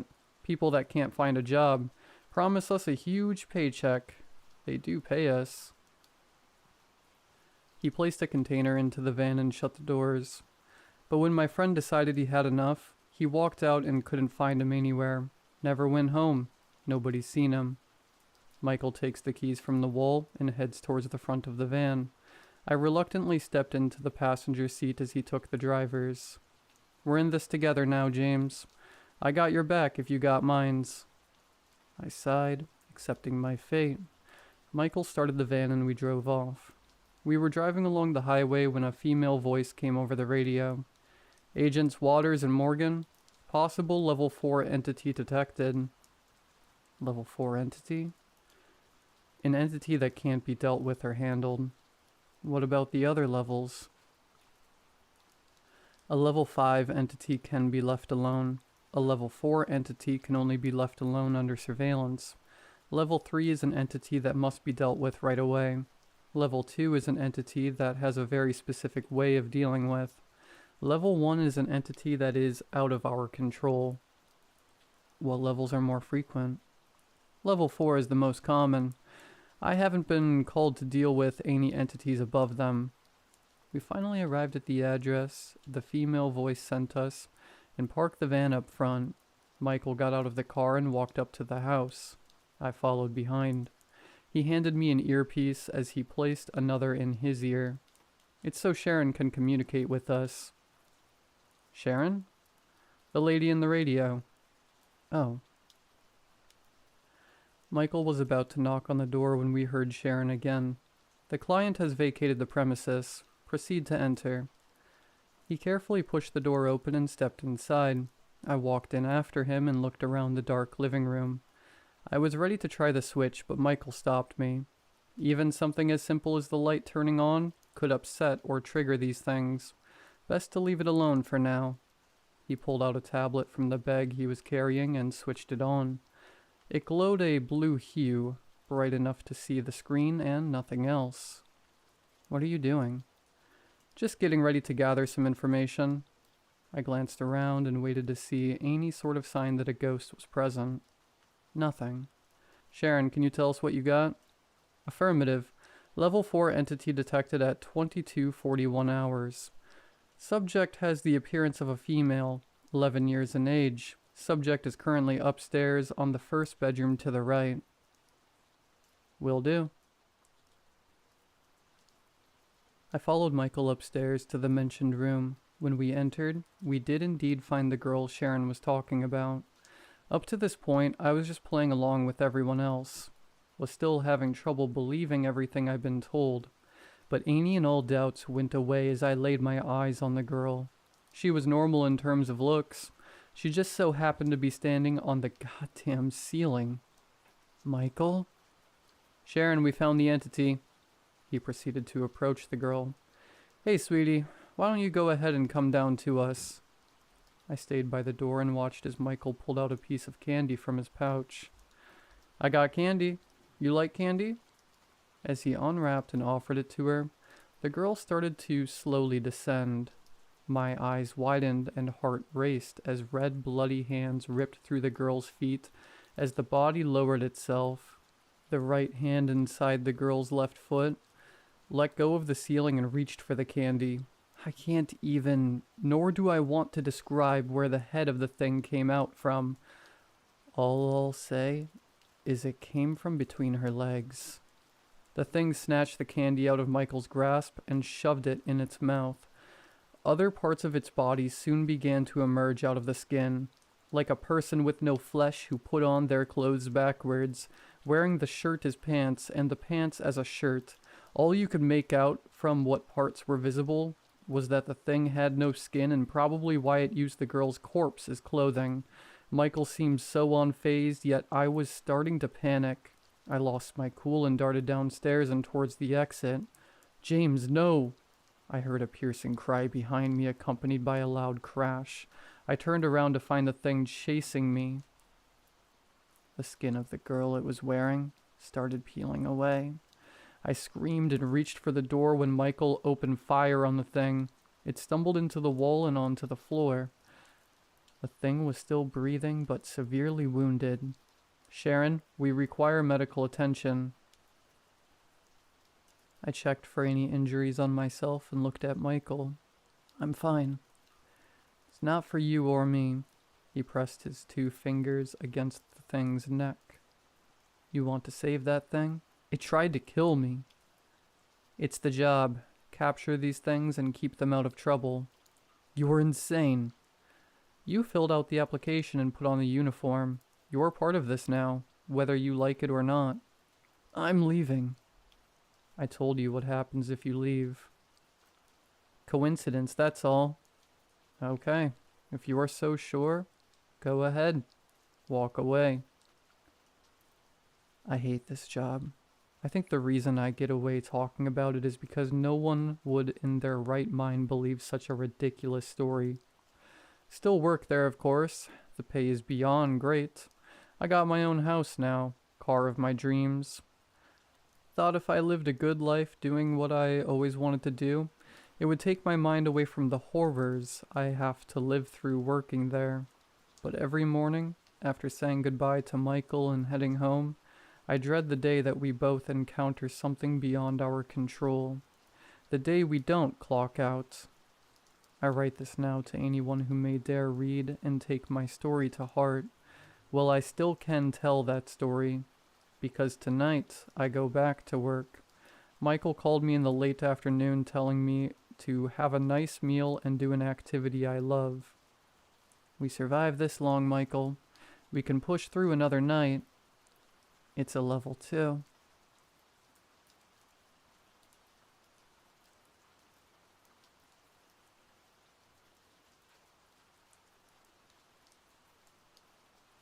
Hi, I'm posting my story here because of what is happening to my house. I need help and I don't know what to do. I live in Minnesota. I moved here a year ago to start a master's degree. The area I live in is beautiful and I have already made a life here. I have great friends, an amazing girlfriend, and there are a lot of opportunities career-wise for when I graduate. This place is my home. I live in a small rental house, just big enough for myself and my cat. It came at a cheap cost, especially considering the area I'm in. Of course, I knew it might be a paranormal red flag, but I took a chance anyways. Honestly, the idea of some activity was comforting in a way. You see, I have been having paranormal experiences since I was 5 years old. Every place I have ever lived in has had at least some activity, most of it harmless, some not so much. I didn't get a weird vibe when I toured the place, and at that price, how could I say no? It started off small, as things tend to do. An object out of place here and there, and my hairbrush went missing only to return a few days later in the exact spot I had left it. Okay, harmless enough, so I left it be. About a month after moving in, a friend I had made in one of my classes came to my place to eat some dinner and have a few drinks to wind down from a busy weekend. The red wine kept pouring, and soon enough, my friend had to use the restroom. She came back to the living room laughing slightly. I asked what was funny and she told me that I was the biggest neat freak she had ever met. I do like to keep things organized, but it's not obsessive, and I've never been called a neat freak before. I gave her a quizzical look and in response she said, "Oh, you know, the way you've organized your bathroom." I kept things set up as most people do, so when I asked her what she meant by neat freak, she beckoned me to come look. As I walked into the bathroom, it looked nothing like it had before my friend had come over. Every single thing I kept in my bathroom was lined up in a perfect row. From the biggest item to the smallest. "Oh," I said, clearly thinking she had done this as a joke. I didn't know her all that well, after all, so I thought maybe she just had a weird sense of humor. I stared at the formation for one more second, and after an awkward pause, we went back into the living room to finish dinner. Things were quiet for about a week. Then one Saturday morning, I walked to my kitchen to start a cup of coffee. I stopped in my tracks as I saw the silverware. Every utensil I owned was sprawled out on my kitchen table, but not randomly. Every fork, spoon, and knife were in a perfect circle, all pointing inward. A chill crept down my neck. Somehow this seemed more sinister than a missing hairbrush. 2 days after the silverware incident, I came home from class later than usual. I flicked on all the lights, said hello to my cat, and meandered into the living room. I froze. All the cans in my cupboards were stacked, one on top of the other. It looked impossibly tall and definitely not stable enough to hold itself up like that. My breath caught in my throat as I looked further into my living room. Every piece of furniture downstairs had all been piled up, with one chair sitting on top. It looked like someone had broken in, built a Christmas tree out of furniture, and placed the smallest chair on top, like some messed up star. I had heard of these types of hauntings before, but in all my years of attracting entities, this was unlike anything I had ever experienced. Of course, I tried to think of anything logical that could explain this. Maybe someone had broken into my house and played the most insane trick on me, but there was no forced entry, and I had the only key. I took some deep breaths and reminded myself that I wasn't being harmed physically, and my cat seemed to be fine. So I took on the long task of undoing everything. I was starting to feel really uneasy being home. Either my cat sensed it, or he was noticing things too, as he started staring at random corners, tracking things with his eyes. Animals can sense things like that, and again, it wasn't doing any real harm, so I reassured my cat, and we went to bed. My cat always sleeps next to me, but when I woke up, he wasn't in the room. Unlike him, but not unheard of. I got out of bed and felt the strong urge to check on my cat. I called his name, looking in every room, until the only room that was left was the kitchen. As I walked in, I screamed. There was my cat, covered in a red goo. My God, I thought. That can't be blood. Please don't let that be blood. I approached him slowly. He looked at me nervously, but he didn't seem to be hurt. I examined the substance only to discover it was ketchup.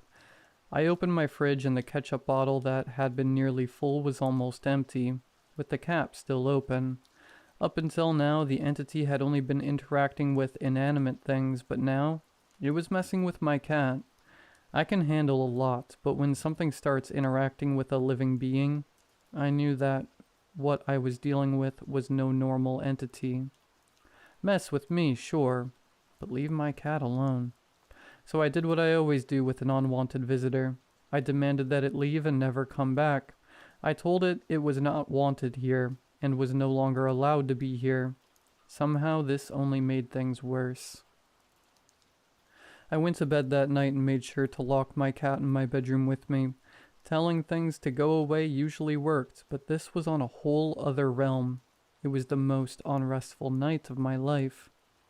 I woke up groggy the next day, running everything through my head that had happened so far. I needed help, but who could I turn to?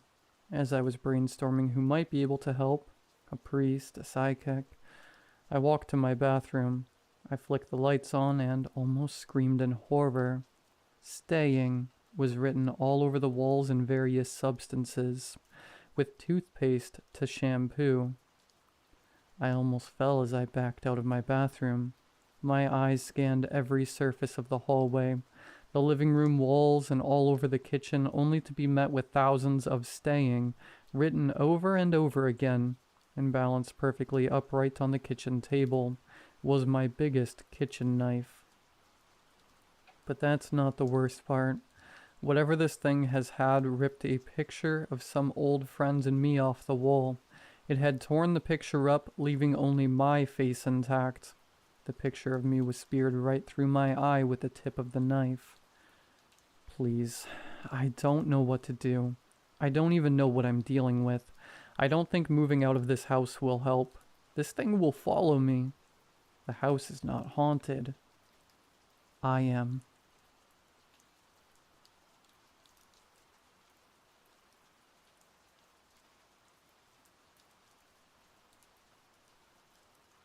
Until very recently, I worked for a company that manufactures parts for large medical equipment. For my own anonymity, I'm going to keep the details vague. All you really need to know is that I worked with big chunks of metal in a relatively small factory in the middle of nowhere. I've been in the metalworking field for quite a while at this point, and I've seen my fair share of industrial accidents over the years. I've long since come to terms with the fact that an occasional gnarly gash or painful abrasion is par for the course in my line of work. In fact, almost all of my coworkers at that factory had endured some kind of minor injury in their career. All except for one. One of my former coworkers was this guy called Lawrence. He was a loner, mid-30s, and quiet to the point of being antisocial. Although he didn't really engage with us other guys, he was pleasant enough. Never rude or anything like that, but not particularly friendly either. People still tried to joke around with him all the time, though, mainly about the fact that he seemed to never get hurt, or even react to things that should be painful. It became a running joke of sorts that he was indestructible. I think people were trying to encourage him to socialize, but it ended up annoying him more than anything else. Generally, he tolerated the joke with a wry sort of grace. There was clearly some amount of truth to the joke, though. Lawrence would regularly touch burning hot metal or chemical irritants without so much as a flinch. It was impressive what he could endure, albeit concerning. The running gag was only reinforced when, about a year ago, Lawrence had an incident with a milling machine. He was using the thing as he usually did, with no personal protective equipment whatsoever. I'm not exactly sure how it happened, but a thin hunk of metal about the size, thickness, and shape of a tortilla chip flew up from the metal sheet he was cutting and made its way directly into his eye. He didn't yell in pain, nor was there any blood. He didn't even seem concerned or freaked out about his apparent eye trauma. It turned out that he was completely fine, not even a scratch. Apparently the shard had wedged itself perfectly between his eyeball and tear duct, miraculously avoiding cutting either his eye or face. In light of recent events, however, I'm not so sure that explanation is entirely accurate. In the following months, Lawrence became more and more careless with his work. Not that he was doing a bad job per se. The issue was that he was entirely ignoring safety guidelines. Evidently, he was always a little more lax when it came to that sort of thing, and he seemed to lack the self-preservation instincts that most people have. We would consistently remind him of the safety precautions, but he never really listened, claiming that it was easier to do the job without protective equipment. He was doing good work, so the higher-ups didn't really care if he broke a few guidelines, and nobody wanted to press the issue with him. I sincerely regret not making more of an attempt to intervene. I still struggle to wrap my head around what exactly happened to Lawrence that week. The things that I witnessed don't sound possible even to myself, but I'll do my best to articulate the events of my last day working for the company. For the first 3/4 of my workday, absolutely nothing was amiss or even mildly out of the ordinary. It was a Wednesday. The project I was working on was unremarkable. I was on a bit of a time crunch due to some external factors going on in my life I won't get into here. So I decided to work late so I could finish up what I was doing ahead of schedule and have a bit more free time later. Lawrence apparently also decided to work late, which wasn't surprising, as he did so somewhat often. As one might surmise based on his description, he wasn't really the type of guy to go out for some drinks with the boys. Instead of socializing, Lawrence was working a loth. I assume the majority of people reading this aren't very familiar with the types of machines used for the large-scale metalworking, so allow me to give a highly condensed version of what exactly we're dealing with. A metal loth is sort of like a potter's wheel for metal, a turning machine that we use to cut, sand, and face metal. They allow us to cut metal extremely efficiently and symmetrically, and Lawrence stuck his hand in one. I have no idea why exactly he did so. I can only assume it was a careless mistake. The second his hand connected with the spinning rod of metal, he yelped in shock. Lawrence and I were the only two on that side of the factory floor, and I guess that means I was the only one besides him who saw the initial impact. I braced myself to be splattered with chunks of gore as my coworker was obliterated by an industrial machine, but the rain of blood, guts, and brain matter I was expecting never came. For an infinitely tiny fraction of a second, I thought maybe nothing had happened at all. But then I looked back up and my ephemeral relief was replaced by horror and confusion. There was no blood, no screaming. Lawrence only looked confused. His arm was caught around the metal rod he was cutting, but instead of being violently ripped from his body or sucking him into the machine, it was stretching. It seemed like he was made of clay until I heard the stomach-churning pop sound of his shoulder being pulled from its socket as he stumbled forward. His arms had wrapped around the rod dozens and dozens of times, looking like a coiled spring. He had a look of panic on his face. I guess he must have been frozen in shock, but he finally started to scream. In what felt like 20 minutes, but was really only half a second, his arms seemed to run out of slack, and his body was pulled into the loth. At least, his upper half was. His legs stood in place as his torso stretched at its midsection, joining his arm in the spring-like coil. His screaming faded after a few rotations, giving way to a gurgling, retching sound. A small amount of vomit leaked from his mouth, little droplets of it landing on the floor and the walls as his upper body spun in place. At this point, I finally came to my senses and rushed to try to turn the thing off. I didn't actually have to do anything, however, because by the time my initial shock had subsided, the backed up folds of Lawrence's skin and flesh had jammed the machine. I had no idea what to do from there. In my dazed state, I hadn't noticed the guys who were working on the other side of the factory floor had gathered around. Everyone had this look in their eyes like I'd never seen. This horrified, confused, glazed over look only present when one witnesses something beyond comprehension. I called the police, not able to fully explain what I'd just seen. I was probably babbling incoherently. The police arrived. They called who I assume was the FBI. The FBI guys called someone else. Soon enough, Lawrence's body was being unwound from the piece of steel by government officials and carried away. I thought he was dead. He was making a sound. I thought it was agonal breathing, or some sort of death rattle. But when I saw his face, I knew he was trying to speak. He was fully conscious. The image of his eyes as they made contact with mine will be laser cut into my retinas forever. Needless to say, I quit my job.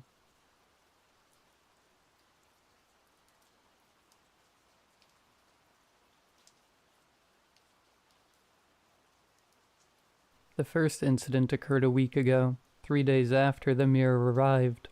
I woke up at 7:30 in the morning to a chilling cold, so disabling I could barely get out of bed. You might think that's just me being a dramatic teenager, but it was a cold like I'd never experienced before. It cut through the skin. I visited cousins in Norway on Christmas holidays that were warmer. My first thought was that the central heating hadn't been turned on, which was strange in itself considering that's the first thing my mom does in the morning. She wakes up each day at 6 on the dot, so when I got up an hour and a half later, the house is usually nice and toasty. I don't expect her to do these things like some spoiled brat, if that's what you're thinking. She just does them because she's a considerate mother. Anyway, I assume she had either slept through her alarm or that, for whatever reason, it had failed to go off. Jane Harris isn't exactly the type of person to sleep through an alarm, so I decided it must be the latter. Once I'd plucked up enough courage to confront the piercing cold, I headed for her bedroom. In the corridor, the wood flooring felt like ice beneath my bare feet, and I instantly regretted not putting my slippers on. Her door was closed when I reached it, which was odd because she usually keeps it slightly ajar for the cat to go in and out throughout the night. I put my ear to the solid wood but heard nothing. I knocked twice. No answer. I knocked again, the added force stinging my knuckles. Again, no answer. At this point I was quite worried, and a vicious image suddenly entered my mind of my mother in some type of danger. Hastily, I opened the door. However, when I entered the room, I saw that she wasn't in danger at all. In fact, she wasn't even asleep.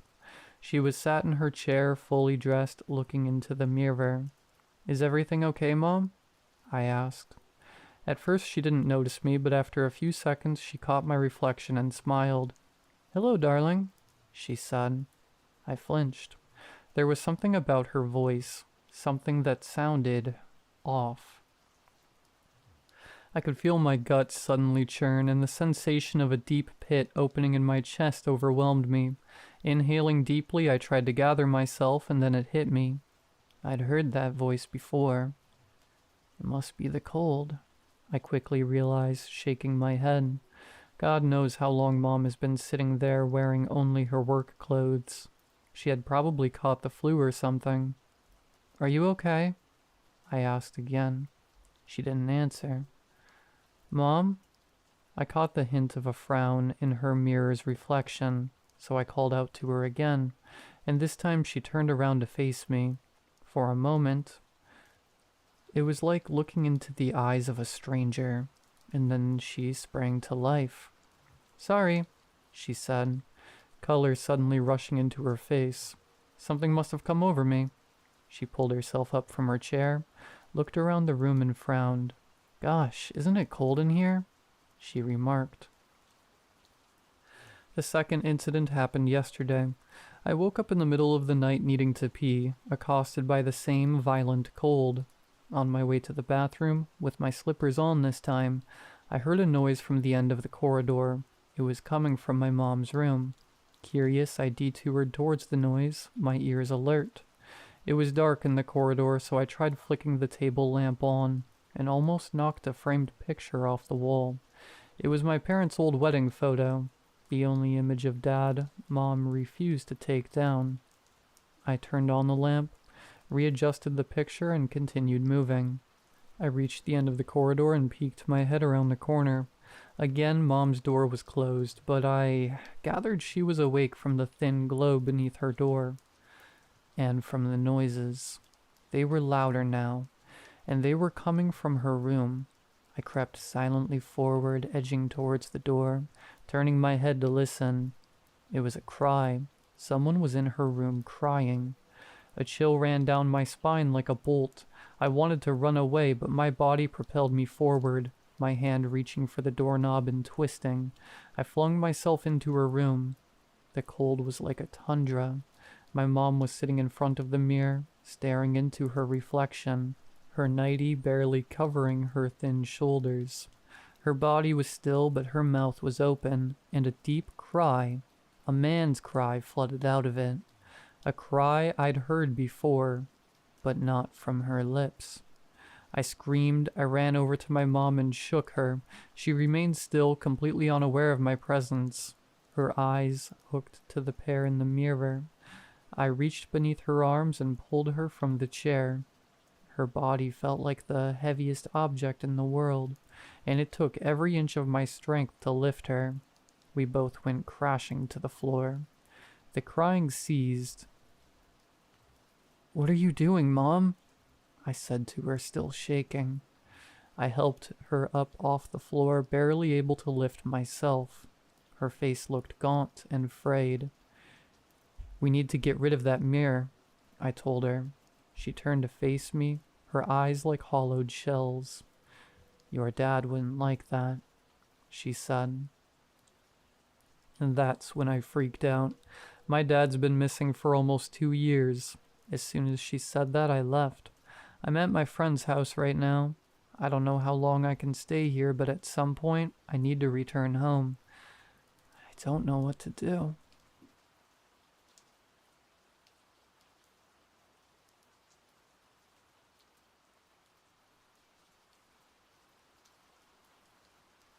My mom insisted we spend the holidays at our cabin in the woods. She said it was the perfect place to become one with nature. I never liked it there. The cabin was old and creaky, buried under fresh snow that made everything silent and eerie. But my sister Tori didn't mind at all. She'd sit by the fireplace, flipping through Mom's worn-out fairy tales, her eyes shining like she knew a secret. One evening, as the shadows outside grew long and dark, Tori stared out the window. "Do you think Mom's stories are true?" she whispered, her breath fogging up the glass. I looked up from my book. "They're just stories," I said, trying to sound confident. "But what if something's out there?" she asked again, her voice barely audible. A chill ran down my spine, but I shrugged it off. "You're letting your imagination run wild," I replied, forcing a smile. That night, Tori begged me to go into the forest with her. "Just for a little while," she pleaded. "I want to see if we can hear anything." I didn't want to go, but the look in her eyes made it hard to refuse. Reluctantly, I bundled up, and we stepped out into the cold. The snow crunched under our boots as we walked into the trees. The forest was thick and dark, the branches above twisting together like a web. The paths we knew so well seemed different, like the woods had shifted when we weren't looking. "See? It's just trees and snow," I said, rubbing my arms to keep warm. Tori didn't answer. She was listening intently, her head tilted to the side. "Wait," she whispered. "Do you hear that?" I stopped and strained to listen. At first there was only the sound of the wind sighing through the branches. Then, faintly, a whistle threaded through the air. It was a haunting sound, low and hollow, that sent a shiver through me. "It's just the wind," I said, but my voice shook. The whistle came again, clearer this time. It seemed to wrap around us, drawing us deeper into the woods. Before I could stop her, Tori stepped forward. "Maybe it's someone who needs help," she said, her eyes wide. "Wait." I reached out to grab her, but she moved too quickly, slipping between the trees. Panic gripped me as she disappeared from sight. "Tori?" I shouted, my voice echoing. The only answer was the whistle, now sounding like a mocking tune. I stumbled after her, the shadows pressing in. The trees seemed to close around me, their branches scratching at my clothes. My heart pounded in my chest. Then I saw it. In a clearing bathed in cold moonlight stood a towering figure. It was like nothing I'd ever seen. Its body was thin and stretched, limbs bending at unnatural angles. Huge antlers twisted from its head, seeming to swallow the light and cloak it in darkness. Its eyes were empty holes, and from its jagged mouth came the haunting whistle. I stood frozen as it turned toward me. "Brooke," it whispered, my name distorted and echoing in the stillness. Fear rooted me to the spot. My mind screamed at me to run, but my legs wouldn't move. The creature took a step closer, its movements smooth and eerie. Somehow I found the strength to turn and run. Branches tore at my clothes and scratched my face as I fled. The whistle chased me, wrapping around me like a cold wind. I burst into the cabin, slamming the door behind me. "Mom?" I cried out, gasping for breath. The house was dark and silent. We need to, it's out there," I stammered, tears blurring my vision. A soft sound came from the back porch. Heart pounding, I crept toward it. Through the window I saw her standing there, her back to me. Her body shook slightly, shadows swirling around her feet. "Mom?" I whispered, my voice barely audible. She turned slowly. Her eyes met mine, but they weren't the warm eyes I knew. They were hollow and empty, just like the creature's. A chilling smile spread across her face. "You're home, dear," she said, her voice layered with the haunting whistle. "We've been waiting for you." Behind her, Tori stepped into view. She moved stiffly like a puppet on strings. Her eyes were vacant, and as she opened her mouth, the whistle filled the room, echoing off the walls. I stumbled back, my stomach twisting with fear. The cabin seemed to close in on me, the shadows stretching into monstrous shapes. It hit me all at once. The creature wasn't just in the woods. It was here, inside my home, wearing the faces of my family.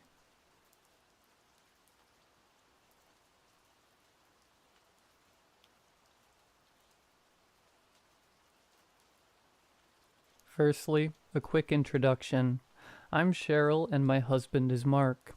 We're a husband and wife couple who were planning to start the Natural World Adventure Log, but my husband's injuries will make that impossible. We just want answers to what happened in the cave, but I think it's best to get everyone on the same page about Rockwell. Rockwell Caverns is a recently opened show cave somewhere in England. The exact location isn't something I can tell you right now, as news of this event seems to be getting removed for some reason. This might be tourism related, or it might be to prevent public paranoia. You'll see the caverns have a sort of spooky theme, with witches and skeletons and the like around the front entrance. This is sort of what attracted us to it, a new, unheard of location with a theme perfect for the Halloween season, which is when we planned of launching the channel. Okay, I'll speed up a little bit for Mark's sake. I'll get through the backstory in caves, then Mark can take over. With the condition his mouth's in, we have a system that allows him to dictate words to me using eye tracking software. We arrived pretty early. I think we were the 20th or so visitor into the caves. The mouth was pretty unassuming, just a crack in the side of the valley wall, barely squeezing the metal walkway between the jagged sides. We traveled in groups of 10 to prevent the cave getting clogged with visitors. It was like walking through a portal. The warm summer air of outside quickly became colder, almost slimier, once we entered the caverns. It smelled of limestone. The smell so thick, I was almost worried my nose would clog up with limescale. The group was ushered into a chamber, one lit with thick red lights that cast elongated shadows across the damp walls. This is where we were told the backstory of this place. According to local legend, plants and crops around the town started to die off 1 week after a supposed witch was executed in the town center. Their roots turned to stone and flaked away. People who drank the water from the well wouldn't fare much better. Some would pass, as our tour guide called them, intestine stones. Others would have their insides turn to rock. They'd fall to the ground with a bone-cracking thud as the petrified organs slammed into their ribs. This was believed to be nothing more than a morbid tale inspired by the town's name, until a cave explorer discovered an underground lake. A petrifying well. Maybe you know of the petrifying well in Mother Shipton's Cave, North Yorkshire. A thin trickle of water coats any object placed under it with minerals over the course of months. This lake is like that, but stranger. The body of water is stagnant, and perhaps because of that, the effects are much faster. It takes seconds to coat something, not months. Nobody knows why. The visitor attraction is partly a way to get funding for experiments on the lake, but the working theory is the water's lack of movement, as well as lack of exposure to weather, allows the process to happen faster. My husband and I disagree. Deeper into the cave, the tour guide pointed out inscriptions on the walls. They are apparently indecipherable, but they could be phrases in an ancient language eroded to incomprehensibility. Mark's telling me he took some close-up shots of these, but with the camera and the state it's in, they'll be unrecoverable. From memory, they seemed almost geometric. The erosion theory seemed like a stretch with how preserved the shapes are. Mark also tells me of the rocks found on the floor. Some child in the first group found a gemstone, barely reachable from the walkway. I can remember a conversation between tour guides about whether he could keep it. Management got involved, but we're not sure what came of it. Mark believes this detail is important, and I almost forgot to mention it. I was more shaken by the gust of wind from deeper in the caves. It smelled even stronger than the cave's natural atmosphere. It almost felt sandy. I remember brushing some kind of powdered rock. It felt like salt off my face. The next chamber of the cave is the petrifying well. I'll give you a description of the room before I let Mark give his side of the story. The chamber is a massive dome shape. A row of electric lights were supposed to illuminate the pool, but some were out, coated in some kind of sediment. The dim light illuminated a milky pool below, surrounded by beaches of rough sand. We were on a metal platform, 10 meters above the pool. Around the railings, a series of metal wires acted as safety nets in case anybody lost their footing too near the edge. The smell was the strongest. Even the tour guide suggested only having a brief look at the pool and regrouping outside the chamber. In hindsight, everything was leading to what happened. Before Mark takes over, I'll say right now that the doctors found no evidence of head trauma. He's in a relatively sound mind, and I believe everything he's told me. I'll let him talk now. Why me? I can't stop thinking that. I've been told that if I have a positive outlook, it'll be better for me. Well, finding shoes in my size was always a hassle. I'm glad I'll never have to do that again. Anyway, I'll start properly now. I had this feeling in my stomach when we entered the chamber. It was like I swallowed an entire ice cube, but I just chalked it up to the stench that place gave off. The best description I can give is, it smelled like an old, damp church in the rain. The walkway was thin, the water was bubbling, the lights were dimming. I should have run out of there, but I just needed some footage of the pool. Everyone else had left, and they were congregating around the tour guide as I slowly walked back towards the crack in the wall that formed the chamber's entrance. I didn't even get halfway when a powerful gust of wind blew me back. It forced my scream of fear back into my lungs. I think you, he's referring to me, Cheryl, were out of the chamber when this happened. I let you go ahead so you could hear what the guide was saying. Each backward step I took felt lighter than the last, until I was totally weightless. The camera I tightly held onto flew out of my hands as I was launched over the railing. It felt like it took several hours. Flying over the safety nets and several meters into the pool can't have taken long, but my head was racing. Nothing seemed real. I couldn't process what was happening as cold cave air rushed past my head. Then I felt a splash. Sound became muffled. Powered by nothing but adrenaline, I forced my head above the water. For a split second, I thought the stories of the petrifying pool were exaggerated, that I was safe in the water. I reasoned that the heaviness of my lower body was due to my clothes being waterlogged, and that the tingling feeling on my face was just sediment from the pool. Luckily, I hadn't fallen too far away from the walkway, and underneath it was a rocky outcropping, just above the waterline. I'm not sure how I made it there, but when I did, I flopped onto the rock. It felt strange.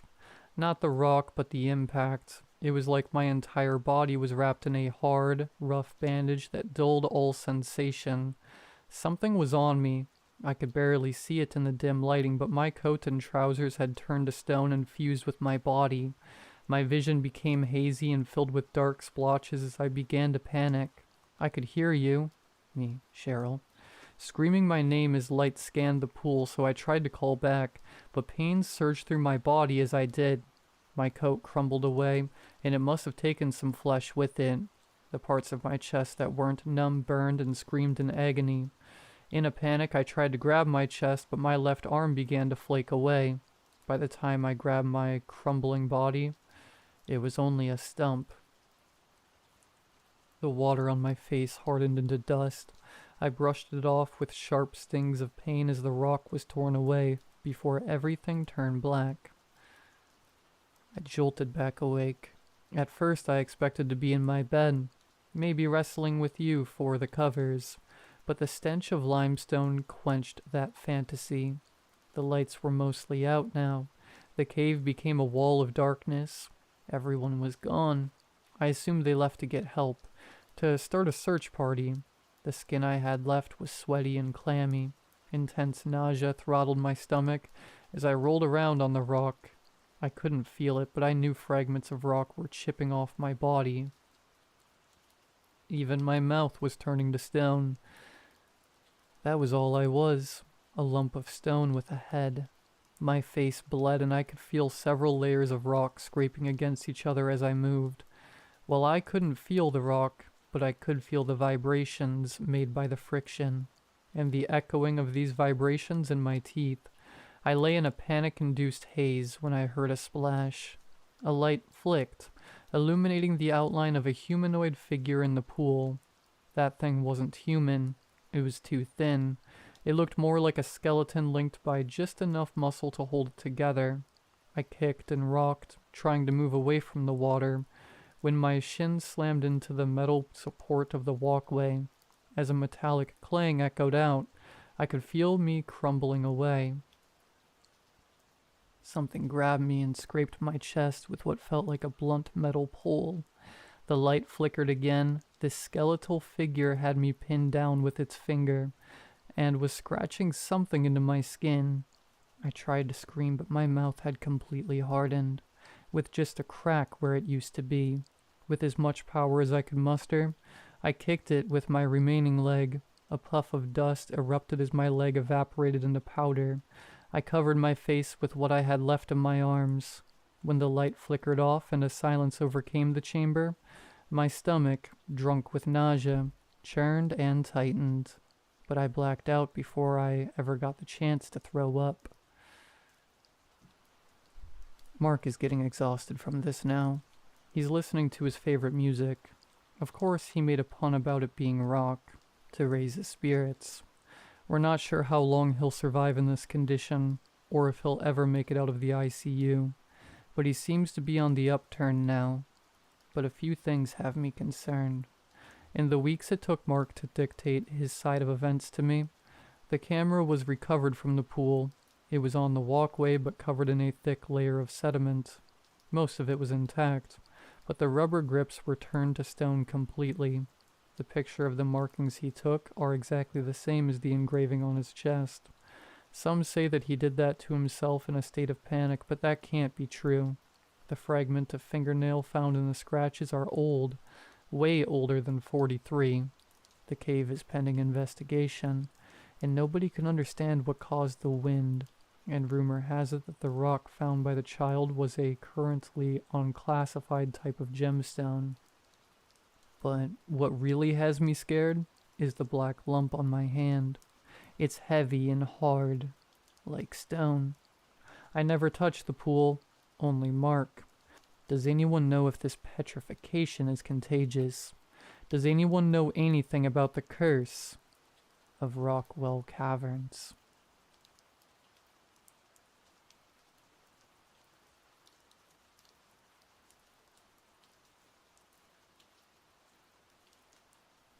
My eyes blinked open to the soft, pale glow of the morning light filtering through the curtains. I lay still, my body sunken into the familiar dip on my side of the bed, the weight of sleep lingering in my limbs. The silence was comforting, and I reached across the mattress, expecting to feel the warmth of my wife beside me. Her side was empty. I frowned, my fingers brushing the cold, undisturbed sheets. Lisa never woke before me on her days off. I pushed the thought aside, trying to shake off the lingering fog of sleep. Maybe she'd gone to the bathroom or been called into the ER last minute. They were always short-staffed these days. I glanced at the old wooden clock hanging above the dresser. 6:17 a.m. Too early for Lisa. My stomach nodded with unease, but I told myself not to worry yet. Maybe she was downstairs making breakfast. I sat up, rubbing my eyes, and was greeted by Middo, our cat. He wove between my legs, his purring loud and insistent. I reached down to stroke him absent-mindedly before stumbling into the bathroom, the chill of the house creeping into my skin. The stillness of the house unnerved me as I splashed cold water on my face. The only sound was the soft hum of the heater kicking on, filling the empty spaces with a mechanical, distant drone. I pulled on my housecoat and headed down the dimly lit hallway, Middo at my heels. Coffee first. The thought was comforting, routine. I moved toward the kitchen, but something stopped me. Middo's bowl was empty. Strange. Lisa was always the first to feed him in the mornings. A flicker of confusion passed through me, and my gaze fell on her purse, hanging from the back of the kitchen chair. Her car keys were still on the rack by the front door. A sense of unease prickled at the back of my neck. I crossed the room to the living room window, brushing aside the heavy curtains. The landscape outside was barren under the pale winter sky, the frost glistening in the early morning light. Lisa's car sat in the driveway, untouched. "Babe, you home?"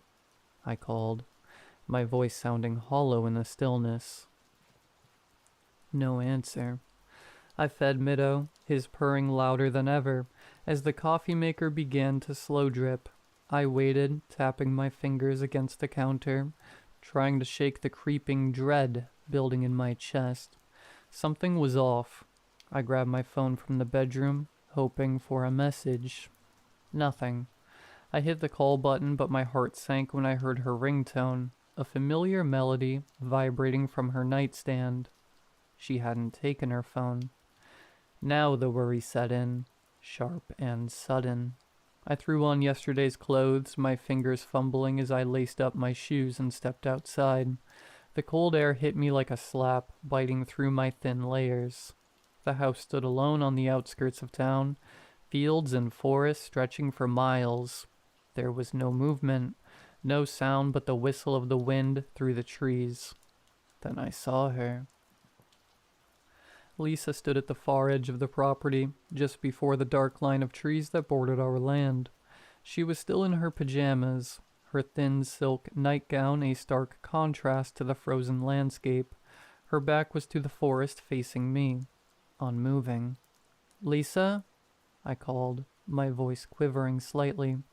"What are you doing? It's freezing out here." She didn't move. She didn't respond.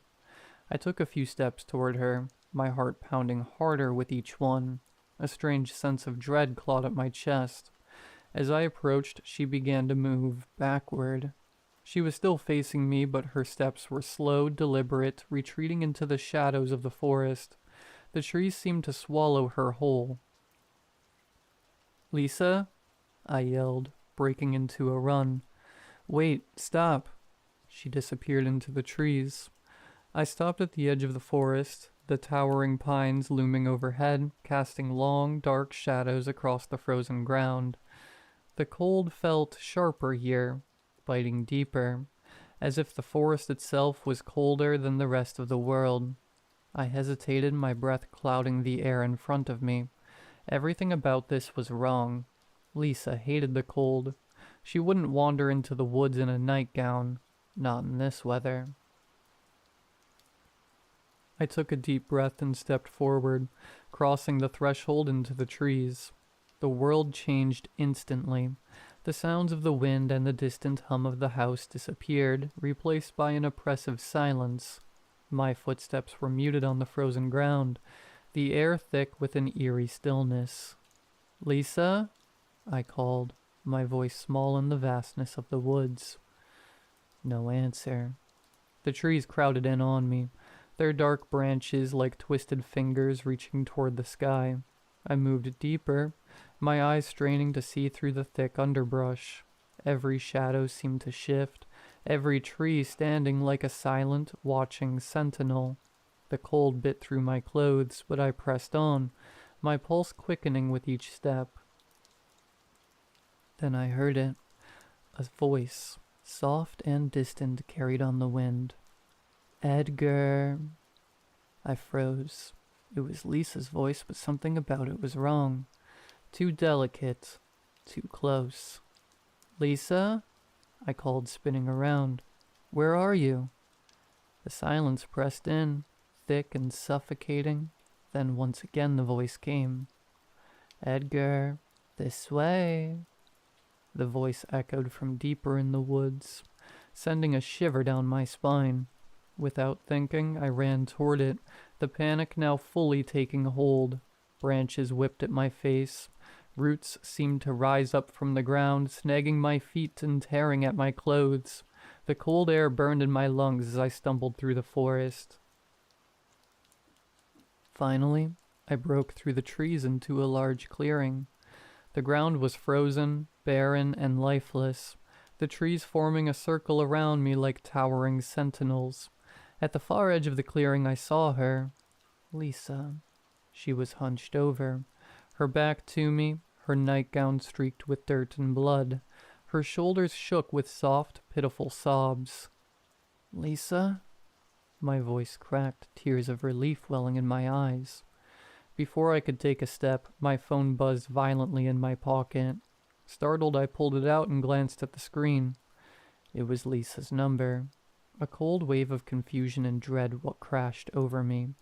I looked from the phone to the figure in the clearing, my heart pounding in my ears. With a shaking hand I answered. "Hello? Edgar?" Lisa's voice came through, frantic and full of fear. "Where are you? I've been trying to call you for hours." My throat tightened. "What? I'm in the woods. Where are you?" "I'm at home," she cried. "I went out for breakfast with Lacey, and when I came back you were gone. I've been calling and calling."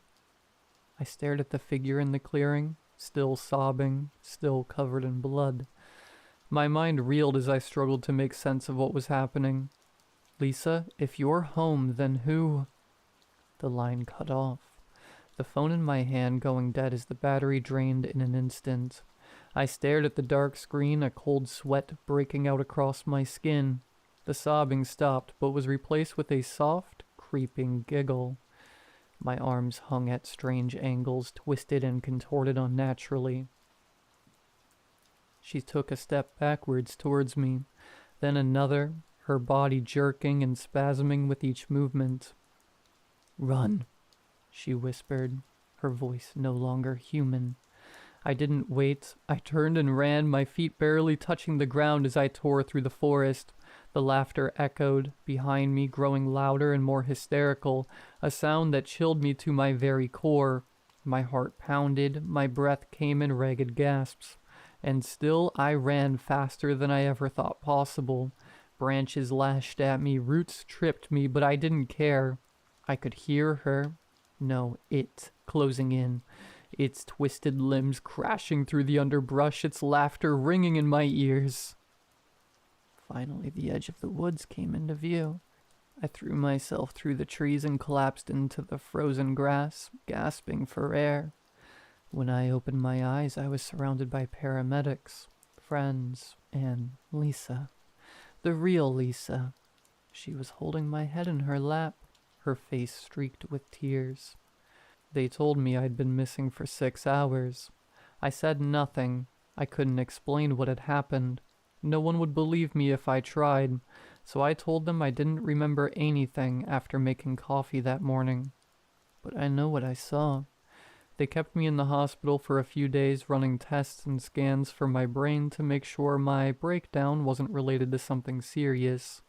When the tests came back clear, I was prescribed some medication and ordered to see a psychiatrist once a month for 3 months.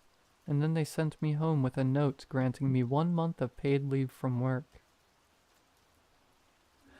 Lisa took a couple weeks off work to stay with me. She never left my side. Wherever I was, she was. Admittedly, it was hard looking at her the same way after what happened. I felt paranoid, uneasy, terrified that whatever chased me through the woods was still out there, just waiting for me to come back. Or maybe it would come for me in the night. I hardly sleep anymore. I spend nights listening to the ticking clock above the dresser while who I think is Lisa sleeps soundly next to me. A few days ago, I was in the basement doing the laundry. It's a chore that both Lisa and I tend to procrastinate on. I pulled out an armful of dirty clothes from the overflowing laundry basket and stuffed them into the washer. I looked back into the basket and froze. In the bottom of the basket was Lisa's nightgown, the same one that thing had been wearing in the woods. An awful feeling blanketed over me as flashbacks filled my head. It became worse when I reached in and pulled it out. Her nightgown was tattered and torn, stained with dirt and dried blood.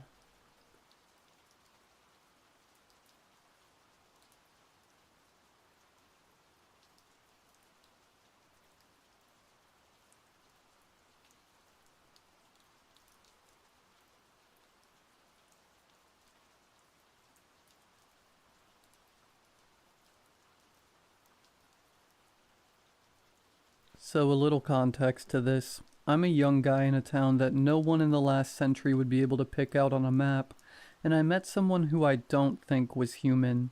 It all started out so very plain. I woke up on a crappy bed that should have been thrown out last year with springs that are killing my back. Went to work at 8 at the Home Depot on the only road that ever gets any traffic, but it's still just a 10-minute drive from my house. Work just passed by. A few customers would come in to get big loads for construction sites, but they mostly just need us for the forklift. They already know where pretty much everything is. And almost all the rest of the customers were looking for returns and refunds, or which aisle the bathroom seats were on. I clocked out at 4. Nothing exciting happened. No weird customer. Nothing. I went home and tried to make something resembling a stir-fry, but I realized a bit too late I was missing half the ingredients that made it any good. So I decided to go to the store to see if anything was on sale to make the food taste like food. Food prices are far too high for someone making barely 15 an hour. Basically robbery if you ask me. I must have sat there circulating my budget with my stomach for a good hour before deciding on some cheap frozen veggies, and the smallest bottle of soy sauce I'd ever seen. People don't appreciate the relationship they have with food nearly enough. I haven't eaten the same since that day. It happened while I was leaving the store. It was almost like a grunting and grinding sound mixed with weird muffled noises. I know I should have just minded my own business and kept it pushing, but something broke through. I couldn't see anything and couldn't hear it well, but I did recognize one thing. A cry being muffled by a hand is something that even if you've never heard it before, your brain just knows what it is. It makes you want to see what it was. So I put my stuff down in my car, and I go over to check what the noise was about. Dumb, I know, but what can I say? Habits are hard to break, and I don't know what else to do with them. I don't see it when rounding the corner. It's a weird array of buildings, and the lights seem to be the only on in the parking lot. It wasn't pitch black out, but not much better than the lights too far. So I walk into what looks like an area for employees to go in through the back, and that's when I see them. There must have been at least 6 guys on the ground. It was hard to tell with some of them being on top of each other, but that's not what caught my attention. The girls, or women maybe, I don't know how old they were, but they looked college age. There was 4 of them. I knew because they were just sitting there staring, hands over their mouths trying to push the cries back in, almost scared to make a sound, yet none of them seemed to be gearing to run away. Almost like they were in a panic attack but trying to put it in a box, if that makes sense. But the strangest thing of all was the guy standing next to the guys on the pavement. He looked as if he had just come into the situation too. He didn't feel hostile, you know? Like that feeling you get when someone's been aggressive or threatening just wasn't there. He seemed almost bored. The closer I got, the more things I noticed about the scene. By the time I stopped, I was about 30 feet away. I could start to make out some objects on the ground. Pipes and broken glass. A broken piece of wood. Almost all of it had some trace of struggle tied to it. None of the girls or the guy had any signs of struggle or something that made me think they had anything to do with the fight. The guy standing there looked to be early 20s. Light skin and couldn't have been taller than 5'11". He had almost black hair, or maybe it was dark brown. Hard to tell. Just an average guy you'd pass on the streets. But then I saw his eyes. They were so brown. And what first looked like boredom, on closer look almost seemed like... I don't know what the word for it is. Like someone looking for the secret image in a picture but can't quite tell if it's even there. I don't know what made me not call out or ask him what happened. After all, this whole situation felt off. Did a big fight happen? Was he involved or just a passerby? Why wouldn't the girls take their eyes off him? And then he looked over to me. He didn't say anything, but I could almost feel the words popping in my head from his stare. Like, as if he was saying something about modern art or the state of affairs of young people. As if the vision couldn't be realized and he couldn't be bothered to try and understand anymore. Well, he kept taking glances at me. He began to walk around looking at the debris, like he was searching for something in particular. He kept giving me side glances, almost as if picking out a gift for a friend, and he couldn't decide. The girls started crying harder as he moved, almost petrified when he came near them. Finally, he picked up a piece of rebar and inspected it closely and gave me a look of something along the lines of a mighty sword, and he swished it around him like a kid playing with his new favorite stick. Then he threw it near my feet. The sound of metal and concrete will never be the same to me again. Then, while I'm looking between him and the rebar, a small grin began to form on his face with a look of, "You don't like my present?" My brain, being sensible, told me I should pick it up. After all, if he was the one who messed up 6 guys by himself, a weapon was mandatory. Quick of a thought that was, came something far more sinister. The grin was beginning to widen and morph to a bigger smile. His feet, I noticed, were almost sideways. His legs sounded heavy, and the way he walked seemed almost as if it took great effort to do so. He walked so casually, as if he was about to greet a long-time friend he hadn't seen or heard from in a while. Maybe that's what it would have looked like from a camera. Every one of his steps triggered something in me, something almost instinctual. I still hadn't said anything, and I barely so much as twitched, but I knew what this feeling was. Prey isn't the right word for it. I was a part of the dinner now. Something like a cat would do with a mouse he had no interest in eating, only making it suffer before the end, priding itself on the pain of things weaker than it. It was suffocating when he was in front of me. He looked down at the rebar and then back at me, almost pleading for me to pick it up, like a kid whose dad won't play make-believe anymore. When I didn't move, he lifted his arm and pointed at me, close enough to almost be touching me, but not quite there. His eyes gave me a look of, "I'm not touching you." One of the girls was starting to curl up in her knees, but her hand never left her mouth. Then he did something strange. Keeping his finger pointed at me, he slowly began walking in a circle around me. I stared straight forward, but I could feel his eyes on me the whole way around. The first time he came around, his smile was still playful, but he stopped right in front of me again. He held a finger up and looked at me as if I had one of something. Then I realized he was telling me I had one question, so I asked him the only question I could think of. "What are you?" His smile got larger. "Hungry." Almost too high of a voice for a man. Almost slurred. Then he began walking around me again, but this time felt different. When he stopped behind me, the girls' faces changed and the cries almost couldn't be covered anymore. Everything in me was telling me to turn around and try to fight for my life before the thing behind me took it without a fight. But I did nothing. As he was coming over my other side, his smile hadn't changed, but the way his eyes looked hasn't left me. Almost like he had sunk further into his face, but they contained an anger that hadn't been there before. But just like last time, he held up one finger, only this time I couldn't think of a better question. Then it came to me. "Who are you?" I barely stuttered out. His smile almost seemed to tear at the points of his mouth as he spoke. "Fun." Only this time his voice was almost split, like two people saying it at once. He tilted his head from side to side, almost debating on his next course of action. He settled on walking around me again, only this time he didn't stop behind me. His face looked almost unreal as he rounded my side, like it couldn't decide if he was experiencing euphoria or anger so hot it would burn him alive. This time, though, the finger that had been pointing at me was the one he held up. He kept making a swirly motion with it, as if telling me this would be the last question. My mind was racing, trying to figure out what to say so I could leave alive. I thought about asking to leave, but what about the rest of the people here? What happens once I leave?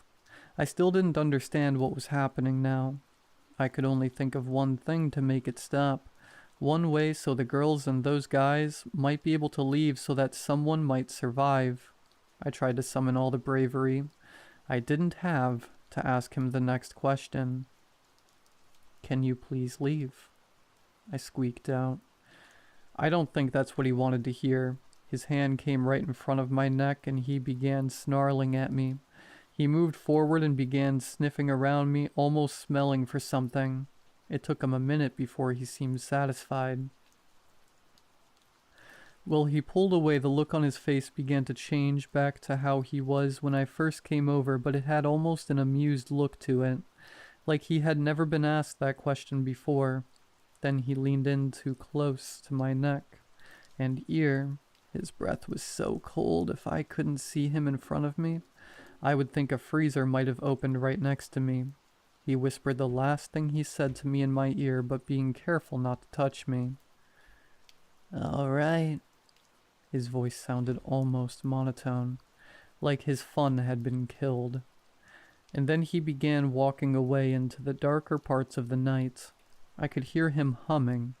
It felt like hours before anyone moved, almost scared to do anything to bring that thing back over. Finally, one of the girls crawled over to one of the guys and began sobbing on his chest. And that's all it took for everything to turn into a blur of motion. I checked my phone and it hadn't been 30 minutes since I first walked over. As the rest of the guys began waking up, I noticed something strange going on between them. One of the guys almost jumped up and about fell over again looking for something. He left. I told him, but it didn't seem to be the response he was looking for. "Where's Alice? Where's Jenny?"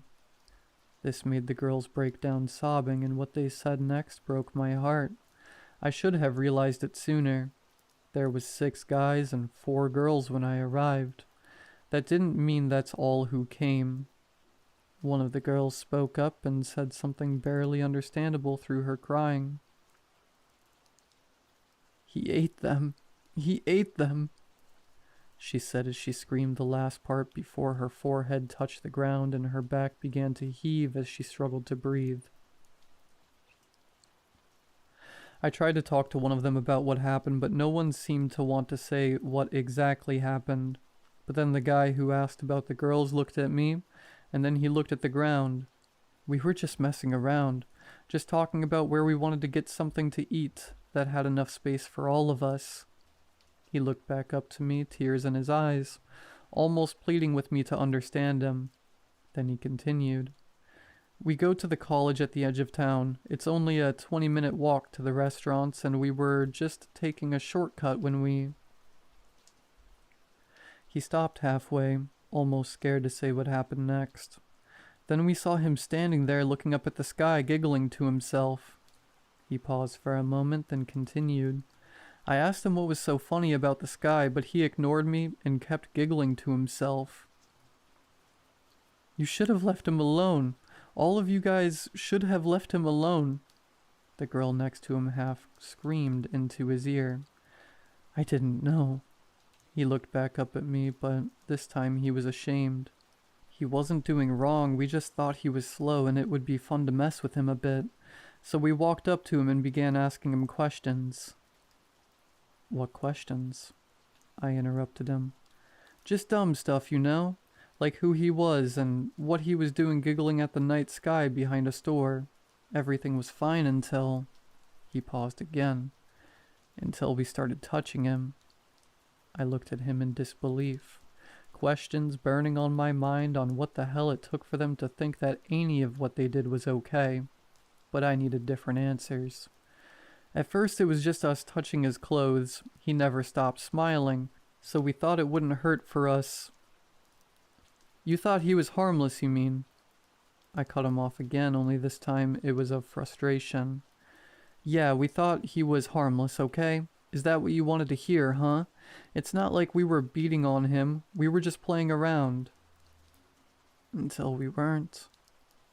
His eyes looked almost crazed with grief at this point. He was so fast and strong, almost like he wasn't even human. At first he was just throwing us around until Jake picked up a pipe and swung it at him. After that he stopped pulling the punches, and then it goes dark. He finished looking at the girls for an explanation. The brunette girl was the one who began talking despite looking in between her knees, almost too scared to look at the world, at the night. "After he laid all of you out, he kept hitting you guys, so we tried to get him off you. She stopped and then started again. Alice and Jenny hopping on his back, but it didn't matter. He slammed both of them into the pavement, just as quick. But then he looked at us and we saw his face." "What about his face?" I asked. A different girl spoke up this time. "It wasn't normal. It almost looked like a mask of a face twisted in anger. But we all could feel the threat in the air." "What threat?" "If we moved or made a sound, we'd die." she said quietly. But Jenny and Alice didn't want him to go back to beating the guys, so they fought back. It was another couple of minutes before anyone said anything, but then she finally started up again. Jenny was the first one he started on. Her voice wavered. He grabbed her by her hair and thigh and shoved her down his mouth, and then in went Jenny.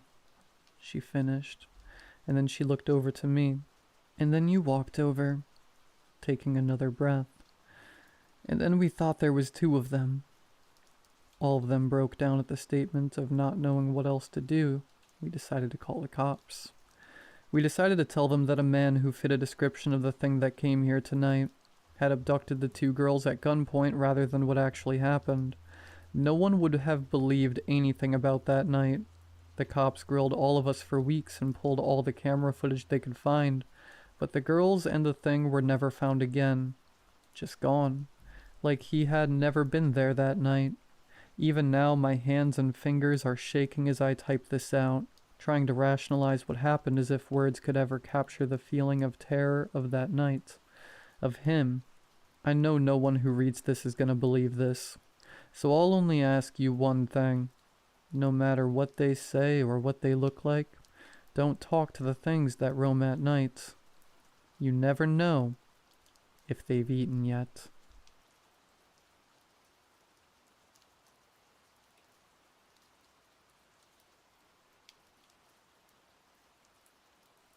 My group of friends has always liked the outdoors. The four of us have always enjoyed a weekend of camping and fishing. I would have never guessed it was going to turn out like this. I always hear stories of crazy things happening out in the woods, but I never thought it would happen to us. Last weekend wasn't out of the ordinary to begin with. We packed up and headed out to do some backcountry camping. We heard of a new place near a lake where my distant friend had been once or twice. We were told that this area was quiet and had great fishing. Our group consists of 4 guys who have loved camping in the wilderness for our whole lives. Todd is maybe the roughest of the 4. He stands at 6'3" and is up for almost anything. Ryan is definitely the smart one in the group. He usually doesn't let Todd do the dumb things he wants to. I honestly think Todd might have been sent to the hospital a couple dozen times if it weren't for Ryan. To be honest, I don't add much to the group. I'm just here for the good time and really follow what everyone else is doing. Liam is a little bit different. Before last weekend, I would have called him the skittish one, never really wanting to do any of the stuff we're getting ourselves into. Not to make fun of the guy, but he just usually doesn't get into trouble. It's for this reason that I have such a hard time trying to stomach the things that I saw this weekend. We hiked for about 2 hours to find the perfect place to set up camp. God, it was beautiful out there. A nice open place right beside the lake. The water looked almost like glass with the reflection of the hot sun shining up to shore.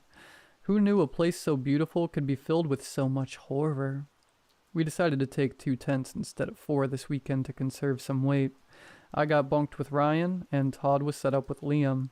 Before we had even finished getting camp set up, Todd had started to blow up his inflatable kayak. Liam was trying to get Todd to help finish setting up their tent, but Todd didn't really care. I'm lucky I got set up with Ryan because he has a serious work before play mentality. Todd was already on the water by the time we had finished setting up. I was ready to join him as we only had a few hours of daylight left. Ryan and Liam weren't too keen about going fishing right away, and suggested going on a hike to check out the area. I'm not one for hiking, and Todd isn't either, so me and Todd set out on the water while Liam and Ryan went out to the woods. After about 2.5 hours of no luck on the water, we paddled back into camp. It was getting close to dark and we were hungry. Back at camp, Ryan and Liam were sitting by a newly lit fire. Before I even stepped a foot on that campsite, I knew something was wrong. A tightness in my chest that felt like a hand squeezing from the inside. As we walked up to camp, I got my first look at the source of the bad feeling. "Look what I found," Liam yelled with a smile. The volume of his voice startled me and I took a small step back. In his hand there was a small wooden doll. When I laid my eyes on it, my heart skipped a beat. I was frozen in place for a moment, unable to move. Hesitant, I walked up to get a closer look. It looked like one of those creatures from the movie Trolls, only slightly chunkier, and without the crazy hair. It fit in the palm of his hand and had an eerie feeling to it. Suddenly I had the urge to take it. It felt as if an unknown force had thrusted my arm outward to grab this trinket from the hands of my friend. Almost with the same force, Liam instantly pulled back his hand. His eyes filled with rage. Not just a joking rage you use when you yell at your friends about something stupid. A pure, real rage. "No," he said firmly with a voice that echoed across the lake. As quickly as the urge came to take the doll, it was gone. My lungs felt empty and my heart just the same. I took a deep breath and looked at Liam, hoping his rage had left him too. It hadn't. He looked at me with the same rage in his eyes, staring. "Sorry, I don't know what came over me," I muttered with a neutral tone. I had never seen Liam like this before. He was usually so kind. I looked at both Todd and Ryan. They looked both as confused as me. Eventually Liam's rage disappeared and he went back to normal. Well, not normal, there was something off with him. I knew it was because of that doll. We roasted some hot dogs and talked about the fire as the sun set. Liam was oddly quiet during our conversations. He didn't say a single word and ate in silence. He only perked up when we mentioned the doll. "So where'd you find that thing anyway?" Todd asked with his mouth half full of hot dog. Ryan looked at Liam to answer, but he just sat there silently staring. Ryan answered, "It was inside of a tree. Maybe a squirrel hole or something, I'm not sure. I went to grab it, but Liam... It's mine." A chill trickled down my spine. After an hour of not speaking, the only words he says, "It's mine." 2 simple words. 2 words that chilled me to the core. He stared at the 3 of us with a deadly look in his eyes and didn't move a muscle. "What's going on with your eyes, man?" Ryan asks. He was right. There was something off. Liam's eyes were always bright blue, but now they seemed darker. A kind of gross yellow. Almost what I'd imagine a wolf to have. Liam didn't respond, just sat there clutching his doll so tightly in his hands that his knuckles were turning white. Something was terribly off with him. That doll was affecting him in some way none of us could comprehend. We took a second to grab our bearings and continue to talk. Somehow we shrugged off the odd things that were happening to Liam. I know now that we should have taken that doll away from him. If he had, I'd still see Liam as the nice guy I know he truly is. Once we went to bed, it was when the real terror started. Me and Ryan shut out the lights not long after we got in our tent. It was hard to sleep with the sound from the other tent. Todd and Liam were arguing about something and it sounded pretty heated. I never asked Todd what the argument was about, but I assume it was about the doll. The argument went on for about a half hour until it suddenly stopped.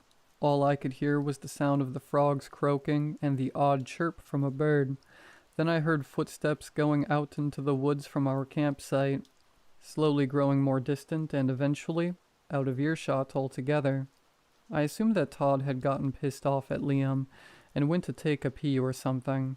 The only problem? I saw no flashlight go out into the woods. I looked over at Ryan, but he seemed to be asleep. I played there and thought for a few minutes. I figured I'd better check in on the other tent to see what was going on. I slowly climbed over top of Ryan to get out of the tent. I grabbed my flashlight and walked over. I zipped open the other tent and I saw Todd sitting there in his underwear alone. "Where the hell is Liam?" I asked quietly. "I don't know, he just got up and left," Todd said without a care in the world. "He didn't even take a flashlight." It only struck me then how out of character this was. Liam wouldn't even go out in the woods alone with a flashlight. Never mind in the dark without one.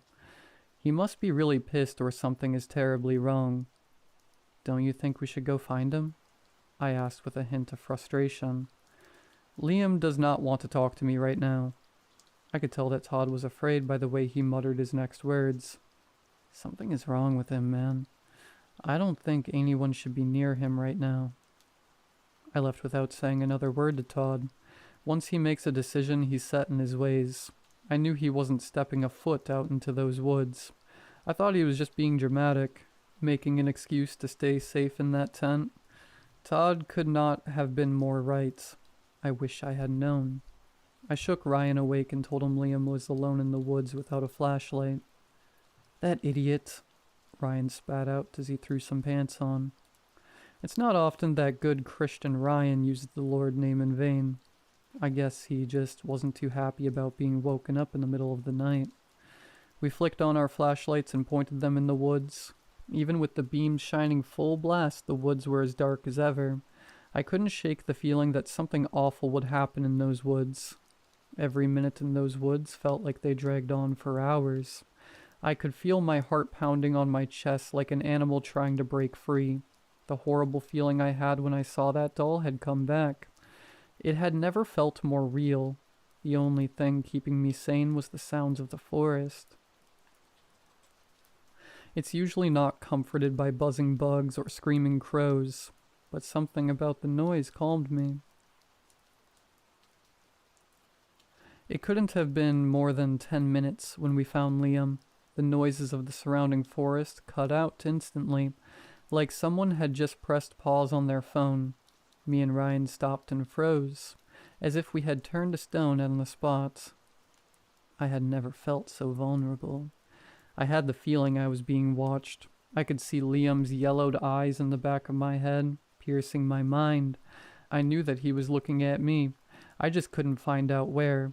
I snapped out of my petrified stance and started to look around. Ryan quickly followed suit. I couldn't see a thing. Even with the flashlights, the darkness had consumed the forest around us. Something broke the silence, barely audible, but it was there. A labored breath, almost like a panting dog. The sound that was so quiet was somehow so loud. It consumed everything around me. I couldn't place where it was coming from. Again, I froze in place. Something had fallen on my shoulder. I reached my hand up to touch the foreign object. It was wet. Wet? What out here would fall on my shoulder that's wet? I pointed the flashlight at my hand. It was red, dark red. It was a drop of blood. I felt my ears pounding with the beat of my heart as I looked at the liquid on my finger. The only place it could have came from was up. I looked above me and saw the source of the breathing, a pair of yellow eyes looking straight at me. That stare locked me in place. Any muscle I tried to move was halted by an unseen force. It was up high, really high, higher than any man I knew could climb. Up there on that tree perched the man I knew as Liam. His body was darker than the night itself. His arms looked to had grown a foot in length. His legs, too. Maybe my mind was just painting a grim portrait, but I swear his body was different. I couldn't make out a single facial feature. All I saw was a blank canvas with those glowing yellow eyes. I knew it was Liam. I remembered those eyes by the fire as if it happened 5 minutes before. It was him. It was Liam. Under one of his large hands looked to be a small rodent, or at least what was left of one.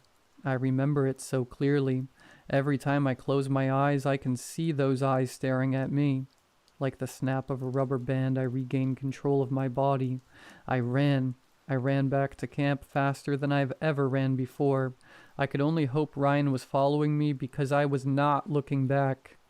I entered the clearing of our campsite and saw Todd standing in front of his tent. What's going on? I heard screaming. I don't recall screaming or even making a single sound. Ryan must have cried out while I left him there. I looked at the kayaks on shore, and no, that was the only way to be safe. Get in a boat, I screamed at Todd. I looked back at the forest and I saw Ryan running into the clearing with his eyes wide. He stopped for a second and clutched his heart to catch his breath. Boat, I screamed, this time directed at Ryan. As I looked back, Todd had one kayak in the water, dragging a second. As quickly as before, I ran to the boat and jumped in. Ryan followed not far behind. I paddled and paddled until my arms gave out, only looking back to see that Ryan and Todd were close behind me. "What happened? Why are we out here? It's cold," Todd yelled with confusion. I hadn't even noticed he was still in his underwear. This was the least of my worries at this point. Neither me nor Ryan felt the need to answer Todd, too petrified to say a word about our experience. My heart had finally decided to slow down. A part of me wanted to look back at our camp, see if that creature was there watching us out in the lake. No matter how hard I tried, I couldn't find the strength to look. Without saying another word, I laid down in my inflatable kayak. The small waves rocking me back and forth made my eyes feel heavy. I eventually dozed off. I woke up to the bright light of the shining sun. The rocking sensation I felt the night before had disappeared. I looked around and saw that I was beached up on a rocky shore. It was on the same side of the lake as the campsite. I could see my neon green tent not 300 feet from where I had landed. Along with the tent was 2 kayaks up on the shore. Someone had gone back. Who would be so stupid to go back to shore with Liam around? If Ryan had seen what I saw, there's no way he would have gone back. It had to be Todd. I looked around me again. I saw Ryan's kayak not too far from me. He had ended up quite close to where I was, about 20 feet further from the camp than me. I paddled over to Ryan and gave him a few pokes with my paddle until he woke up. "Todd went back," I said calmly to Ryan. Even being awake for seconds, Ryan knew how dire this situation was. "He did what?" he asked me firmly. It was less of a question and more trying to cope with what he had just heard. He kicked off and we paddled back to the campsite. Strangely, nothing felt off when we approached the campsite. Nothing like what I had felt coming back the day prior. I just knew. I knew by some feeling in the back of my mind that the doll was nowhere around our campsite. We beached our kayaks and hopped out onto dry land. Once I stepped on that rocky shore, the uneasy feeling returned. This time it wasn't about Liam. It was about Todd. After the walk back to the truck, Ryan called, and police were within 3 minutes. I told them that Todd and Liam must have gone out into the woods in the night and didn't come back. We woke up to find neither Todd nor Liam asleep in their tent. Ryan told them a similar story. Not one of us said a word about the doll, or what we saw in the woods the night before. As of now, the investigation is still ongoing. It's Wednesday now. They went missing Friday night. I have no doubt that Liam is still out there somewhere. A little piece in the back of my mind, like a distant memory trying to pry its way out. I can hear what sounds like Todd screaming. Not a scream like I've ever heard from him. A scream of terror. I didn't mean to make a wall of text like I did here, but I couldn't really sum it up with less words. You have any questions about this experience? Maybe something I missed, please ask. I'm writing this late at night, and I'm far from an author. I apologize for any grammar mistakes or anything of the sort.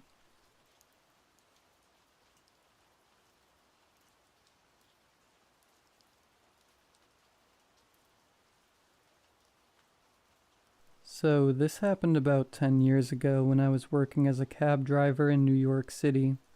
I'd lived there almost all of my life, and this was when I had just started driving. I think it was my first or second week. Not really sure. Anyway, one night I got a call to pick someone up. I remember it was late, around 2 or 3 a.m., and the streets were pretty quiet. I waited outside for about 5 minutes, but nobody came out. That happens sometimes. People order a ride and then either forget about it or decide not to go. After waiting a bit longer, I decided to cancel the ride and just move on. This was in the Bronx, by the way, And as I was making a turn to head back to the main road, something really strange happened. Out of nowhere, this girl knocks on my window. And when I say out of nowhere, I mean it. I didn't hear her walking up or anything. She just appeared, like she came out of thin air. She looked pretty normal though. Young, maybe mid-20s, wearing simple clothes. She asks me if I'm working and I said yeah. Then she tells me where she's going and asks how much I charge. Now, since I was new to the job, I didn't really know what to charge, so I just asked her how much she usually paid. She said $10 and I was like, alright, cool. She gets in the back seat, and as soon as she sits down, she asks me to turn off the AC and the music. That was weird because it was summer, and it was really hot that night. I wasn't blasting the AC or anything, just keeping the car cool. But she seemed uncomfortable. Still, I did what she asked. It's not uncommon for passengers to make little requests like that. The weird thing, though, is that she didn't say another word after that. Nothing. Usually passengers either chat or sit there quietly scrolling on their phones, but she just sat there staring out the window. I thought maybe she was tired or something, so I didn't think that much of it at first. When we got close to the destination, I asked her for her building number. No response. I asked again, a little louder this time. Still nothing. That's when I glanced in the rearview mirror, and there was no one there. She was gone. I freaked out. My first thought was that maybe she got out of the car while we were stopped at a light or something, but that didn't make sense. The doors were locked, and I would have heard or felt the door open. I pulled over, got out, and checked the back seat, but there was nobody there. I know for a fact that she got in the car. I talked to her. She was there, but she just vanished.